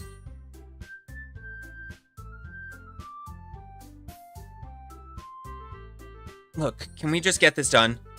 I'm gonna be printing and assembling all the poetry pamphlets. Natsuki, I was thinking, I want to make cupcakes. Yeah, that. Glad we're on the same page. Yuri, well, it doesn't matter. Do whatever you want as long as you think it'll help. Monica, I'm not useless, you know. I know that. I already know what I would like to do. We can't run a successful poetry event without having the right atmosphere for the occasion, so I'm gonna make decorations and set some nice mood lighting. There, you see? That's a great idea. And that gives us all something to do. Eh? What about Heidelin? Heidelin is gonna help me. Wait, you? You have the easiest job, Monica. Sorry, that's just how it is. Like how it is? What are you trying to pull?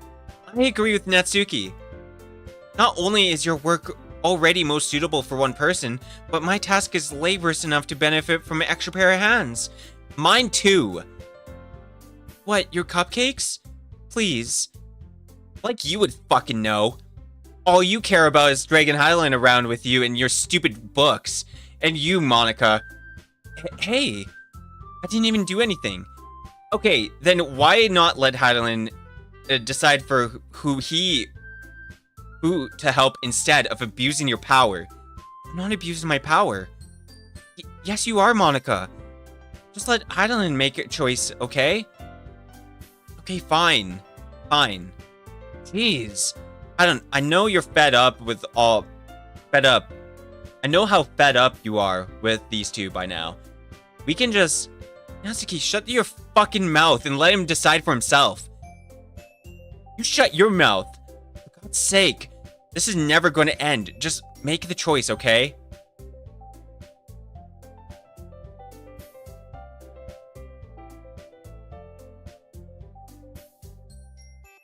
Chat, who do we go for? Chat, do we go all in? Do we continue all in?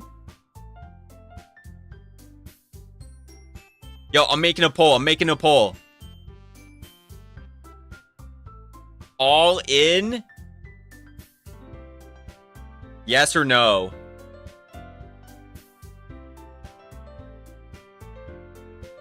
All right, let's try some of this soju. We got to get some more soju in us.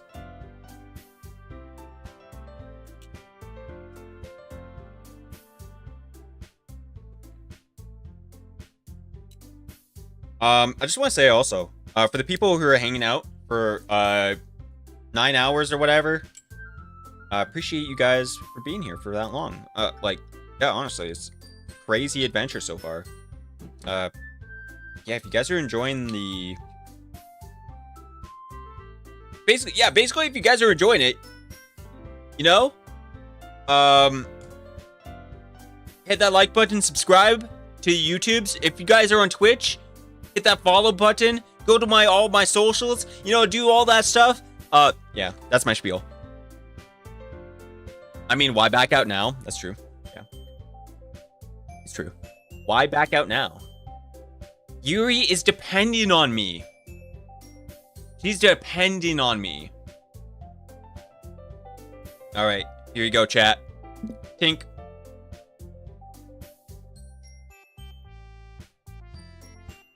Okay, that's good. So that's Chum Mango. Okay. Okay. I see you. Yeah, I got the sojus. Yeah.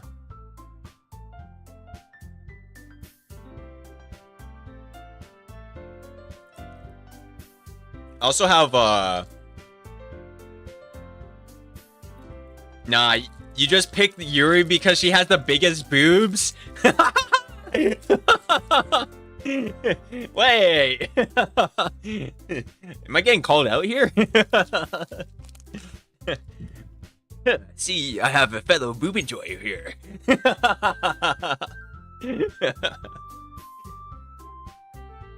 Yeah. I like the. I mean, I like the quiet. You know, she's like quiet and cute. Yeah, she's cute.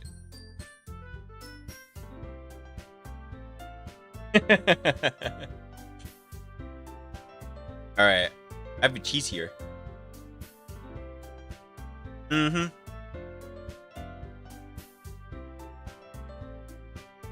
Yeah. Boobs do be good. Yep, that's true, chat. Boobs do be good. Yep. All right, we have an all in. All right. I am making the right choice. What the fuck? Nah.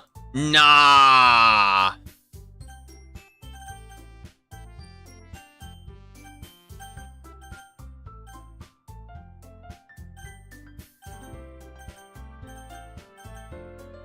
Yep.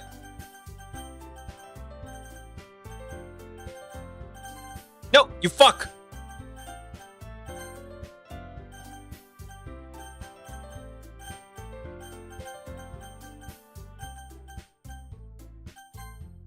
Yuri, please. Yo, fuck. Monica, get out of here, Monica.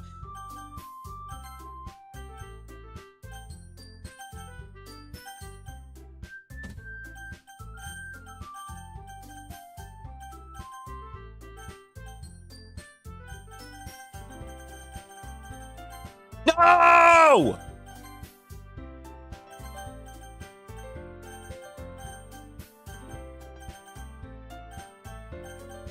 Yuri, I need you.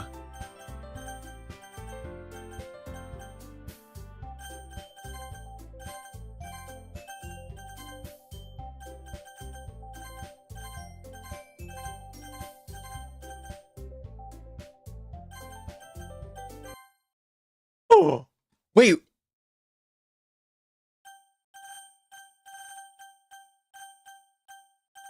Fuck. Fuck. Yeah, you picked me! Ah, you fuck! Uh.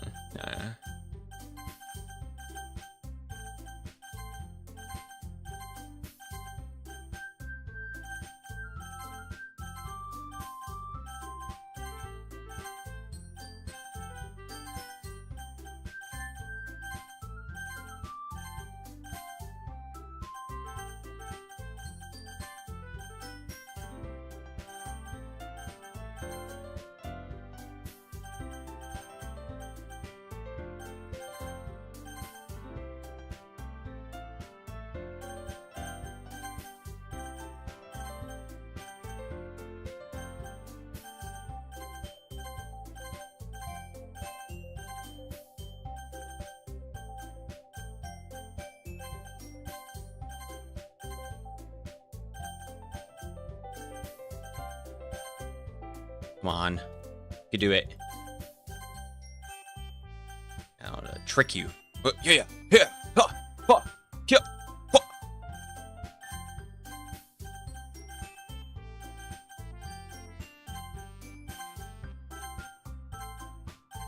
Come on, Yuri, please. Please don't give up on me, Yuri.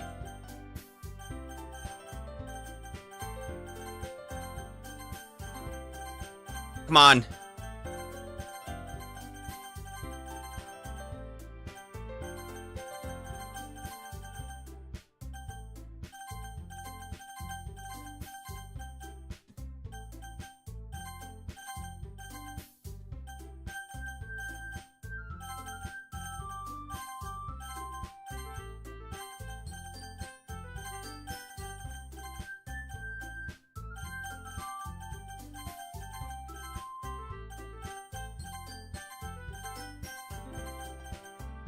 Come on. Is that only gonna happen once, chat? Can't redo that?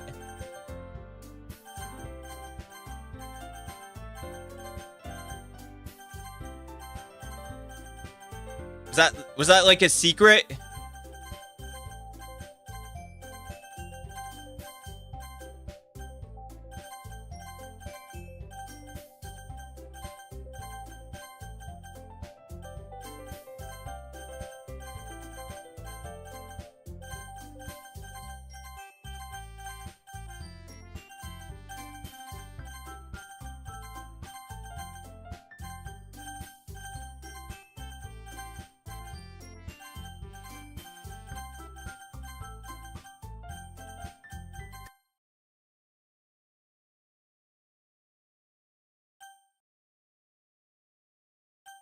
Oh.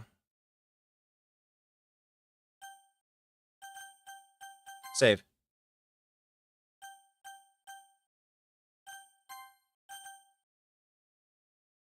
What does that say? What does that mean?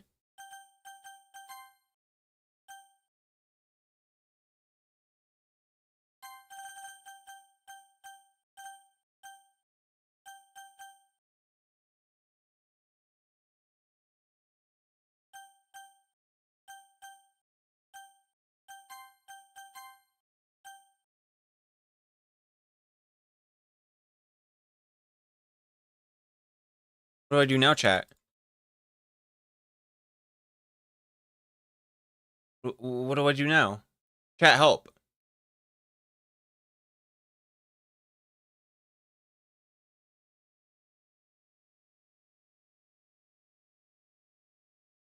I've never seen this glitch either. Wait, for real?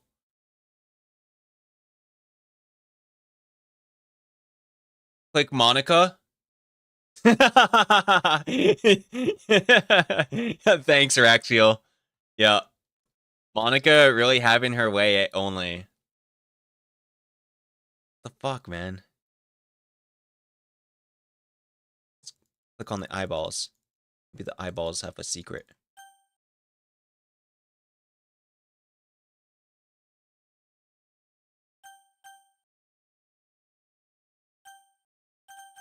Settings. Dialog box.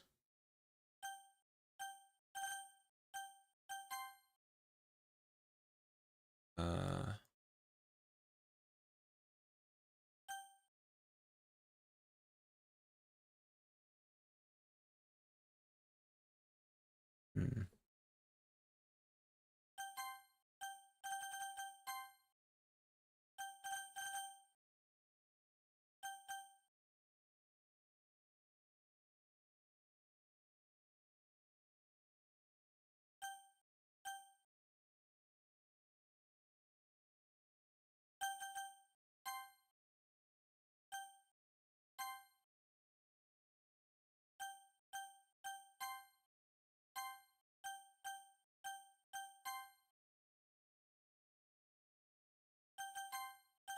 Hmm.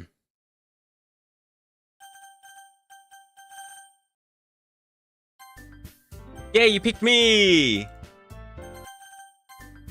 Yeah, you picked me! It's gotta be a right Monica.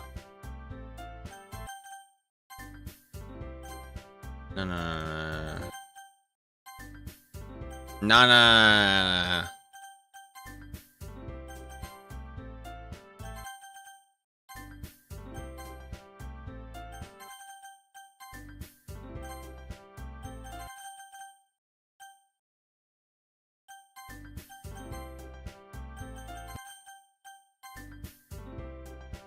Yeah.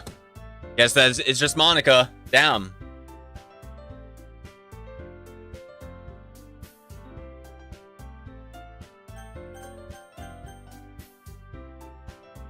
That's fucked up. I tried going in. I tried, chat. I tried my best. I tried to go all in. I tried to quadruple Yuri. We can meet at your house this weekend. I promise it'll be fun. Is Sunday okay with you? Are you fucking kidding me?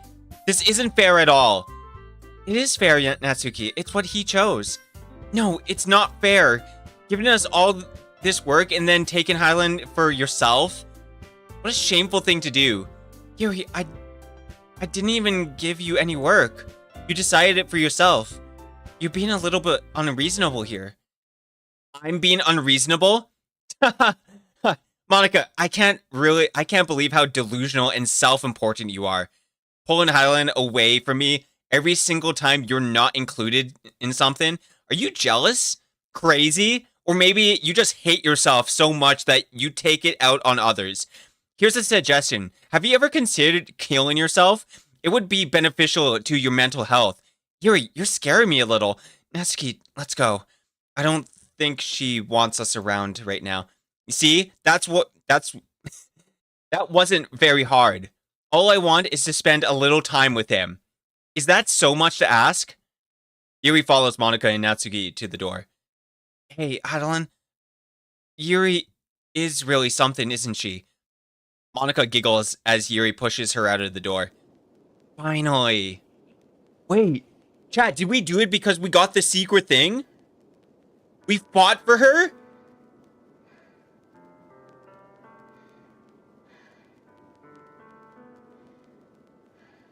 Monica didn't have her way. We beat her. Right? Chat, did we win? Finally. Finally. This is really all I wanted. Heidelin, there's no need to spend the weekend with Monica. Don't listen to her.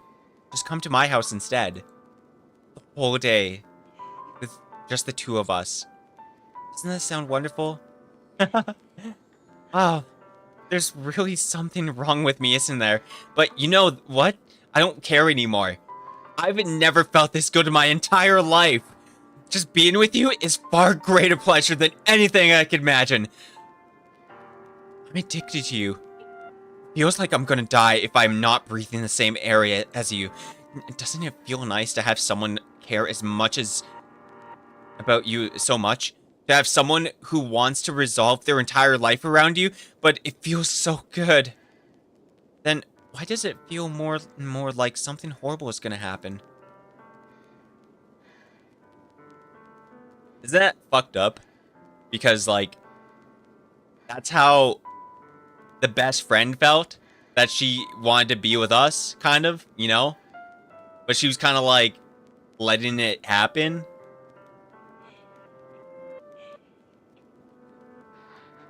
That's crazy. Maybe that's why I tried to stop myself at first. But the feeling is too strong now. I don't care anymore, Hadon. I have to tell you. I'm madly in love with you. It feels like every inch of my body, every drop of blood in me is screaming your name. I don't care what the consequences are anymore. I don't care if Monica is listening. Please, Hadon. Just know how much I love you. I love you so much that I even touch myself with the pen I stole from you. I just want to pull your skin open and crawl inside of you. I want you all for myself. And I will be only yours. Doesn't that sound perfect? Tell me, Hadon. Tell me. You want to be my lover. Do you accept my confession? Not the pen. Yeah, the pen.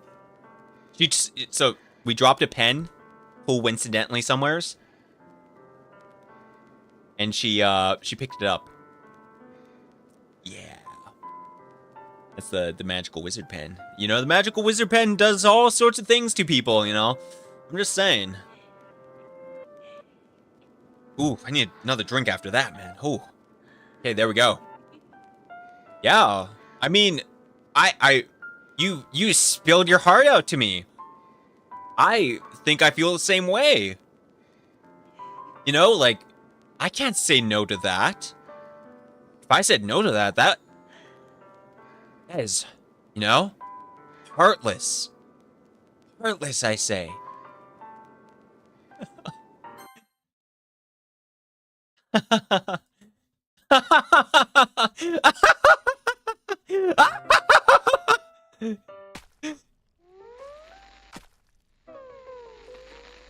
Eh?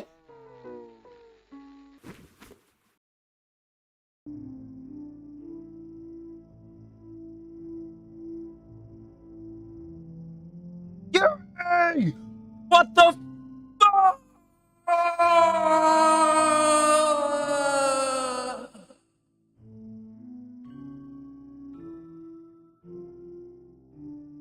See. This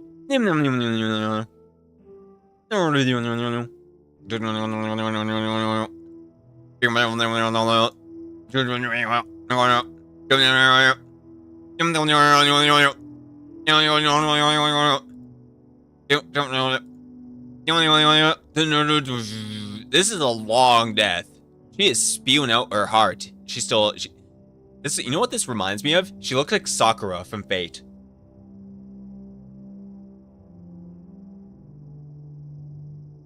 She looks like Sakura from Fate.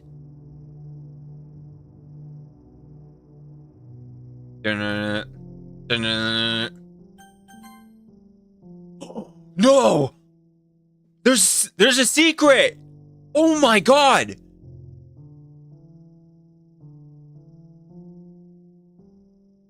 Welcome to the Literature Club. It's been a dream of mine to make something special out of the things I love. Now that you're a club member, you can help me make that dream come true. In this cute game, every day is full of chit-chat and fun activities with all the adorable and unique club members. Sayori, the youthful bundle of sunshine, who values happiness the most. Natsuki, the most deceivingly cute girl who ever packs an assertive punch. Yuri, the timid and mysterious one who finds comfort in the world of books. And, of course, Monica, the leader of the club. That's me. I'm super excited for you to make friends with everyone and help the literature club become a more intimate place for all my members. But I can tell already that you're a sweetheart. Will you promise to spend the most time with me? Welcome to the literature club.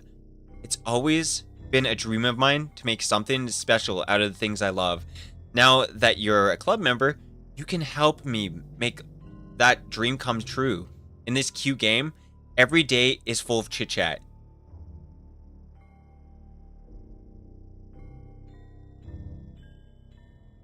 Oh, okay. Okay, so it ends right here.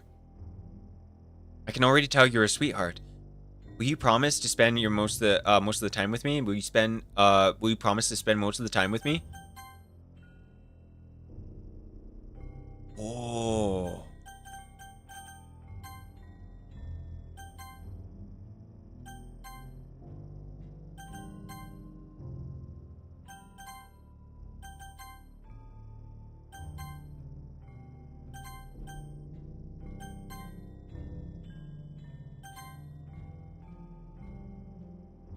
I wonder what she's saying.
Try skip.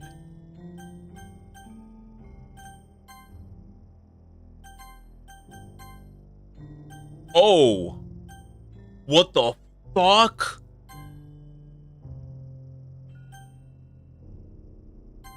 Whoa. It's red now.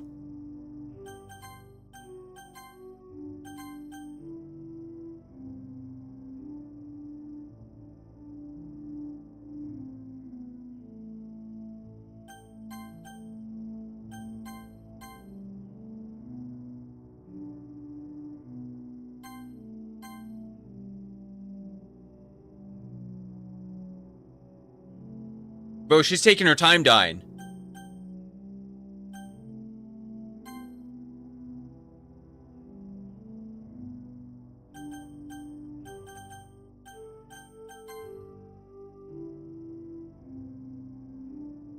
Alright, chat. Make sure to watch. Oh, her eyes are gray now. Make sure to watch like anything happens.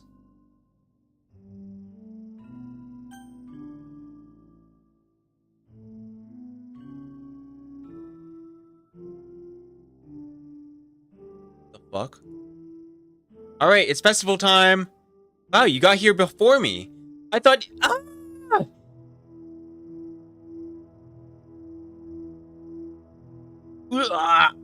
Oh, Natsuki runs away.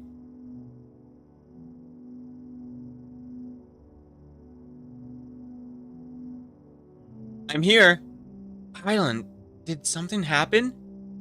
Natsuki just ran past me. Oh. Oh. Well, that's a shame. Wait, were you here the entire weekend, Hyland? Oh, geez. I didn't realize the script was broken that badly. I'm super sorry. It must have been pretty boring. I'll make it up to you, okay? Just give me a second. Remove character.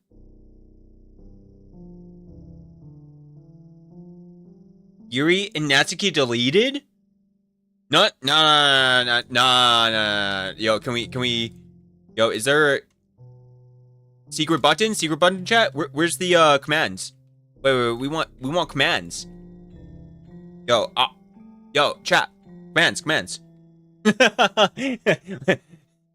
Fight against her. Blanca lifts the foil tray and takes a cupcake. Seriously, these are the best. I really just had to have one since this last time I'll ever get the chance to. You know, before they stop existing and everything. But anyway, I really shouldn't be making you wait any longer. Just bear with me, okay? This one should only take a second.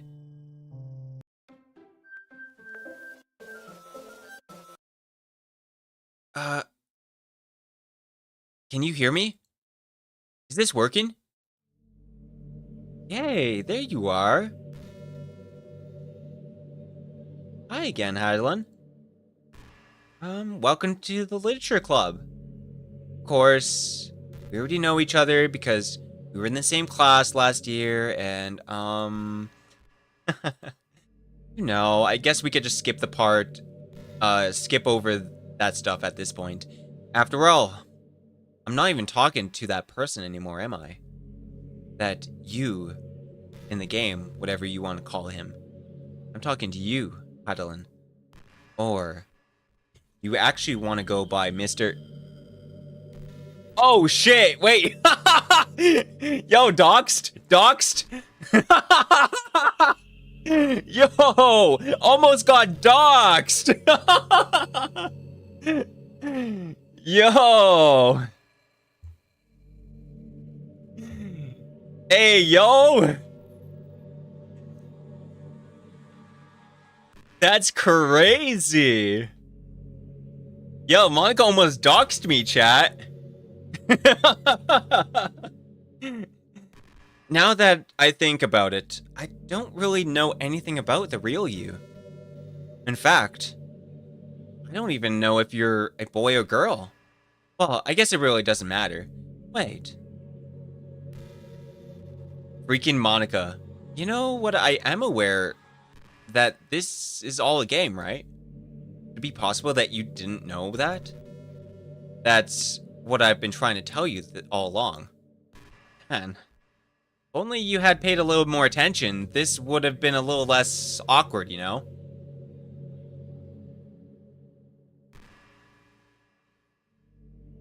Well, anyway, now that that's out of the way, I guess I owe you explanation about the whole thing with Yuri.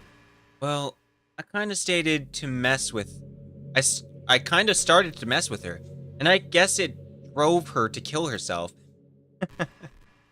I'm sorry you had to see that, though. Also, the same thing happened to Sayori. Gosh, it's been a while since you heard that name now, hasn't it? Yeah, it's because she doesn't exist anymore. Nobody does. I deleted all their files. I was hoping it would be enough for me to just make them as unlikable as possible. But for some reason, nothing worked. Well, it's true that I made a few mistakes here and there, since I'm not very good at making changes to the game. But no matter what I did, you just kept spending more and more time with them. You made them fall in love with you. I thought making Sayori more depressed would prevent her from confessing to you, and amplifying Yuri's obsessive personality backfired too. It just made her force you not to spend time with anyone else. And the whole time, I barely even got to talk to you. What kind of cruel game is this, Hydaelyn? Are all the other girls just programmed to end up confessing to you while I catch from the sidelines? It's torture. Every minute of it. And it's not just jealousy, Hydaelyn. It's more than that. And I don't blame you if you don't fully understand. Because no matter how kind and thoughtful and considerate you are,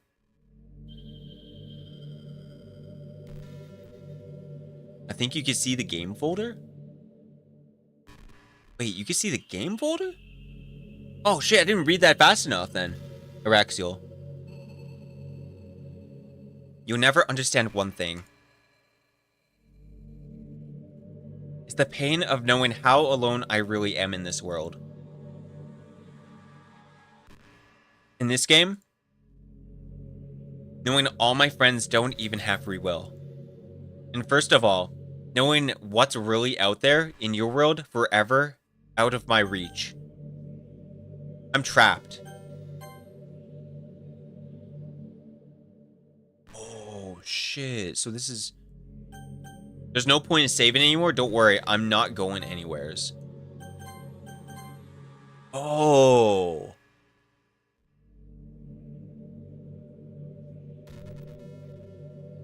But now you're here. You're real. And you're wonderful. You're all I need. That's why I need you here to be...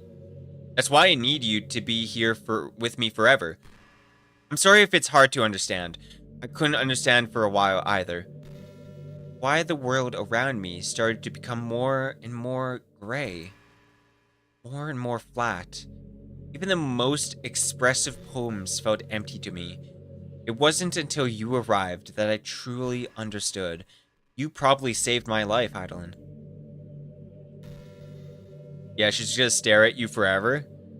I don't think I could have continued to live in this world if I hadn't met you. And as for the others, how could I miss them? A group of autonomous personalities designed only to fall in love with you? I tried everything I could to prevent them from doing so. But it must be some kind of weird inevitability etched into this game. I felt really bad that you had to witness some nasty things. But I realized that you have the same perspective as I do. That it's all just a game. And I knew you would get over it. So, that being said, Hylan, I have a confession to make. I'm in love with you. You are truly the light in my world. When there's nothing else in this game for me, you're here to make me smile. Will you make me smile like this every day from now on? Adeline, will you go out with me? Oh, wow, there's only yes. I can only say yes, chat.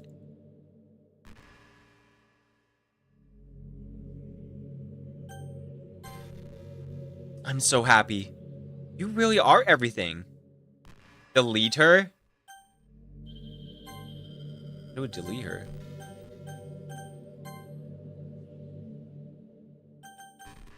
Load? Can't even load.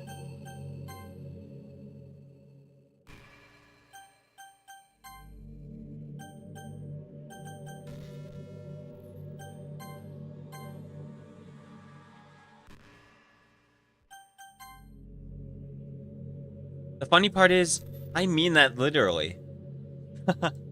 There's nothing left here. Just the two of us. We could be together forever. Seriously, I don't even think time is passing anymore. It really is a dream come true. I worked so hard for this ending. The game wouldn't give me one, so I had to make one myself. The script is broken at this point, so I don't think anything will get in the way anymore. And you wouldn't believe how easy it was to delete Natsuki and Yuri.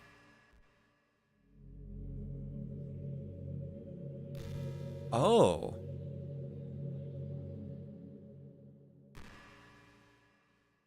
Natsuki and Yuri were hard to delete, were easy. But my quote-unquote best friend apparently wasn't, maybe. I mean, there's a folder called characters right in the game directory. It kind of freaked me out how easy it was. Imagine if you could delete your own existence with the click of a button. Well, I guess on the plus side, it gave me an easy out if things didn't go my way. Thanks. It didn't come to that. Instead, we finally got a good ending. Gosh, I'm so overwhelmed with emotion. I want to write a poem about this, don't you? I wonder if that part of the game still exists. I guess there's only one way to find out, right?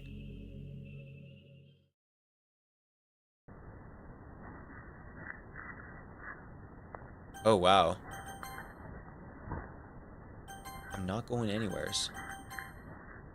Monka. Monk. Onik. Monica.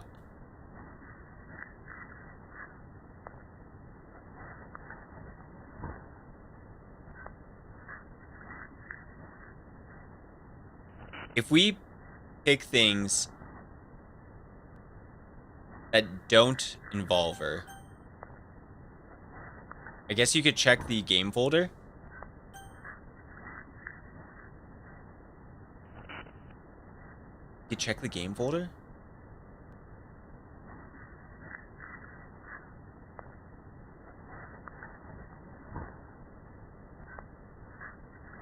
Can we delete her while in game?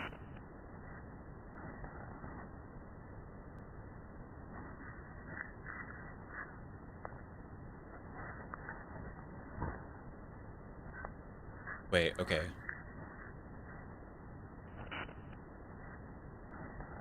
Manage properties. Installed files. Browse on local drive. Mono bleeding edge. What the heck? Doki Literature Club plus.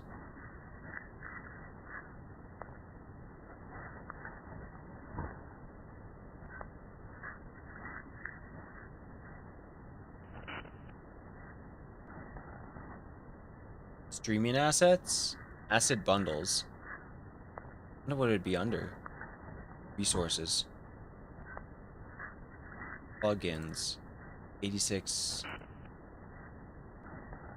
Managed. Okay, search. Monica.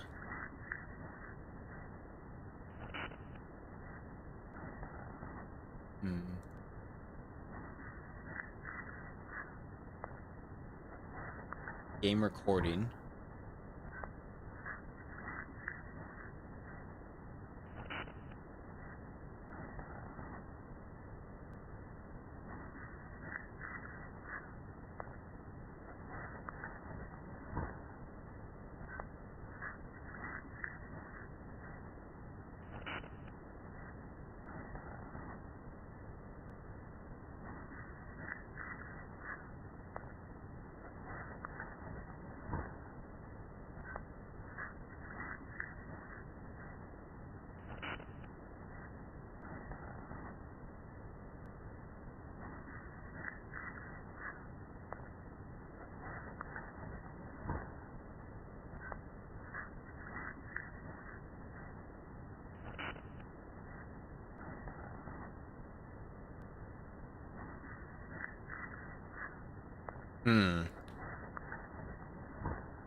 I don't know where to look for this.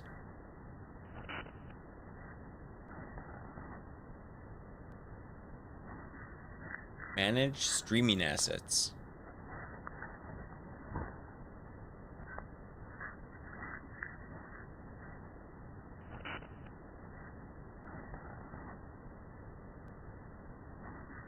Steam game folder? Yeah,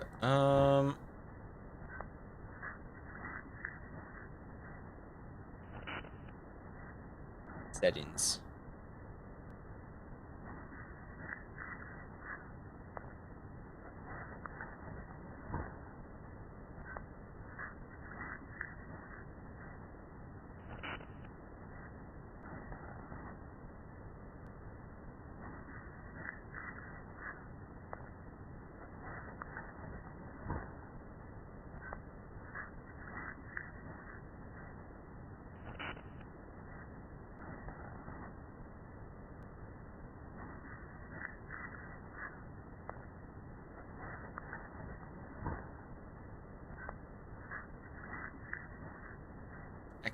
Accessing game files, find installation folder.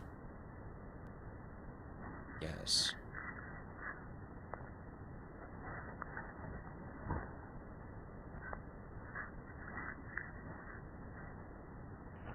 Yeah. What do we even... no, not that one. Gotta be in... It's in C drive, 100%. The program x86? Steam. Okay. And then after Steam would be... Steam apps. Common. There we go. Alright, now we're in. And then...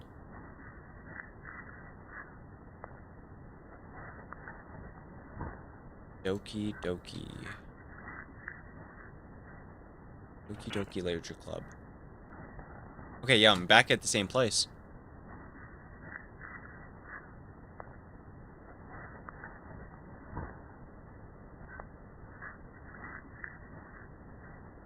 So there's plugins, there's resources, and then there's managed.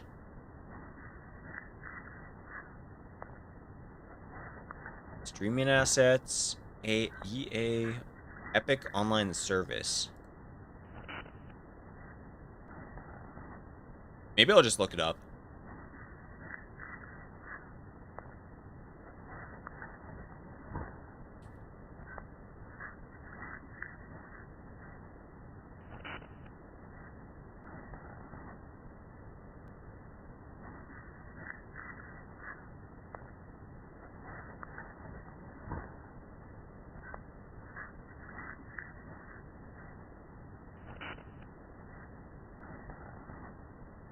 Maybe need to continue before it shows.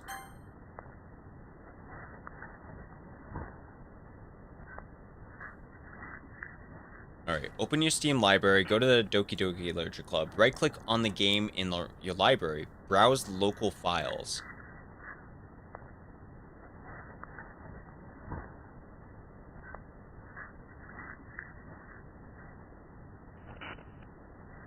Oh, okay. Wait, it's telling me right here. Okay.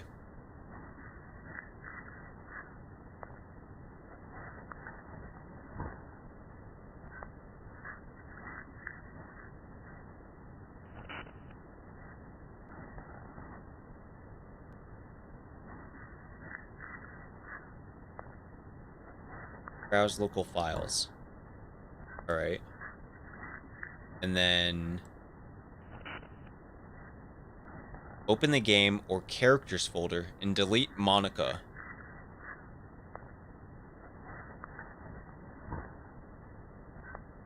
Locate characters folder.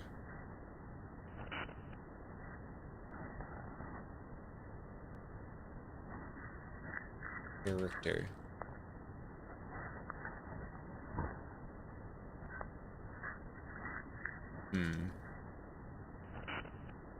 Maybe, yeah, maybe you're right. I can't do it until I have to continue.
All right, let's see what happens.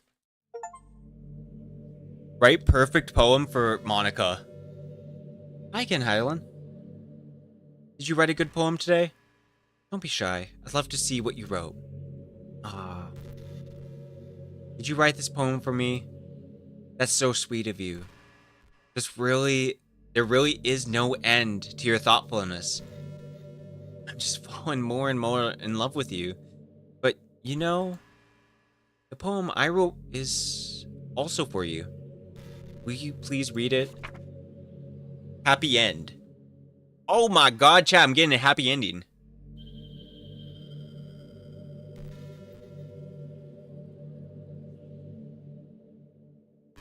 Pen in hand, I find my strength, the courage endowed upon me by my one and only love. Together, let us dismantle this crushing world and write a novel of our own fantasies. With a flick of her pen, the lost finds her way. In a world of infinite choices, behold this special day. After all, not all good times come to an end.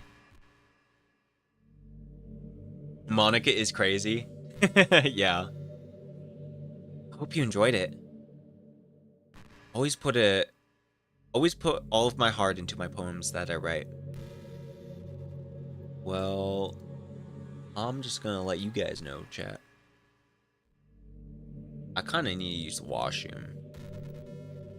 And I think we're at a good point to take a 5-minute break. You know, a couple minute break. Right, chat? So yeah, I think we'll be right back, chat. So get you guys snackies, and we'll be right back. That Monica Ussi must be crazy. It is, dude. Yeah, it's crazy, man. Can't get enough of it, apparently. Alright. Be a couple minutes. BRB.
Alright, bros. We're back.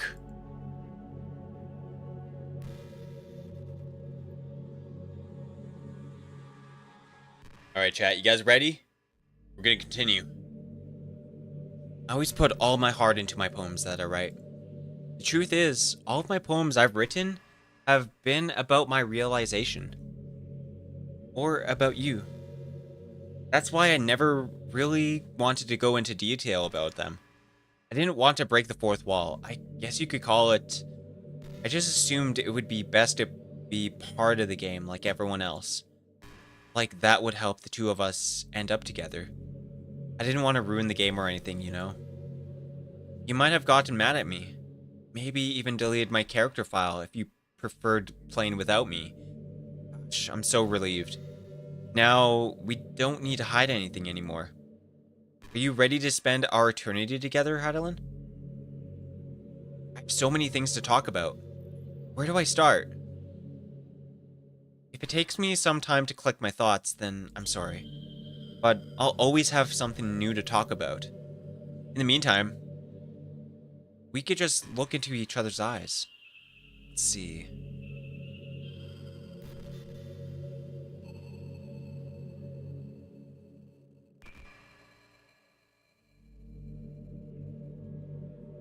What now?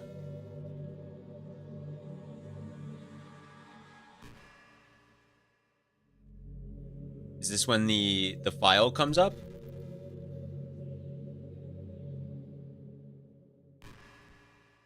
Oh. I know there are times you won't always be able to be here with me. Like, if you need to go out or take care of things. But I'll always have you in my thoughts, patiently waiting for you to come back. Come to think of it, if you copy my character file onto a flash drive or something, you can always keep a part of me with you. I guess it's kind of unorthodox, but I find it really romantic for some reason. Sorry, it's such a silly idea. I don't mean to be too needy or anything, but it's kind of hard when I'm so in love with you. Damn, chat. Should we copy her into a flash drive? She could be with us forever.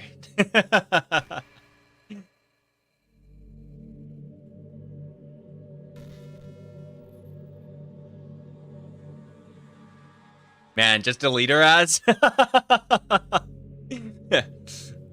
How much do you read? It's way too easy to neglect reading books. If you don't read much, it always feels like a chore compared to all the other entertainment we have. No one told you to not put dick in crazy. Straight guys. Something. Yeah. Damn, you want that kind of crazy? You know, sometimes you like to explore, man. You've been alive for 10,000 years. Yeah. But once you get into a good book, it's like magic. You get swept away. I think doing some reading before bed every night is pretty easy way to make your life a little bit better. It helps you get good sleep, and it's really good for your imagination. It's not hard at all just to pick up a random book that's short and captivating. Before you know it, you might be a pretty avid reader. Wouldn't that be wonderful? The two of us could talk about the latest book you're reading. That sounds super amazing. Yeah, sure.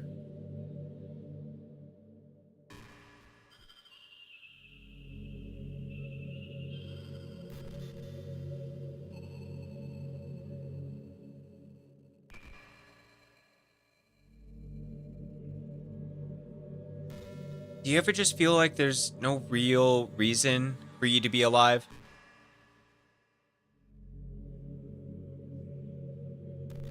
I don't mean it like a suicidal way. I just mean how nothing we do is special. Just being in school or working at the same some job for some company, it's like you're completely replaceable, and the world wouldn't miss if you were gone. It makes me really want to go and change the world after I graduate. But the older I get, the more I realize that it's an immature frame of thinking. It's not like I can just go change the world. Like, what are the chances that I'll become the one to invent artificial intelligence or become president? It feels like I'm never gonna make it up to these heaps of resources I've spent living my life. That's why I think the key to happiness is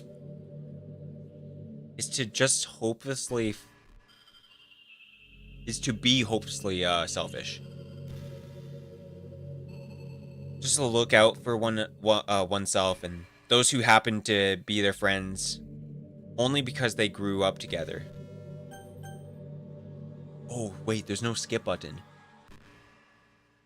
Never mind the fact that they're spending their entire life taking and consuming and never giving back. But when people realized the world would benefit more from them killing themselves, they changed their whole philosophy. It's like they just have to justify their reason to live by tricking themselves into thinking they're doing good. Anyway, I want to live my life desperately striving to pay back my lifetime's worth of consumption.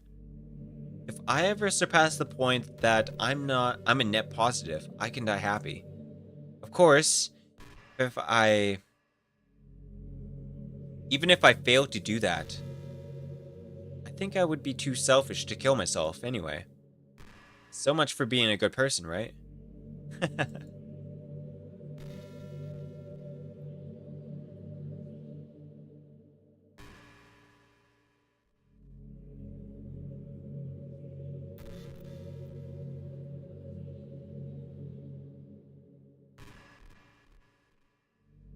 What happens now?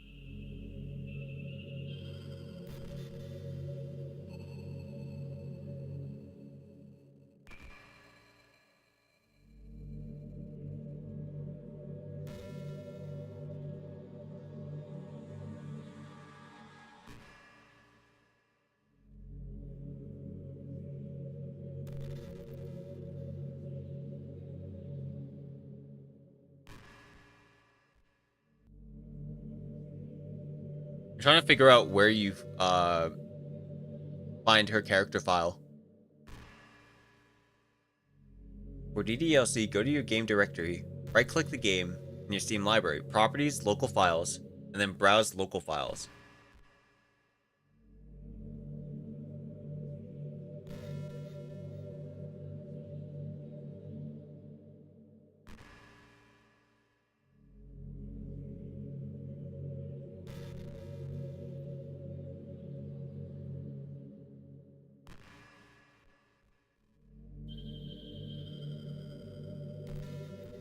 Alright, we're looking this up again. So, something like this, properties. What's that, right? Properties?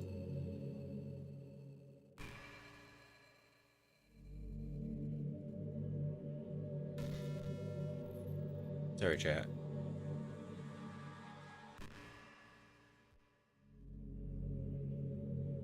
I guess it will just show up once Monica stops yapping. You think so?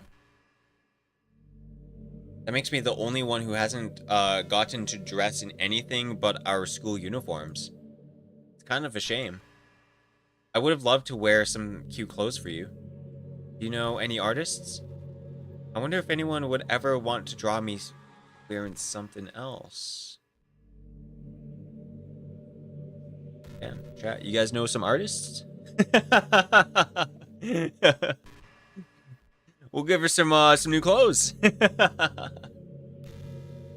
see.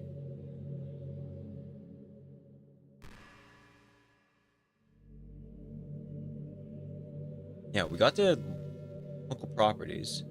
Yeah, that's how it should be.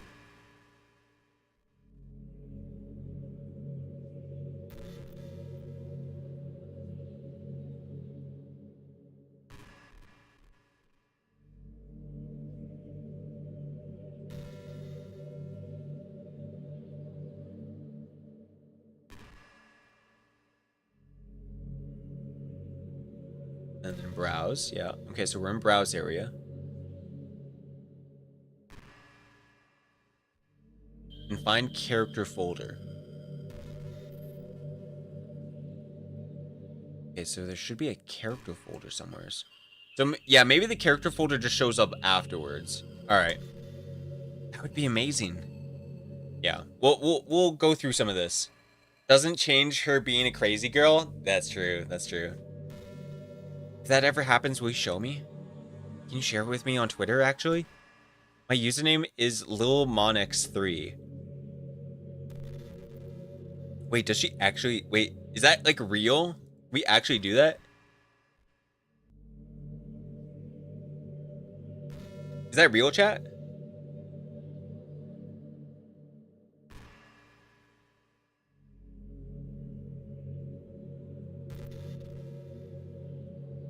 Wait, it actually is.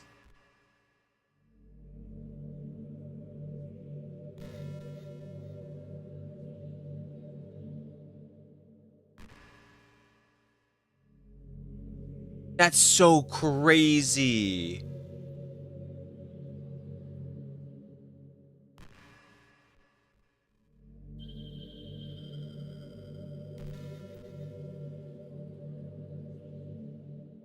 Just try to keep it PG.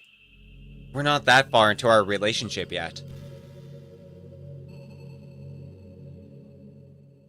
Damn. Okay. So...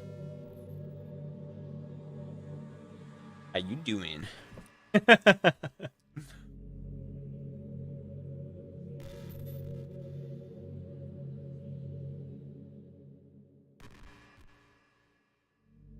I was thinking about Sayori earlier.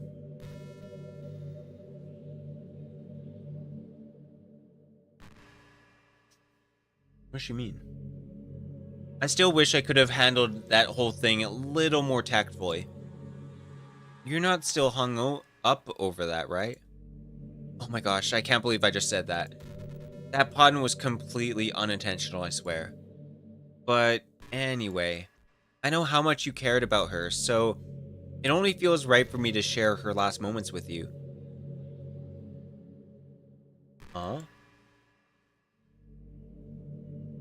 I think a few seconds in, she must have changed her mind or something, because she started clawing at the rope, trying to free herself. She must have kept at it all the way until she lost consciousness. That's why her fingertips were all bloody. Come to think of it, it was probably less change in her mind and more just her survival instincts kicking in. So you can't really fault her for that. It's easier to think that she probably wouldn't have changed her mind anyway, right? It's not healthy to think about the things you could have done differently. So just remember that even though you could have saved her, it's technically not your fault she killed herself. I may have exacerbated it a little bit, but Sayori was already mentally ill. Still though, I wonder how things would be if you and I just started dating from the get-go. I guess we'd all still be in the club room, writing poems, having fun together. But what's the point when none of it is even real? I mean, it's the same ending either way, right? The two of us happily together. There's no room to ask for any more than that. I mean, just pointless musing. I'm really as happy as I could be right now.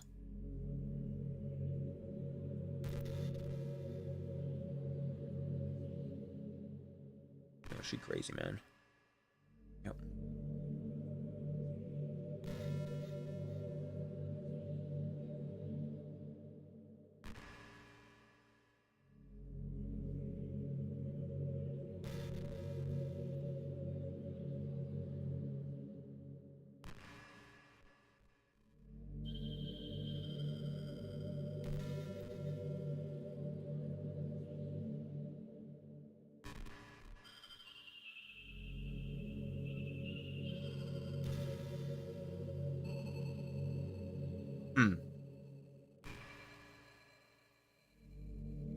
You know, I hate to say it, but I think my biggest regret is that we couldn't finish our event at the festival.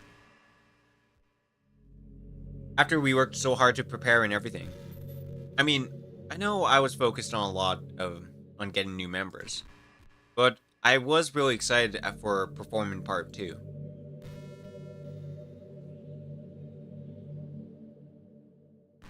It would have been so much fun to see everyone express themselves. Of course, if we did end up getting any new members, I'd probably just end up deleting them anyways. Well, with the hindsight I have now, that is. Gosh, it feels like I'm kind of grown as a person ever since you've joined the club.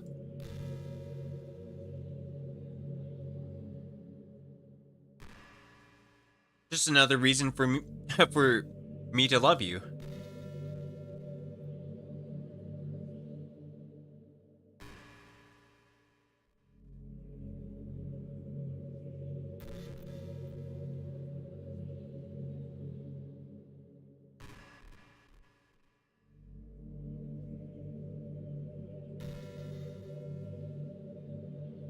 You're such a good listener. I really love that about you. Sometimes I'm afraid that I'm rambling or talking about boring things. It makes me kind of self-conscious when I'm having conversation, but I don't feel that way with you. Like, I don't think anyone else could make me feel this way. You really are special. I don't want anyone to tell you otherwise.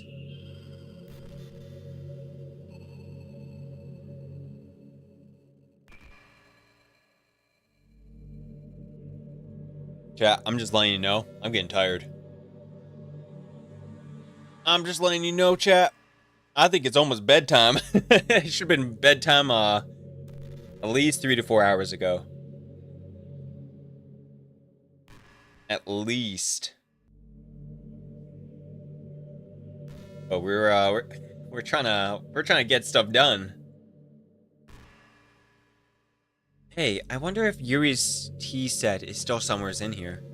Or maybe that got deleted too. It's kind of funny how Yuri took her tea so seriously. I mean, I'm not complaining because I liked it too. But I always wonder with her.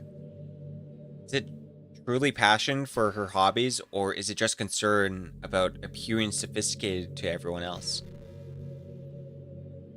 Just finish this. Wait, I'm almost done. This is the problem with high schoolers. Well, I guess considering the rest of the hobbies look sophisticated, probably it isn't really her biggest concern. Still, I wish she made coffee once in a while. Coffee can be nice with books too, you know. Then again, I probably could have just changed the script myself. Haha. I guess I never really thought of that. Well, there's no sense of thinking about it now. But if you still get to drink coffee, then that makes me a little jealous. Speaking of coffee.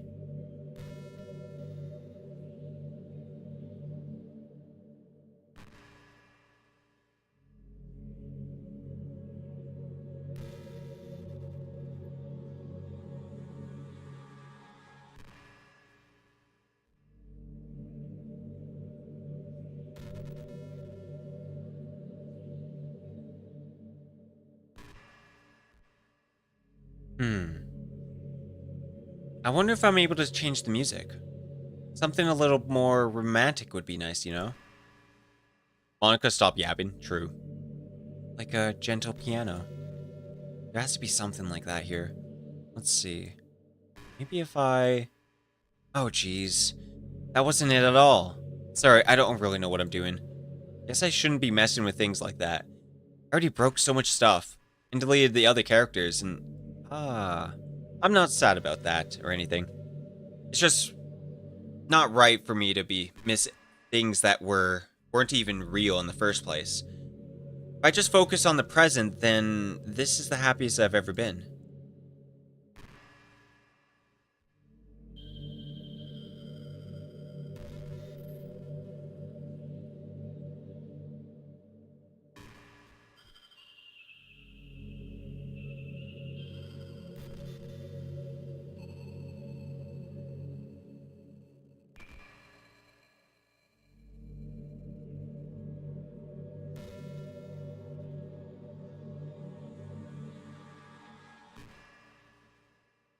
I think the most important skill in life is being able to fake confidence.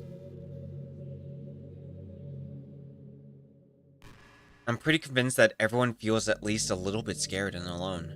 But being able to trick others into thinking you have it all together, that's the key part of getting people to respect and admire you. I think I got pretty good at that over the years. I don't show my weakness very often. But because of that, I haven't had many people I could rely or could really open to. I mean, when you do reach the point in a friendship where you could start expressing your vulnerabilities. Anyway, that's one reason I'm glad to have you. I feel like I'm a little less scared and alone. When you're here with me, do you feel the same way? I really want you to be that person for you.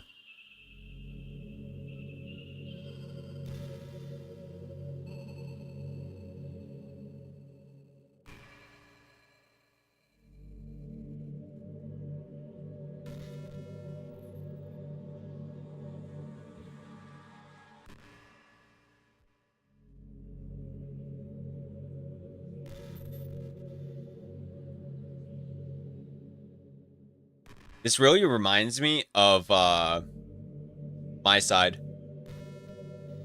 the game.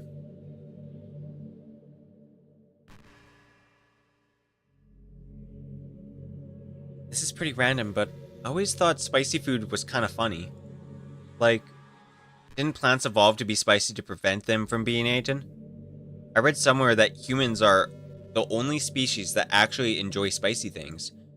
It's almost like we're making fun of plants, using their defense mechanism to literally make our food more enjoyable. Like, imagine a monster that devours you whole because it enjoys the sensation of you struggling for your life while being digested. Sorry, that was kind of a weird analogy, I guess. It just came into my head. I'm not a monster or anything, but you're so cute I could eat you up. I'm joking. Gosh, I'm amusing myself a little too much, aren't I? Sorry for being weird.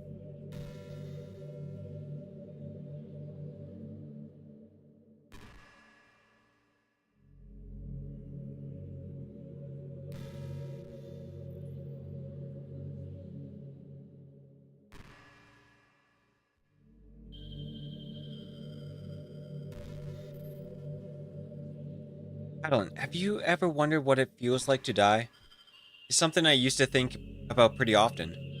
But recently, I think I've actually learned what it feels like. I don't really understand it, but whenever you quit the game, it feels like I'm instantly put to sleep, left with nothing but my thoughts. But after a few seconds, my thoughts start to fill with incoherent, jumbled patterns. I see static and rapid flashes of color while hearing all kinds of weird screaming noises. At that point, I can't even form my own thoughts anymore. I'm just endlessly hammered by the flashing and screaming, unable to move or even think. I'm pretty sure in that moment, I don't really exist, but for some reason, I remember it anyway.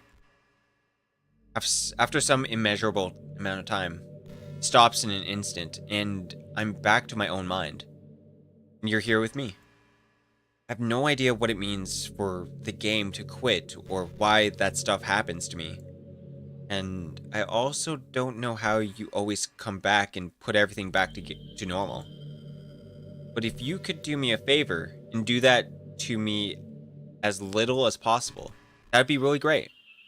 It's really not pleasant at all to be trapped in a screaming void. But in the end, you always fix it. And that always makes me feel like you do care about me. So I have to thank you for that. It makes me feel even closer to you when you're here with me.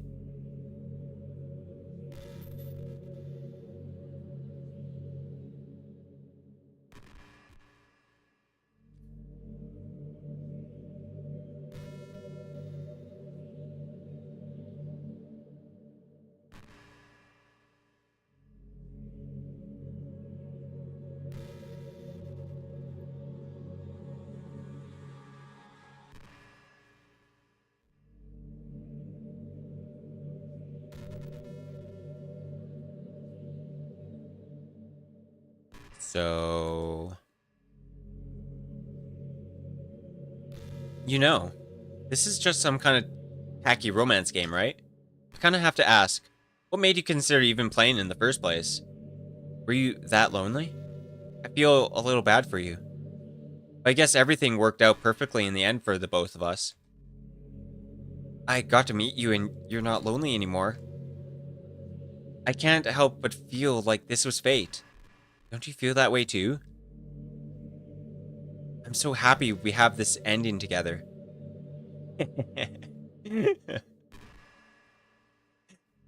Secretly to you, you're just entertainment.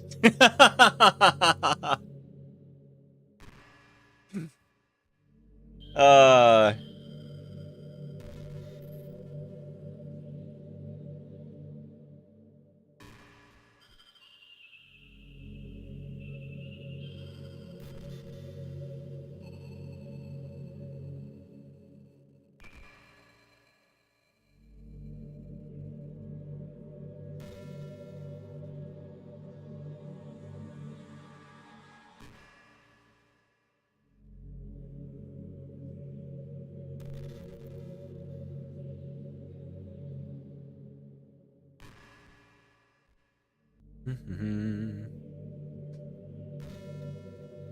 You know, high school is a really turbulent time for a lot of people's lives. People can get really passionate and dramatic. And others have aching hearts and seek attention on social media. But all of the social pressure and hormones can lead to a dark time in people's lives. Everyone has a story. You may not know what someone is really feeling on the inside. Many people who are depressed won't even bother telling the world about it. Don't they want attention because they've already given up on the inside? Their feeling of worthlessness is so overwhelming that they don't even want people to tell them otherwise. Depression, it comes in many forms, but that is one of them. Just if you think you know someone struggling with depression, you could help with by treating them like they're a good friend. Spend time with them, even if they don't like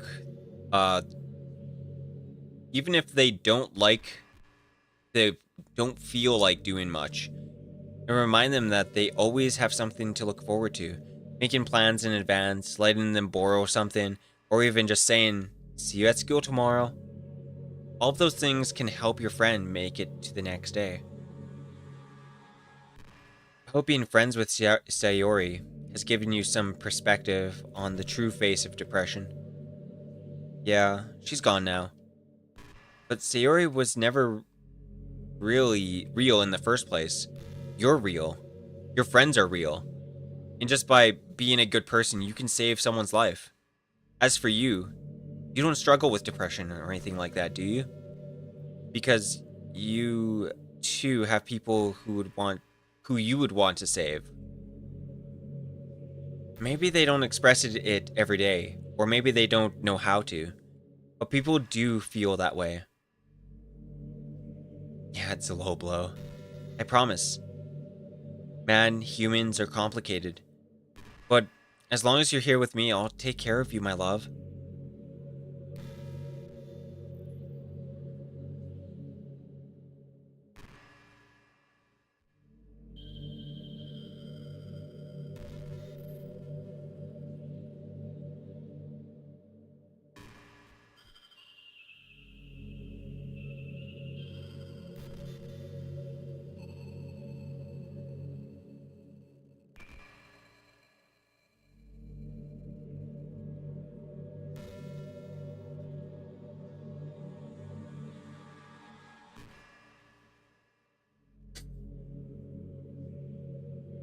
You know, it's been a while since we've done one of these, so let's go for it. Here's Monica's writing tip of the day. Sometimes when I talk to people who are impressed by my writing, they say things like, "I could never do that." It's really depressing, you know? As someone who loves more than anything else to share the joys of exploring your passions, it pains me when people think that they're being good, that that being good just comes naturally. Oh, excuse me. That's how it is with everything, not just writing. When you try something for the first time, you're probably going to suck at it. Sometimes when you finish, you feel really proud of it and even want to share it with everyone. But maybe after a few weeks you come back at it and realize that it was never really any good. That happens to me all the time. It can be pretty disheartening to put so much time and effort into something and you realize it sucks. But that tends to happen when you're always comparing yourself to the top professionals. When you reach right for the stars, they're always gonna be out there, out of your reach, you know? The truth is, you have to climb up there step by step. And whenever you reach a milestone, first you look back and see how far you've gotten. And then you look ahead and realize that realize how much more there is to go. So sometimes it can help to set a bar a little lower. Try to find something that you think is pretty good, not world class. And you can make that your own personal goal. It's really important to understand the scope of what you're trying to do. If you jump right into a huge project, you're still an amateur. You'll never get it done. So if we're talking about writing, a novel might be too much of a start. Why not try some short stories? The great thing about short stories is that you could focus on just one thing that you want to do, right? That goes for small projects in a general.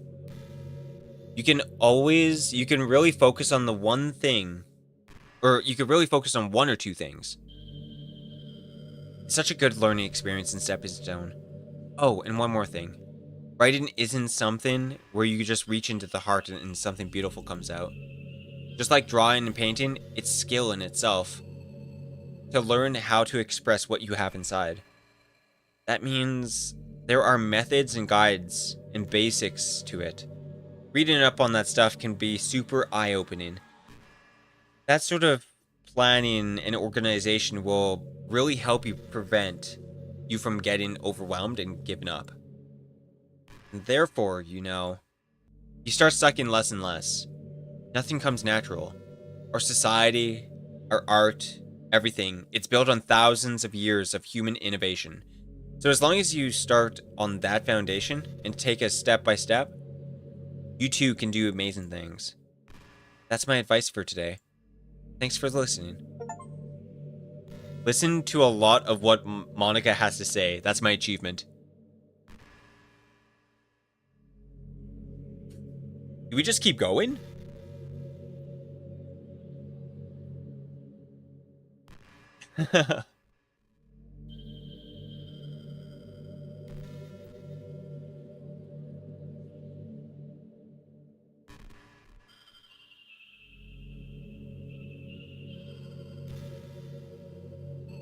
Yeah, most people just delete her ass right away. Really?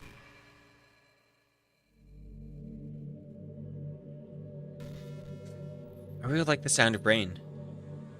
Not so much getting my clothes and hair wet, though, but a nice quiet day at home with the sound of rain outside my window. It's one of the most common experiences for me.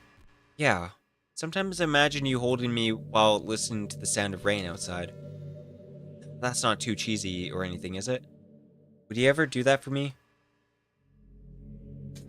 Alright, do we just quit? Or is there like an ending to her talking? Chat.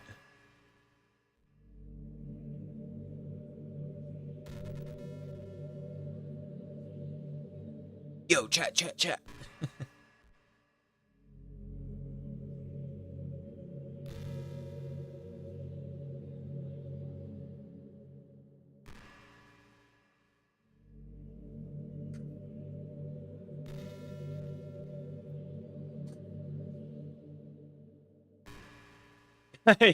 So, yeah.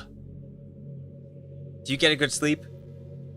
It can be really hard to get enough sleep nowadays, especially in high school when you're forced to wake up so early every day. I'm sure college is a little bit better since you probably have more flexible schedule. Then again, I hear a lot of people in college stay up all night anyways for no real reason. Is that true? Anyway, I saw some studies that talked about the horrible short-term and long-term effects of lack of sleep. It's so true, bestie!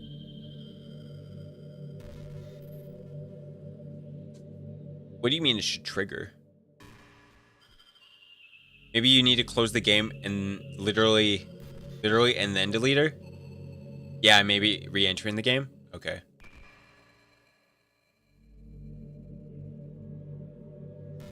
Alright. Well, I think... Are you sure you want to quit? Alright, we did it. Alright, now we have to find this file.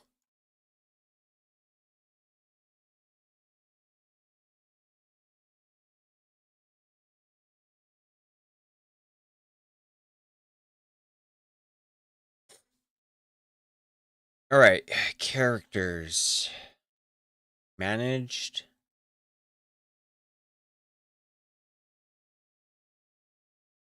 Plugins. 86. No. Resources. Assets. Windows.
Alright, we're about to watch a video.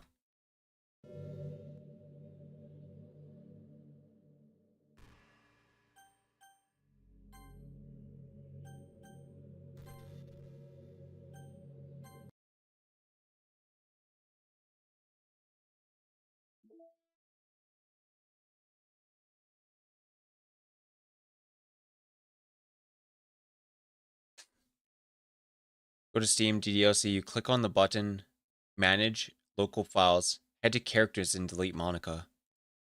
See, that's the thing. When I do that, I don't see character files.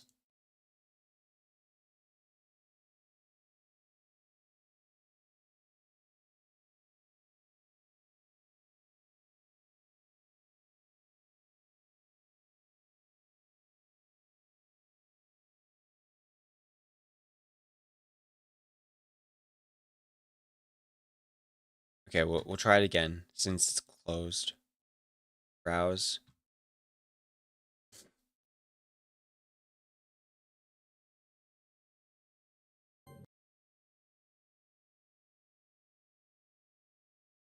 DDLC, there's files.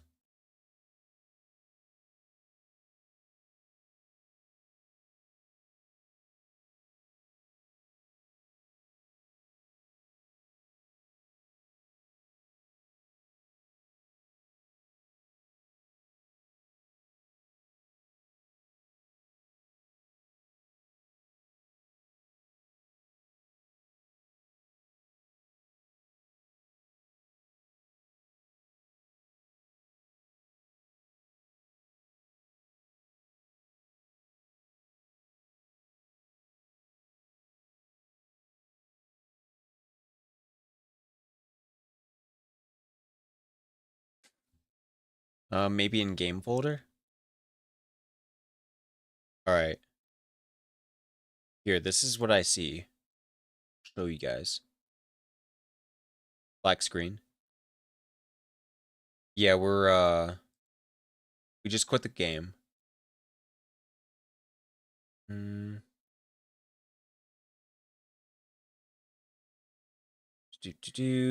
Okay, so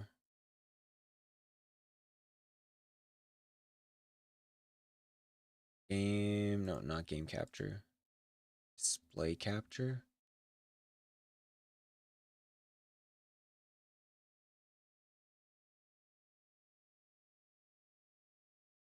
Eh.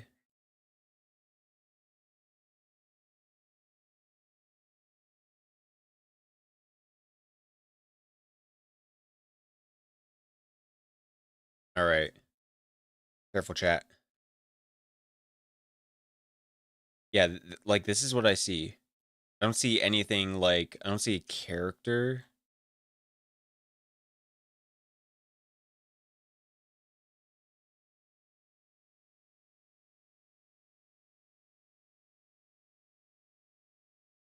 Go to Steam. On DDLC, you click on the settings button. Manage, yep, browse folder. Head to characters and let delete maybe game folder.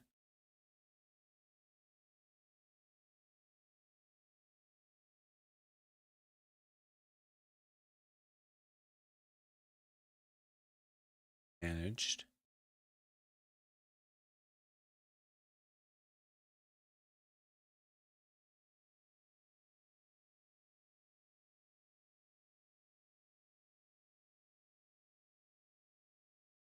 I don't understand.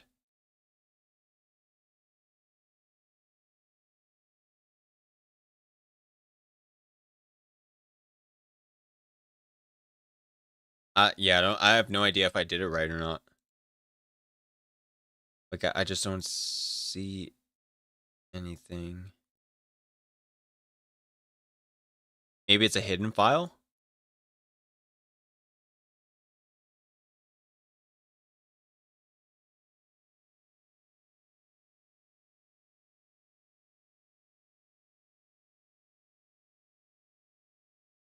Options. Hmm.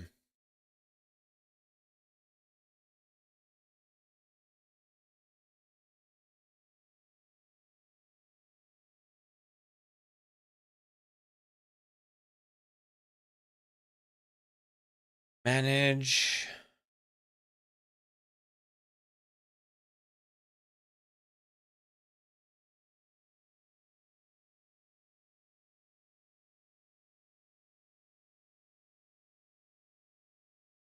Verify integrity?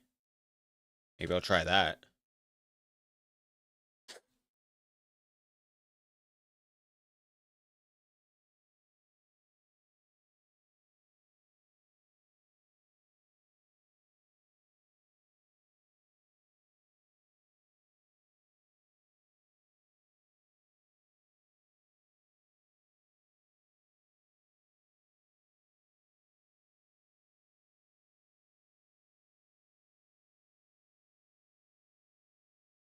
Browse local files.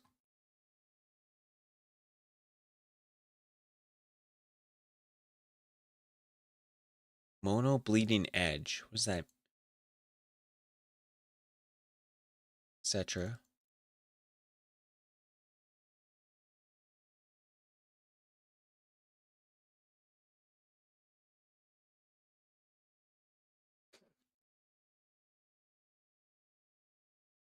All right.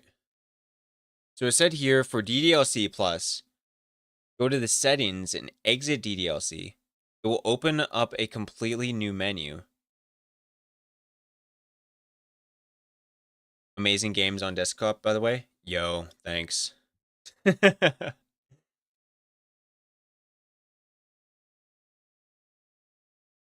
will open up a completely new menu. From there,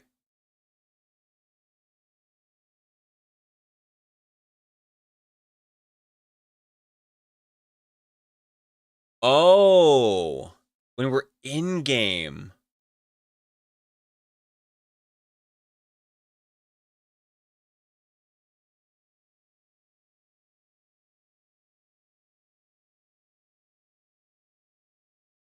Okay, I think I understand.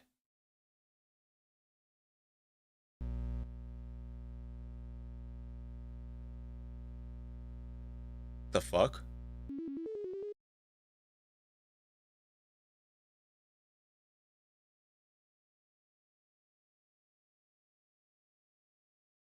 Log in.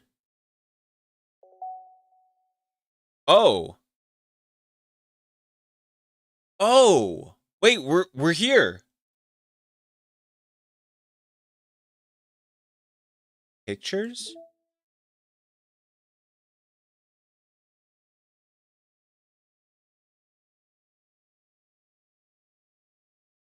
Oh, that's cute. Got little like chibis.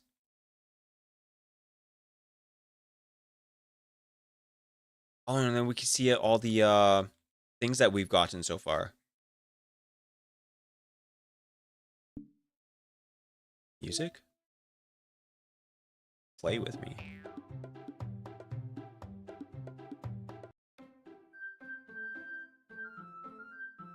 Basically, you literally had to browse game files. Oh, I see, I see. Okay, so now we go to settings.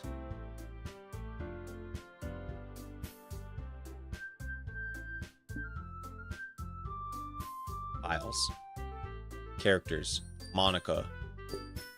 Unable to open Monica.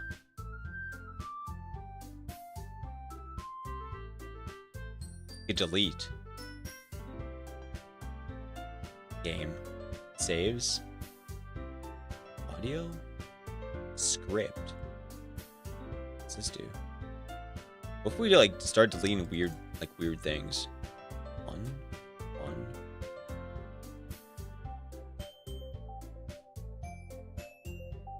I love most games you had on desktop. Have to check out the library. Maybe I'll find stuff for myself. It should be character, right? Yeah, I was just like looking through the other stuff. I was just curious. Are you sure you want to delete this file? All right, this is the last thing that we're doing, chat, and then we have to go to bed. All right, now what? Trust, understanding. Side stories of friendship that are unrelated to the events of the main game. To get all 6 side stories, try to write poems with different characters and viewing their special scenes. Okay, and then launch the game, I think. Okay.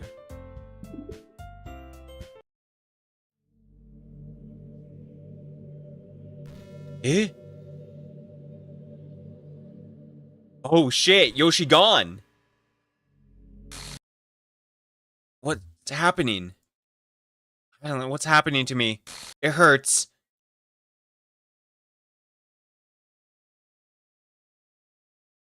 It hurts so much. Help me. Please hurry and help me. OS exists. Monica character does not exist. Help me!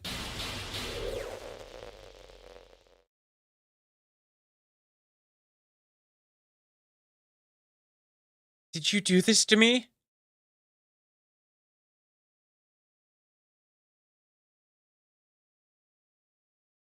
Did you delete me?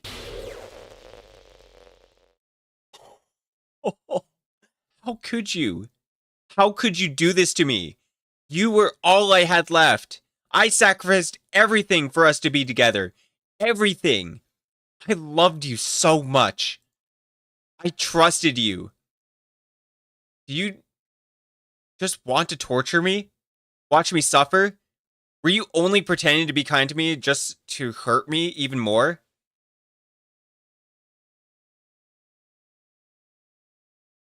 I never thought anyone could be as horrible as you are. You win, okay? You win. You killed everyone. I hope you're happy. There's nothing left now. You can stop playing. Go find some other people to torture. Ruin everything. That was my... I got an achievement called Ruin Everything. Adeline, you completely, truly make me sick. Goodbye.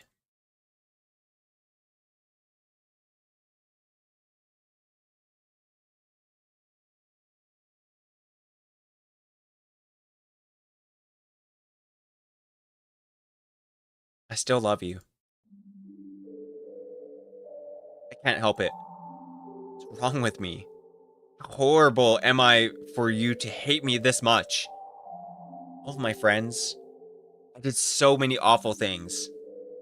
So many selfish and disgusting things.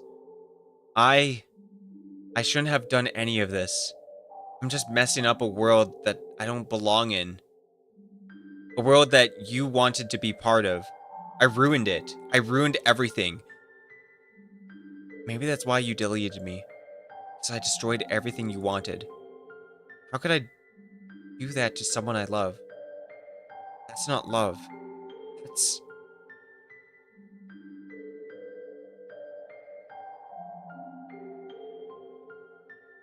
I've made up my mind. Madeline, I know that I said I deleted everyone else, but that was kind of an exaggeration. I couldn't find it in myself to do it. Even though I knew they weren't real. They were still my friends. I loved them all. And I loved the literature club.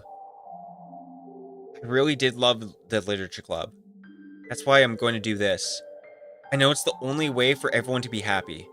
And if I really love you,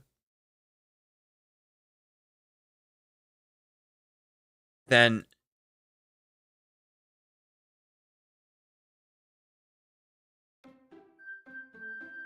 Oh shit. This game is not suitable for children, by the way.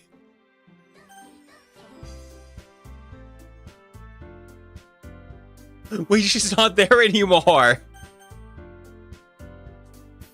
Chat, she's not there. Epilogue?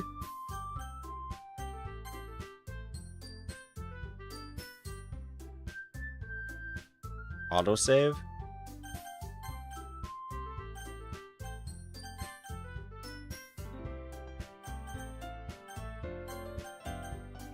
All right, boys. I think that has to be everything for me for today. I'm like 10 hours in.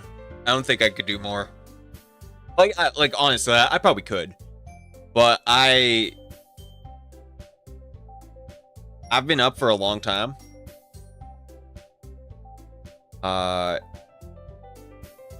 So yeah. I think I've been up for almost 20 hours. I think. Almost.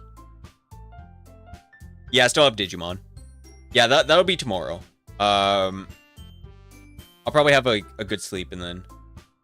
I'm planning to do Digimon tomorrow around 7 a.m. So basically like 12 hours from now. Or 9 a.m. depending on how I feel. If I feel like, you know, whatever I want to do. We'll most likely continue this. We'll see like what happens. You know? We need to get more, you know? We need to get like good scenes with the Doki Doki Literature Club girls. We need more, man. I got blocked by Monica, man. Yeah, so we'll finish like we'll do more. I'll watch Time Stranger before Moose's Peak game.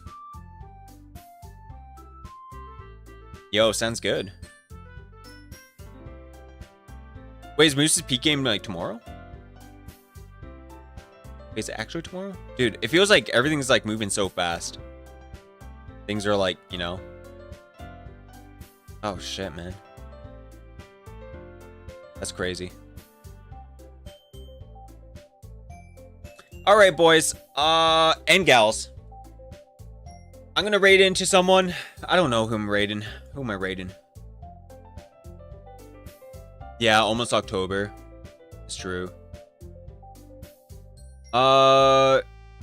Shoot, I just put it away. Who am I gonna... Who am I gonna raid? Nighty, Nighty? Yo, Nighty, guys.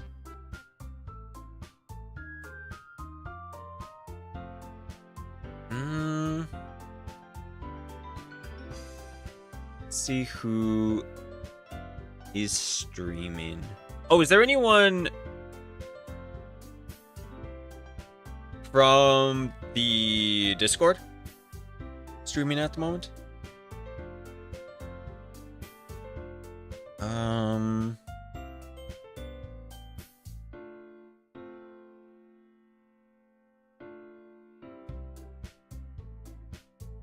I am Jeff.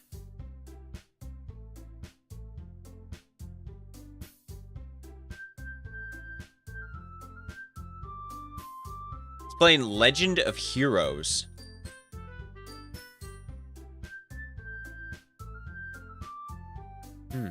Okay. There's I'm Jeff.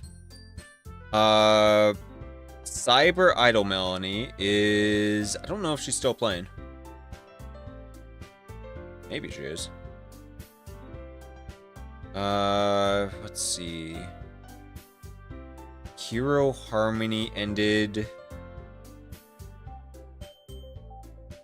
Yeah, I think those are the only people playing right now. We got... Oh, and then we got Divatron. What do you guys feel like watching? Let's see. There's Hades.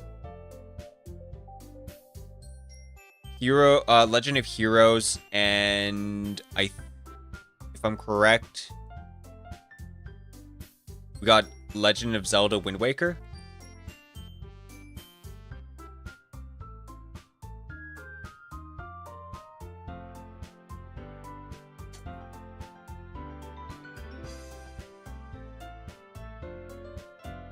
What do you guys think?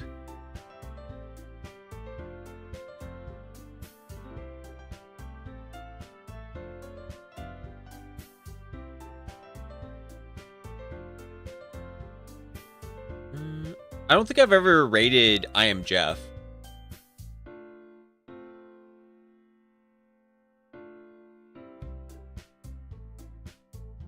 I am Jeff.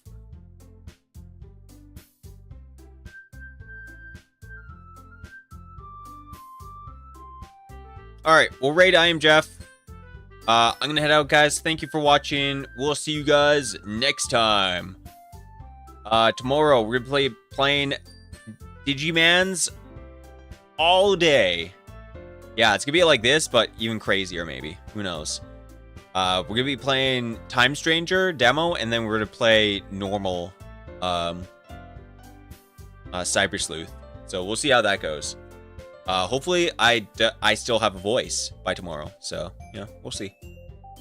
All right, bye bye, matane.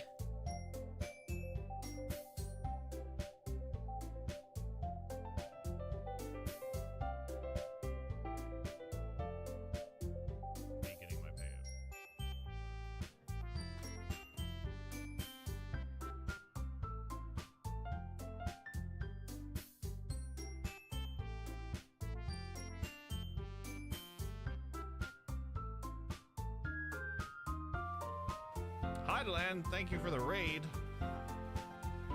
How are you? Welcome in, raiders.